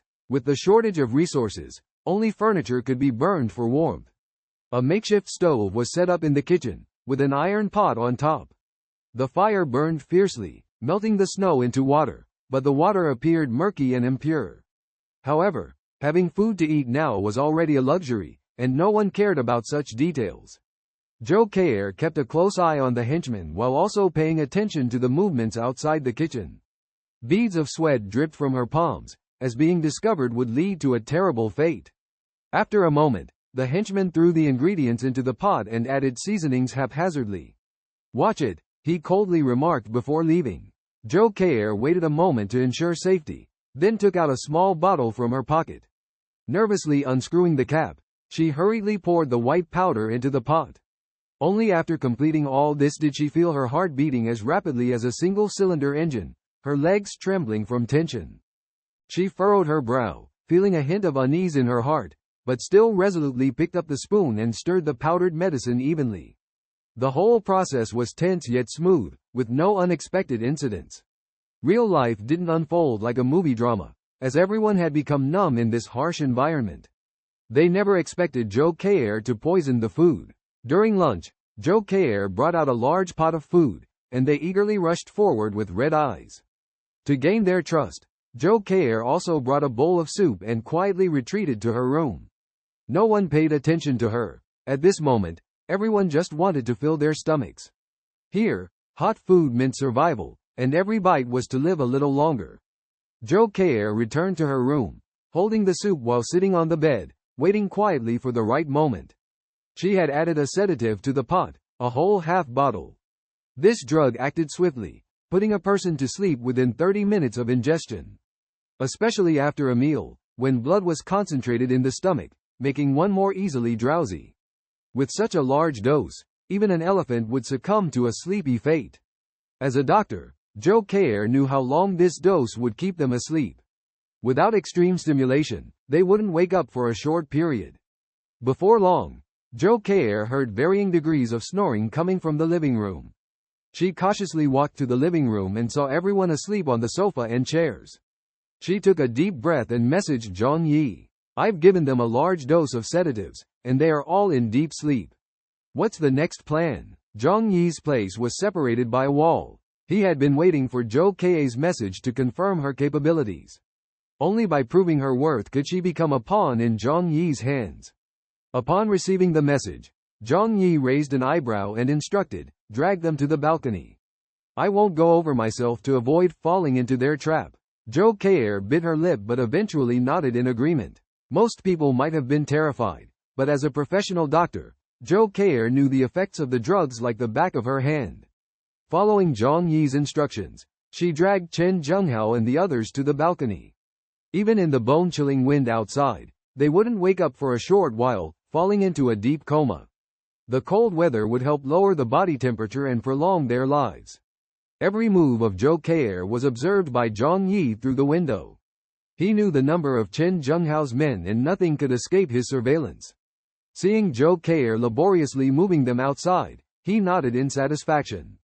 "What's next?" Zhou Kei asked with a trembling voice. "That's it. Wait for me a moment," Zhang Yi said, putting down his phone and walking back to the bedroom. After a moment of contemplation, he took out a thick thermal suit from another dimension and put it on, tying 10 thick ropes. With a high-quality crossbow arrow in his left hand and a sharp machete on his back, Zhang Yi felt the world around him was full of danger.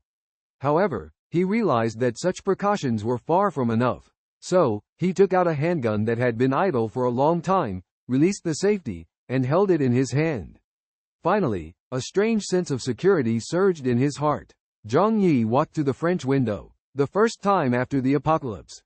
He reached out to unlock the complex door lock on the French window, which included fingerprint, electronic, and physical triple insurance. After unlocking it, he walked to the balcony, the chilling wind blowing through, feeling a cold sensation even in his cold-proof clothing. Zhang Yi couldn't help but sigh. Professional-grade cold-proof clothing was indeed extraordinary. By the window, Zhou Keir shivered with her arms crossed, her eyes revealing fear. She trembled and asked, Are you going to kill them? Zhang Yi's lips curled slightly, raising the gun in his hand towards the thugs on the ground, also slightly aimed at Zhou Keir. He casually threw the rope at Zhou Keir's feet, coldly saying, Not me, it's you. Zhang Yi stood on the balcony, leaning against the window, ready to return to the room at any moment. Chen Zhenghao and his men on the next balcony were unconscious. Zhang Yi hesitated, unsure if the other party was pretending to be asleep to lure him in. The two balconies were separated by more than 10 meters, with slippery railings. If he crossed over rashly, he might be ambushed by the other party. Therefore, he could only point at Chen Zhenghao and the others on the ground, ordering them to be tied up with their hands behind their backs. At this moment, Zhou Keir looked helplessly on, having not eaten for 2 days, her strength depleted.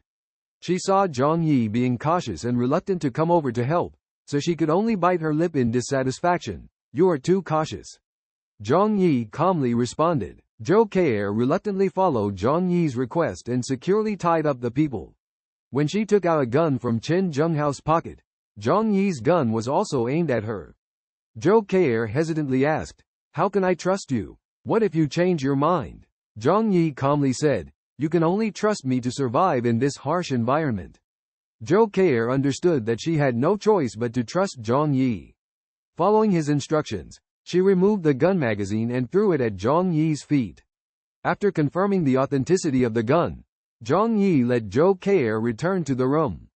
Zhou Keir was nervous, realizing she had no other option. Upon returning to the room, Zhang Yi did not immediately go to the balcony but picked up Chen Zhenghao's gun. After inspection, he stored the gun in a different space, took out a water hose, and aimed it at the people on the balcony. To avoid alerting others, he chose to water them down, splashing water and soaking Chen Zhenghao and the others. From a cozy indoor temperature of over 20 degrees to an outdoor temperature of over -70 degrees, the almost 100-degree temperature difference is unbelievable. The hot water column that was originally jetting out suddenly condensed into ice in the air.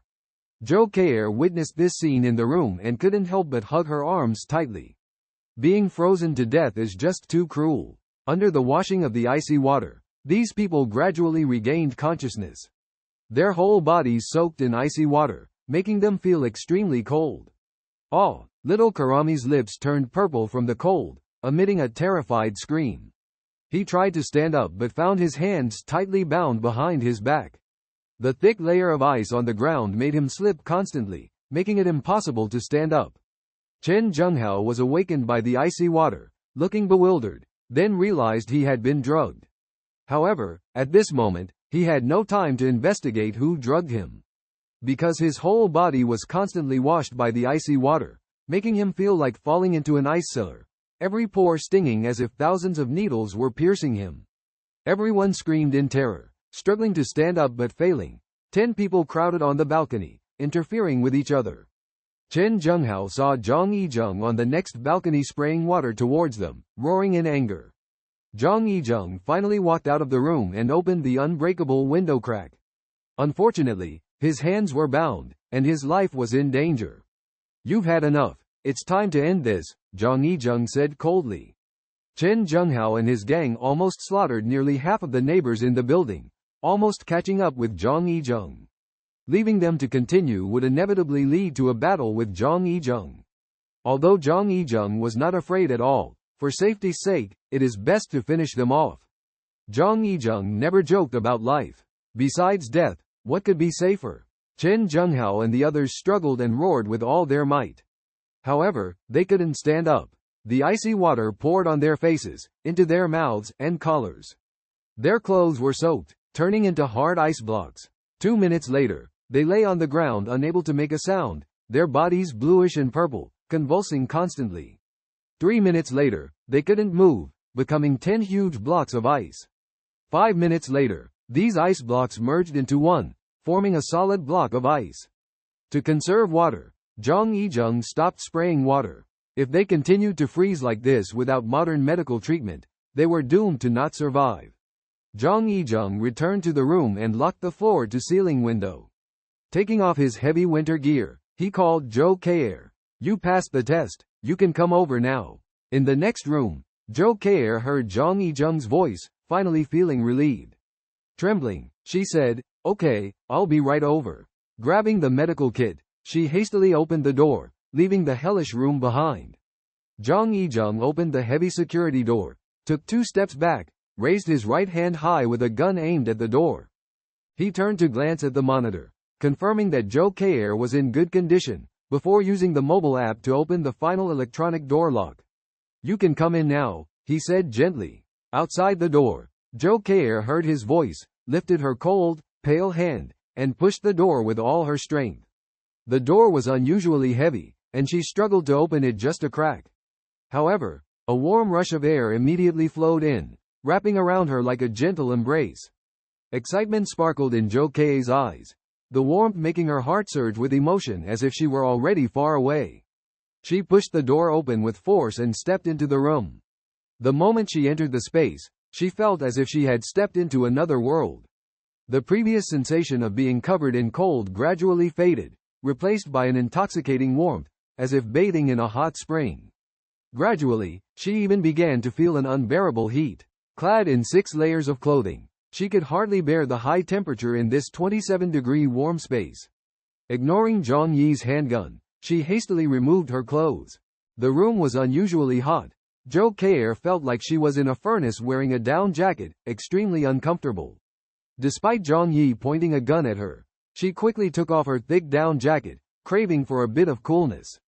She gasped for breath, tears welling up in her eyes, her heart filled with excitement. This warmth was just too comfortable. Such a cozy temperature is the best environment for human survival, and she had long missed enjoying this simple happiness. "Have you forgotten? This is my home. You have not yet passed my test," Zhang Yi coldly reminded her. It was then that Zhou Kei realized the man in front of her. Zhang Yi kept the gun steady, while Zhou Kei tried to force a smile. "You are too cautious. I have followed your instructions, eliminated your enemies. Isn't that enough to gain your trust?" Zhang Yi replied indifferently, "Eliminating them was not just for me, you also need to survive. It's just to prove your worth, a basic requirement as my assistant. Next, you need to prove your harmlessness." Zhang Yi pointed out the issue concisely. In the hardships of the apocalypse, he did not easily trust anyone, because in this era, human nature could disappear. He only trusted himself. That was his rule for survival in the apocalypse. Zhou Kei felt somewhat helpless. She had acted according to Zhang Yi's instructions, but didn't know how to earn his trust.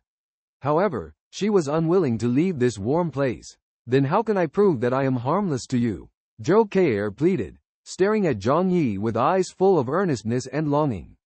Zhang Yi asked cautiously, "You don't have any hidden weapons on you, right?" Zhou Kei raised her hands helplessly. "Look, how could someone like me possibly conceal dangerous weapons?"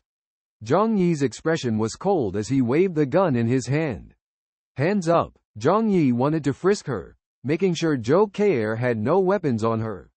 Zhou Kei felt a bit embarrassed, but understood she had no right to argue.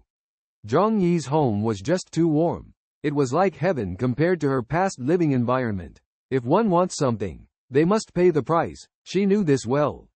"Okay, I understand." Zhou Kei gathered her courage and complied with Zhang Yi's request. She smartly knew that one must give in order to receive. Zhang Yi stared at her intently, in case she suddenly pulled out a deadly weapon. It was for safety reasons. He was an upright person. Zhou Kei slowly raised her hands, standing by the door as Zhang Yi carefully searched her. "Can I go now?" Zhou Kei asked after Zhang Yi confirmed she was not carrying any weapons. Zhang Yi glanced at the medicine box on the ground and gently said to Zhou Kei, "I suggest you take a bath first." Zhou Kei's cheeks turned even redder. She realized that she hadn't bathed for a long time, and there might be a slight odor on her body, but it was understandable. Feeling shy, she hurried into the bathroom as if to hide.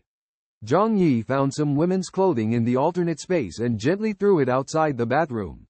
There's a clean set of clothes here. You can change into them yourself. He selected a set of clothing according to Zhou Kei's size. Try it on and see if it fits. If not, I'll find something else. Zhang Yi, who had long managed the warehouse, had developed a pair of sharp eyes. He could tell Zhou Kei's clothing size at a glance. In the bathroom, Zhou Kei softly responded. Then the sound of water splashing filled the room. Zhang Yi walked to the medicine box, carefully opened it, and checked inside. He found that there was very little left, just a few rolls of gauze that were almost used up and 2 unopened syringes. After some thought, Zhang Yi picked up the syringes and put them into the alternate space, then gently closed the medicine box. He sat on the sofa, quietly waiting for Zhou Kei to finish her bath, preparing to continue the conversation with her. In the bathroom, Zhou Kei turned on the shower, and hot water streamed down from above. Tears glistened in her excited eyes. People often only cherish what they have lost. Before the doomsday arrived, she had never realized the importance of the trivial details in daily life. The progress of human civilization had made life more convenient and therefore more precious. Due to not bathing for half a month, Zhou Kei washed particularly carefully this time. After half an hour of washing, she suddenly realized that this was Zhang Yi's home, so she sped up the bathing process. After all, water resources were extremely precious now. Zhang Yi did not complain or urge her, as he had a very ample water supply. Even in extreme situations, there was plenty of ice and snow outside that could be utilized. Human activities had temporarily ceased, and the natural snow water was crystal clear and even drinkable. The door clicked open. Zhang Yi looked towards the door and saw a steaming hand reaching out from inside, picking up the clothes he had placed outside. Soon, Zhou Kei came out wearing pajamas. Her wet hair hung loose behind her, exuding a thrilling beauty. Zhang Yi held a gun and ignored this beauty, his gaze still cautious. Until he was sure this woman was reliable, he dared not let down his guard. In the moment of doomsday, both seemingly fragile women and children could pose a deadly threat. Zhou Kei said somewhat embarrassedly, "Thank you, Zhang Yi. I haven't bathed in a long time. I wasted your water, and aren't you mad at me?" In a stranger's house, she was cautious, especially towards the enigmatic man Zhang Yi. In such a situation, it was always wise to be cautious and respectful. She didn't want to provoke Zhang Yi and get kicked out. Once you've experienced the comfort of a safe house, who would want to go back to the icy wilderness? Zhou Kei looked at Zhang Yi, who still remained vigilant, secretly admiring his composure in surviving the apocalypse. Zhang Yi gestured for her to sit down, pointing to the sofa next to him, with the gun already in his hand. Zhou Kei obediently sat down on the sofa 2 meters away from Zhang Yi, crossing her hands on her knees like a well-behaved child. Zhang Yi coldly told her, "I let you stay here because you have some value to me, but remember, this is my territory. You can stay here out of my kindness. You must strictly obey my orders, or I will not hesitate to kick you out. If I find any suspicious behavior from you, I will not hesitate to get rid of you." Zhou Kei listened to Zhang Yi's ruthless words and sighed inwardly. He is truly ruthless. She understood the reason behind Zhang Yi's actions, but perhaps a little kindness from him would have touched her. She didn't know that Zhang Yi had been gentle before, only to end up betrayed. Zhang Yi pointed to a room. Besides his master bedroom, there were 2 guest rooms. He told Zhou Kei, "You will stay in that room. But be aware, the whole house is under surveillance, you have no privacy. The door is a security door, only I have the key. You can only go out during the allowed time. If you have any objections, you can leave now." How could Zhou Kei leave? Despite the harsh conditions, this place was a paradise compared to the cruel outside world. She nodded and promised, "I will follow your arrangements." Zhou Kei's obedience pleased Zhang Yi greatly. He praised, "You are a smart woman. It's easy to get along with you. If it were soft girls like Fang Yuqing or Lin Caning, they would probably cry and make a scene. They brought it upon themselves, dying in the apocalypse." Zhang Yi put down the gun, softened his tone slightly, and said to Zhou Kei, "You are smart. It will be easier for us to get along in the future. The outside world is hell. Only by relying on me can you have a chance to survive. I will tell you a secret. You must listen carefully. Zhou Keir looked at him in surprise. A secret? You are willing to tell me? She felt that for someone as cautious as Zhang Yi, there must be a profound reason behind sharing a secret with her. Zhang Yi said, I'm telling you this secret to ensure your loyalty to me. If it leaks out, I'm not afraid. This world is difficult to survive in. No one can threaten me. He shrugged. The people who wanted to harm me before have all been taken care of by me, as you have seen. Zhou Keir nodded, gazing at him earnestly, eager to hear the secret. Zhang Yi calmly continued. The cause of this snow disaster, as you may have seen online, was due to a gamma-ray burst triggered by a supernova explosion. This type of radiation may have certain effects on the human body, even leading to mutations. Therefore, Zhang Yi possesses a superpower, which is having an independent alternate space. Unaffected by Zhou Keir's surprised gaze, Zhang Yi continued to explain, the reason I can live so freely and happily is because my space stores a large amount of supplies. Otherwise, this house alone wouldn't be able to hold so many supplies, as you can see. So, it's because I'm alive that you can share these supplies. Only then do we have food to eat and hot water for bathing. If I die, this house will soon become as ordinary as the others. You will also go hungry. Although Zhang Yi doesn't fully trust Zhou Keir, even though he knows she is a kind person, he only believes in interests, not in humanity. Because humanity can be twisted, sometimes without much effort. Only by telling Zhou Keir, I am alive, so you can survive, will she become completely part of his interest community. To gain Zhou Keir's trust, Zhang Yi took out a long sandwich from the alternate space and threw it to Zhou Keir on the spot. Watching Zhang Yi seemingly perform magic to produce bread from thin air, Zhou Keir's surprised expression finally showed a hint of trust. Superpowers? Do they really exist? Looking at the bread in her hand, she swallowed nervously, not daring to eat it immediately, but waiting for Zhang Yi's instructions. This piece of bread is so big that it's enough to feed 2 families for a big meal. Not to mention she hasn't eaten for 2 days. Zhang Yi gently said, go ahead and eat, it's for you. Zhou Keir couldn't hold back anymore and took a big bite. Seeing her eating hurriedly, Zhang Yi worried she might choke, so he poured her a glass of water. Zhou Keir devoured the bread. A fast food she used to look down on, now moved her to tears. Oh my, why is this piece of bread so delicious? Zhang Yi then softly told her the rules here. I don't trust you enough, so you must learn to discipline yourself. Cleaning, cooking, these things don't need my special instructions. The sewer is frozen, so when you go to the toilet, use a special plastic bag and throw it out of the window from the hidden compartment. From now on, this will be your responsibility. In other words, you'll be my maid. You'll exchange labor for a comfortable living environment and food. Remember that? Laziness is not tolerated in my house. After Zhou Keir finished eating hastily, she nodded repeatedly, I understand. Master. She shyly addressed him. Zhang Yi raised an eyebrow. This girl knows how to play the part. No wonder she became a chief physician at such a young age. Watching her eat and drink to her heart's content, a faint smile appeared on Zhang Yi's lips. Leaning on his chin, his gaze rested on her fair neck. You know, among all the people in this building, you and I are not the most familiar, yet I chose you. Zhou Keir pursed her lips. Because I am a doctor. Even though you lack nothing, you can't guarantee that you won't get sick or injured. Zhang Yi nodded slightly. That's one reason. Despite being healthy, one must always be prepared for the unexpected. He took out a half bottle of red wine from under the coffee table, as if performing magic, and produced 2 tall glasses.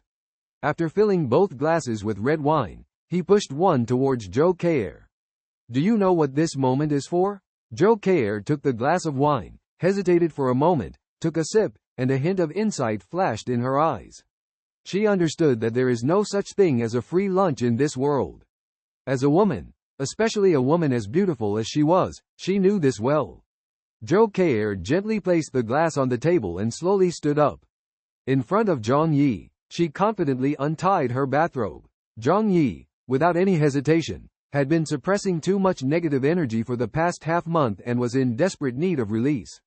So today, they finally decided to let go and free themselves. The long night made Zhou Keir find it difficult to fall asleep.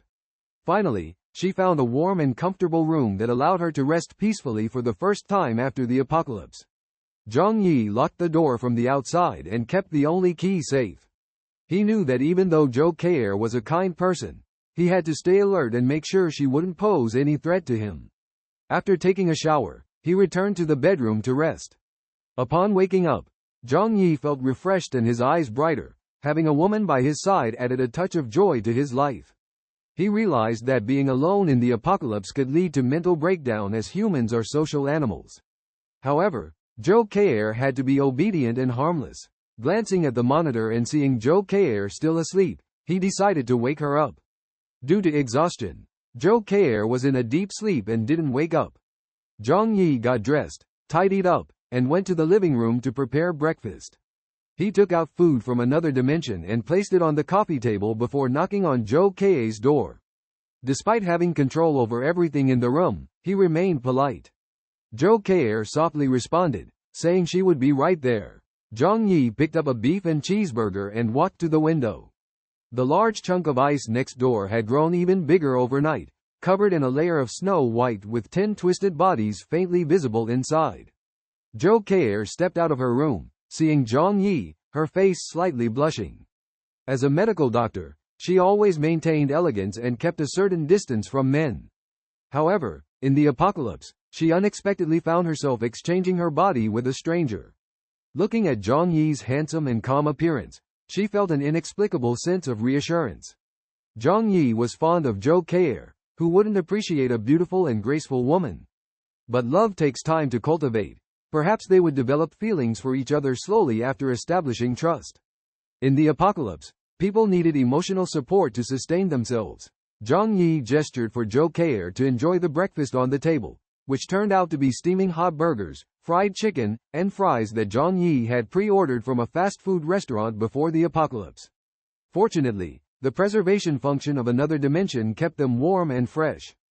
Zhou Keir felt a wave of hunger rushing through her. Unable to resist, she swallowed her saliva and headed straight for a hamburger, devouring it with great relish.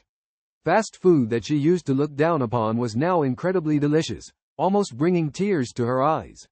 In less than 10 minutes, she had polished off the meal.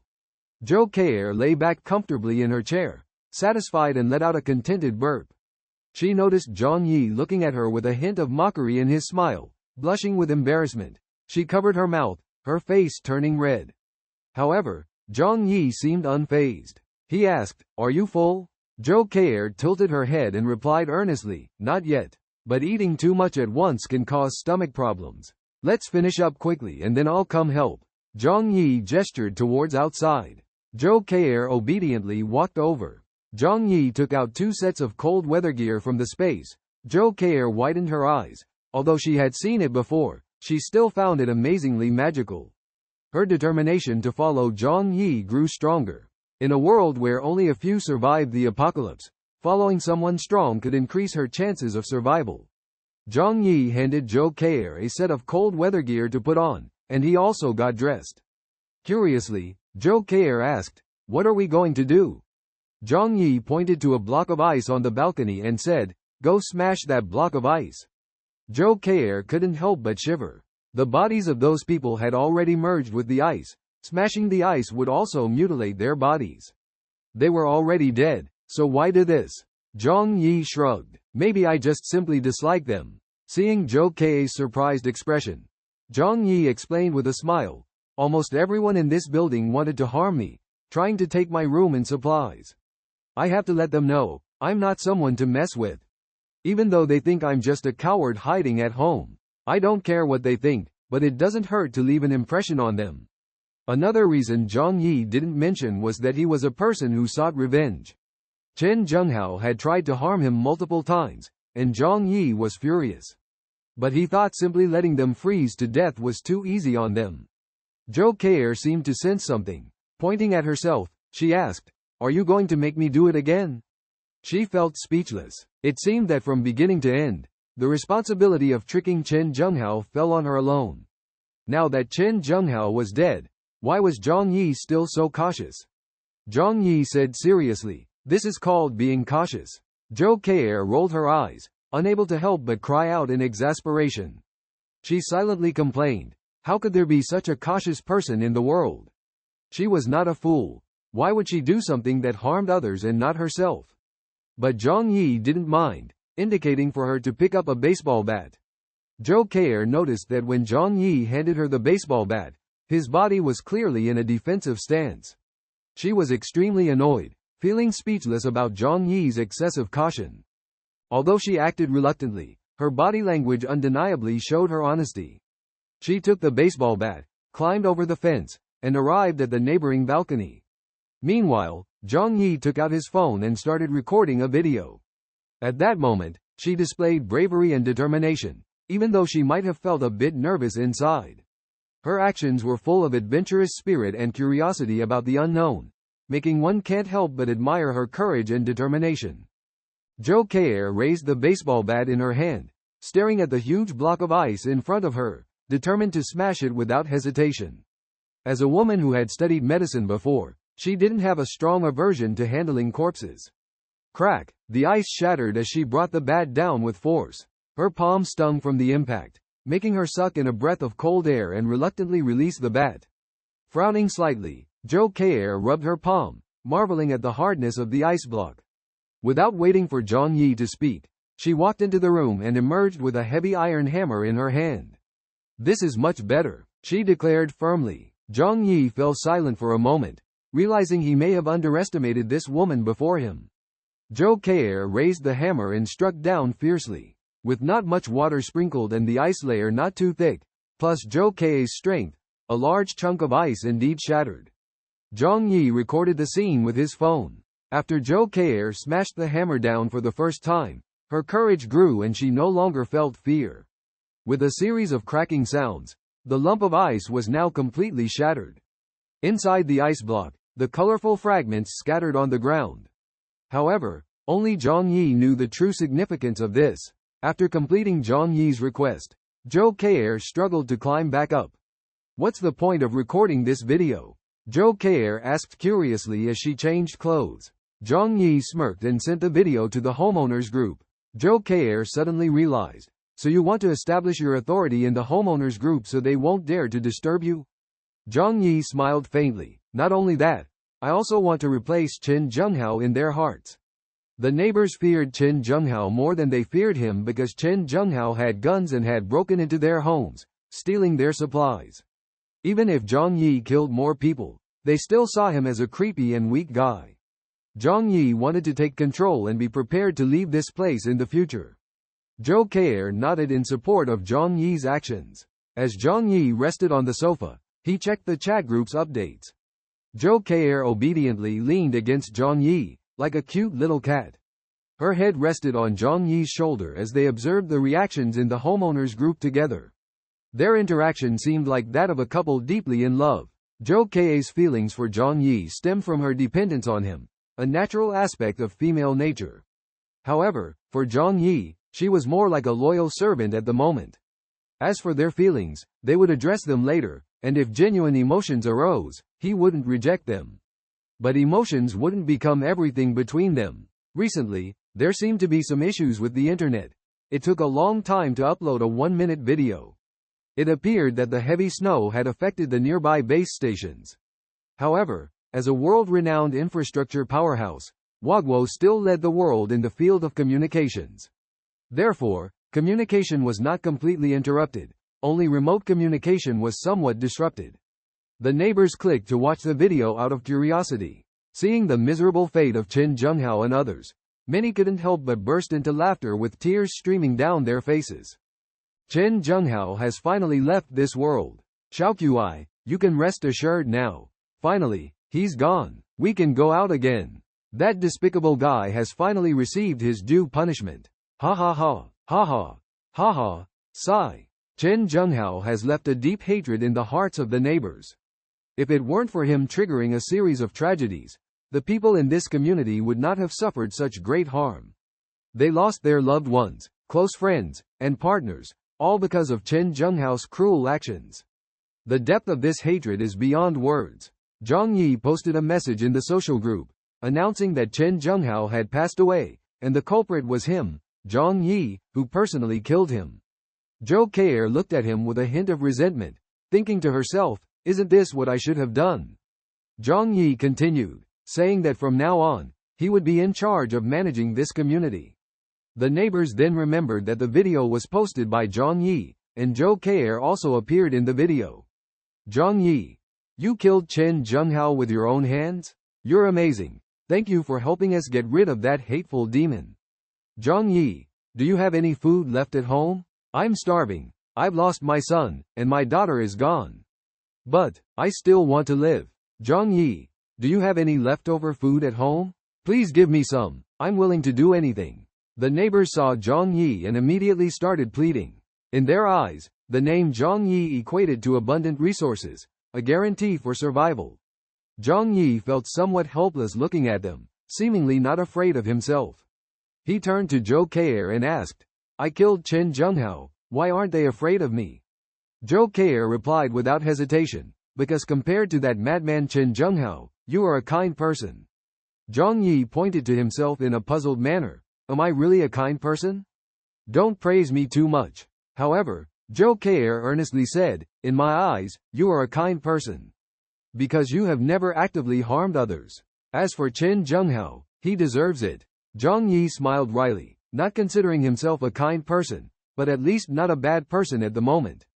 This was because he had not been pushed to the brink, still retaining a basic moral bottom line. Just then, someone sent a voice message. Zhang Yi, has Zhou Kei moved into your house? Why is it only Zhou Kei who can enter your house? Why not let me in? They found a blind spot. That Zhou Kei in the video seemed to be helping Zhang Yi. So, they suspected that the two might be involved. Many people felt angry. They dreamt of entering Zhang Yi's house. They heard there was a fireplace, a warm and cozy place. The house was filled with various supplies, enough to last for years. In the past, they had tried to force their way in, but all ended in failure. Zhou Kei's actions gave them a glimmer of hope. Zhang Yi, I can do what Zhou Kei can do, and even better. Please let me into your house too. Zhang Yi, I've actually liked you all along. Can you be my boyfriend? Zhang Yi, even though I'm a man, for you, I'm willing to. Zhang Yi and Zhou Kei were both shocked and felt a sense of crisis at the same time. As a doctor and a woman, Zhou Kei is not an indispensable presence. Especially in terms of love, she clearly lacks experience. She began to worry. If Zhang Yi meets someone better, will he abandon her? Zhou Kei made up her mind to show her worth and rely closely on Zhang Yi. The neighbors around envied, jealous, and hated Zhou Kei, all requesting Zhang Yi to play with them. Especially Feng Yuqing. When she heard the news, she almost went crazy. Feng Yuqing is now in a messy room, looking like a madman. Despite Sun Jichao, Zhou Peng, and Zhe Jialiang having passed away for many days, Feng Yuqing still holds hope in her heart. She believes that one day she can go to Zhang Yi's home and enjoy a good life. Trembling hands, she typed with cracked fingertips on the keyboard, sending a message to Zhang Yi. Brother, since Chen Zhenghao has passed away, can Qing'er be with you now? You promised to let Qing'er live a happy life, don't you dare change your mind. Everything of yours belongs to me. Zhang Yi was surprised to find out that Feng Yuqing was still alive.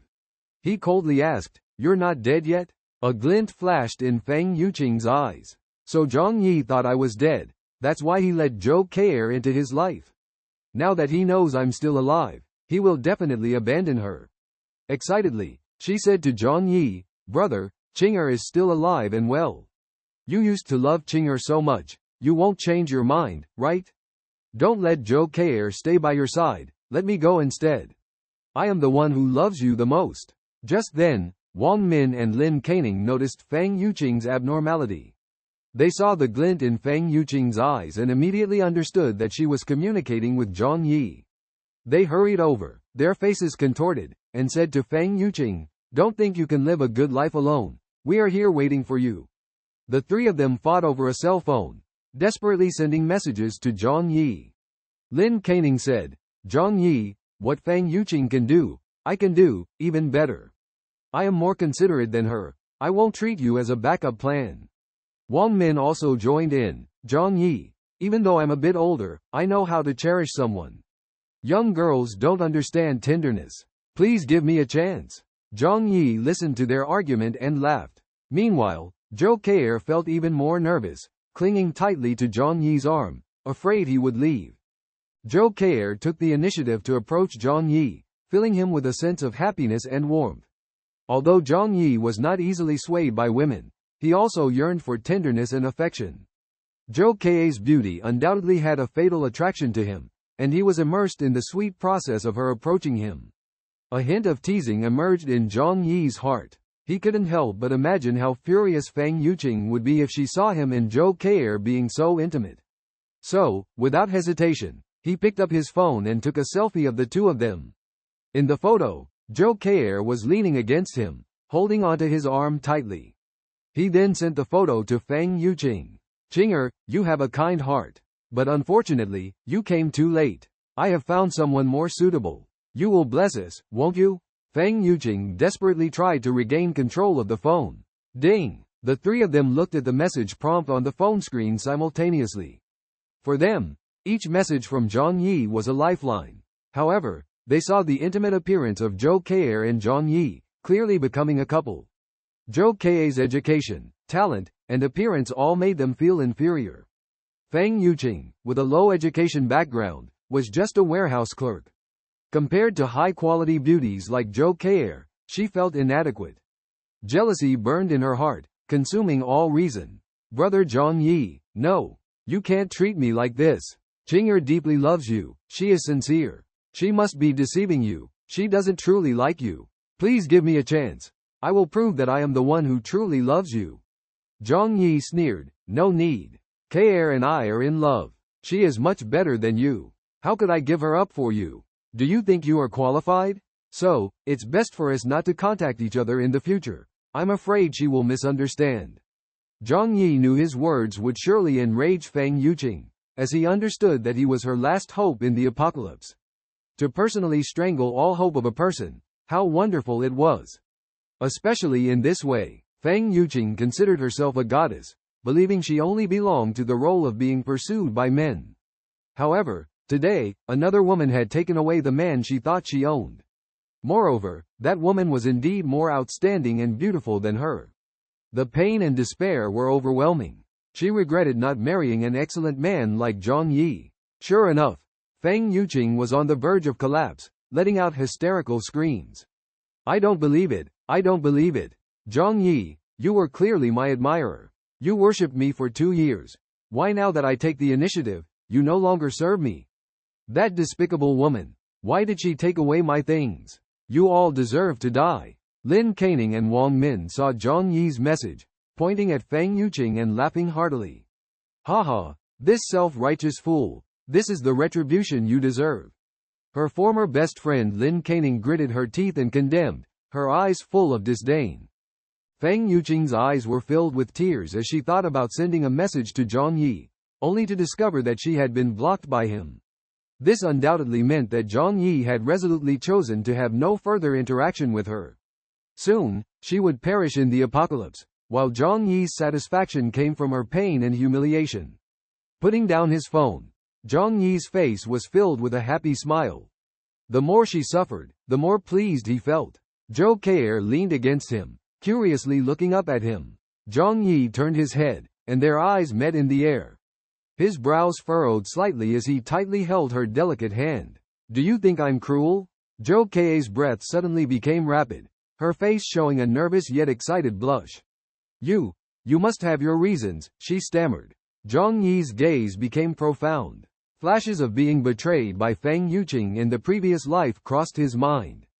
Giving everything for her, only to be betrayed and surrounded by neighbors and killed. The bone-deep pain was indescribable. As long as you understand, Zhang Yi didn't want to explain further, as that past had nothing to do with Zhou Kei. After getting rid of Chen Zhenghao, the surroundings finally became much quieter, at least no longer disturbed and monitored every day. Chen Zhenghao didn't know that Zhang Yi's main reason for deciding to kill him was simply because he was too annoying. The atmosphere slightly eased, no longer as oppressive. Zhang Yi understood that this was just a surface phenomenon, as human nature became distorted with the approach of the apocalypse. Even without Chen Zhenghao, Those already addicted to cannibalism might still harm each other. But what did that have to do with him? One morning, after getting up, Zhang Yi went to Zhou Kei's door and helped her open it. Blushing, Zhou Kei went to wash up, then busied herself preparing breakfast for Zhang Yi. Her cooking skills were average, but still better than Zhang Yi's. Occasionally, when Zhang Yi wanted home-cooked meals, he would let her cook. Of course, before eating, Zhang Yi would always let Zhou Kei taste it first before using his chopsticks. During meals, Zhang Yi would check WeChat and some remaining news apps. Nowadays, the few remaining operating apps were mostly official. In the harsh climate, most people struggled to survive. However, the higher-ups had long had disaster response plans in place to ensure the survival of certain so-called important figures. Suddenly, he saw a familiar face in the WeChat group. It was the troublemaker, Aunt Lin. Aunt Lin, the snow disaster is about to pass. My brother is an official in Jiangnan province, and he told me. You all need to listen to me, or I will make you all perish. Do you understand? Bring me food now. However, no one in the group paid any attention to her. She had gone mad, but the fact that she had survived until now was truly a miracle. I remember Chen Zhenghao initially targeted her, Zhang Yi said indifferently. Sitting across from him, Zhou Kei couldn't hide her sadness. When the master went to visit Lin Xiaohu, who was seriously ill, he felt deep sympathy for the helpless patient in the hospital. Therefore, he generously donated some essential items for daily life. Zhang Yi glanced at Zhou Kei upon hearing her words. Worried that Zhang Yi might misunderstand her, Zhou Kei quickly explained that when the snow disaster had just begun, she had thought it would end soon. Zhang Yi smiled slightly, placed his phone on the table, and crossed his hands in front of his chest. The issue is not about that, he said. You must have run out of supplies you received a while ago, right? What has been supporting you until now? With a piece of rib still in her mouth, Zhou Kei heard Zhang Yi's question and quietly put the rib back into the bowl. Lin Xiaohu left us about 10 days ago due to a lack of medicine. Zhang Yi nodded. That makes sense. He suddenly chuckled, remembering how Lin Chunxiao always used to say Lin Xiaohu was her precious gem, wanting to keep him close. It seems like she has achieved that now. Zhou Kei couldn't help but cover her mouth and chuckle, giving Zhang Yi an annoyed glance. I'm still eating, she said with a laugh. Seeing his prank successful, Zhang Yi couldn't help but laugh too. He suddenly realized that living with a woman made life more interesting. At least there was someone to chat with, making life less boring. As they were conversing, they suddenly heard shouting. They turned to look out the window of the 18th floor where they lived, about 40 meters away. A naked man stood on the balcony, arms raised, shouting into the wind. Then, he seemed to dive down like a swimmer. Zhou Kei frowned slightly and sighed. How long will this snow disaster last? In the apocalypse, suicide due to the lack of hope for the future was not uncommon. Zhang Yi shook his head. Who knows? The changes in nature far exceed the current technological level of humanity. As long as we are alive, that's enough. Just then, Zhang Yi's phone rang. Glancing at the caller ID, it was Uncle Yu, the security guard. Based on his past experience, in this life, Zhang Yi only trusted two people, Uncle Yu and Zhou Kei. They both sacrificed for others, always adhering to human moral standards. That's why he allowed Zhou Kei into his life to be his partner. Uncle Yu, on the other hand, had the second most abundant supplies in the building after Zhang Yi. To this day, his supplies were still relatively sufficient. A single man in his 40s, childless, chose to be a security guard. To save living expenses, his home was always stocked with cheap instant noodles and sausages. Zhang Yi answered the phone. Hello, Uncle Yu. Uncle Yu stuttered on the other end. Zhang Yi, are you okay? Zhang Yi had known him for many years and understood that this was usually a sign of him needing help but feeling embarrassed to ask.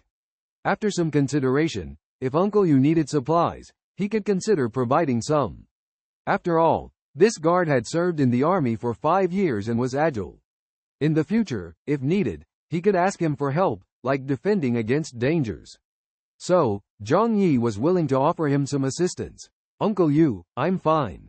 It's just that there's one more person in the house, so the supplies are running out a bit faster, he said, glancing at Zhou Kei.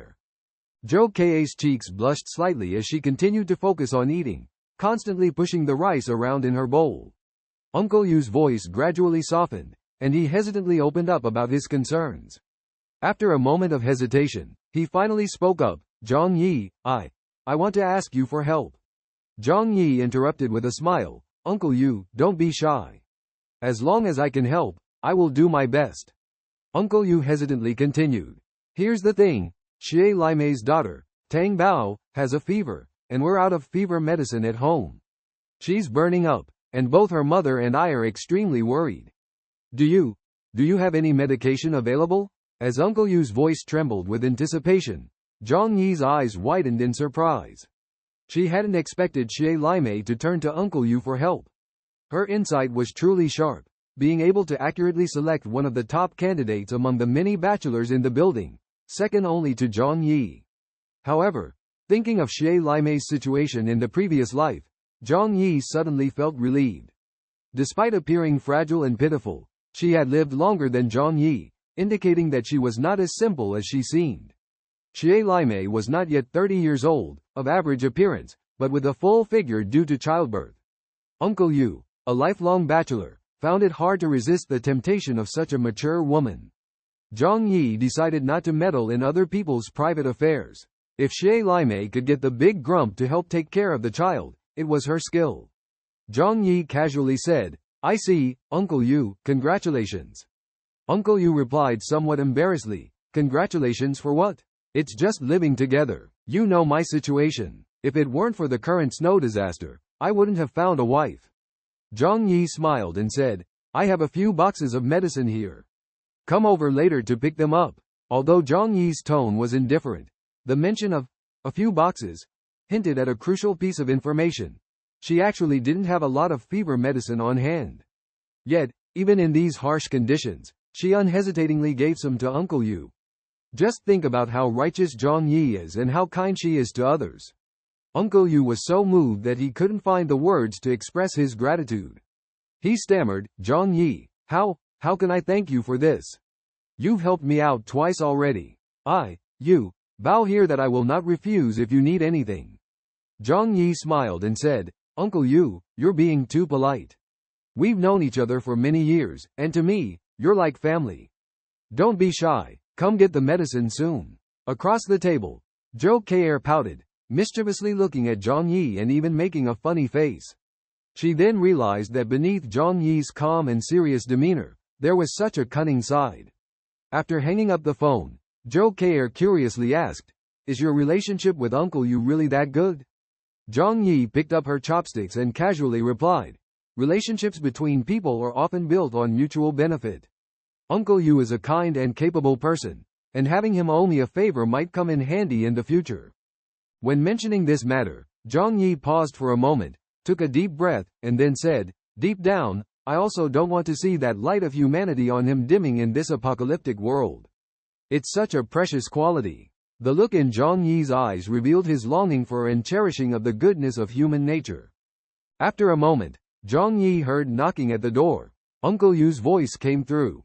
Zhang Yi, it's you Jigwang. Are you home? He habitually checked the surveillance footage. But soon, Zhang Yi frowned. It wasn't just Uncle Yu at the door, there was also a woman holding a child. Despite her thick down jacket, Zhang Yi immediately recognized the mom, Xie Laimei. What was she here for? Although Zhang Yi had a good impression of Uncle Yu, he was not familiar with Xie Laimei. His past experiences made him wary of this lady. Standing up, Zhang Yi walked to the door. Zhou Keir just glanced over. After all, in this house, Zhang Yi was the host. He didn't open the door, instead asking, is it Uncle Yu? Uncle Yu confirmed and nodded. At this point, Xie Laimei interjected, Zhang Yi, our little sugar is running a high fever that won't go down, please help us. Her voice was teary. Zhang Yi took out the prepared medicine and handed it to her. Quickly give the child the medicine. Being sick is no small matter. Uncle Yu hastily picked up the medicine, thanking profusely. Thank you so much. Xie Laimei took the medicine and suddenly requested, Zhang Yi, I have a request. Can the baby stay at your place for a while? Your house has a fireplace, warmer than ours. I'm worried the baby might catch a cold. Uncle Yu was a bit embarrassed, as he was unaware of this before coming. Xie Limei's request put him in a dilemma, but looking at her pleading eyes, he couldn't refuse. In the room, Zhang Yi smiled faintly. Taking advantage, he calmly said, "Sorry, it's inconvenient to accommodate right now. Plus, the heating in the house is insufficient, not much warmer than outside." He wasn't swayed by emotions. Xie Limei may have had good intentions for the child, but Zhang Yi was not willing to take on extra responsibilities. Uncle Yu quietly advised Xie Limei. "Zhang Yi has already been very considerate. Let's go back and wear more clothes, don't catch a cold." Xie Limei wiped away her tears and lamented, "How would a man like you understand? The baby is so small and very fragile." She turned to Zhang Yi. "I know this request is a bit much, please forgive me." Cheryl was in a panic, knowing she had no other options left. She decided to make a bold request to Zhang Yi, hoping to stay at his place for a while. Knowing Zhang Yi's kind heart, she didn't hesitate to ask. Uncle Yu was also involved, as Cheryl carefully planned to start with a small request before making a bigger one to touch Zhang Yi's heart.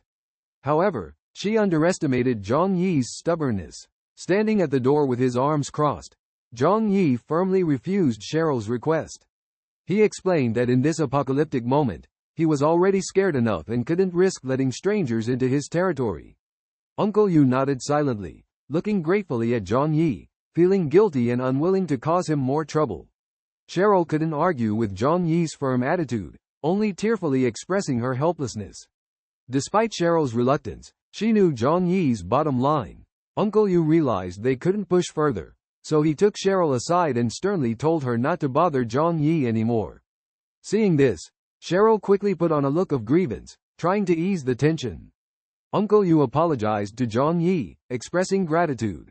Zhang Yi understood their predicament and showed a supportive attitude. Watching Uncle Yu and Cheryl leave through the surveillance cameras, Zhang Yi returned to the table to talk with Joe Kerr. He mentioned Cheryl's troubles, and Joe Kerr nonchalantly responded that such people were not uncommon. Zhang Yi agreed but was concerned that Cheryl might disrupt their relationship. He didn't want Cheryl's presence to affect the rapport between him and Uncle Yu. Zhang Yi was cautious about Cheryl and didn't want her to cause more trouble in his life. At the very least, she harbored a covetous desire for Zhang Yi's house and possessions in her heart. Uncle Yu returned home with Xie Limei and the child. After closing the door, he frowned and said, "What's the meaning of what you just said? How can you let others help take care of the child? The situation outside is chaotic now, and no one can be sure of others' true identities. Giving the child medicine shows that he is a trustworthy person. Why are you still so greedy?" Xie Limei sat on the bed holding the child, feeding the child medicine and unbuttoning her shirt to help the child swallow the medication with breast milk. She didn't argue with Uncle Yu, but softly said, "Isn't everything I do for the child? You also know that the only motivation in my life now is this baby. If something happens to the child, what meaning is there for me to live on?" Tears streamed down her face again. Uncle Yu turned to see her snowy chest, feeling soft yet firm in his heart. His tone softened, saying, "I do understand your thoughts. But as a person, at least one should know how to be grateful. Think about how Zhang Yi helped me twice. If it weren't for him, I wouldn't have thought of preparing supplies in advance, and it would have been difficult for me to survive until now. I, Yu Jiguang, must find a way to repay this great favor." Just then, Xie Limei spoke softly. "Actually, I think you don't need to be so grateful to Zhang Yi. At least he still has some guard against you, doesn't he?"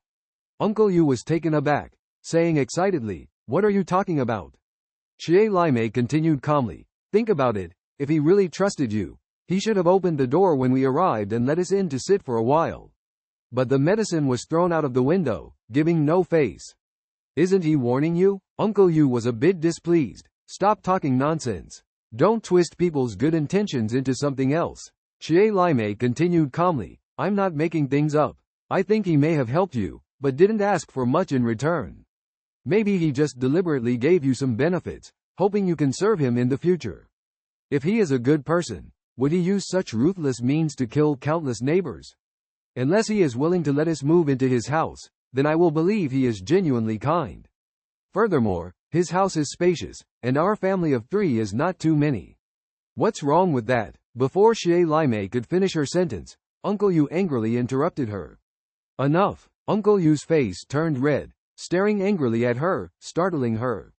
The child in her arms also started to cry. Xie Laimei quickly hugged the child tightly, softly saying, "I'm sorry, it's my fault. What I said just now was also for your own good. At times like this, it's always better to be extra cautious." Uncle Yu coldly said, "Don't say such things in the future. I, Yu Jigwang, can still distinguish clearly. If even doubting one's benefactor, am I still considered human?" Although Uncle Yu was simple and straightforward, simplicity and foolishness are not the same.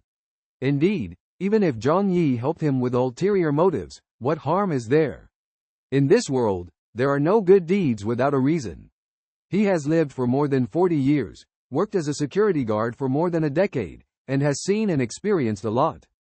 Teresa understood Uncle Yu's anger well and knew that provoking him further would only add fuel to the fire, so she chose to remain silent. However, she did not give up on persuading Uncle Yu. The warm home of the Zhang family had always been her long-awaited dream. She looked down at the 8-month-old baby in her arms and made a firm decision. "I am willing to pay any price for the survival of my son and me." As night fell, the bright moonlight sprinkled over the silver-white land, carrying a hint of desolation and loneliness. The heavy snow had been falling for a month, sometimes heavily, sometimes with smaller snowflakes, but it remained undisturbed. The snow in the Yulu residential area had piled up to the height of the 4th floor, creating a silver-coated world. As usual, most people had already sunk into their dreams at this time. However, the entrance of Building 25 was blocked by tens of thousands of tons of snow, completely sealed off. Suddenly, the snow at the entrance seemed to loosen, and a few ice chips fell to the ground. Then, a large chunk of snow was pushed aside, revealing a shovel. Subsequently, a group of slender, not very tall individuals emerged from the opening, holding shovels, steel bars, and axes. The leader, despite looking frail, had sharp and piercing eyes. Once inside the corridor, he whispered, "Let's go, upstairs." The group cautiously climbed towards the upper floors with their tools in hand. They formed a neat formation, with some using wooden boards and frying pans as shields. When they reached the 10th floor, they coincidentally encountered a resident preparing to go downstairs to fetch snow. Without a word, a burly man struck him on the head with a shovel. Puff, blood gushed out, and the man fell to the ground without even a cry. The burly man looked at the body and asked the frail second uncle, "What should we do?" The second uncle coldly replied, "Leave him here for now, deal with it later." Following orders, the group continued their ascent towards the 2401 room on the 25th floor. Meanwhile, Zhang Yi slept soundly, while Zhou Keir was locked in the adjacent bedroom. The group of visitors silently reached the 24th floor, seemingly undiminished in strength despite climbing so high. Clearly, they were not ordinary people, they must have had a special status. Upon arriving at Zhang Yi's door, no one rushed to break in. The leading second uncle gestured for everyone to stop and quietly shouted behind them, "Old donkey, come here." From the back of the line, a middle-aged man wearing a gray knitted hat and carrying a gray backpack on his back walked over. The second uncle pointed at the door of the Zhang family and said, "Open the door." Old donkey nodded, skillfully took out various tools from his backpack, the most prominent of which was a rectangular object wrapped in yellow tape. After a brief flurry of activity, everyone quickly retreated into the corridor. Boom! A deafening explosion echoed through the entire building, waking everyone up from their dreams, including Zhang Yi. As the explosion sounded in front of him, his ears were still ringing, and his eardrums were in intense pain. The sudden roar seemed like a sharp blade piercing his eardrums, causing waves of piercing pain. His thoughts became chaotic in that moment, as if the whole world was trembling. Despite being in a nightmarish reality, he struggled to stay calm, trying to control the fear within. The uncertainty and sense of danger made his heart race, but he knew that only a calm mind could help him get through the current predicament. Amidst the explosions, he felt the challenge of life and death, but he firmly believed that he had enough courage and wisdom to overcome the difficulties ahead. Zhang Yi reacted exceptionally quickly, leaping out of bed in his pajamas and grabbing his pistol from another dimension, safety off and ready in hand. He picked up his phone and checked the external surveillance footage. The living room was undisturbed, but in Zhou Ke's room, she looked terrified, tightly wrapped in a blanket, trembling in the corner. Everything was calm inside, and Zhang Yi breathed a sigh of relief.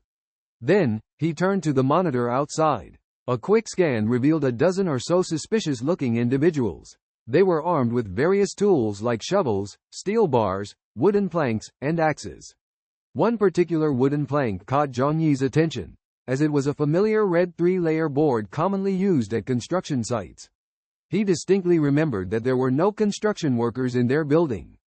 However, next door at 26#, there was a group of over 20 workers from a nearby construction site, residing in company-rented housing.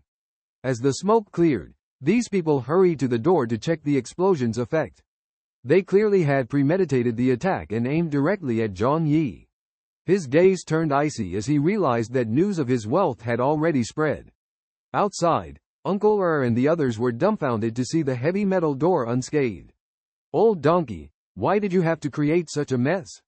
You can't even blow the door open." The nearby workers angrily questioned Old Donkey. Old Donkey hadn't anticipated this outcome. "This doesn't make sense. There's nothing wrong with the explosives I prepared. Maybe they got damp." Old Donkey was the explosives expert in the construction team, but he used rudimentary methods. Therefore, despite the grandeur of his explosives, they were far less powerful compared to those made by professional explosives technicians. Otherwise, even if he couldn't blow open Zhang Yi's door, he could destroy the surrounding walls. In short, the threat was minimal but highly intimidating. Zhang Yi confirmed through a mobile app that his house was unharmed, finally relaxing. However, the fire of anger in his heart burned fiercely. These people wanted to put him in a life-threatening situation. So, he would let them taste death first. Outside, the crowd continued to complain, with some attempting to break the door with shovels. Unnoticed by them, a small window suddenly opened at the top of the metal door. Zhang Yi lit a Molotov cocktail and threw it outside. The flames blazed instantly. Still seething with anger, Zhang Yi retrieved several bottles of white liquid from another dimension, nearly transparent white phosphorus dissolved in sulfur dioxide. These were simplified versions of white phosphorus grenades. White phosphorus grenades, known as the fire of hell, burn at temperatures exceeding 1000 degrees Celsius, capable of destroying all living organisms within a certain range. The explosion of white phosphorus grenades produces intense light and splashing flame fragments that are difficult to remove from the skin, causing horrifying wounds. Not only do they have a terrifying killing power, but they also inflict immense psychological shock. Internationally, the use of white phosphorus grenades is prohibited. However, Zhang Yi paid no attention to these regulations. As long as it effectively eliminates the enemy, he has no reservations. The Molotov cocktail hit the ground, the flames burning brightly, despite their limited lethality. After crossing the snow-covered road, their clothes were soaked with snowmelt and hard to ignite. However, when the Molotov cocktail ignited on the ground, sulfur dioxide evaporated rapidly, causing the white phosphorus inside to burn. In an instant, temperatures soared to over 1000 degrees in the air. Flames splashed onto their clothes, and no matter how hard they tried to put them out, it was futile. In the blink of an eye, the corridor turned into a sea of fire. Zhang Yi's actions caught everyone off guard, leaving them unable to react in such a short time. Many were troubled by the flames ignited by the white phosphorus. The down jackets and cotton clothes they wore became fuel. "Oh, please save me." The piercing screams sounded like they were from hell, burning alive, undoubtedly the most painful way to die. Even an ordinary person would feel intense pain if their fingers were burned by a match, let alone every inch of their skin being engulfed by flames. Zhang Yi felt frustrated and pulled out his gun again, firing continuously outside. Bang, bang, bang. He didn't hesitate to pull the trigger, shooting like fireworks. Soon, bodies fell one after another. Among the attackers, only 8 bodies were left in the end, with only 5 or 6 lucky enough to escape. Zhang Yi didn't pursue them, sticking to the principle of safety first. After confirming their deaths, he closed the shooting holes and then activated the air filtration system to prevent thick smoke from entering the room. Zhang Yi glanced at the gun. The bullets were all spent. He couldn't help but shake his head. This thing was really not durable. Fortunately, he didn't buy a machine gun, or all the bullets would have been used up in one go. It seemed he needed to consider getting more firearms. Before this incident, he didn't have a full understanding of the danger. But today, the workers on these floors reminded him with explosives. In the apocalypse, surviving people are not simple. The people he will face in the future will also be tough characters. If one day, an engineer carrying a large amount of explosives comes, maybe his building will be blown up. Of course, this is an exaggeration. After all, that level of explosives is not something an ordinary person can get. But this also prompted Zhang Yi to be prepared. I will definitely take care of these guys. Zhang Yi cursed through gritted teeth. He walked into Zhou Kei's room and pushed the door open. Zhou Kei was curled up in the corner, burying her head between her legs. It's okay now, Zhang Yi said to her. Zhou Kei heard Zhang Yi's voice and felt a sense of relief. Although this man was overly cautious and always seemed indifferent, at this moment, he was the warmest presence in Zhou Kei's heart. She raised her head, looked at Zhang Yi, and explained, I'm not scared, just thought there might have been an earthquake, so hiding in the corner felt safer. Zhang Yi smiled bitterly but didn't say anything. On the 24th floor, if there really was an earthquake, no matter where you hid, you would be flattened. Zhou Kei stood up and asked, what exactly happened just now? Zhang Yi sat on her bed. Before Zhou Kei moved in, this room seemed dull and even lacked bed sheets. But since she moved in, there was a touch of warmth in the room. Pink velvet blankets, yellow bed sheets. On the windowsill hung her freshly washed ink black lace lingerie and velvet-like black stockings, emitting an elegant fragrance. These details reveal her delicate attitude towards life and love for herself. The entire house, including Zhang Yi's bedroom, is meticulously cleaned by her every day, exuding a fresh scent. Zhang Yi couldn't help but sigh inwardly, feeling deeply moved by having such a considerate woman by his side. In this post-apocalyptic era, being able to have such a virtuous partner is truly a blessing. He knows full well that in these difficult times, a woman as virtuous as her would not have married a man like him, let alone requiring him to pay such a hefty dowry of 18.88 million. Zhang Yi told Zhou Kei about what had just happened. The group of workers were staying in the neighboring Unit 26 because there is a new development nearby, which is why they chose to rent in this area. Zhou Kei was quite curious, as our community is considered upscale. Would they really be willing to spend money renting here? Zhang Yi chuckled and said, there are 10 of them crammed into one room. How expensive do you think it would be? Zhou Kei suddenly realized and expressed her understanding. She then had a serious look on her face. In this case, they are actually more dangerous than Chen Zhenghao. Zhang Yi nodded in agreement. Chen Zhenghao is just a hoodlum. In the past during peacetime, ordinary people wouldn't dare to provoke him, which is why he acted so arrogantly. But now, with people feeling anxious, if he didn't have a gun in his hand, he would have been taken down long ago. However, those workers are different. They do physical labor every day, have superior physical fitness, and even stronger combat capabilities than ordinary people. Moreover, they know each other. With strength in numbers, they are adept at whatever they do. Zhang Yi took a deep breath and sighed. Luckily, I took care of that fat guy who likes to play with explosives yesterday. Otherwise I wouldn't have been able to sleep soundly at night. Zhou Kei asked, what should we do next? Should we seek revenge? Zhang Yi raised an eyebrow. Of course, we should seek revenge.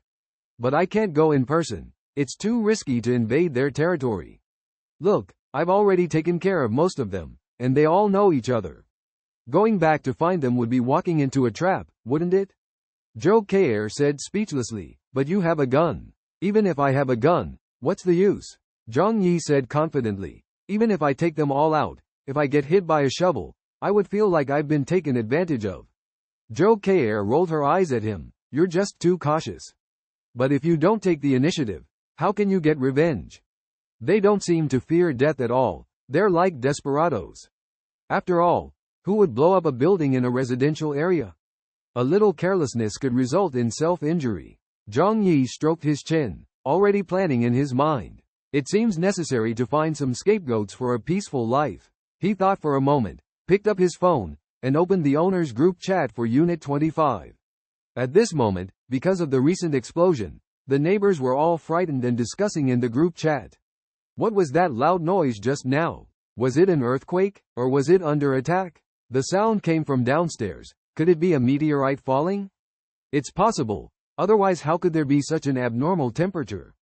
Perhaps humans will become extinct like dinosaurs. Various speculations flooded in. Zhang Yi said, "Just now, those workers from Unit 26 broke into our building, attempting to rob us. Luckily, I found out in time and drove them away. Zhang Ming from the 16th floor has already been killed by them." The neighbors became nervous after hearing this. What? Just dealt with Chen Zhenghao, and now the gang of thugs from next door are back. They are really ruthless. I heard that fights are common at their construction site. How did the people from Unit 26 get in? Zhang Yi explained. They dug a tunnel and came up from the first floor. When someone nervously suggested sealing off the tunnel and locking the door, Zhang Yi remained calm and said, "It's useless, that kind of door can be easily broken down. Even if we block it, they can still climb in through the windows on the 4th floor." The neighbors were horrified to hear this. On that night, if Zhang Yi hadn't stepped forward to drive those people away, they might have already broken into the house and put him in mortal danger. Faced with the situation, everyone felt powerless to resist these formidable enemies. The people in the building suffered heavy losses, and the survivors were mostly the elderly, weak, women, and children. Those who used to be able to step up were almost all lying near Zhang Yi's home. Just when people were falling into despair, someone suddenly said, "Thank goodness we have Zhang Yi. Zhang Yi, you are amazing, driving away so many people all by yourself. With you here, our safety is guaranteed. You are our hero." These words made others realize the truth. At this moment, Zhang Yi became the most powerful force in their building, and he still had weapons in his hands. Letting him deal with the workers in the neighboring building was undoubtedly the best choice. Zhang Yi felt 1,000 emotions in his heart. Previously, they had always cursed and accused him in the group, calling him selfish and shameless. Many families had lost loved ones at the hands of Zhang Yi, and they hated him to the core. Yet now they were seeking his help, praising him as a hero. Did they think Zhang Yi was a fool? Zhang Yi smiled faintly and said, "I have used up a lot of weapons to fight them, and now even self-preservation is difficult. Good luck to everyone. Why should I protect you? What does your life and death have to do with me?" After saying this, Zhang Yi fell silent. The people in the group were excited, begging Zhang Yi to help. They pleaded, "Zhang Yi, you can't just watch us die. If we all die and only you two are left, you will be lonely. When we are all gone, how many people will be targeting you?" Zhang Yi looked at these words with indifference. The words made sense. How many eyes were watching him right now? After all, the video Zhang Yi posted in the group had already been spread by the neighbors. People from the outside might just be jealous, but the people in the surrounding units might seize the opportunity to rush to Building 25 and seize everything from him. However, Zhang Yi chose to remain silent. Instead, Uncle Yu sent a private message to Zhang Yi, asking if he needed help. He said, "I know those guys in Building 26. I even drank with them before. These guys actually have their eyes on you. I can't just stand by and do nothing. Zhang Yi, whatever your plan is, just tell me, I will help you deal with them." Zhang Yi smiled. Uncle Yu said, "There are quite a few of them. They originally had over 30 people, but recently, more than 10 of them have died, so there are probably only 20-something left. I know their leader, Huang Tianfeng. We've had some communication before. But these guys have gone too far, causing the death of many people in Building 26. I will never associate with these people. Uncle Yu and those workers are all from the countryside. However, the workers mix in society, while Uncle Yu spent many years in the military. Their ideological levels are simply not on the same level." According to Uncle Yu's introduction, Zhang Yi had some understanding of those workers. These workers worked under a construction company called Tianhe Group, not as formal employees, but taking on contracted work from a middleman. They worked alongside the middleman but referred to themselves as employees of Tianhe Group to save face. Therefore, they called themselves the Tianhe Gang, with the leader being the short and skinny Huang Tianfeng. Uncle Yu asked Zhang Yi if he had any plans against them and offered to help. Zhang Yi smiled slightly, knowing that it wouldn't be easy to attack the so-called Tianhe Gang. His biggest reliance was the iron fortress he was in. Once he left this safe place, facing Huang Tianfeng and others, even with weapons in hand, would be dangerous. Therefore, he told Uncle Yu that for safety reasons, He had no plans for retaliation at the moment. His own strength, even with Uncle Yu's assistance, couldn't guarantee a win. Unless he could rally the neighbors in the building to act together, there would be a chance. Uncle Yu understood Zhang Yi's intention and suggested uniting like Huang Tianfeng's group to face external threats. Zhang Yi agreed, thinking it was a good idea. So, Uncle Yu decided to propose this idea in the group to see how many people would be willing to join. However, Zhang Yi told Uncle Yu with a smile that there was no need to rush.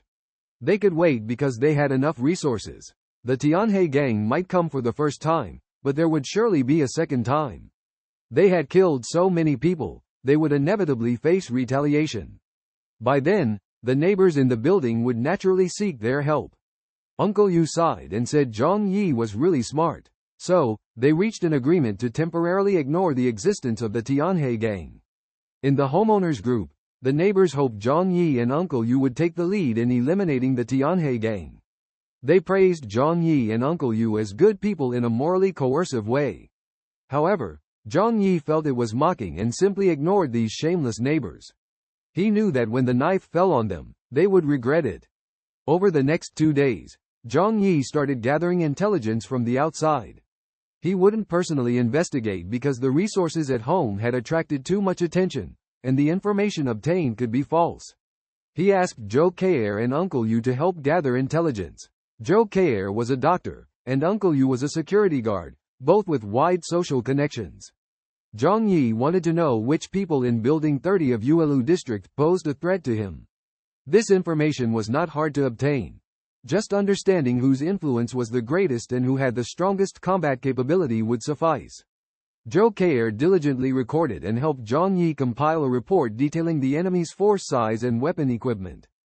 After reading this article, Zhang Yixin felt a bit relieved. After all, Yuelu District is relatively high-end, and evil forces are not common. According to the intelligence provided by Zhou Kei'er and Uncle Yu, the main problems stem from two forces. The first is the Tianhe gang in Building 26. They are formed around a small construction team under the Tianhe group, with strong combat power. They mainly use shovels and steel bars instead of firearms. The bomb used against Zhang Yixin last time was made by a worker in their company who understands explosives, with limited power. However, this worker has been burned to death by Zhang Yixin and can no longer make homemade bombs. Nevertheless, it is still unknown whether they retain other weapons. Zhang Yixin decided to send some people to probe the situation and deplete their stock. In addition to the Tianhe gang, another force that caught his attention is the Crazy Wolf gang in Building 21. This is a team of young people who call themselves the Crazy Wolf gang. Although the name sounds childish, their strength should not be underestimated. According to Zhou Kei's investigation, these people include students and some idle street thugs. Most of them are around 20 years old, with about a dozen people in the team. Leaders Wang Cheng and Xiao Lu are well-known troublemakers in Yuelu District. After graduating from a third-rate university, they relied on their families for a living. Although not rich second generation, they can be considered middle class. They have always relied on their families for living because they are unwilling to work outside. Over time, they formed alliances with certain people in society. Although they were not as good as Chen Zhenghao before, they were able to grow stronger because there was no tough guy like Zhang Yixin in the building. In Zhang Yixin's view, only these two forces pose a certain threat to him. The number of residents in other units has decreased, with some unable to bear the fear of doomsday and choosing suicide. Or they kill each other in the case of scarce resources to seek an end. Zhang Yixin told Zhou Kei'er to continue collecting intelligence, make sure to clarify the situation, and minimize the danger. Especially, it is crucial to find out if they possess firearms. Zhou Kei'er nodded gently and picked up her phone to continue gathering information. In the following days, Zhang Yixin and Uncle Yu reached a consensus and decided not to go out anymore. The Tianhe gang harbors resentment towards Zhang Yixin after their last defeat. They lost more than 8 years of brothers, and the remaining people were severely burned by the fire, with 2 of them dying due to serious injuries after returning late at night. This kind of loss is unprecedented for the Tianhe gang. They vowed to avenge their brothers and bloodbath Building 25 to end Zhang Yixin's life. However, the situation has changed. They hate Zhang Yixin the most. and they also fear him the most. After experiencing Zhang Yixin's methods and feeling the defensibility of Zhang Yixin's home, they dare not make any rash moves for the time being. Faced with Huang Tianfeng's crazy threats, Zhang Yi felt helpless and fearful. His neighbors became the targets of Huang Tianfeng's revenge, innocent lives facing great danger. Huang Tianfeng's words pierced Zhang Yi's heart like a sharp blade, leaving him feeling unprecedented despair and guilt. In this critical moment, Zhang Yi's inner conflict weighed heavily on him. He knew he couldn't face Huang Tianfeng's brutality alone, let alone protect his neighbors from harm. Huang Tianfeng's threats caused Zhang Yi immense pain, leaving him unsure of how to deal with the crisis. As Huang Tianfeng's conspiracy escalated, not only posing a threat to Zhang Yi but also involving his neighbors, the bloodstains in the hallway at night seemed to mock Zhang Yi's weakness. Faced with such cruel retaliation, Zhang Yi's heart was shrouded in endless guilt and fear, trapped in an unbreakable cycle of terror. However, just when Zhang Yi felt hopeless, a glimmer of determination quietly emerged in his heart. He realized he couldn't continue to passively endure the attacks. He had to stand up and protect himself and his neighbors. So, when Huang Tianfeng launched another attack, Zhang Yi resolutely stepped forward, joining his neighbors in resisting the rampant evil forces. He was determined not to be bound by fear and guilt anymore, striving to secure a chance for himself and his neighbors, no matter how challenging the road ahead may be. Huang Tianfeng, considering himself a master strategist, ruthlessly took the lives of 25 people, attempting to force Zhang Yi to show up. If this plot happened to the leading lady in a movie, she would have probably couldn't resist confronting Huang Tianfeng long ago. However, Zhang Yi felt no guilt, but rather elated. His only purpose was to let Huang Tianfeng continue his evil deeds, create more panic, and compel the neighbors to ask for his help. Indeed, just 2 days later, the neighbors couldn't bear it anymore. They saw the bloody marks left by Huang Tianfeng when he left, unanimously believing that only Zhang Yi in person could solve the current crisis. Therefore, the group started various fierce attacks on Zhang Yi, with continuous private messages and voice calls. Zhang Yi opened the group chat and looked at the neighbors' accusations. Zhang Yi, the trouble you caused, you should solve it yourself. The people from Tianhe gang were attracted by you and eliminated by you. What does it have to do with us? That's right, you reap what you sow. You can't expect us to bear the consequences for you, right? They are right. As long as you don't show up, the killings won't stop. Zhang Yi, if you have a bit of conscience left, take responsibility yourself. Can you bear to watch us die for you? After reading these messages, Zhang Yi couldn't help but smile. He wasn't angry because he knew the true nature of these neighbors. He casually replied a few messages in the group. It's not like I invited them. How come they came to take my life, got defeated by me, and then blamed me? You couldn't defend yourselves. Why bother me? You even admitted those people are too dangerous. Since that's the case, I won't show any weakness. My home is the safest place. Haha. After that, Zhang Yi sent a smiling face emoji. This made the neighbors in the building furious. Zhang Yi, you're safe now, what about us? You've put us in danger. Why should we bear the consequences for you? Do you still have a conscience? Facing the neighbors' accusations, Zhang Yi laughed heartily. He knew very well about their despicable nature. He coldly retorted, what does it have to do with me how you handle it? Whether you live or die has nothing to do with me. Don't talk to me about conscience. When you invaded my home back then, which one of your homes didn't get involved? Luckily, I was tolerant enough not to break in with a gun. You all brought this upon yourselves. What are you complaining about now? Are you even qualified to talk to me about conscience? His tone was icy. Do you think I won't deal with you? Zhang Yi's last words left many speechless. They realized that Zhang Yi was not someone to mess with. Chen Zhenghao's death, being frozen into ice and then shattered, was all Zhang Yi's doing. Zhang Yi said no more, sending a message to Uncle Yu. Uncle Yu, it's your turn to step up now. Uncle Yu replied, don't worry, I'll handle it. The owners in the group were so infuriated by Zhang Yi's words that they couldn't contain themselves. The moral coercion failed, and the negotiations broke down. They knew deep down that they would soon face the deadly attacks from the Tianhe gang. In the fierce battle, the men from Unit 25 suffered heavy casualties, Now only Zhang Yi and Uncle Yu could hold their ground.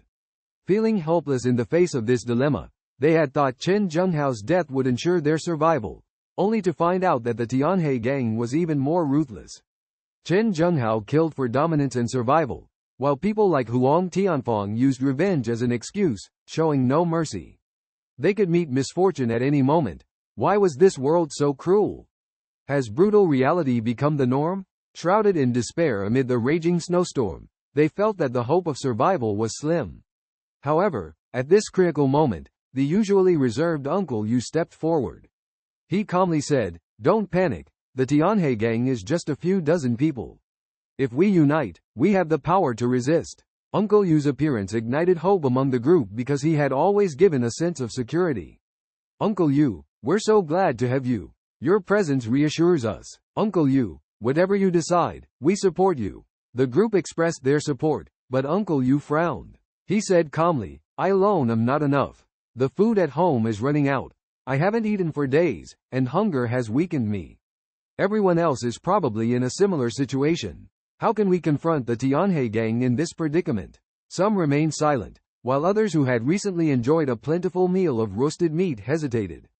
"Uncle Yu, what should we do? We lack food and can't offer help." Once promised support, now hesitant. After a moment of thought, Uncle Yu said, "We must rely on Zhang Yi and others from different floors to confront them.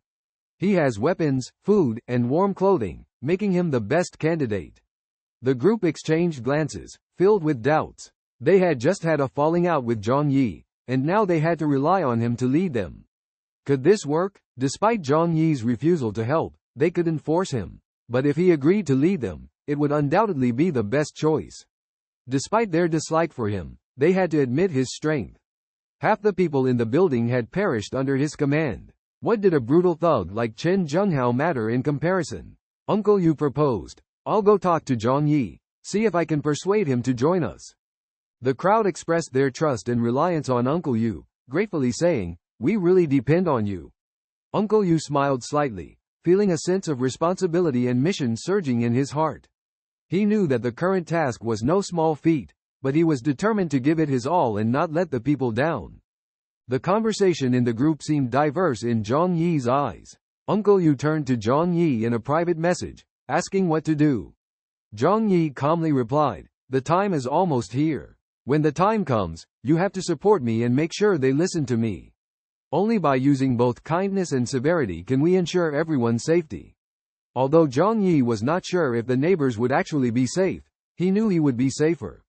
Among these neighbors, many would be sent to the front lines as cannon fodder. Many of their families were killed by Zhang Yi himself, and they would surely seek revenge. Therefore, it was wise to take action against them. After the discussion, Uncle Yu and Zhang Yi returned to the homeowners group. Uncle Yu insincerely mentioned Zhang Yi. "Zhang Yi, everyone needs you now. Even if your family is the only one left in this building, you wouldn't feel lonely, right? Please lend a helping hand now, and we will be truly grateful." Other neighbors immediately expressed their support. "Yes, as long as you can save us, we will be forever grateful. We will follow your lead, Zhang Yi. Our family's fate is in your hands." The sweet words kept coming. Zhang Yi sneered, "I'm only here to give Uncle Yu face. I don't care about you at all. I'm doing just fine on my own. Why bother risking your life going out and working hard?" The more Zhang Yi said this, the more uneasy the neighbors felt. "Zhang Yi, please don't be like this. We will follow your orders, okay?" Despite the hardships, they still hoped to survive and were unwilling to give up the last glimmer of hope. Zhang Yi asked coldly, "Oh, really? Whatever I ask you to do, will you all agree?" The neighbors hesitated for a moment. Someone said, "As long as it's not a suicide mission, everything else is fine." Zhang Yi asked, "If I ask you to take up arms and fight against the Heavenly Alliance, are you willing?" The group fell silent. No one dared to speak, all waiting for someone else to speak up first. Zhang Yi laughed. "You want me to risk my life, don't you? Well, then I won't bother with you anymore. Deal with it yourselves when Huang Tian and his people come. Goodbye." Uncle Yu panicked. "Zhang Yi, please don't be like this. We all listen to you.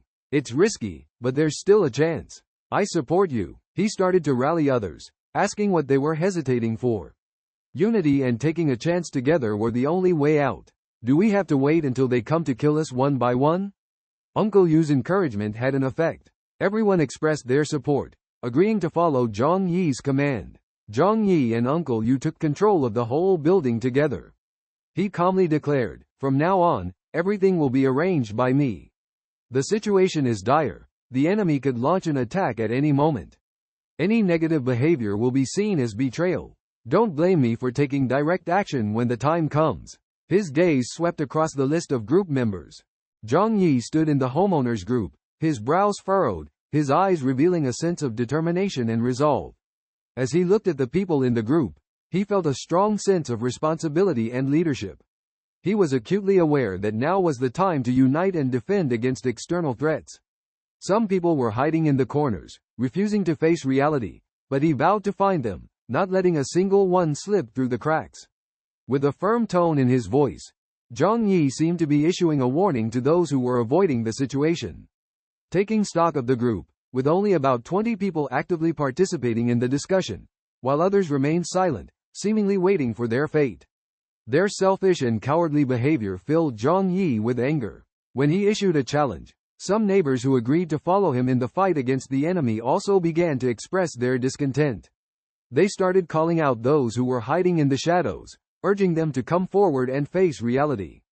With red eyes, they tagged those attempting to evade responsibility, firmly stating that no one would be allowed to hide and remain silent.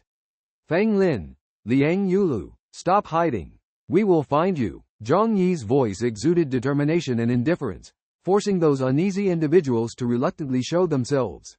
They made excuses to justify their silence, trying to conceal their fear and unease.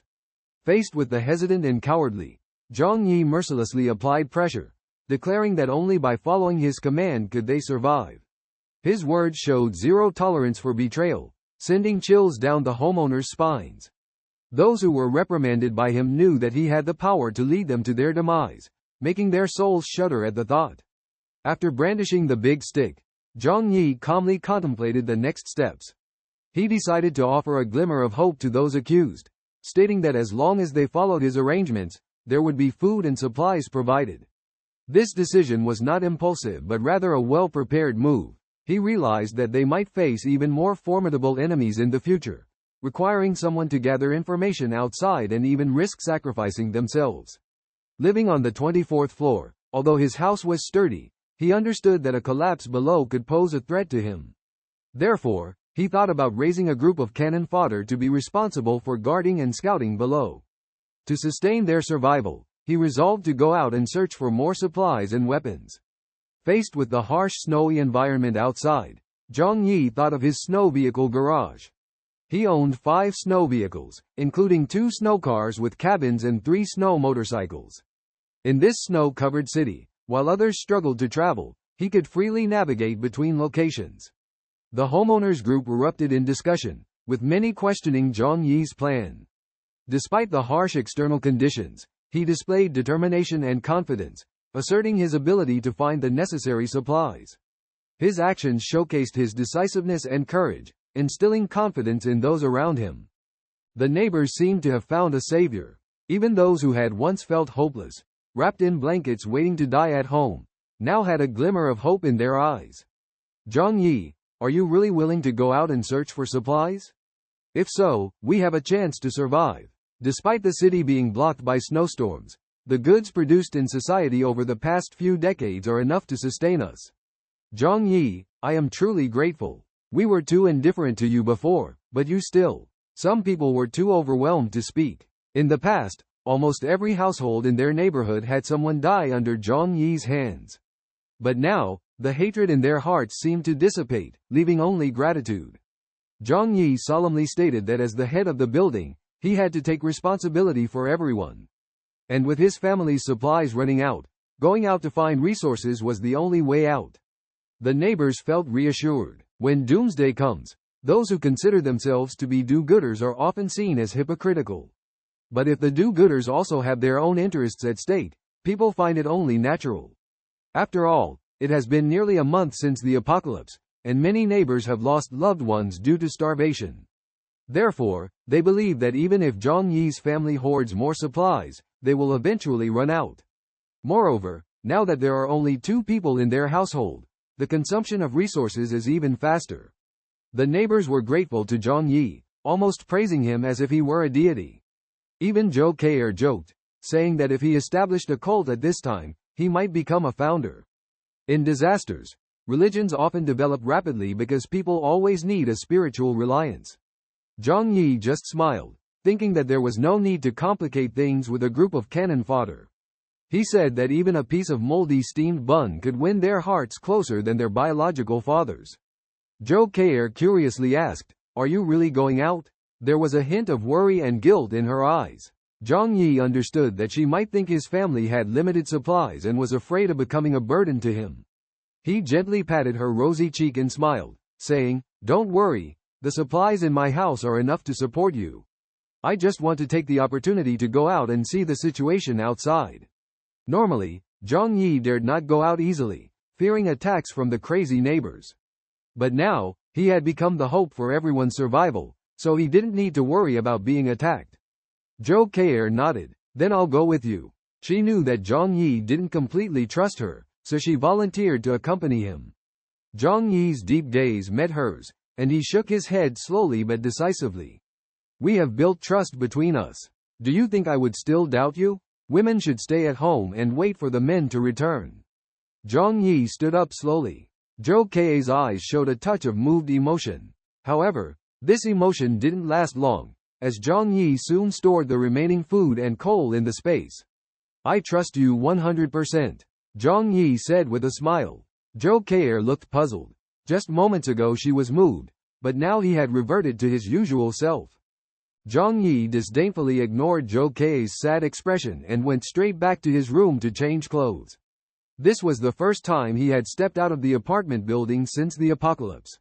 The city was covered in heavy snow, quiet but relatively safe. Despite this, Zhang Yi still put on a sturdy leather jacket, thick enough to resist a knife stab. After careful consideration, he found 2 frying pans in a parallel dimension, one placed in front of him and one behind. This way, even if confronted by a gunman, a regular handgun wouldn't be able to cause him fatal harm. Finally, he put on his winter gear. Though he looked bulky, he felt secure. Zhang Yi picked up a lever over a meter long, testing its weight. In actual combat, this heavy lever was more practical than a machete. A knife wound wouldn't immediately incapacitate someone, but one strike with the lever would bring down an opponent. Holding the lever and loaded gun magazines in his pockets, he armed himself before stepping out. The cold wind outside pierced through, even with his professional-grade mountaineering outfit, but the chill wouldn't affect him much. His body would quickly warm up after being outdoors. Gripping the lever, he descended the stairs slowly, always observing his surroundings carefully before leaving. Cautious and thorough, he encountered no disturbances, as daredevils were few and far between. Zhang Yi arrived on the 4th floor. Due to the actions of organizations like Tianhe Gang, most residents had moved to higher floors, leaving the lower levels deserted. Pushing open the door, he found a mess inside, with windows smashed and even security bars pried open. The howling wind entered the building through the broken windows. Zhang Yi carefully climbed out through the hole. The snow reached his knees, but the compacted snow prevented him from sinking. Walking on such snow was challenging. Surveying the silent Yulu community, he detected no prying eyes. Retrieving a snowmobile from the parallel dimension, it was already fueled up. After a brief study and manual consultation, he mastered the driving skills. Riding the snowmobile, he sped towards the outskirts of the community. As he left, he sensed someone watching through a window. Not surprising, as there were hardly any human figures outside, and the noise of the snowmobile was loud. It seemed that someone had set their sights on the snowmobile for future use. Zhang Yi smirked coldly. He wasn't worried about the snowmobile being exposed. There were too many people trying to get the upper hand, especially now when they would take risks for a piece of bread.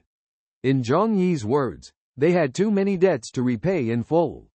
The heavy snowfall blanketed many small houses in a silver-white world, with the streets covered in thick snowflakes, resembling a maze leading to the unknown. However, for Zhang Yi, who has lived here for more than 20 winters and summers, he can accurately navigate even when the roads are snowed in, relying on his familiarity with the towering landmarks. Getting lost in the snow has never been a problem for Zhang Yi. He seems to be a part of this city, blending seamlessly with the cold winter days.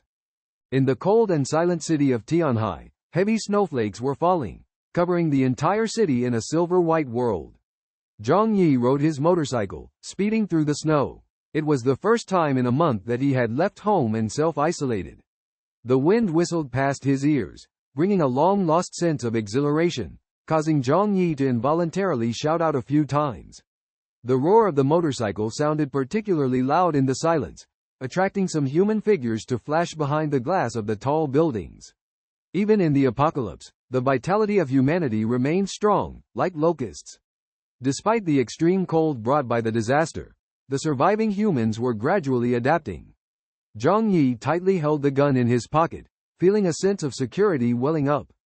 In this city, every survivor could potentially become a threat. In the apocalypse, suspicion and vigilance were more important than blind trust. Zhang Yi was not heading to the nearby supermarket but directly to the Tianhai City Police Station because he knew there must be stored weapons there. He remembered that all fears stemmed from insufficient firepower, and weapons were always indispensable for survival. After over half an hour of driving, Zhang Yi finally arrived at the Tianhai City Police Station. It was already buried in deep snow, with only 3 of its original 6 floors visible. Fortunately, the police station was a standalone building, taller than others. Otherwise, just a few days later, it might have been completely buried. Zhang Yi parked his motorcycle in front of the 4th floor window, took out the key, and smashed the toughened glass with a crowbar. He took out the gun and walked into the building. Darkness was not a problem for Zhang Yi. He took out a miner's lamp from his pocket to light up the surroundings. Not knowing the layout of the police station, he could only search room by room. When he pried open a locked room, the scene in the snow-covered room on the 2nd floor touched him deeply. 7 or 8 police officers were huddled in a corner, wrapped in thin blankets, paler than the snow. Looking at these officers who had once fought for the city's peace, Zhang Yi felt an indescribable sadness welling up inside him. They must have frozen to death. Zhang Yi thought about giving them a peaceful burial, but then realized that perhaps being buried in the land they had protected for years was a kind of rest for them. He silently paid his respects to these people who had silently contributed to the city, then continued searching the police station. The cluttered items made the search time-consuming, but Zhang Yi did not lose heart. Zhang Yi felt exhausted and pulled out a piece of pure cocoa butter chocolate from his pocket. He ate it quickly to regain some energy before continuing on his way. Nearly 2 hours later, he finally found the armory, only to discover that the door was securely locked. Zhang Yi tried to pry it open with all his strength but failed, so he sighed and decided to find the key. Luckily, he knew the key must be in the guard room, so finding it was not difficult. With the key in hand, Zhang Yi successfully unlocked the door to the armory. As the door swung open, he was greeted with a sight of various firearms piled inside, handguns, rifles, and even a giant sniper rifle. Although these weapons were unfamiliar to him, Zhang Yi didn't mind and decided to take them with him to study later. Especially the sniper rifle. It was an excellent weapon for covert attacks. Even if he wasn't skilled in marksmanship, at least he could use it to intimidate others. Zhang Yi felt he had a talent for gunfights, almost like a semi-professional player, especially skilled in using handguns. After his rebirth, perhaps due to his firmer mindset, his shooting became more decisive. When dealing with the Tianhe gang before, almost every bullet pierced the target. I'm practically a shooting genius. Zhang Yi smiled proudly, with a hint of self-deprecation. In the armory, he also found over 1,000 rounds of ammunition and some old handguns, their ability to still fire unknown after years of dormancy. But Zhang Yi didn't mind and collected them all. This time, Zhang Yi truly hit the jackpot. In addition to weapons and ammunition, he found over a dozen bulletproof vests, as well as a complete set of riot gear like bulletproof helmets, shields, and batons. These would be enough to assemble an exceptionally powerful team. Zhang Yi was ecstatic and stored these items away one by one. Just finding these treasures made today's gains incredibly rich.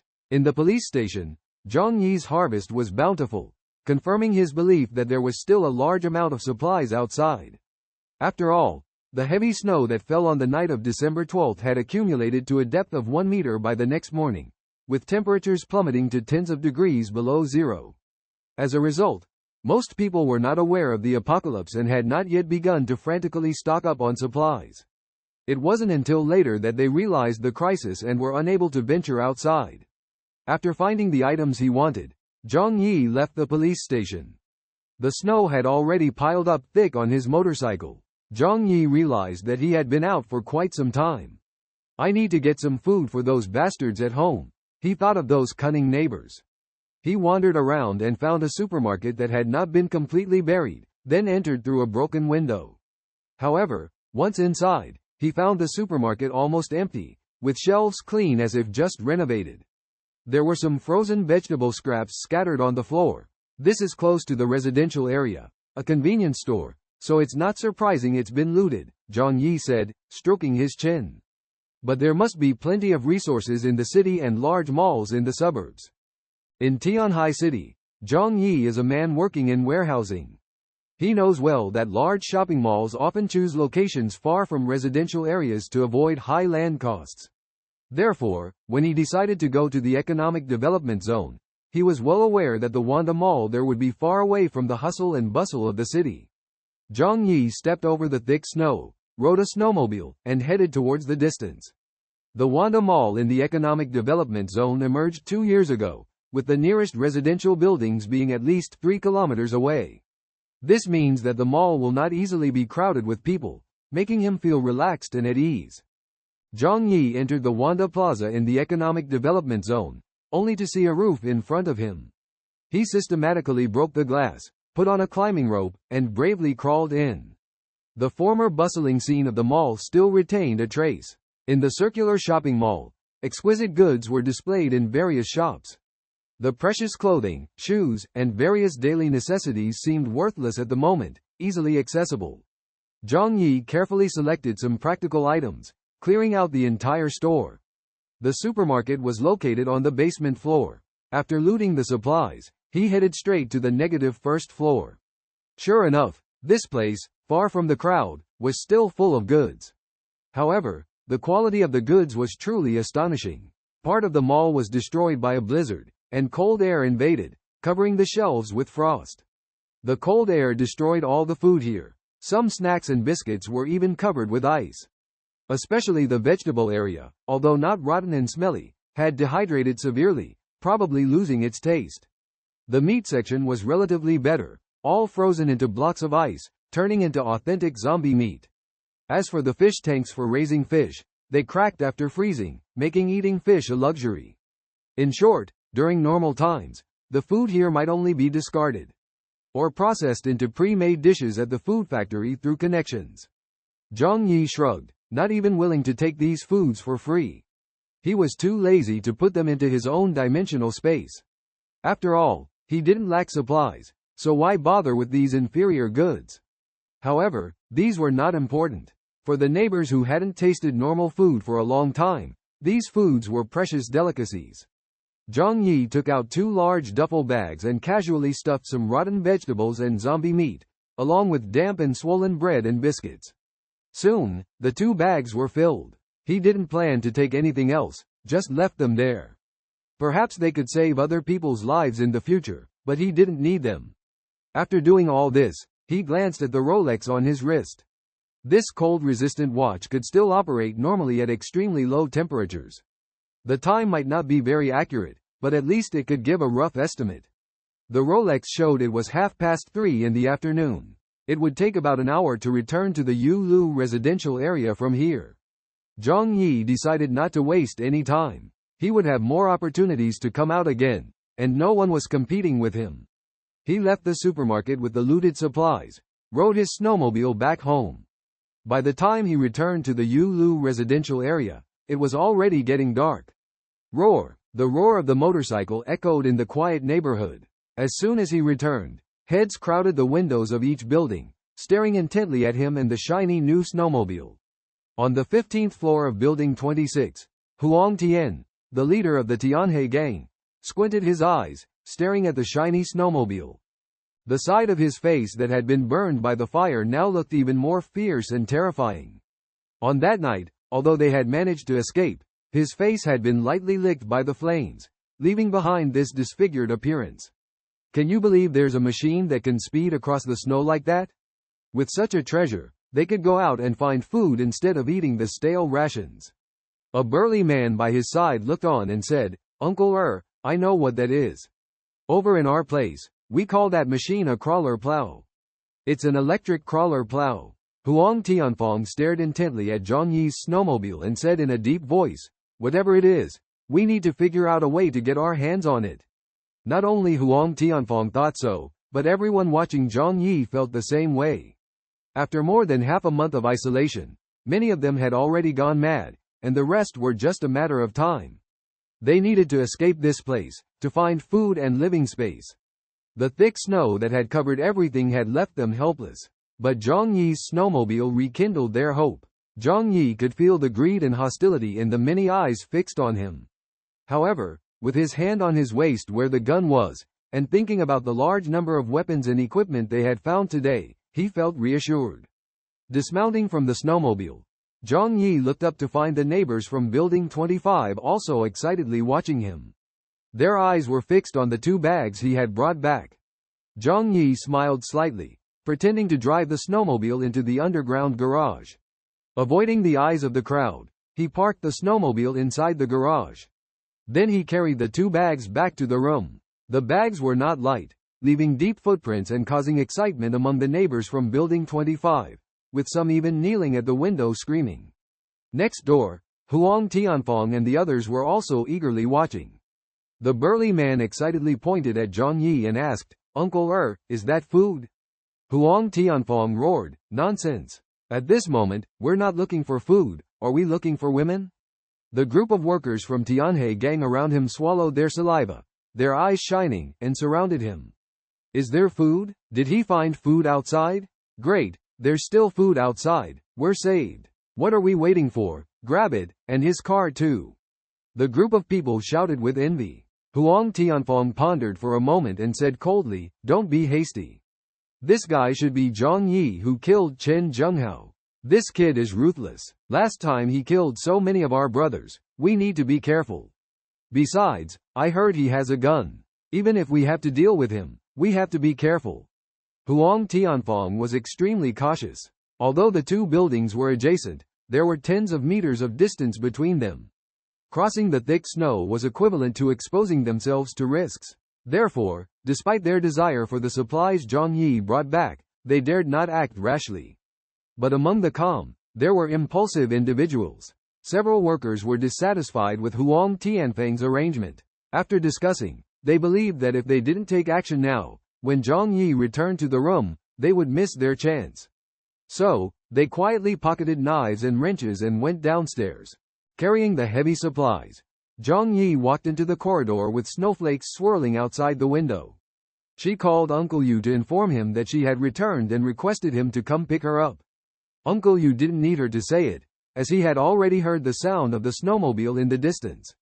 Hurrying to the scene, Uncle Yu saw Zhang Yi holding 2 full large bags, expressing his surprise and admiration. In such heavy snowfall outside, most people wouldn't be able to find their way home.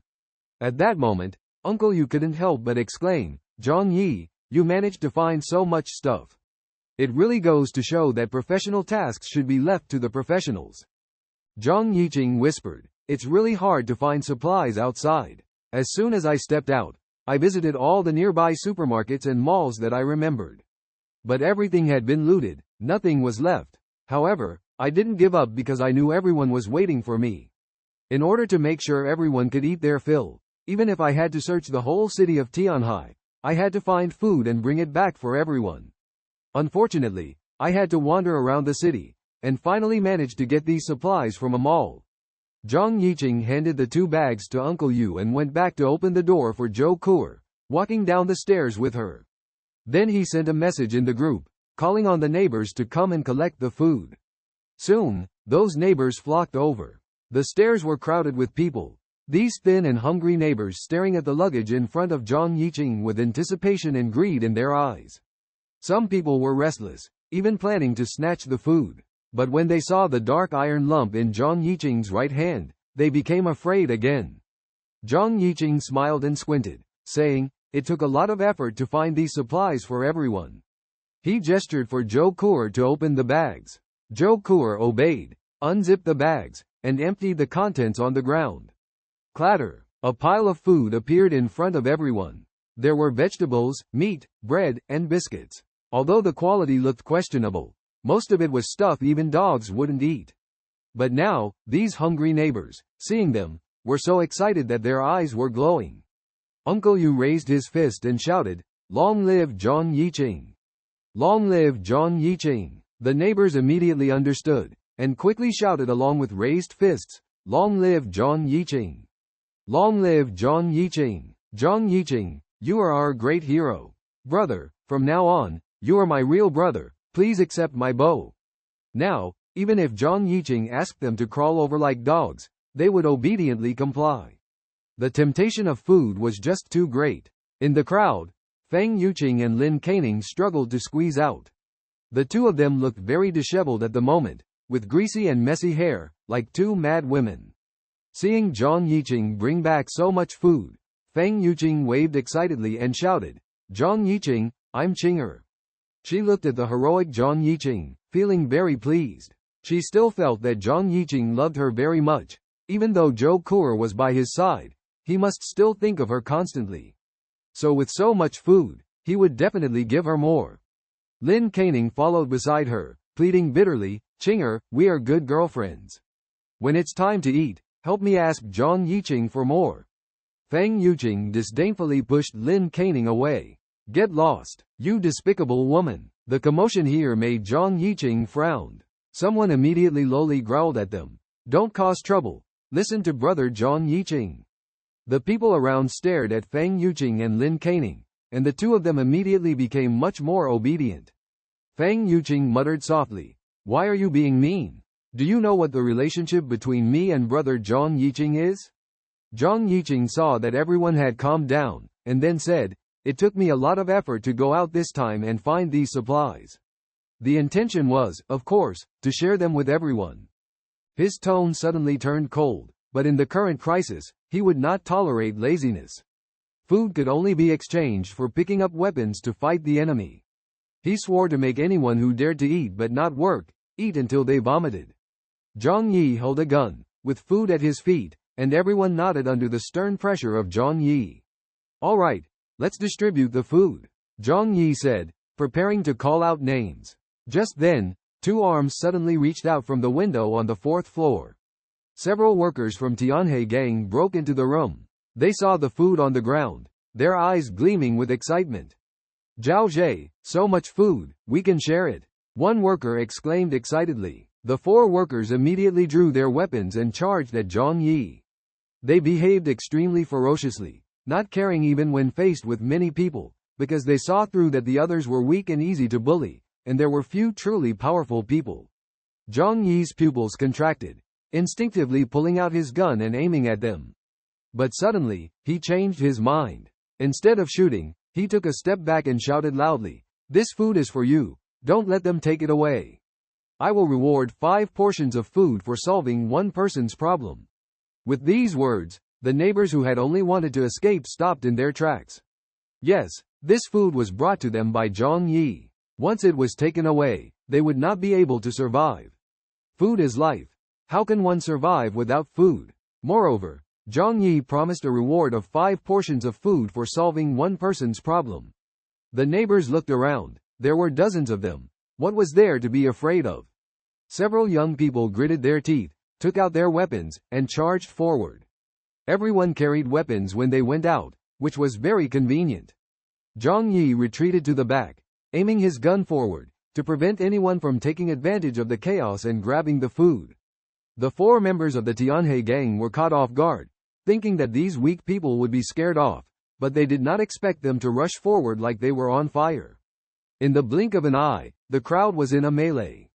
The space on the 4th floor was cramped, dozens of people crowded together, shovels, steel pipes, and kitchen knives clashing. For the food, people were ruthless, and coupled with the freezing weather, They didn't even have time to care about injuries. Soon, people were injured and fell to the ground, but before they fell, they still waved their weapons desperately.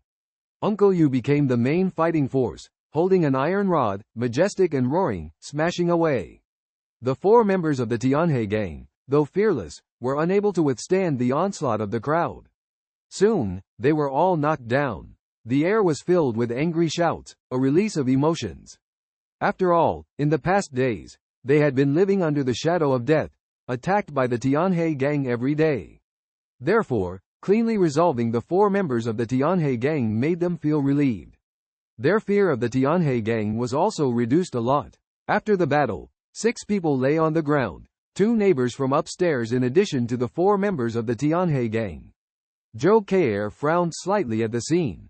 As a seasoned lead surgeon, she is well aware of the possibility of saving the 2 patients in front of her. However, to achieve this, it would require state-of-the-art surgical facilities, a large quantity of medications, and blood transfusions. In the current harsh survival environment, this task is almost impossible to accomplish. She feels overwhelmed by the situation, lamenting, "Is this a world full of disappointments?" Zhang Yi looked at the neighbors in front of him with satisfaction and nodded. After solving the problem, these neighbors had become reliable comrades and solid supporters. Dealing with attacks from other buildings in the future would also be a piece of cake. All he needed to give was some low-quality food and a promise on a piece of paper. Clap, clap, clap. Zhang Yi applauded with a smile. Well done. Did you see that? As long as we unite, what do these people have to fear? Zhang Yi turned and beckoned to the 2 most hard-working young men. You 2, come here. The 2 young men, full of joy, quickly walked over to Zhang Yi. Zhang Yi reached out and grabbed a large handful of food from the ground, then stuffed it into one person's arms. If one handful is not enough, then here's another. Bloated bread, moldy biscuits, dried-up vegetable leaves, and a large piece of pale zombie meat. These were all precious delicacies. The other neighbors watched with envy, wishing that the food belonged to them. Zhang Yi stuffed the 2 men with food and patted their shoulders. Well done. As long as you keep up this effort, I will definitely not treat you unfairly. The 2 young men were trembling with excitement. This food would be enough for them to eat for several days. Tears welled up in their eyes. It had been a long time since they had tasted the flavor of normal food. Big brother Zhang Yi, we will follow you and work hard in the future. We will definitely listen to you. You are our leader. The 2 young men, named Li Qingbin and Zhang Lei, shouted excitedly. At this moment, they were full of gratitude. And the other neighbors saw hope, feeling a slight regret in their hearts. Why didn't they work harder just now? This was exactly what Zhang Yi had hoped for. After rewarding the 2 most outstanding young men, Zhang Yi said to the others, now, it's time to distribute the food. Come one by one. Zhang Yi watched, giving more to those who performed well and less to those who did not. Most people ended up with just a piece of bread or 2 small bags of biscuits. Zhang Yi had raised dogs before and understood a principle. If a dog eats too much every day, it will become lazy and less obedient. Therefore, the best way is to keep it hungry but not starve it.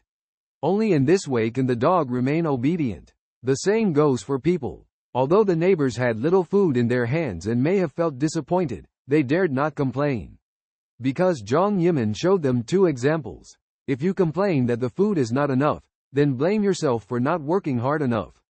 Look at Li Qingbin and Zhang Lei. Why is their food so abundant? Instead of blaming others, reflect on yourself more. Xu Hao. Zhang Yi pointed at the rich second-generation Xu Hao, who quickly walked over and reached out his hands. Where's my food? Zhang Yi looked at him disdainfully, then casually kicked the ground a few times and handed him a piece of candy. This is your share. Laughter echoed around. Even those who received less food felt much more balanced at this moment. Xu Haohao was filled with helplessness and shame as he looked at the only candy in his hand, feeling humiliated. He angrily questioned, is this a joke? Why is there only 1 candy? Zhang Yi sneered and replied, are you even worthy to complain? Clearly, while others were engaged in intense confrontation, you were just watching from the sidelines. I only gave you this candy out of pity. Xu Haohao was cunning and calculating, loudly proclaiming his intention to fight, but quietly stepping back, never engaging in combat. He played games with others in front of Zhang Yi, thinking he was clever. Xu Haohao tried to explain, there were too many of them, I never had a chance to step forward. Zhang Yi, indifferent, said, I only care about the result, not the process. Xu Haohao retorted angrily, this is unfair. You are clearly targeting me. Zhang Yi coldly laughed, fair? Are you even worthy to discuss fairness with me? I command you to obey, understand? Zhang Yi gestured to Li Qingbin and Zhang Lei beside him. How should we deal with people who do not obey orders and have no discipline? Li Qingbin and Zhang Lei had become loyal followers of Zhang Yi. With a command from Zhang Yi, they put down their food and started to beat Xu Haohao. Xu Haohao tried to defend himself, but was hit hard, unable to bear the pain. Trying to reason in the apocalypse is utterly foolish. Xu Haohao was beaten to a severe injury, until Zhang Yi signaled to stop. Although Xu Haohao was weak and incompetent, he could still be used as cannon fodder. Zhang Yi pointed at Xu Haohao, warning everyone, this is the consequence of disobedience. I am absolutely fair. Those who do not obey can leave. The crowd fell silent. Food was crucial to them. Zhang Yi cruelly stepped on Xu Haohao's hand, making him groan in pain. His eyes were filled with despair, with only that candy as a possible lifeline. Zhang Yi heartlessly kicked away the candy, saying to Xu Haohao, I hope you will be more obedient in the future. Zhang Yi is a strict leader who does not tolerate any slackers. Once he shows his authority, everyone obediently follows. They quietly wait for Zhang Yi to distribute food, without a hint of complaint. Soon, the food is all distributed, with only a few people missing out on their share. This situation satisfies Zhang Yi, as only through such strict allocation can the team become more united. The supplies have all been distributed, and Zhang Yi asked Zhou Keir to pack the remaining items into bags. However, suddenly, an anxious shout came from the crowd. Fang Yuqing urgently said, Brother Zhang Yi, I haven't received mine yet, I haven't. She always thought that Zhang Yi would take special care of her and give her the most food. However, she waited eagerly for half a day but still didn't receive anything. Lin Caning stood beside Fang Yuqing, equally anxious, and said, Brother Zhang Yi, have you forgotten about me? Zhang Yi looked at them teasingly and said with a smile, I haven't forgotten about you too. Fang Yuqing and Lin Caning were delighted, thinking that Zhang Yi would take special care of them and purposely left them for last. However, what Zhang Yi said next left them feeling as if their hearts had sunk into an ice cave. He calmly said, you two were never included. Fang Yuqing and Lin Caning were stunned. Their eyes widened as if they couldn't believe their ears. Lin Caning couldn't help but say, why? Everyone else has received something. Why not me? Fang Yuqing found it even harder to accept this fact. She burst into tears and rushed to Zhang Yi, asking in grievance, Brother Zhang Yi, are you joking with Yuqing? This can't be true. You wouldn't treat me like this. You said you liked Yuqing, didn't you? Zhang Yi shrugged, raised an eyebrow, and casually said, I did say I liked you. But, you took it seriously, right? I treat many girls this way, we all know the deal. I've lost interest in you now, please don't bother me in the future. I already have a girlfriend. With that, he deliberately put his arm around Zhou Keir. Zhou Keir and Fang Yuqing stood together, forming a stark contrast.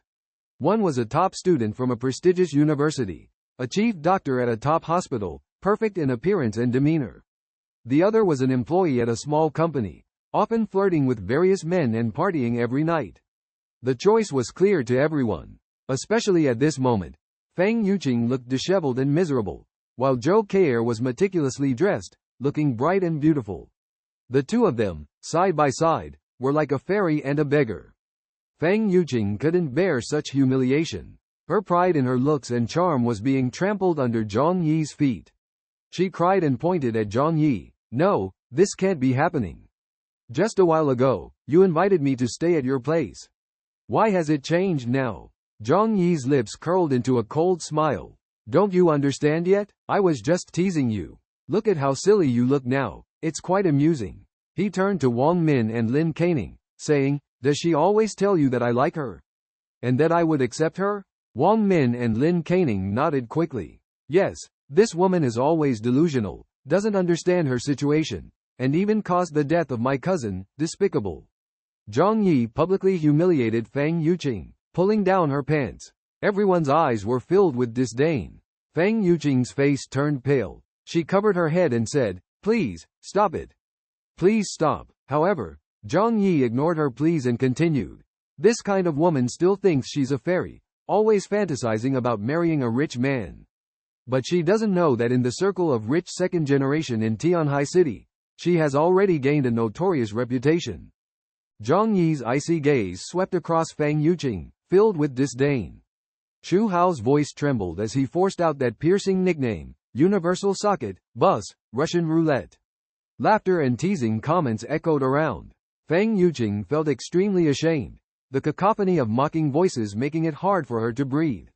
Unable to bear it any longer, she let out a heart-wrenching scream and hurriedly fled the scene.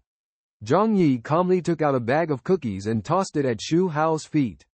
"Good boy, this is your reward," he explained calmly, like training a stubborn dog. Xu Hao's eyes lit up with joy as he realized he had regained access to food. Despite being just beaten up, the hatred in his heart faded away. He began to see Zhang Yi as a fair leader and felt he should not resist him. Gratefully, he said, "Thank you, brother Zhang Yi, I will behave well." At the same time, Lin Caning also spoke up. "Zhang Yi, even though Fang Yuqing has offended me, we have no conflicts. Can you give me more food?" Zhang Yi coldly replied, "No." Lin Caning was furious, sharply protesting, "Why? You're pursuing her, not me." Zhang Yi calmly responded, "I really dislike you, so no." Lin Caning was speechless, tears welling up in her eyes. Unmoved, Zhang Yi and others showed no sympathy. Li Qingbin and Zhang Le wisely drove Lin Caning away to prevent further trouble. After distributing the food, Zhang Yi began discussing how to strengthen defense. Xie Laimei frowned and whispered to Uncle Yu, "Why didn't we get our share? We killed 2 people, we should have more food." Uncle Yu reassured her, "Zhang Yi won't forget about us, just hold back for now." Displeased, Xie Laimei glanced at him and muttered a few complaints. Zhang Yi stated clearly, "Aside from the children who can't take action, we have 47 people in our building. Excluding me, Zhou Kei'er, Uncle Yu, and Xie Laimei, there are 43 people left, divided into 6 groups of 7 to 8 people each. Rotate shifts 24/7 to prevent attacks from people in other buildings. If enemies are spotted, immediately alert everyone by banging on the staircase railings or metal objects. People on other floors should do the same to notify those above." With his hands in his pockets, Zhang Yi continued sternly, "The rewards I mentioned earlier still stand. Killing an enemy earns you 5 portions of food. If you have no achievements, just being on duty will earn you 1 portion of food per day. However, the quantity and choice of food will be decided by others, so it's not guaranteed." Zhang Yi smiled and made a request to Uncle Yu, "Uncle Yu, I entrust this matter to you. Please take charge of arranging it." Uncle Yu showed a determined expression, nodded, and said, "All right, I will take care of it." Zhang Yi trusted Uncle Yu's abilities and believed that he would successfully complete the task. After Zhang Yi finished speaking, the neighbors fell into contemplation, pondering the pros and cons. Suddenly, someone raised a question. "Zhang Yi, I understand why you and Zhou Kei'er don't have to take shifts, but why doesn't Uncle Yu have to either? He's clearly the strongest combatant." Zhang Yi gazed at him and slowly replied, "Precisely because Uncle Yu is a crucial force for us. We need to conserve our strength and wait for the critical moment to strike. Understand?" This explanation may have seemed forced, but no one dared to question Zhang Yi's decision. In reality, Zhang Yi's goal was to ensure Uncle Yu's safety. The others were all on the front lines, bearing the brunt of the enemy attacks on other floors, acting as cannon fodder. Uncle Yu, agile and kind-hearted, was the most outstanding assistant in Zhang Yi's eyes, so he naturally wanted to keep him safe for future service. After arranging everything, Zhang Yi sent the neighbors home and left only those on duty near the 4th floor. Regardless of how the enemies attacked their building, the 4th floor was a bottleneck that had to be defended to detect any intruders in time. After everyone else went upstairs, Zhang Yi left with Zhou Kei'er. He wouldn't entrust his back to those he didn't trust. At this moment, there was no one else around.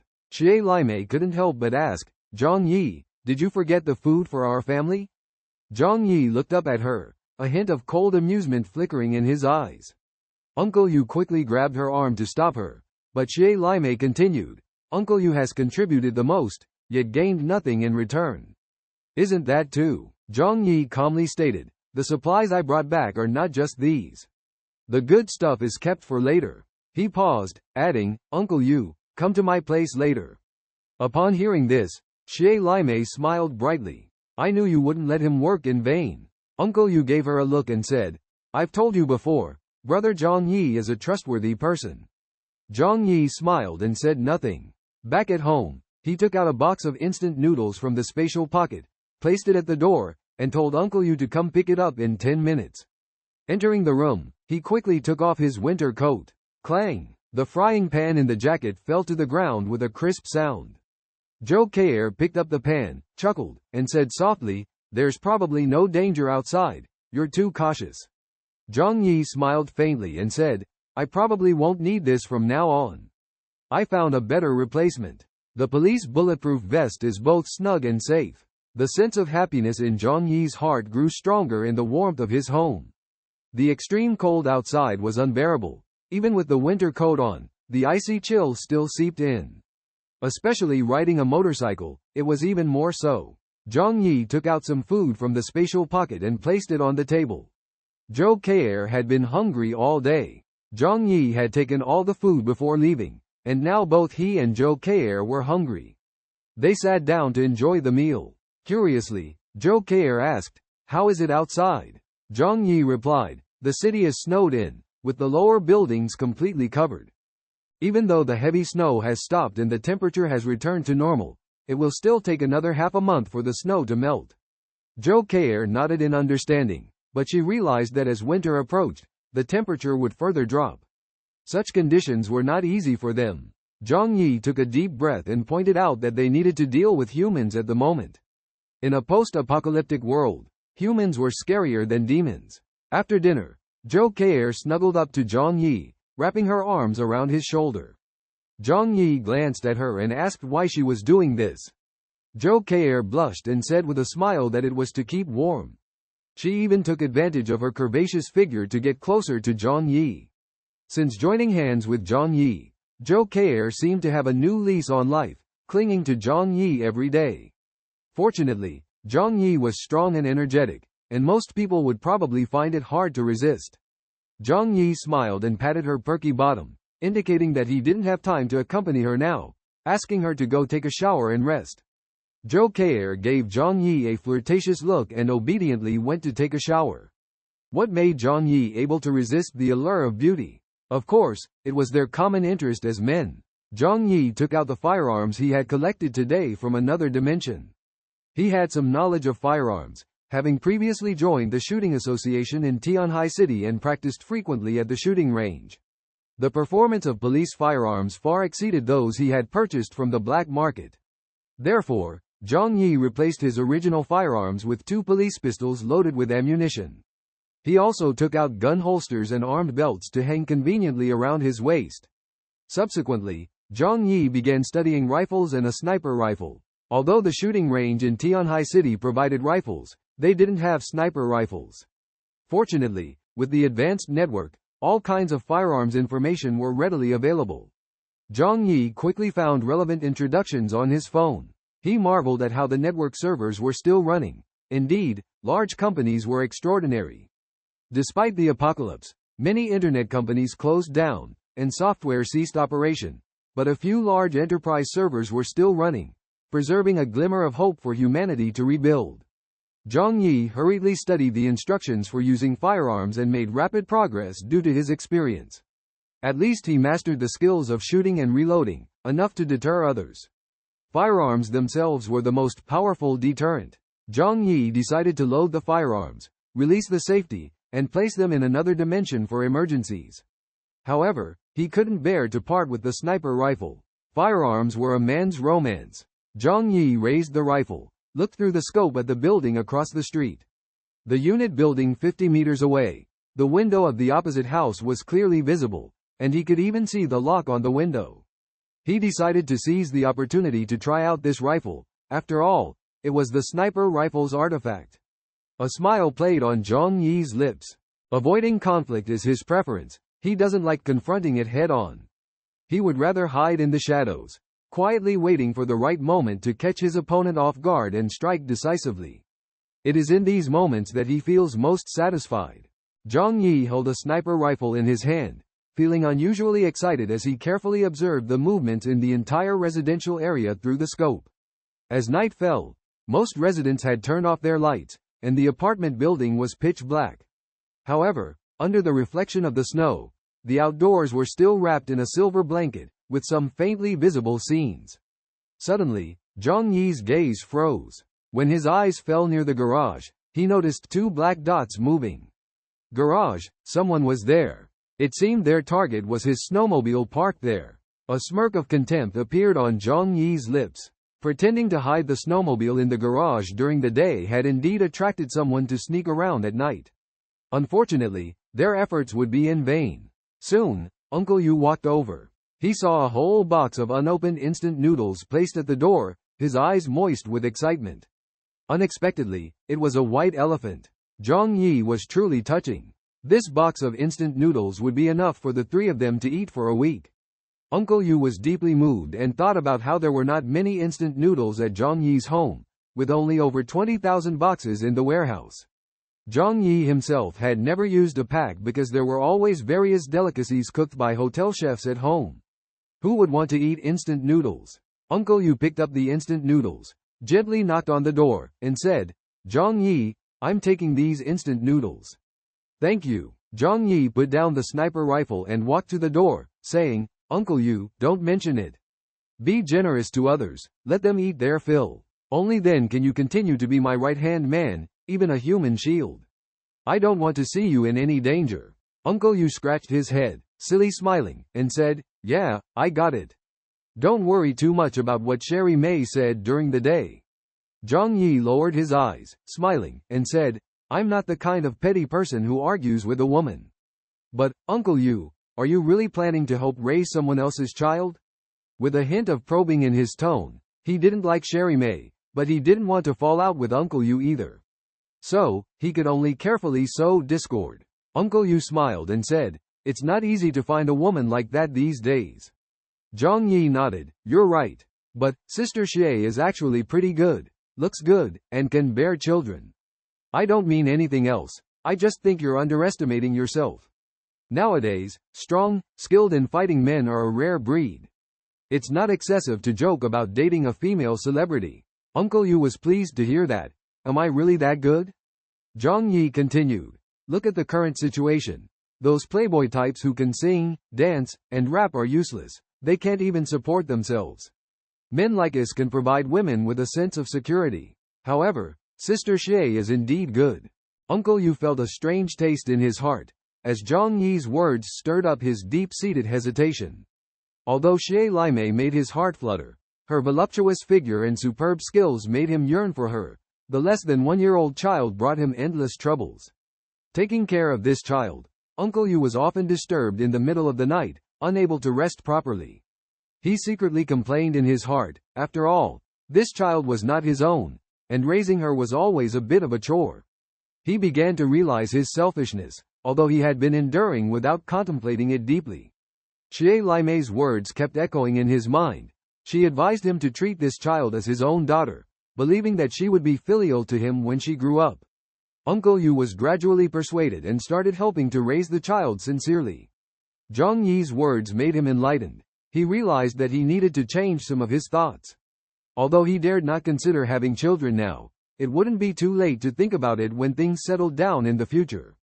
Uncle Yu suppressed the conflicting emotions in his heart, smiling to express his thoughts.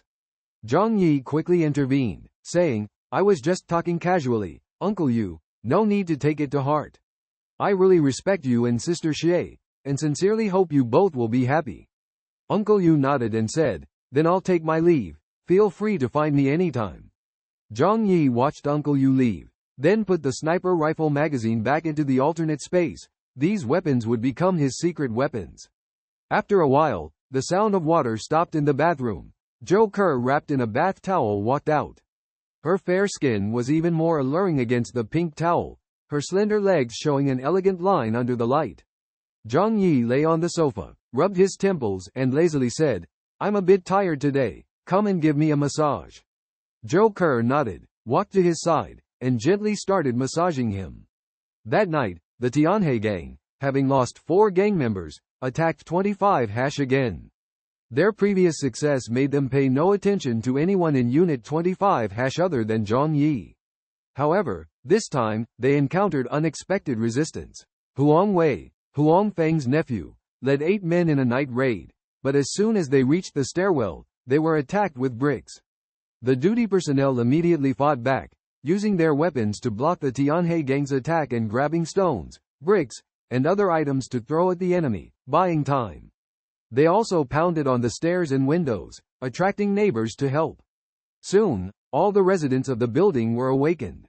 Huang Wei and the others were eager for revenge, and with limited resources, they chose to launch a strong attack.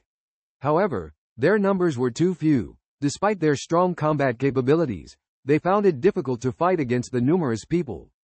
Zhang Yi lowered his head in contemplation, watching the hurried escape of the members of the Tianhe gang below, a cold and ruthless thought surging in his heart. At this critical moment of life and death, their bounty was equivalent to the food supply for 5 people. This made the neighbors seem like they had been injected with chicken blood, eagerly rushing to fight for these heads. The brief battle only lasted a few minutes, with blood and flesh flying, leaving behind 3 cold bodies at the scene.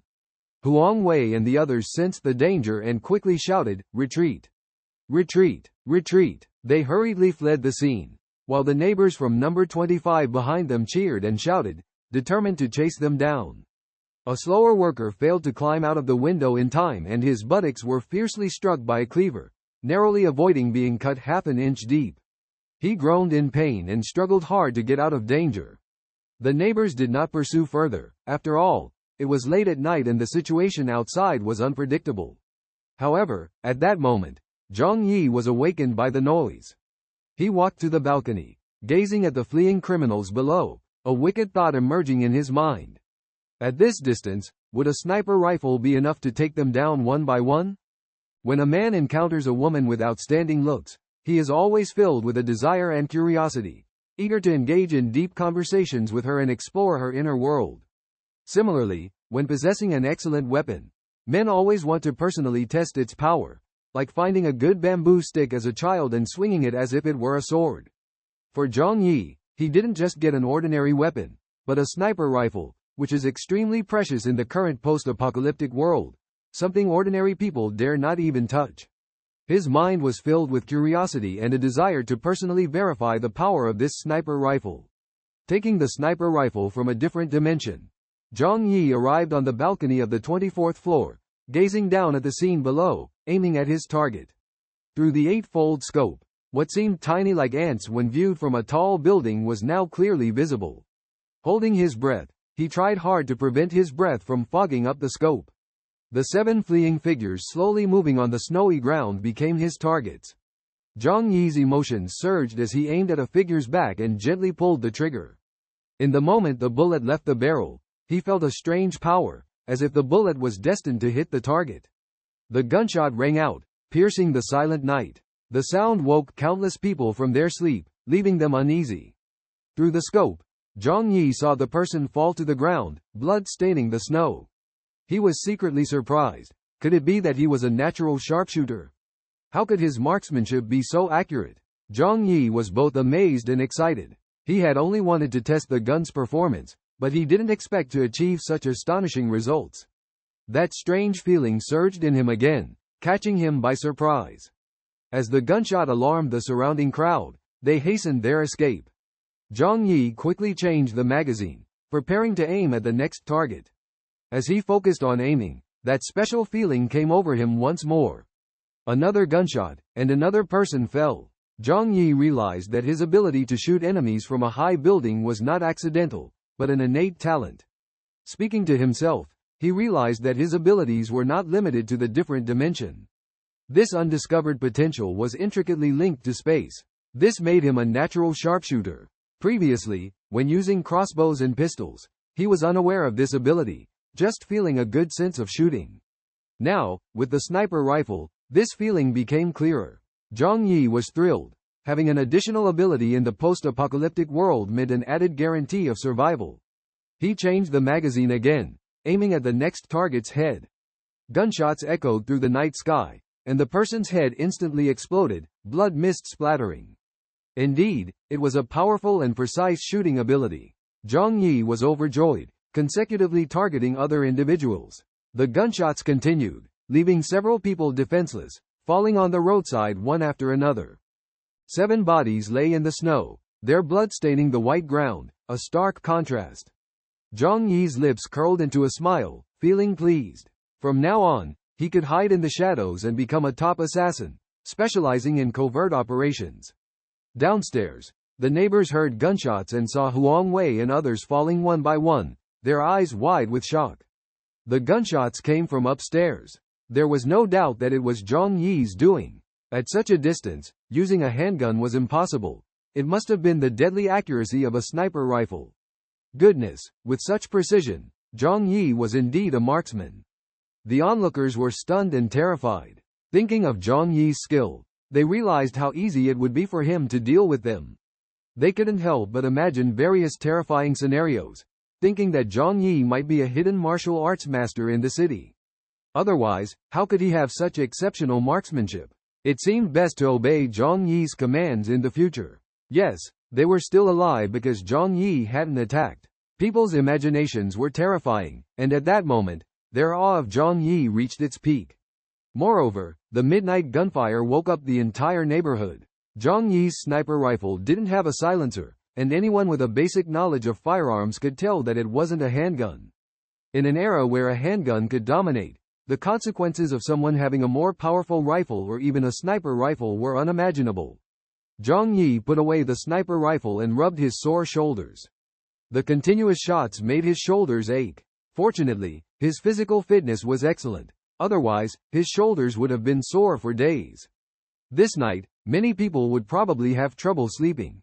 Uncle Yu sent a message asking if the gunshots came from Zhang Yi. Uncle Yu had military experience and immediately recognized it was a sniper rifle. Zhang Yi didn't hide it and replied, "I got it from the police station today." Curious, Uncle Yu asked, "Have you served in the military? What's your military designation?" Zhang Yi's marksmanship was too exceptional, and Uncle Yu could tell he was undoubtedly the sharpshooter champion in the military. Zhang Yi smiled and said, "Just a bit of talent, haha." Thinking Zhang Yi didn't want to talk more, Uncle Yu didn't press further. "As long as it's you firing the gun, it's fine. If it's someone else, we might be in danger." Zhang Yi casually replied a few words, then returned to his room and fell into a deep sleep on the warm, soft bed. The next day, he woke up after 9, washed up, and let Zhou Kei'er out of the room. "Let's prepare something to eat. I feel like having some oil-splashed noodles," Zhang Yi said to Zhou Kei'er. Zhou Kei'er smiled and said, "My cooking may not be as good as the restaurants." Zhang Yi shrugged, "Just practice more. We have plenty of time. Eating restaurant food all the time can get boring, so it's nice to change to home-cooked dishes occasionally." Zhou Kei'er obediently went into the kitchen and soon came out with 2 bowls of oil-splashed noodles. Zhang Yi took a bite and found the taste quite good. Zhang Yi, who has surveillance devices installed throughout the house, including the kitchen, to provide ingredients for Zhou Kei'er. On Zhou Kei'er's first day entering the house, she underwent a comprehensive physical examination by Zhang Yi, from head to toe, inside and out, with every detail carefully scrutinized. Now, Zhang Yi meticulously checks Zhou Kei'er's body every day, leaving no corner unchecked, to ensure the elimination of any possibility of Zhou Kei'er poisoning him. It is because of this that Zhang Yi can enjoy the food served by Zhou Kei'er with peace of mind. Zhou Kei'er sat at the table, curious, and asked, "I heard gunshots yesterday. Was it you shooting on the balcony?" Zhang Yi turned his head and smiled, saying, "All right." He slowly ate the noodles. Even though Zhou Kei'er's cooking skills were average, making noodles was not difficult. It was something he found when he went out. It was a sniper rifle. Zhang Yi's tone was calm and composed. Excitement sparkled in Zhou Kei'er's beautiful eyes. "A sniper rifle? Can you use it?" "Not only can I use it, but I'm very good at it," Zhang Yi said, pointing outside the window. "Last night, I eliminated 7 people with 7 bullets. He felt proud of this, as men always like to boast about their achievements to women. Zhou Keir looked at Zhang Yi with a hint of admiration in her eyes. Following such a man, her safety was more assured. Zhang Yi, you're really amazing. She held her chin in her hands, looking at Zhang Yi admiringly. Don't you want to know how I learned to use a sniper rifle? Zhang Yi asked with a smile. Zhou Keir shook her head. What does it matter to me? Even if you were a murderer or a psychopath in the past, I still choose to follow you. She thought for a moment and said, it's safer than being alone outside, right? Zhang Yi nodded. You're really smart, unlike some silly women who keep asking questions without end. 26 Tianhe gang is here. It wasn't until the morning that Huang Tianfang discovered the bodies of Huang Wei and the others. After hearing gunshots last night, he felt that the situation was not good. Out of caution, he did not bring anyone to check, but he knew in his heart that Huang Wei and the others were unlikely to come back alive. In the morning, they saw the 10 bodies piled outside, causing Huang Tianfang's pupils to shrink, feeling intense anger but more fear. Now, Tianhe gang was left with only 9 people, greatly reducing their strength. Even if they forced the owners to join, they could not fill the gap in the workers' combat power. If a battle occurred with other floors at this time, they would be at a great disadvantage. They had guns in their hands, and not just ordinary ones, probably rifles or sniper rifles. The dense bullets shot last night indicated that they had sufficient ammunition. Such opponents were really hard to deal with. Huang Tianfang's expression was serious. His men were also full of fear. Boss, what should we do? Dewey and the others are all dead, and our numbers have been reduced by half. Should we continue? Huang Tianfang looked darkly at building 25 next door, gritting his teeth. Continue? They have guns. What can we use to fight back? His men were getting anxious. But if we don't take their food and supplies, the owners of our building will starve in a few days. After a moment of silence, Huang Tianfang said in a deep voice, go tonight, steal Dewey and the others' bodies back. The crowd looked at each other, a struggling expression flashing on their faces. They had been brothers for many years, sharing weal and woe. Now they had to. Everyone felt heavy-hearted, but no one spoke. They knew that, compared to other things, survival was the most important. After Zhang Yi and Zhou Keir finished dinner, he stood up, I'm going out for a bit.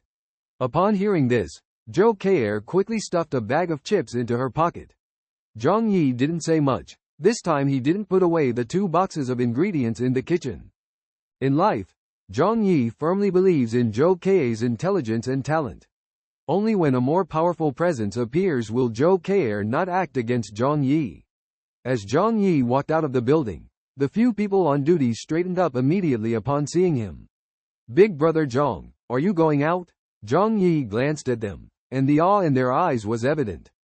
Zhang Yi's strength had earned the respect of everyone. He nodded, keep up the good work. He climbed out of the window on the 4th floor, took a moment to think, and then pretended to take a detour to the back of the garage. Shortly after, he rode his motorcycle out of the community. Figures appeared in front of many windows, gazing at the departing Zhang Yi. Their expressions varied. Some were excited, some envious, and some malicious. The 21st floor is now managed by an organization called the Skywolf Gang, whose members are young people around 20 years old. The leader of the Skywolf Gang, Wang Cheng, stood by the window holding a bloody, slightly rusty machete. He frowned as he saw Zhang Yi leaving the community. Where did he hide his motorcycle? Last night, he sent someone to steal Zhang Yi's bike. His deputy Xiao Lu said, our community is too large. He must have hidden it very well, hard to find. Wang Cheng snorted, arms crossed. In any case, this bike must be under the control of our Skywolf Gang. With the snowmobile, we can go out to find supplies. By then, expanding the team and establishing a strong gang is within reach. Xiao Lu also nodded seriously. That's right, heroes arise in troubled times. This era is an opportunity for his brothers. He gazed in the direction Zhang Yi had left, bloodshot eyes filled with determination. Now, let's get some cigarettes first. I haven't smoked for half a month, I'm going crazy. Residents of other units were also discussing how to deal with Zhang Yi's arrival. For them, Zhang Yi having firearms, especially large firearms, was a crisis. But it was also an opportunity because Zhang Yi had a snowmobile to go out and find supplies. Some wanted to resist, some wanted to cooperate, but it was undeniable that they would soon come into conflict with Zhang Yi. This was inevitable. This time, Zhang Yi first went to a nearby supermarket to check the situation. Unfortunately, several nearby supermarkets were not tall, some even only had one floor, all covered with thick snow. It seemed that unless the heavy snow melted, the only places to get food would be those few independent large supermarkets and warehouses. Zhang Yi suddenly remembered his previous workplace. In the southwest direction of the economic development zone, there used to be a barren land that was later developed for various companies to build factories and warehouses. Due to the cheap land prices, most of the city's warehouses were concentrated there. Although Zhang Yi had already emptied the Walmart warehouse, there were still goods from other companies stored there. Medical supplies, food, cars, toys, you name it. He made up his mind, turned the car around, and headed towards the warehouse area. The warehouse is only about 10 kilometers away from here, and Zhang Yi drove there in less than 20 minutes. The place seemed particularly desolate, with the tall factory buildings not covered by the heavy snow like in the city, creating a starkly different scene. As Zhang Yi arrived, he could see the tops of some factory buildings faintly visible, as if they were reaching out to touch the sky. This sight made him feel a hint of loneliness, but at the same time added a touch of mystery. Zhang Yi was familiar with this area like the back of his hand, as all the warehouses of hundreds of conglomerates in Tianhai City were concentrated here, ranging from large to small. If all the supplies could be gathered in one place, not only could they be self-sufficient, but they could even feed thousands of people. However, the biggest problem at the moment was whether these supplies were still here or not. Zhang Yi took out his pistol and crowbar, and went to investigate the warehouse of the nearby RT Mart. He swung the crowbar mercilessly, smashing the windows. However, when he peeked inside, he found the entire warehouse empty. Had it been moved by someone? Despite his early hunch, Zhang Yi still felt somewhat disappointed. He continued to other warehouses, with the same result. Medical equipment, daily necessities, food, even snacks and pet food warehouses had been emptied. Everything was just as he had expected. When disaster strikes, official experts will definitely report the situation first, and the upper class will certainly prioritize moving supplies. That's why Zhang Yi had already emptied the Walmart warehouse a week ago. He understood that when disaster strikes, those in power will only consider their own interests, disregarding the life and death of others. However, Zhang Yi did not give up the search. There were hundreds of warehouses here, and perhaps there were still overlooked items that could be of help to him. Sure enough, hard work pays off. After some effort, Zhang Yi found a warehouse storing cars. The warehouse covered an area of 1,000,000 square meters, incredibly spacious.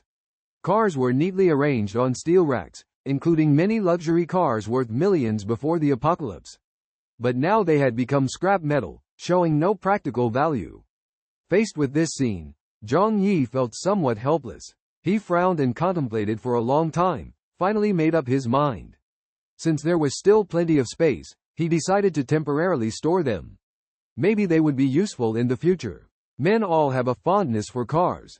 Looking at so many expensive vehicles, Zhang Yi felt the urge to collect them. Even though he couldn't drive them at the moment, at least he could appreciate them. Just treat them as high-end collectibles. So he selected a dozen of his favorite cars and put them into his own pocket dimension. Next, Zhang Yi busied himself in this warehouse area for a whole day. Most of the warehouses had been emptied, and what was left were large-scale machinery or batches of construction materials that were not easy to move. However, he did not find any food or daily necessities. Zhang Yi gritted his teeth and searched like picking up scraps. Heavy-duty trucks, excavators, Rolls-Royce Phantoms, bulldozers. Maybe they would be useful in the future. He reassured himself. Then he felt that this idea was somewhat absurd, as in this snowy wasteland, these vehicles would be of no use even if driven out. Fortunately, the pocket dimension was spacious enough to accommodate these vehicles while still feeling roomy. After finishing the organization, Zhang Yi felt it was almost done. There was no need for further exploration in this area, and he currently did not need anything else urgently. He took out a piece of chocolate from his pocket dimension and quickly swallowed it. Braving the cold wind, Zhang Yi's mouth was filled with a bone-chilling cold, making him feel uncomfortable. Although he wanted to drink hot water to warm up, the hot water would quickly cool down once the lid was opened. He had no choice but to pick up a handful of snow and stuff it into his mouth, trying to make himself feel better. Then, he remembered a place he needed to go. Since he had collected a lot of gasoline and diesel, he started thinking about their daily use. However, he recently needed a large amount of fuel to drive the snowmobile as the main mode of transportation. This made him start worrying about whether the fuel he had stored before was enough. To be on the safe side, Zhang Yi decided to go to the gas station to see if he could get more fuel. Riding the snowmobile, he headed towards the largest gas station in Tianhai City. Shortly after, he arrived at his destination, but the sight in front of him shocked him. The huge gas station was covered with thick snow, and he could only judge its location by the surrounding buildings. Although mentally prepared, this scene still disappointed him. Without a towering gas station, he seemed unable to find a place to refuel. Frowning, Zhang Yi felt somewhat helpless in this situation. Considering the current thickness of ice and snow, digging by manpower was almost an impossible task. Moreover, it was impossible to determine how long the future snow disaster would last. Would they have to conserve oil? Based on the fuel inventory in his alternate space and the fuel consumption of the snowmobile, it might only last about 20 years. This was definitely not good news for him. The power of humans was indeed insignificant, if only large mechanical equipment could be used for excavation. Zhang Yi chuckled self-deprecatingly. Just as he was about to start the vehicle and leave, suddenly a bright idea struck him. Excavation equipment. Would an excavator work? He had found several construction vehicles, including excavators, in the warehouse before. At that time, he just thought they were worth collecting, but he didn't expect to use them so soon. It should be a piece of cake to use an excavator to dig in the snow. Although this was rare on the former planet, Zhang Yi believed that this idea was definitely feasible. The snow accumulation was less than a month, and the ice layer had not formed too hard, so the excavator should be able to handle it. The snow was only a dozen meters deep at most. As long as he dug to the entrance like a door or window, he could easily enter. Therefore, it would not take too much time. Deciding to act immediately, Zhang Yi directly took out a large excavator from the alternate space. Bang! The nearly 20-ton excavator landed heavily and sank more than a meter deep. Seeing this scene, Zhang Yi chuckled lightly. This is good, saves me the effort of digging. The snow on the surface is still relatively thin and can't withstand such a heavy machine. But the snow below should be more solid. Although he had never operated an excavator before, he was not bothered. During his time working in the warehouse, he operated cranes, forklifts, and large trucks, so he was no stranger to these mechanical equipment. With a little thought, he quickly grasped the essentials of driving this new gadget. While modestly claiming his skills were not exceptional, he was at least proficient in operating it. In his mind, his courage and determination to take on new challenges had never diminished. The operation of the excavator is very simple, requiring only the manipulation of two control levers and the bucket control lever. Zhang Yi located the fuel tank, took out a barrel of diesel from another dimension, and poured it into the tank. Then, he climbed into the control room, inserted the key, and started the excavator. It roared to life. Fortunately, the low temperature did not have much impact on this new mechanical beast, as it continued to function normally. Zhang Yi skillfully maneuvered the excavator, beginning to toss the thick snow in front of him to the sides. Initially slow, the speed gradually increased. Half an hour later, he had dug a hole 3 meters deep, with the excavator's tracks slowly moving along. Luckily, the excavator had a track design at the bottom, and Zhang Yi even had a hunch that in special circumstances, this machine could also be used as a means of transportation. Although a bit slow, the excavator had no trouble driving on the snowy ground. Even through muddy swamps, it could easily pass through, truly powerful. With his still inexperienced skills, Zhang Yi worked diligently for nearly 2 hours, finally digging up a solid structure. Overjoyed, he quickly cleared the snow around the building, gradually revealing the huge roof platform of the gas station. After finding the gas station building, the next step was to clear the snow in this area. Due to his lack of skill, Zhang Yi spent nearly 5 hours digging up to the window of the convenience store at the gas station. Thankfully, it was the excavator doing the digging. Otherwise, he would have been half dead from exhaustion. Zhang Yi got off the excavator, retracted it into another dimension, then smashed the window glass and jumped into the store. At first glance, he was taken aback. The snow had already burst through the door, almost filling the store. Fortunately, he could still see the door behind him. Trudging through the snow, Zhang Yi needed to find the oil storage facilities first. The gas station's tanks were usually buried underground to avoid the risk of being buried by snow. Before long, Zhang Yi found the entrance to the oil storage room. Although the gas station looked massive from the outside, the interior space was actually limited, making it not difficult to find the entrance. He used a crowbar to open the iron door, turned on a mining lamp, and illuminated 4 huge oil tanks with a total capacity of about 200 cubic meters. This spectacular sight gave him a chill down his spine. After a moment's thought, Zhang Yi carefully walked in, first removing any static electricity from his body. The gas station had ceased operations, and the interior was pitch black. He turned on the mining lamp, blocked the oil pipes, wrapped the pipe mouths with plastic wrap and cling film to prevent leaks, and then took all 4 huge oil tanks into another dimension. Typically, with these 3 tanks of gasoline and 1 tank of diesel, he wouldn't have to worry about refueling when driving in the future. However, wait a minute. A light bulb went off in Zhang Yi's mind as he suddenly realized an important fact. If he could use the excavator to dig through snowdrifts, wouldn't that mean he could also uncover other snow-buried places? This way, the whole world could become his treasure trove. A treasure trove that would be exclusively his to enjoy. Excited at the thought, Zhang Yi's heart raced with anticipation. The heavy snow was falling, covering the entire neighborhood as if hiding countless treasures waiting to be unearthed. Zhang Yi's heart was filled with anticipation and excitement because he knew he no longer had to worry about shortages of supplies. He believed that this vast world would provide him with everything he needed. Following the traces left by the excavator, Zhang Yi climbed up the snow and rode the snowmobile. Although it was already late, today's adventure had to come to an end. He made a stop at the supermarket in the Wanda Plaza on the way back, bringing home 2 bags of snacks. As soon as he drove out of the neighborhood, many people immediately gathered at the windows to peek. Zhang Yi parked the motorcycle behind the building and pretended to put it in the garage before carrying the snacks back to Unit 25. Without him saying a word, the neighbors had already gathered there. Only Feng Yuqing did not show up this time. It seemed she understood that Zhang Yi would no longer provide food. However, Lin Caning still came with a glimmer of hope. Zhang Yi ignored her presence.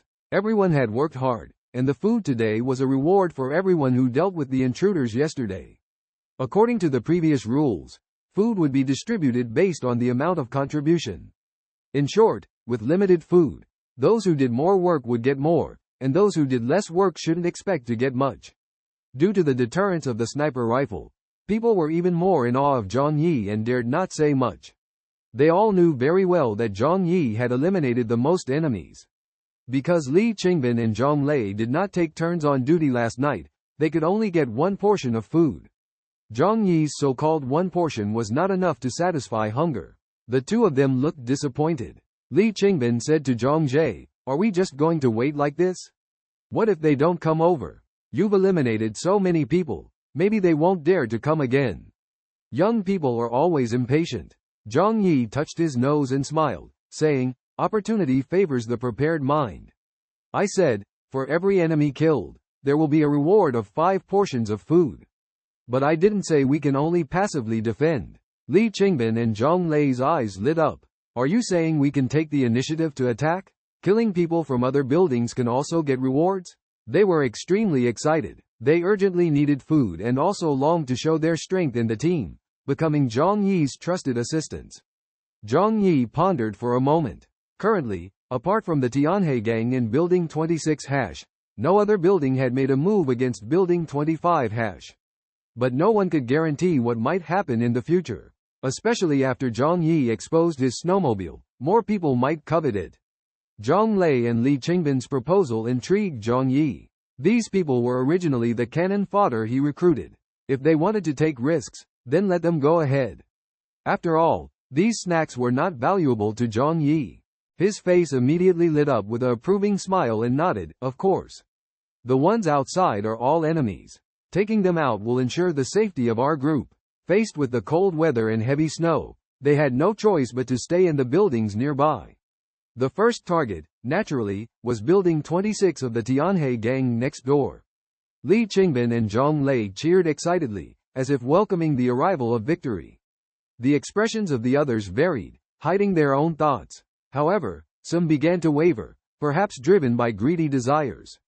After all, who wouldn't want to have more food? In this cruel world, survival is already the greatest challenge, and they have to make difficult choices for their own and the collective interests. After the food distribution was completed, Lin Caning found himself in trouble again, being beaten up badly by Zhang Lei and Li Qingbin. Zhang Yi ordered them to disperse. Zhou Kei'er stayed by Zhang Yi's side and whispered to him, "The atmosphere in the neighborhood seems a bit strange today." Zhang Yi gently pushed away her arm and asked, "Oh, what happened?" Zhou Kei'er realized immediately that Zhang Yi didn't like to be restrained. It might be fine at home, but outside, Zhang Yi always remained highly vigilant.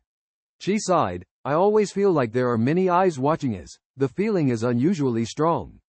Zhang Yi calmly smiled, "That's not surprising. The appearance of a snowmobile is bound to arouse jealousy in others.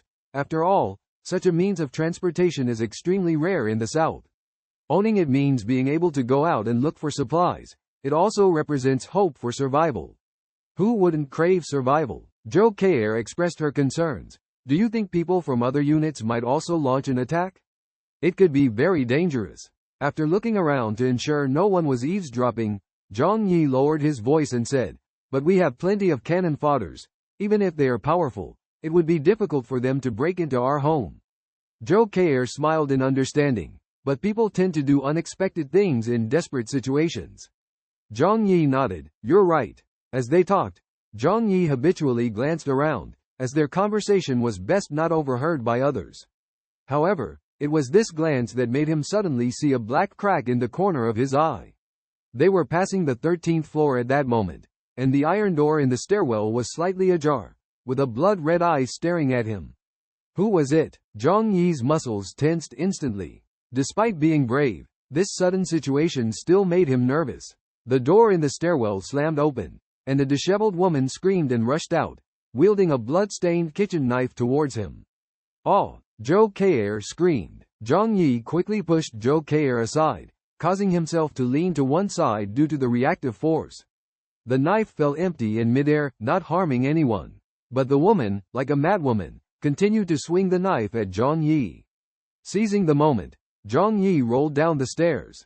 Despite wearing heavy clothing and a bulletproof vest, it was only after rolling down several flights of stairs that he managed to steady himself. It was then that he saw clearly that the woman was none other than the long-lost Aunt Lin. Aunt Lin angrily raised the knife, her eyes bloodshot, shouting at Zhang Yi, "Zhang Yi, I want you to pay with your life for my grandson's life." "You damn old man." Zhang Yi regained his composure, took out a thick and long pry bar from another dimension with his right hand, and directly smashed it towards her. The stairwell was narrow, and Aunt Lin had nowhere to dodge. Her swinging knife couldn't even touch Zhang Yi.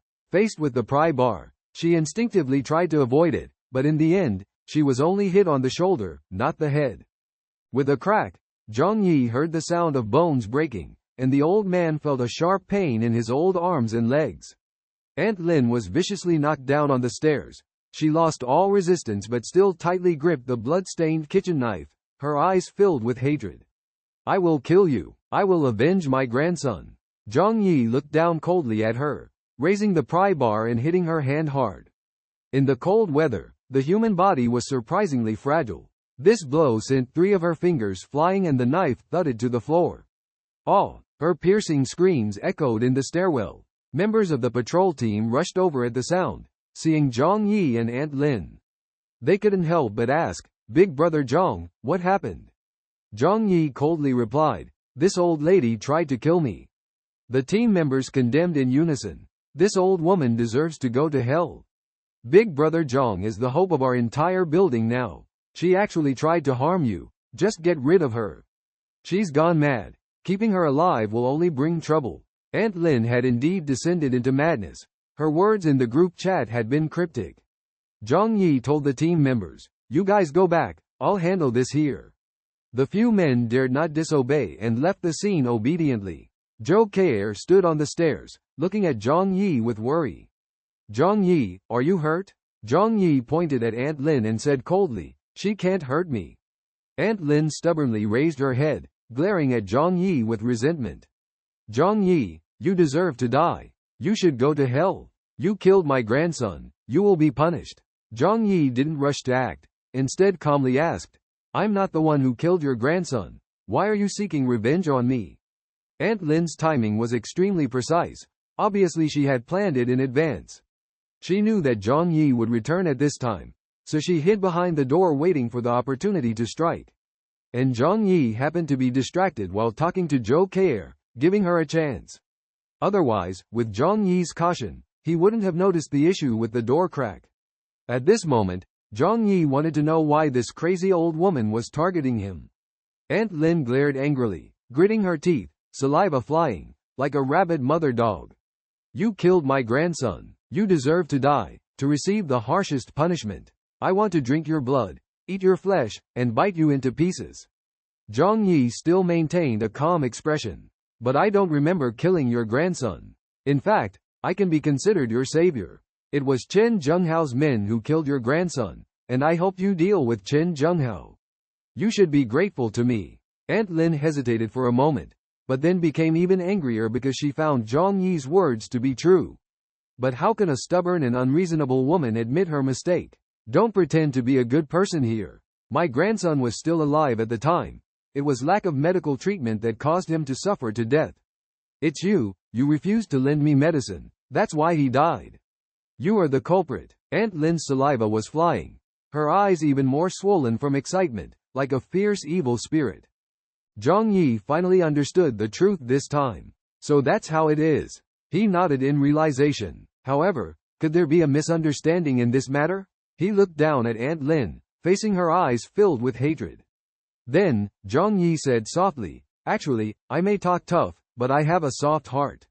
How could I bear to watch a child suffer and die? That's why I went to your house to deliver medicine." Aunt Lin widened her eyes and said in confusion, "You're talking nonsense." "No, I'm not talking nonsense.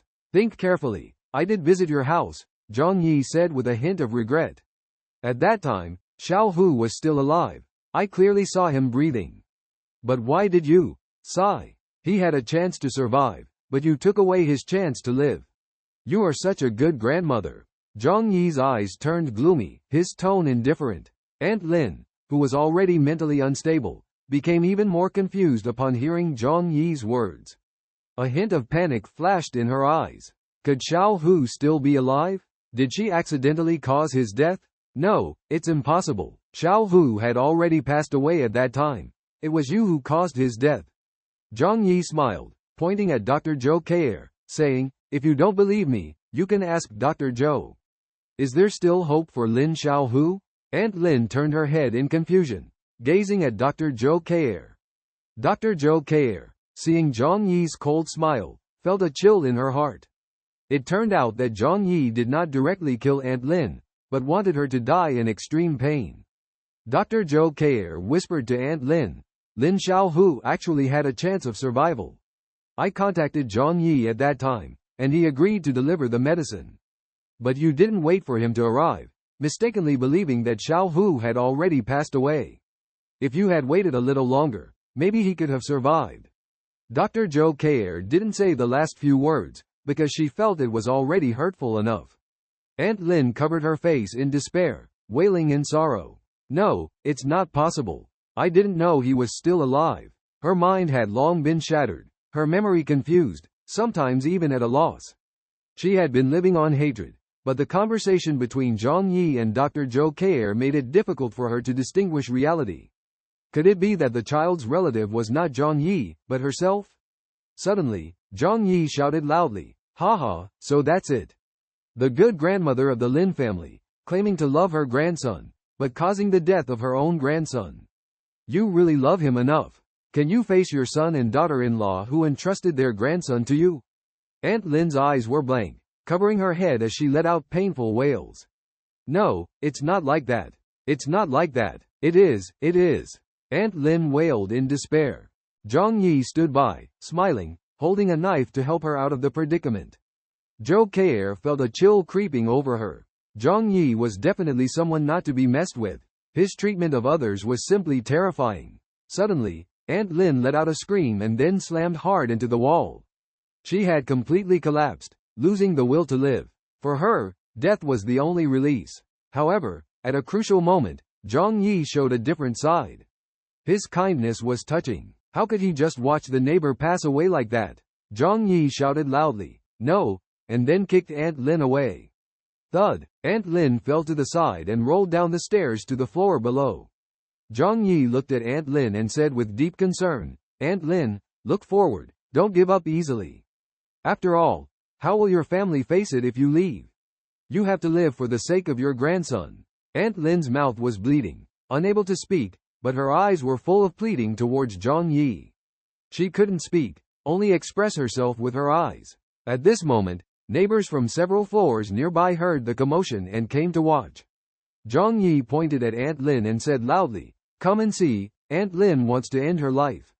How strange, how did she hold on until now? The neighbors, upon hearing this, showed disgust on their faces. They might do anything to survive, but they would never do such a thing to their loved ones.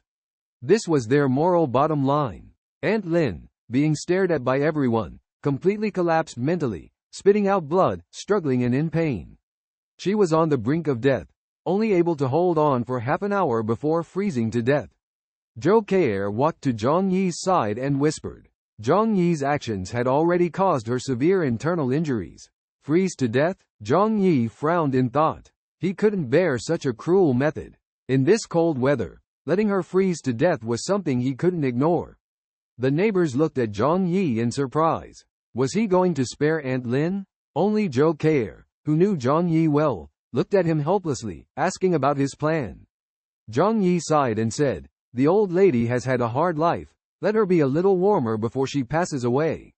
He reached into his clothes, pretending to take something out, but actually took out a bottle of alcohol from a different space. Opening the bottle, click, the alcohol spilled on Aunt Lin. Seeing this scene, the neighbors finally understood Zhang Yi's intentions.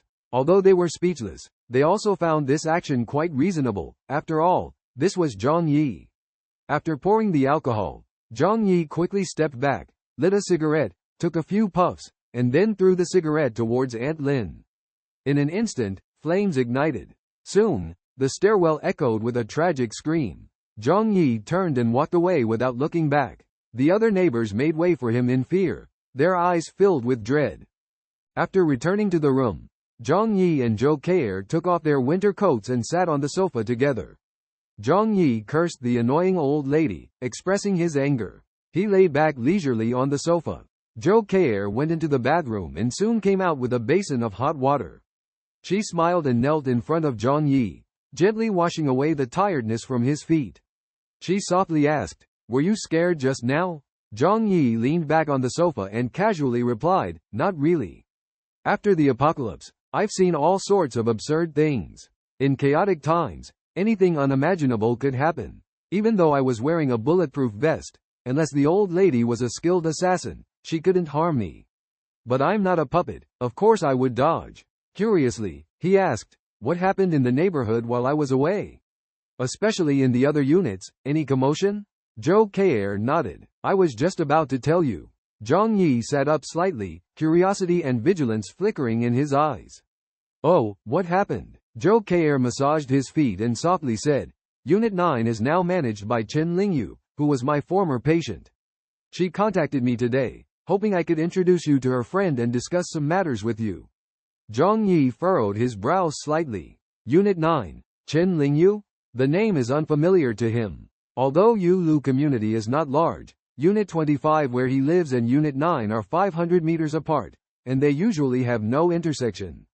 He asked, "What does she want to talk to me about?" Zhou Keir shook her head. She only said she wants to cooperate with the building manager of Unit 25. The specific details will have to be discussed by you. Zhang Yi sneered. "Cooperate? I lack nothing now. They can only wait to die. Why should I cooperate with them?" Zhou K'er looked up with a hint of a smile and said, "Should I tell her you don't want to talk to her?" Zhang Yi waved his hand. "No rush. Tell me, what kind of person is she? How is Unit 9 doing?" Zhou K'er detailedly introduced the situation to Zhang Yi. Chen Lingyu is the owner of a $2 billion beauty and cosmetics company, actually a micro-business enterprise. She is 38 years old, above average appearance, strong-willed, and a competent female entrepreneur. She and Zhou K'er only met because of a previous visit to the hospital. Their relationship is average at best. As for Unit 9, it is currently under her and her subordinates' control, well managed, with only 10 deaths. After listening, Zhang Yi lightly pinched his fingers and nodded. At this time, a woman can actually manage an entire building. This Chen Lingyu is indeed extraordinary. Zhou K'er also sighed with emotion. Zhang Yi smiled gently, but deep down he felt uneasy. In this world, there are always people who can manipulate others' thoughts with their eloquence and skills. He knew well that the most terrifying thing about such people is their ability to ignore family and friends, even disregarding their loved ones. Zhou K'er nodded in understanding upon hearing this. Her impression of that woman was not good either, as the sudden visit after a long period of no contact raised suspicions. Taking a deep breath, Zhang Yi knew that his snowmobile had already stirred jealousy among other residents in the community. They were all coveting his property and trying to find ways to obtain his snowmobile. Zhou K'er nodded silently, understanding Zhang Yi's worries. "In that case, do you plan to talk to her?" Zhou K'er asked with concern. Zhang Yi pondered for a moment and then nodded. "Let's chat and see. I also want to know what the residents in the other units are thinking. We can't let things escalate. Otherwise, if all 29 buildings' residents are hostile towards me, that won't be a good situation." Although Zhang Yi could stay at home without going out, he was well aware that the outside world held great opportunities and dangers. He needed to venture out constantly to find the supplies he needed for survival. Therefore, he had to handle things carefully to avoid conflicts with other residents. While enjoying Zhou K'er's gentle massage, Zhang Yi opened WeChat on his phone. He noticed a friend request from Chen Lingyu, the CEO of a Ferong group, at the top of the list. Chen Lingyu was dressed in a women's suit with a white shirt, crossing her arms and wearing an exaggerated smile, a typical image of a micro-business. Just as Zhang Yi was about to accept her friend request, he suddenly noticed another familiar profile picture below. Business professionals usually used personal photos as their WeChat avatars, so Zhang Yi immediately recognized him, Li Jian, the financial director of Walmart's South China region. Zhang Yi had seen him at the company's annual meeting, but they had no direct contact. Glancing at the time of the friend request, he realized it was shortly after he left the community. It seemed that Li Jian was looking for him for a similar purpose. With a clear understanding in his mind, Zhang Yi decided to accept both of their friend requests at the same time to understand their respective intentions and then deal with the actions of other residents. Soon, Chen Lingyu and Li Jian replied almost simultaneously. "Mr. Zhang, hello, I am Chen Lingyu from Building 9, currently in charge of managing Building 9. I hope to have a conversation with you. Mr. Zhang, hello, I am Li Jian from Building 18. Thank you for accepting my friend request. On behalf of the residents of Building 18, we hope to discuss cooperation matters with you." Zhang Yi first opened Chen Lingyu's chat box, ready to start the conversation. Chen Lingyu quickly requested a voice call, but Zhang Yi politely declined. "Sorry, I'm not available for a call at the moment. Chatting through text will do." He has a deep understanding of women engaged in dry goods e-commerce. His eloquence is like a fully fired machine gun. Once given the opportunity to express, he can continuously pour out. He prefers direct and concise ways of expression for anything. He is inherently impatient and loathes long-winded nonsense. Zhang Yi showed his strong side to Chen Lingyu, making her deeply aware of his power. In room 9 Chen Lingyu paced back and forth, not because she was nervous, but because the weather was too cold, and moving around could provide some warmth. She was wearing multiple layers of clothing, trying to make herself look elegant, even wearing a coat with a fox fur collar. After receiving Zhang Yi's cold message, she took a deep breath and muttered to herself, "Indeed remarkable. Cannot take it lightly." Facing Zhang Yi, Chen Lingyu was actually very nervous and even fearful. After all, Zhang Yi's legendary deeds were well known. Single-handedly, he had eliminated the neighbors in half of the building. And he had various weapons, even sniper rifles and other terrifying equipment. All kinds of rumors made people who had heard Zhang Yi's stories full of awe. Chen Lingyu calmed herself and typed out the words she had repeatedly pondered in her mind. Mr. Zhang, I have heard of your great reputation. We have long been eager to meet you. Knowing that you have a snowmobile to search for supplies, we in Room 9 hope to collaborate with you. Zhang Yi glanced over and sneered. Collaborate? What can you offer me? Collaboration requires equal conditions. You should be clear about that. Chen Lingyu immediately replied. We in Room 9 have not suffered much loss and have an ample workforce. Now that you have a snowmobile to leave the community and broaden your horizons, we can provide 76 manpower, all of whom are the best labor force. The outside world is frozen in heavy snow, and order has already become chaotic. In other words, everything buried under the snow and ice will belong to the discoverer. You have transportation and weapons. We have family members who obey orders and commands. As long as we work together, we will surely achieve great success. Zhang Yi scratched his ear. It sounds a bit exaggerated, all empty words. Now people don't even know how they will survive tomorrow, and you're talking about development. Chen Lingyu swallowed her saliva. Of course, we need your help to gather food and ensure survival. Regardless of your plans, our people are the most competent labor force. Zhang Yi shook his head disinterestedly. It's fine to deceive desperate homeowners if you're running a pyramid scheme, but I'm not interested. He didn't bother typing and sent a voice message. I have no interest in what you're talking about, goodbye. Chen Lingyu became anxious after hearing this. You have become the envy of the entire community.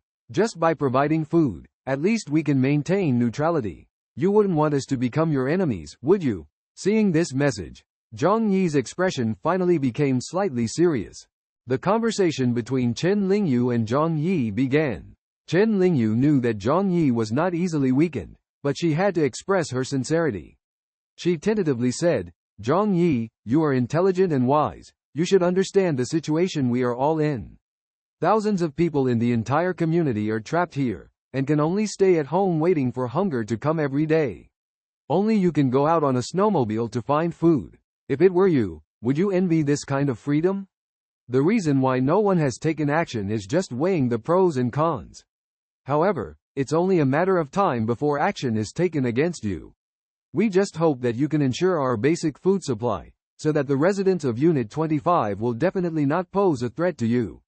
Hearing this, Zhang Yi frowned slightly. He sensed a hint of threat. He coldly asked, are you suggesting that if I don't agree, Unit 9 will launch an attack on Unit 25? There was a hint of killing intent in Zhang Yi's voice. Chen Lingyu also felt a tremor, but she still firmly said, I believe you wouldn't make that choice. Being our enemy, even if you win, there will be no benefit. Moreover, the distance between Unit 25 and Unit 9 is far. If you lead people to attack, it will be a dead end. In addition, people from other units may also take advantage of the situation. We only need some food, no other requests. With my strategy and your strength, we can easily dominate the entire community, Chen Lingyu said somewhat excitedly. Zhang Yi's lips curved into a disdainful smile. I have never seen such a bold beggar, he said. Chen Lingyu gasped in disbelief. This is about cooperation. Zhang Yi replied indifferently. I will consider your proposal and get back to you later. With that, he closed the chat window, unwilling to continue the conversation with Chen Lingyu. Zhang Yi placed his phone on his lap, pondering the next move. He didn't care much about Chen Lingyu. Just a Unit 9, wanting to confront him, no matter how many people, was not a threat. They had no idea how many guns and bullets Zhang Yi had. If they really attacked, with his precise shooting skills, he could eliminate them all with just an assault rifle. However, the problem was that Chen Lingyu was not the only one in the entire community with such thoughts. The residents of the other 29 units also coveted his snowmobile. Some restless individuals, running out of supplies, were also willing to take risks. If they united and attacked Unit 25 together, Zhang Yi would have to fight continuously. He looked up at the safe room in his house. The aerospace alloy shell could withstand bullet attacks. Even if the entire community rushed in, they couldn't destroy it. Unless they could destroy Unit 25, Zhang Yi was almost invulnerable. How likely was that to happen? Zhang Yi furrowed his brow as he contemplated. If the residents of the 29-unit building worked together, such a scenario might be possible. However, due to limitations in the power supply, they are unable to use high-power electrical appliances such as jackhammers and drills. Therefore, it is almost impossible to demolish a building solely by manpower. Especially in the current extremely low temperatures, coupled with a shortage of food to provide sufficient energy, this task is absolutely daunting. Considering their current physical condition, even walking a short distance outside would be unbearable due to the cold. In such circumstances, how could they possibly have the strength to break down walls? After careful consideration, Zhang Yi came to a satisfactory conclusion. He firmly believed that as long as he stayed in Building 25 and utilized the firepower at his disposal along with the sturdy safe house, even if the residents of the other 29 buildings united, they would not pose a threat to him. In the current situation of extreme food scarcity and cold temperatures, braving the freezing wind for a few steps outside was torture for anyone. 20 people would also struggle to accomplish what one person could do before. Zhang Yi was well aware that his safety was secure. Even if things took a turn for the worse, he could always ride his motorcycle out of trouble and engage in guerrilla warfare with the weapons in his hands, gradually weakening their strength. However, this approach was too cumbersome, and he did not want to keep fighting with the residents of the other 29 buildings. But if he did not eliminate them, they would sooner or later launch an attack. Zhang Yi carefully weighed his options in his heart. Should he spend time and energy eliminating all those in the community who posed a threat to him, or should he look for another solution? For now, Zhang Yi had not made a decision. He looked at his phone and decided to have a chat with Li Jian. He needed to find out if other building owners shared the same thoughts. Zhang Yi opened the chat window with Li Jian. He did not immediately reply, but Li Jian enthusiastically introduced their situation to him. Li Jian said, "Mr. Zhang, I come with sincerity, hoping that we can cooperate to build a harmonious home, a post-apocalyptic utopia. So far, only 5 elderly people from our building 18 have passed away due to complications caused by extreme cold. We have been distributing resources fairly and living in harmony. I believe this is the best way to survive in the apocalypse, preserving the spark of human civilization and helping with the reconstruction after the snow disaster. Currently, we lack effective food sources. I hope we can cooperate. We can provide manpower and resources to meet your needs as much as possible. At the same time, we can coordinate our relationships with other buildings to avoid conflicts." After reading Li Jian's introduction, Zhang Yi felt relieved. Li Jian, as the financial director of a large group, had much higher emotional intelligence than the micro-business owner Chen Lingyu. His expression was clear, his statement of interests was concise and clear, and his tone was neither submissive nor arrogant. However, what Zhang Yi cared about the most was the harmonious home that Li Jian mentioned. The apocalypse had been going on for more than 20 days, and yet no one had died due to conflicts. Zhang Yi looked at Zhou Ke, who was massaging his feet, and asked, "Ke, do you know about the situation in Building 18? Zhou Ke pondered for a moment and replied, "I have heard some things. Their building leader is very charismatic. After the apocalypse, he successfully united all the residents and implemented a system of uniform resource distribution, allowing most people to survive to this day." Zhang Yi sighed. Li Jian's approach is indeed the most sensible. In comparison, for example, Building 25 where I am located, has wasted a lot of resources due to internal conflicts and consumption. In theory, if a person does not engage in any physical or mental activity, they consume very little energy in a day, just one meal is enough. Li Jian is a talent. Zhang Yixin felt a myriad of emotions in his heart, knowing full well that surviving for a long time in the apocalypse was almost impossible. Li Jian, with his ability to establish order, had united everyone early on through his influence in Building 18. However, what would happen when faced with an external threat? Those who were used to comfort, once encountering villains like Tianhe Bang or Chen Zhenghao, would probably only meet a cruel end. This situation was somewhat similar to the ancient Central Plains civilization repeatedly falling to nomadic civilizations. Without the protection of force, all peace and harmony were fragile. Zhang Yixin asked Li Jian what he would do if he disagreed. After careful consideration, Li Jian replied that he would extend a friendly invitation for cooperation. Even if rejected, he would feel regret, but that didn't mean he couldn't change his mind in the future. He still looked forward to the opportunity for future cooperation.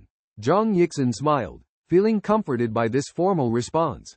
He asked, "Don't you consider attacking our Building 25? Or would you not join in when attacks occur in other units?" Li Jian's answer was candid and clear. They would only use force for self-defense and never provoke others. It wasn't that they lacked strength, but they understood that pointless infighting would only result in both sides getting hurt. Zhang Yi couldn't help but admire Li Jian's honesty. Despite some timidity, he insisted on speaking with righteousness. In general, Building 18 had peacefully spent half a month in the apocalypse, lacking the courage to fight with others. Li Jian was a wise man, understanding that even if Zhang Yi were to be involved in conflict, they wouldn't benefit from it. Therefore, he chose to wait and see. After sending the message, Zhang Yi began to look for other people in his friend request list. Previously, too many people wanted to add him as a friend to ask for supplies, causing him to ignore all requests directly. However, now, people from every building in the area wanted to talk to him, asking for help in gathering supplies.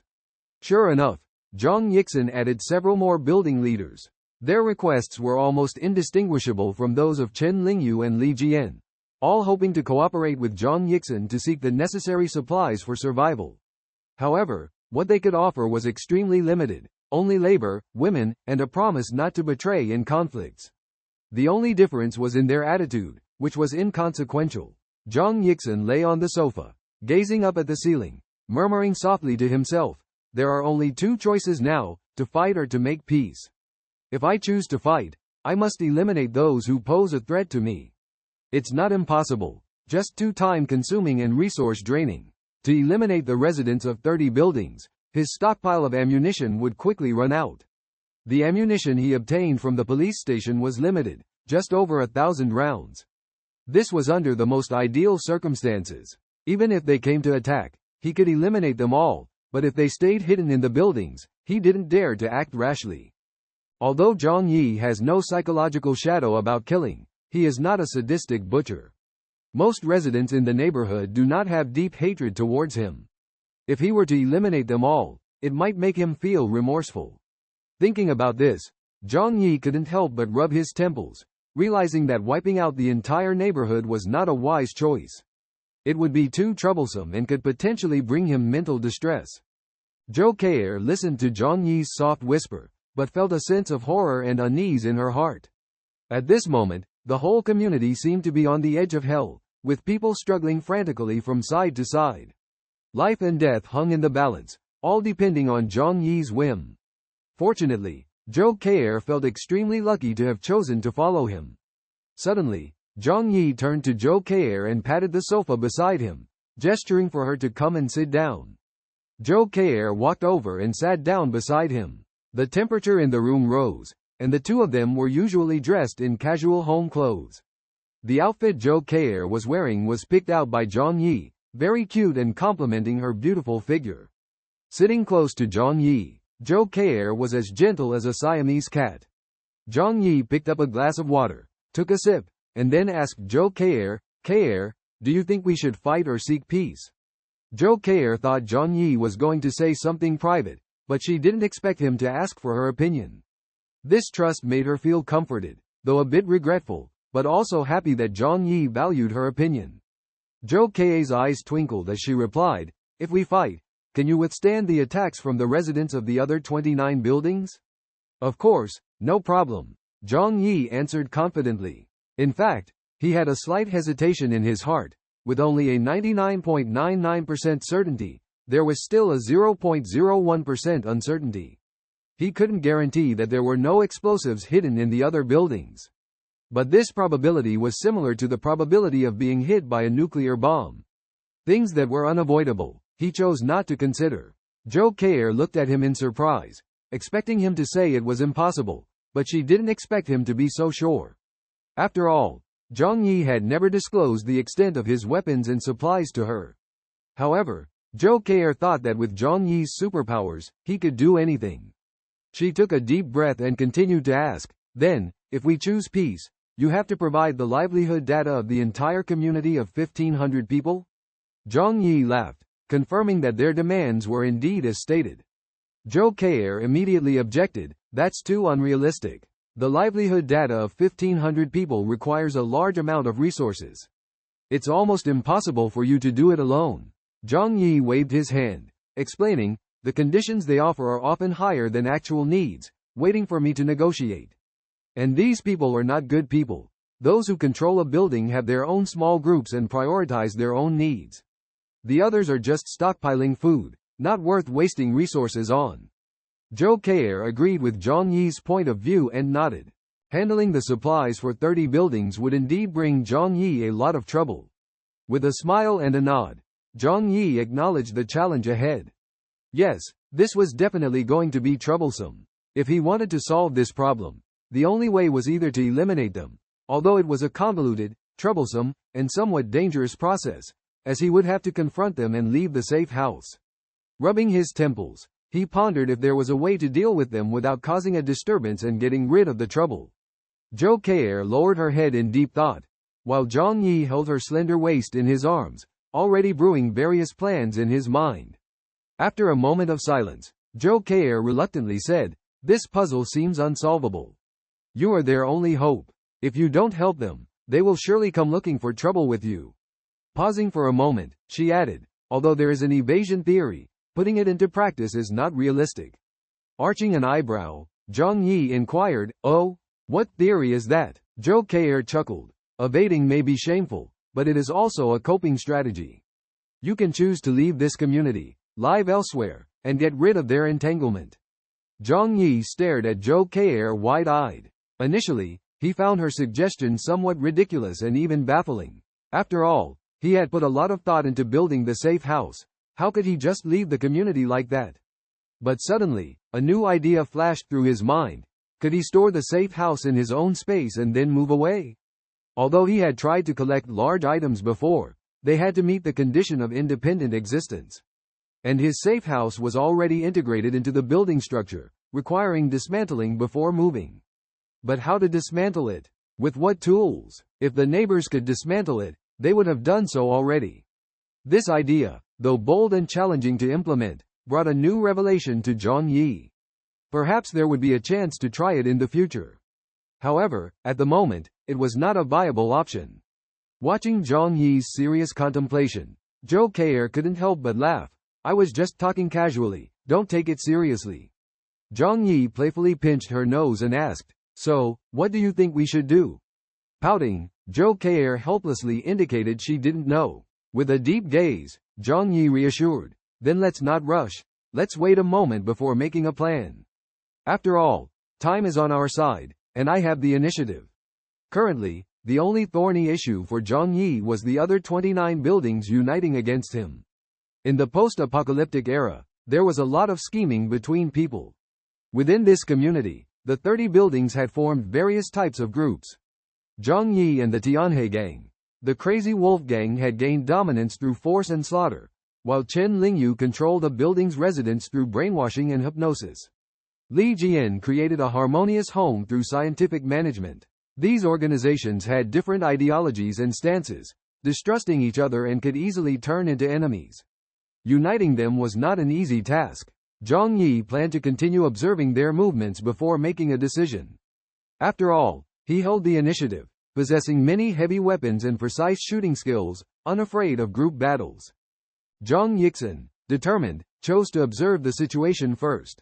However, he was well aware that those people would eventually lose patience and try to deal with him. Therefore, recently he paid extra attention to safety issues. He wore a police helmet and put on a bulletproof vest to protect his body. Zhang Yixin examined his legs, frowning. Although he had a bulletproof vest, he didn't have bulletproof pants. After some thought, Zhang Yixin came up with an idea. He took out a bulletproof vest from another dimension and handed it to Zhou K'er. Is this for me? Zhou K'er asked happily. Help me pick apart its seams. I need it, Zhang Yixin said. Zhou K'er's mouth twitched with a hint of disappointment, but she still obediently took the bulletproof vest and cut open the seams on both sides with scissors. The threads of the bulletproof vest were exceptionally tough, After all, they were made of special materials designed to withstand great impact. Zhou Kai exerted a lot of effort and finally dismantled the bulletproof vest. So, the bulletproof vest turned into 2 pieces of cloth.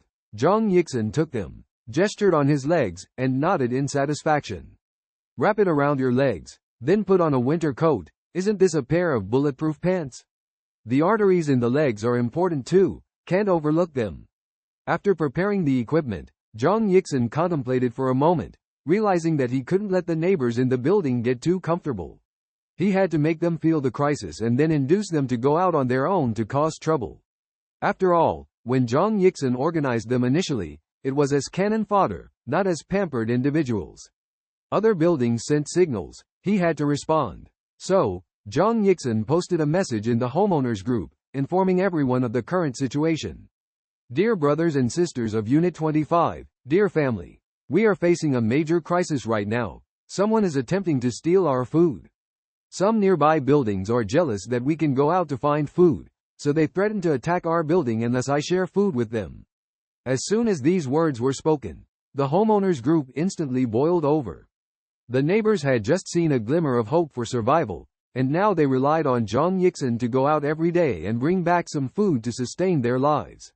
Now that other buildings are envious and want to snatch, they will never agree. What are these guys thinking? If they have the guts, they should go find it themselves. Let's fight them, swear to guard our food, not giving them even a single grain of rice. Yes, with Zhang Yi around, if it comes to a fight, they don't stand a chance. However, some expressed concerns. But our building only has 30 to 40 people now. If other buildings come to attack, can we really hold on? That's indeed a bit difficult. Then can we try to negotiate with them? Ask them not to cause trouble? Do you think that's possible? Everyone is fighting desperately for food now. Who will listen to reason? Then what should we do?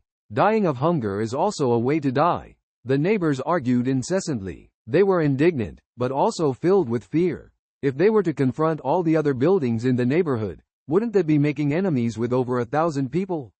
It was no different from seeking death. At this moment, Zhang Yi timely sent a message to let everyone understand the situation outside. The heavy snow has submerged various low-rise buildings, including most of the supermarkets. In such circumstances, finding supplies has become extremely difficult, almost entirely dependent on luck. Thousands of people have gathered outside, and if all the food is distributed to them, then one would be left starving. The protagonist, Zhang Yi, knowing full well that his supplies can last for a few more days, decided to leave the decision to everyone. Whether to keep the food for themselves or give it to others in exchange for peace, this decision was to be made collectively. The choice presented by Zhang Yi was like pointing a gun at someone's head, forcing them to make a life or death decision. However, in reality, it was not a true choice. When the neighbors heard this, they realized they had no way out. Without food, they were doomed to struggle for survival. Only by taking a chance, perhaps there was still a glimmer of hope. So, they decided to act together with the protagonist. The food belonged to them. Why should they give it to others? Let those incompetent people find their own demise. They themselves had no ability to obtain food, yet they wanted to rob others, which was truly despicable. The protagonist, Lu Chang, was deeply disgusted and repulsed by such behavior. Watching the neighbors gradually getting agitated, Zhang Yi decided to say, "All right, we can't let them look down on us. We must make them understand our strength. Tonight, Li Qingbin, Zhang Lei, you lead the charge into Building 26. The few remaining members of the Tianhe gang, take them out. This is not only to avenge our lost family members but also to sound the alarm for other units." Li Qingbin and Zhang Lei responded, "Sure, Zhang, we got it." Zhang Yi looked at them and continued, "As for me, I've been busy outside all day today and feeling a bit tired. I won't go with you this time, but next time for sure." Li Qingbin quickly said, "We understand, Zhang. You've worked hard today." Zhang Lei also agreed, "Zhang, you've done the most. We can't let you handle everything on your own, right everyone?" The crowd echoed in agreement, "Yes, yes, yes." Zhang Yi smiled slightly and said, "Good brothers, you guys go ahead." After the arrangements were made, Zhang Yi breathed a sigh of relief, threw away his phone, and then embraced Zhou Keir. Zhou Keir let out a surprised scream, her face beaming with a smile. An hour later, Zhang Yi lay on the sofa, cigarette in his mouth, while Zhou Keir nestled in his arms, her face filled with a satisfied smile. The sound of a WeChat message notification came from his phone, and Zhang Yi picked it up to find a message from Zhang Lei. Zhang, those old guys from the Tianhe gang are quite tricky. Zhang Yixing's lips curled up slightly. Of course, it's tough. If it were easy, I would have stormed in and wiped them all out. The Tianhe gang members are skilled in combat, have strong bodies and endurance, and are familiar with utilizing the terrain. Zhang Lei and the others going in for the attack would inevitably suffer heavy losses under the preparedness of the Tianhe gang. However, since they were cannon fodder, their sacrifice didn't pain Zhang Yi, and he was even somewhat pleased. After all, most of these neighbors had once received his favor. Zhang Yi pretended to ask with concern, "How is the casualty situation on our side?" Zhang Lei replied, "We lost 8 people, while they only had 3 casualties." This result left Zhang Yi quite satisfied. The Tianhe gang members were already few in number, and they were all elite fighters. With 3 of them dead, Huang Tianfeng had practically become a lone wolf. Zhang Yi asked with concern, "Are you okay?" Zhang Lei was surprised that Zhang Yi cared so much about his well-being and quickly replied, "Just a scratch, I'm fine." Zhang Yi immediately exclaimed with a tone full of anger and sorrow, "These days the thugs from the Heaven Alliance almost harmed one of my capable generals. Zhang Lei, you can take a day off tomorrow, no need to be on duty." Then, he announced to the crowd, "Everyone performed exceptionally well tonight. Tomorrow, those who performed well will be rewarded. Those who participated in the attack on the Heaven Alliance will receive at least 2 portions of food each." Zhang Lei bravely got injured and deserves everyone's respect, so he will rest tomorrow. In addition, there will be a reward of a large portion of braised pork rice. Hearing Zhang Yi's inspiring words, the neighbors were thrilled. Despite the loss of 8 neighbors, at this moment, losing 1 person seemed insignificant. They had become numb. The most enviable thing was Zhang Lei, who could enjoy braised pork rice at such a moment. Although they had ingredients, they lacked seasonings and were reluctant to make a fire. They could only eat whatever was available each day, almost forgetting the taste of braised pork rice. Zhang Yi is amazing. It's great. Following Zhang Yi is indeed a wise choice, with meat to eat. Darn it, I didn't get the head this time. The braised pork rice will be mine next time for sure. Many people were determined to fight harder. The next morning, Zhang Yi put on his full gear and left home with peace of mind. He planned to go to nearby large malls and hotels to find useful supplies. When he climbed out of the window on the 4th floor, he saw a large area of snow had been trampled on, with bloodstains. Zhang Yi felt a little sad, realizing that many battles had taken place here recently. He immediately cheered up, took out the snowmobile stealthily, and drove out of the community. The sound of the motorcycle rang out, bringing back that familiar feeling.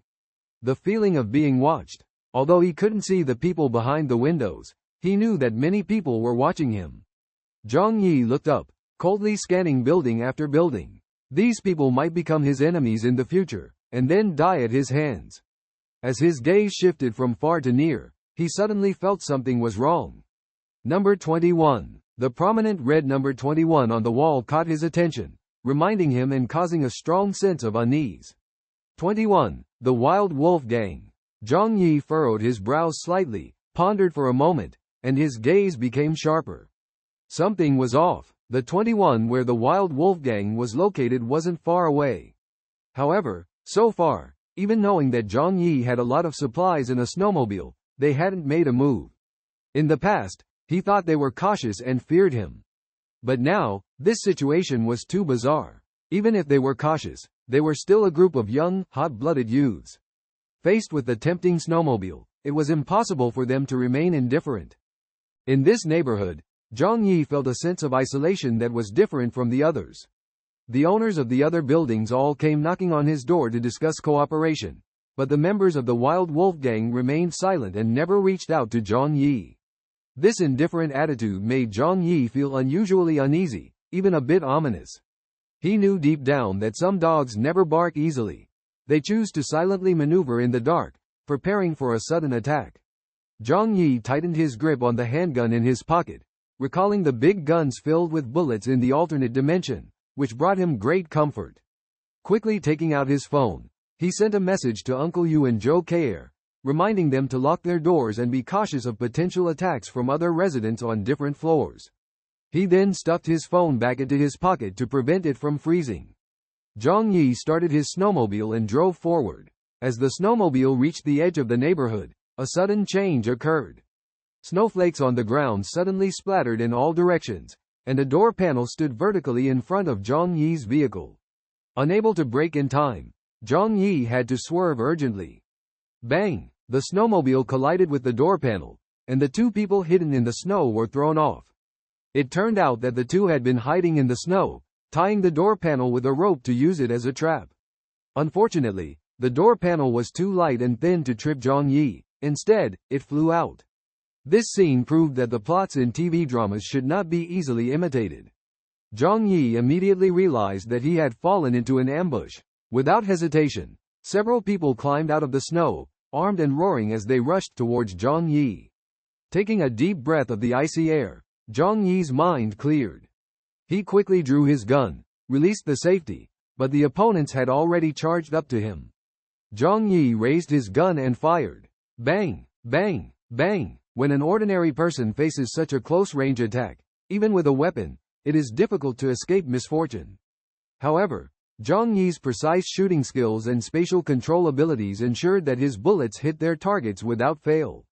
3 shots hit 3 people, each shot a lethal headshot. Before catching his breath, several others wielding machetes approached to within a meter. The machete was poised to strike down. At the critical moment, Zhang Yi adjusted the gun's aim. Before the machete could fall, his gun was already aimed at the enemy's head, almost entering his mouth. The opponent stood frozen for a moment, as if wanting to speak but hesitating. Bang! A shot rang out, leaving a hole in his head. This shocking scene stunned the other few people. They had never seen such a ruthless gunman who took down each person with a single shot, and all 4 fell to the ground in an instant. Could he be the legendary sharpshooter Yan Xuanying? Without giving them a chance to catch their breath, Zhang Yi fired several shots in succession, taking down 2 more. The remaining 4 were finally terrified and quickly turned to flee. Zhang Yi aimed his gun at their backs as they ran desperately in the snow, suddenly feeling a pang of mercy. He clenched his jaw, started the snowmobile, and chased after them. The few men struggled to run in the snow, almost crawling forward. Suddenly, the deafening sound of a motorcycle engine rang in their ears, causing several people to be scared out of their wits, some even involuntarily losing control. Zhang Yi was chasing the last fleeing person, and the motorcycle rushed forward fiercely. His body half suspended in the pristine snow. Zhang Yi's motorcycle forcefully knocked down his upper body, then mercilessly began to crush him. What would it feel like to be crushed by a 400-plus kilogram vehicle and a person together? The man let out a piercing, pig-like scream as his spine was directly fractured, the motorcycle rolling over his back and then his head. The people in front, hearing this heart-wrenching scream, turned even paler, gritting their teeth and desperately fleeing forward as if there were truly an evil demon chasing them relentlessly from behind. Zhang Yi rode his motorcycle past the man, then glanced back. Despite his seat being covered in white snow, the pressure of over 400 kilograms made him taste blood in his mouth. Without hesitation, he pulled out his gun and ended the man's suffering, then continued to slowly pursue. He wanted to find out where these people came from, and if they intended to harm him, they would have to pay the price. The fleeing man headed towards Building 21, the territory of the Wolf Gang. At this moment, on the 7th floor of Building 21, the leader of the Wolf Gang, Wang Cheng, and the deputy leader, Xiao Lu, witnessed everything, feeling heartbroken. For today's robbery, they had planned for days, carefully studied Zhang Yi's itinerary and schedule, and sent out 10 men to set up an ambush. They thought victory was in their grasp, but they did not expect Zhang Yi's superb marksmanship. What's more, to their surprise, Zhang Yi had such a rich supply of bullets. They failed to eliminate Zhang Yi, instead suffering heavy losses and being chased by him. The situation became precarious. Wang Cheng ordered, immediately gather everyone at the entrance, set traps, and be cautious of his gun. Xiao Lu nodded. We have set up a perfect layout in the corridor. As soon as he breaks in, we will deal with him here. The result will be the same. Despite their tough talk, both of them took steps back at the same time, not daring to approach the window. They knew that Zhang Yi was armed, and even had a sniper rifle, a weapon of great destructive power. Exposing their heads would be courting death. The members of Building 21, the Wolf Gang, hid in the corridor, feeling uneasy, praying that Zhang Yi would not break in. Meanwhile, outside, Zhang Yi calmly continued to chase down the few Wolf Gang members who were fleeing. Along the way, he effortlessly dealt with one enemy after another. The last person watched as he almost reached the entrance of Building 21, but before he could step in, the roar of Zhang Yi's motorcycle sounded in his ears. Zhang Yi glanced at the dark room, realizing that the Wolf Gang members must be lying in ambush. He put down his gun, took out the huge Damascus steel hunting knife he had purchased earlier. This knife was originally used for hunting wild animals, extremely sharp, yet Zhang Yi had never thought of using it to kill. In an instant, the blade cut across the man's neck, surprisingly smoothly. The sound of blood splattering was as loud as the wind. A head flew high and then landed heavily. The Wolf Gang members hiding in Building 21 saw this scene and felt a chill down their spines. The 10 brothers they sent out were all wiped out by Zhang Yi. Zhang Yi stopped the snowmobile, picked up the head, and threw it into a room on the 4th floor. The head rolled on the ground for a few rounds before stopping, with hollow eyes staring at the people in the room. The room fell silent, the Wolf Gang members feeling cold all over. They understood that once Zhang Yi broke in with a gun, there would be a fierce battle. Many lives would be lost here. Yet Zhang Yi stood outside Building 21, not entering. The internal situation was unknown, but it was definitely full of traps and ambushes. Being wise to protect himself, he would not put himself in danger. After letting the Wolf Gang go, Zhang Yi started to feel that he had been too lenient with these people. Suddenly, gunshots shattered the peaceful neighborhood, alarming everyone, including the residents of Building 25. At that moment, Uncle Yu and Li Bin arrived with their men armed, to support Zhang Yi. With anger in his eyes, Uncle Yu stared at Zhang Yi and questioned, "Zhang Yi, what happened? How did you get involved in this battle?" Zhang Yi looked calmly at them and replied softly, "They ambushed me, I just fought back." Along the way from outside the neighborhood to Building 21, 10 bodies lay on the ground, blood flowing like a river, a shocking sight. Uncle Yu couldn't contain his anger and said, "These cunning bastards." He turned to the people behind him and said, "If anything happens to Zhang Yi, our food supply will be cut off, and none of us will survive." The crowd was shocked to realize the seriousness of the situation. Zhang Yi waved for them to go back and then gathered everyone. They quickly returned to Building 25 and summoned all the homeowners. Zhang Yi's face was stern, his mood extremely bad, almost indescribably so. He was not afraid of being attacked because in the post-apocalyptic world, such situations were inevitable. He was well prepared, fully armed with an assault rifle.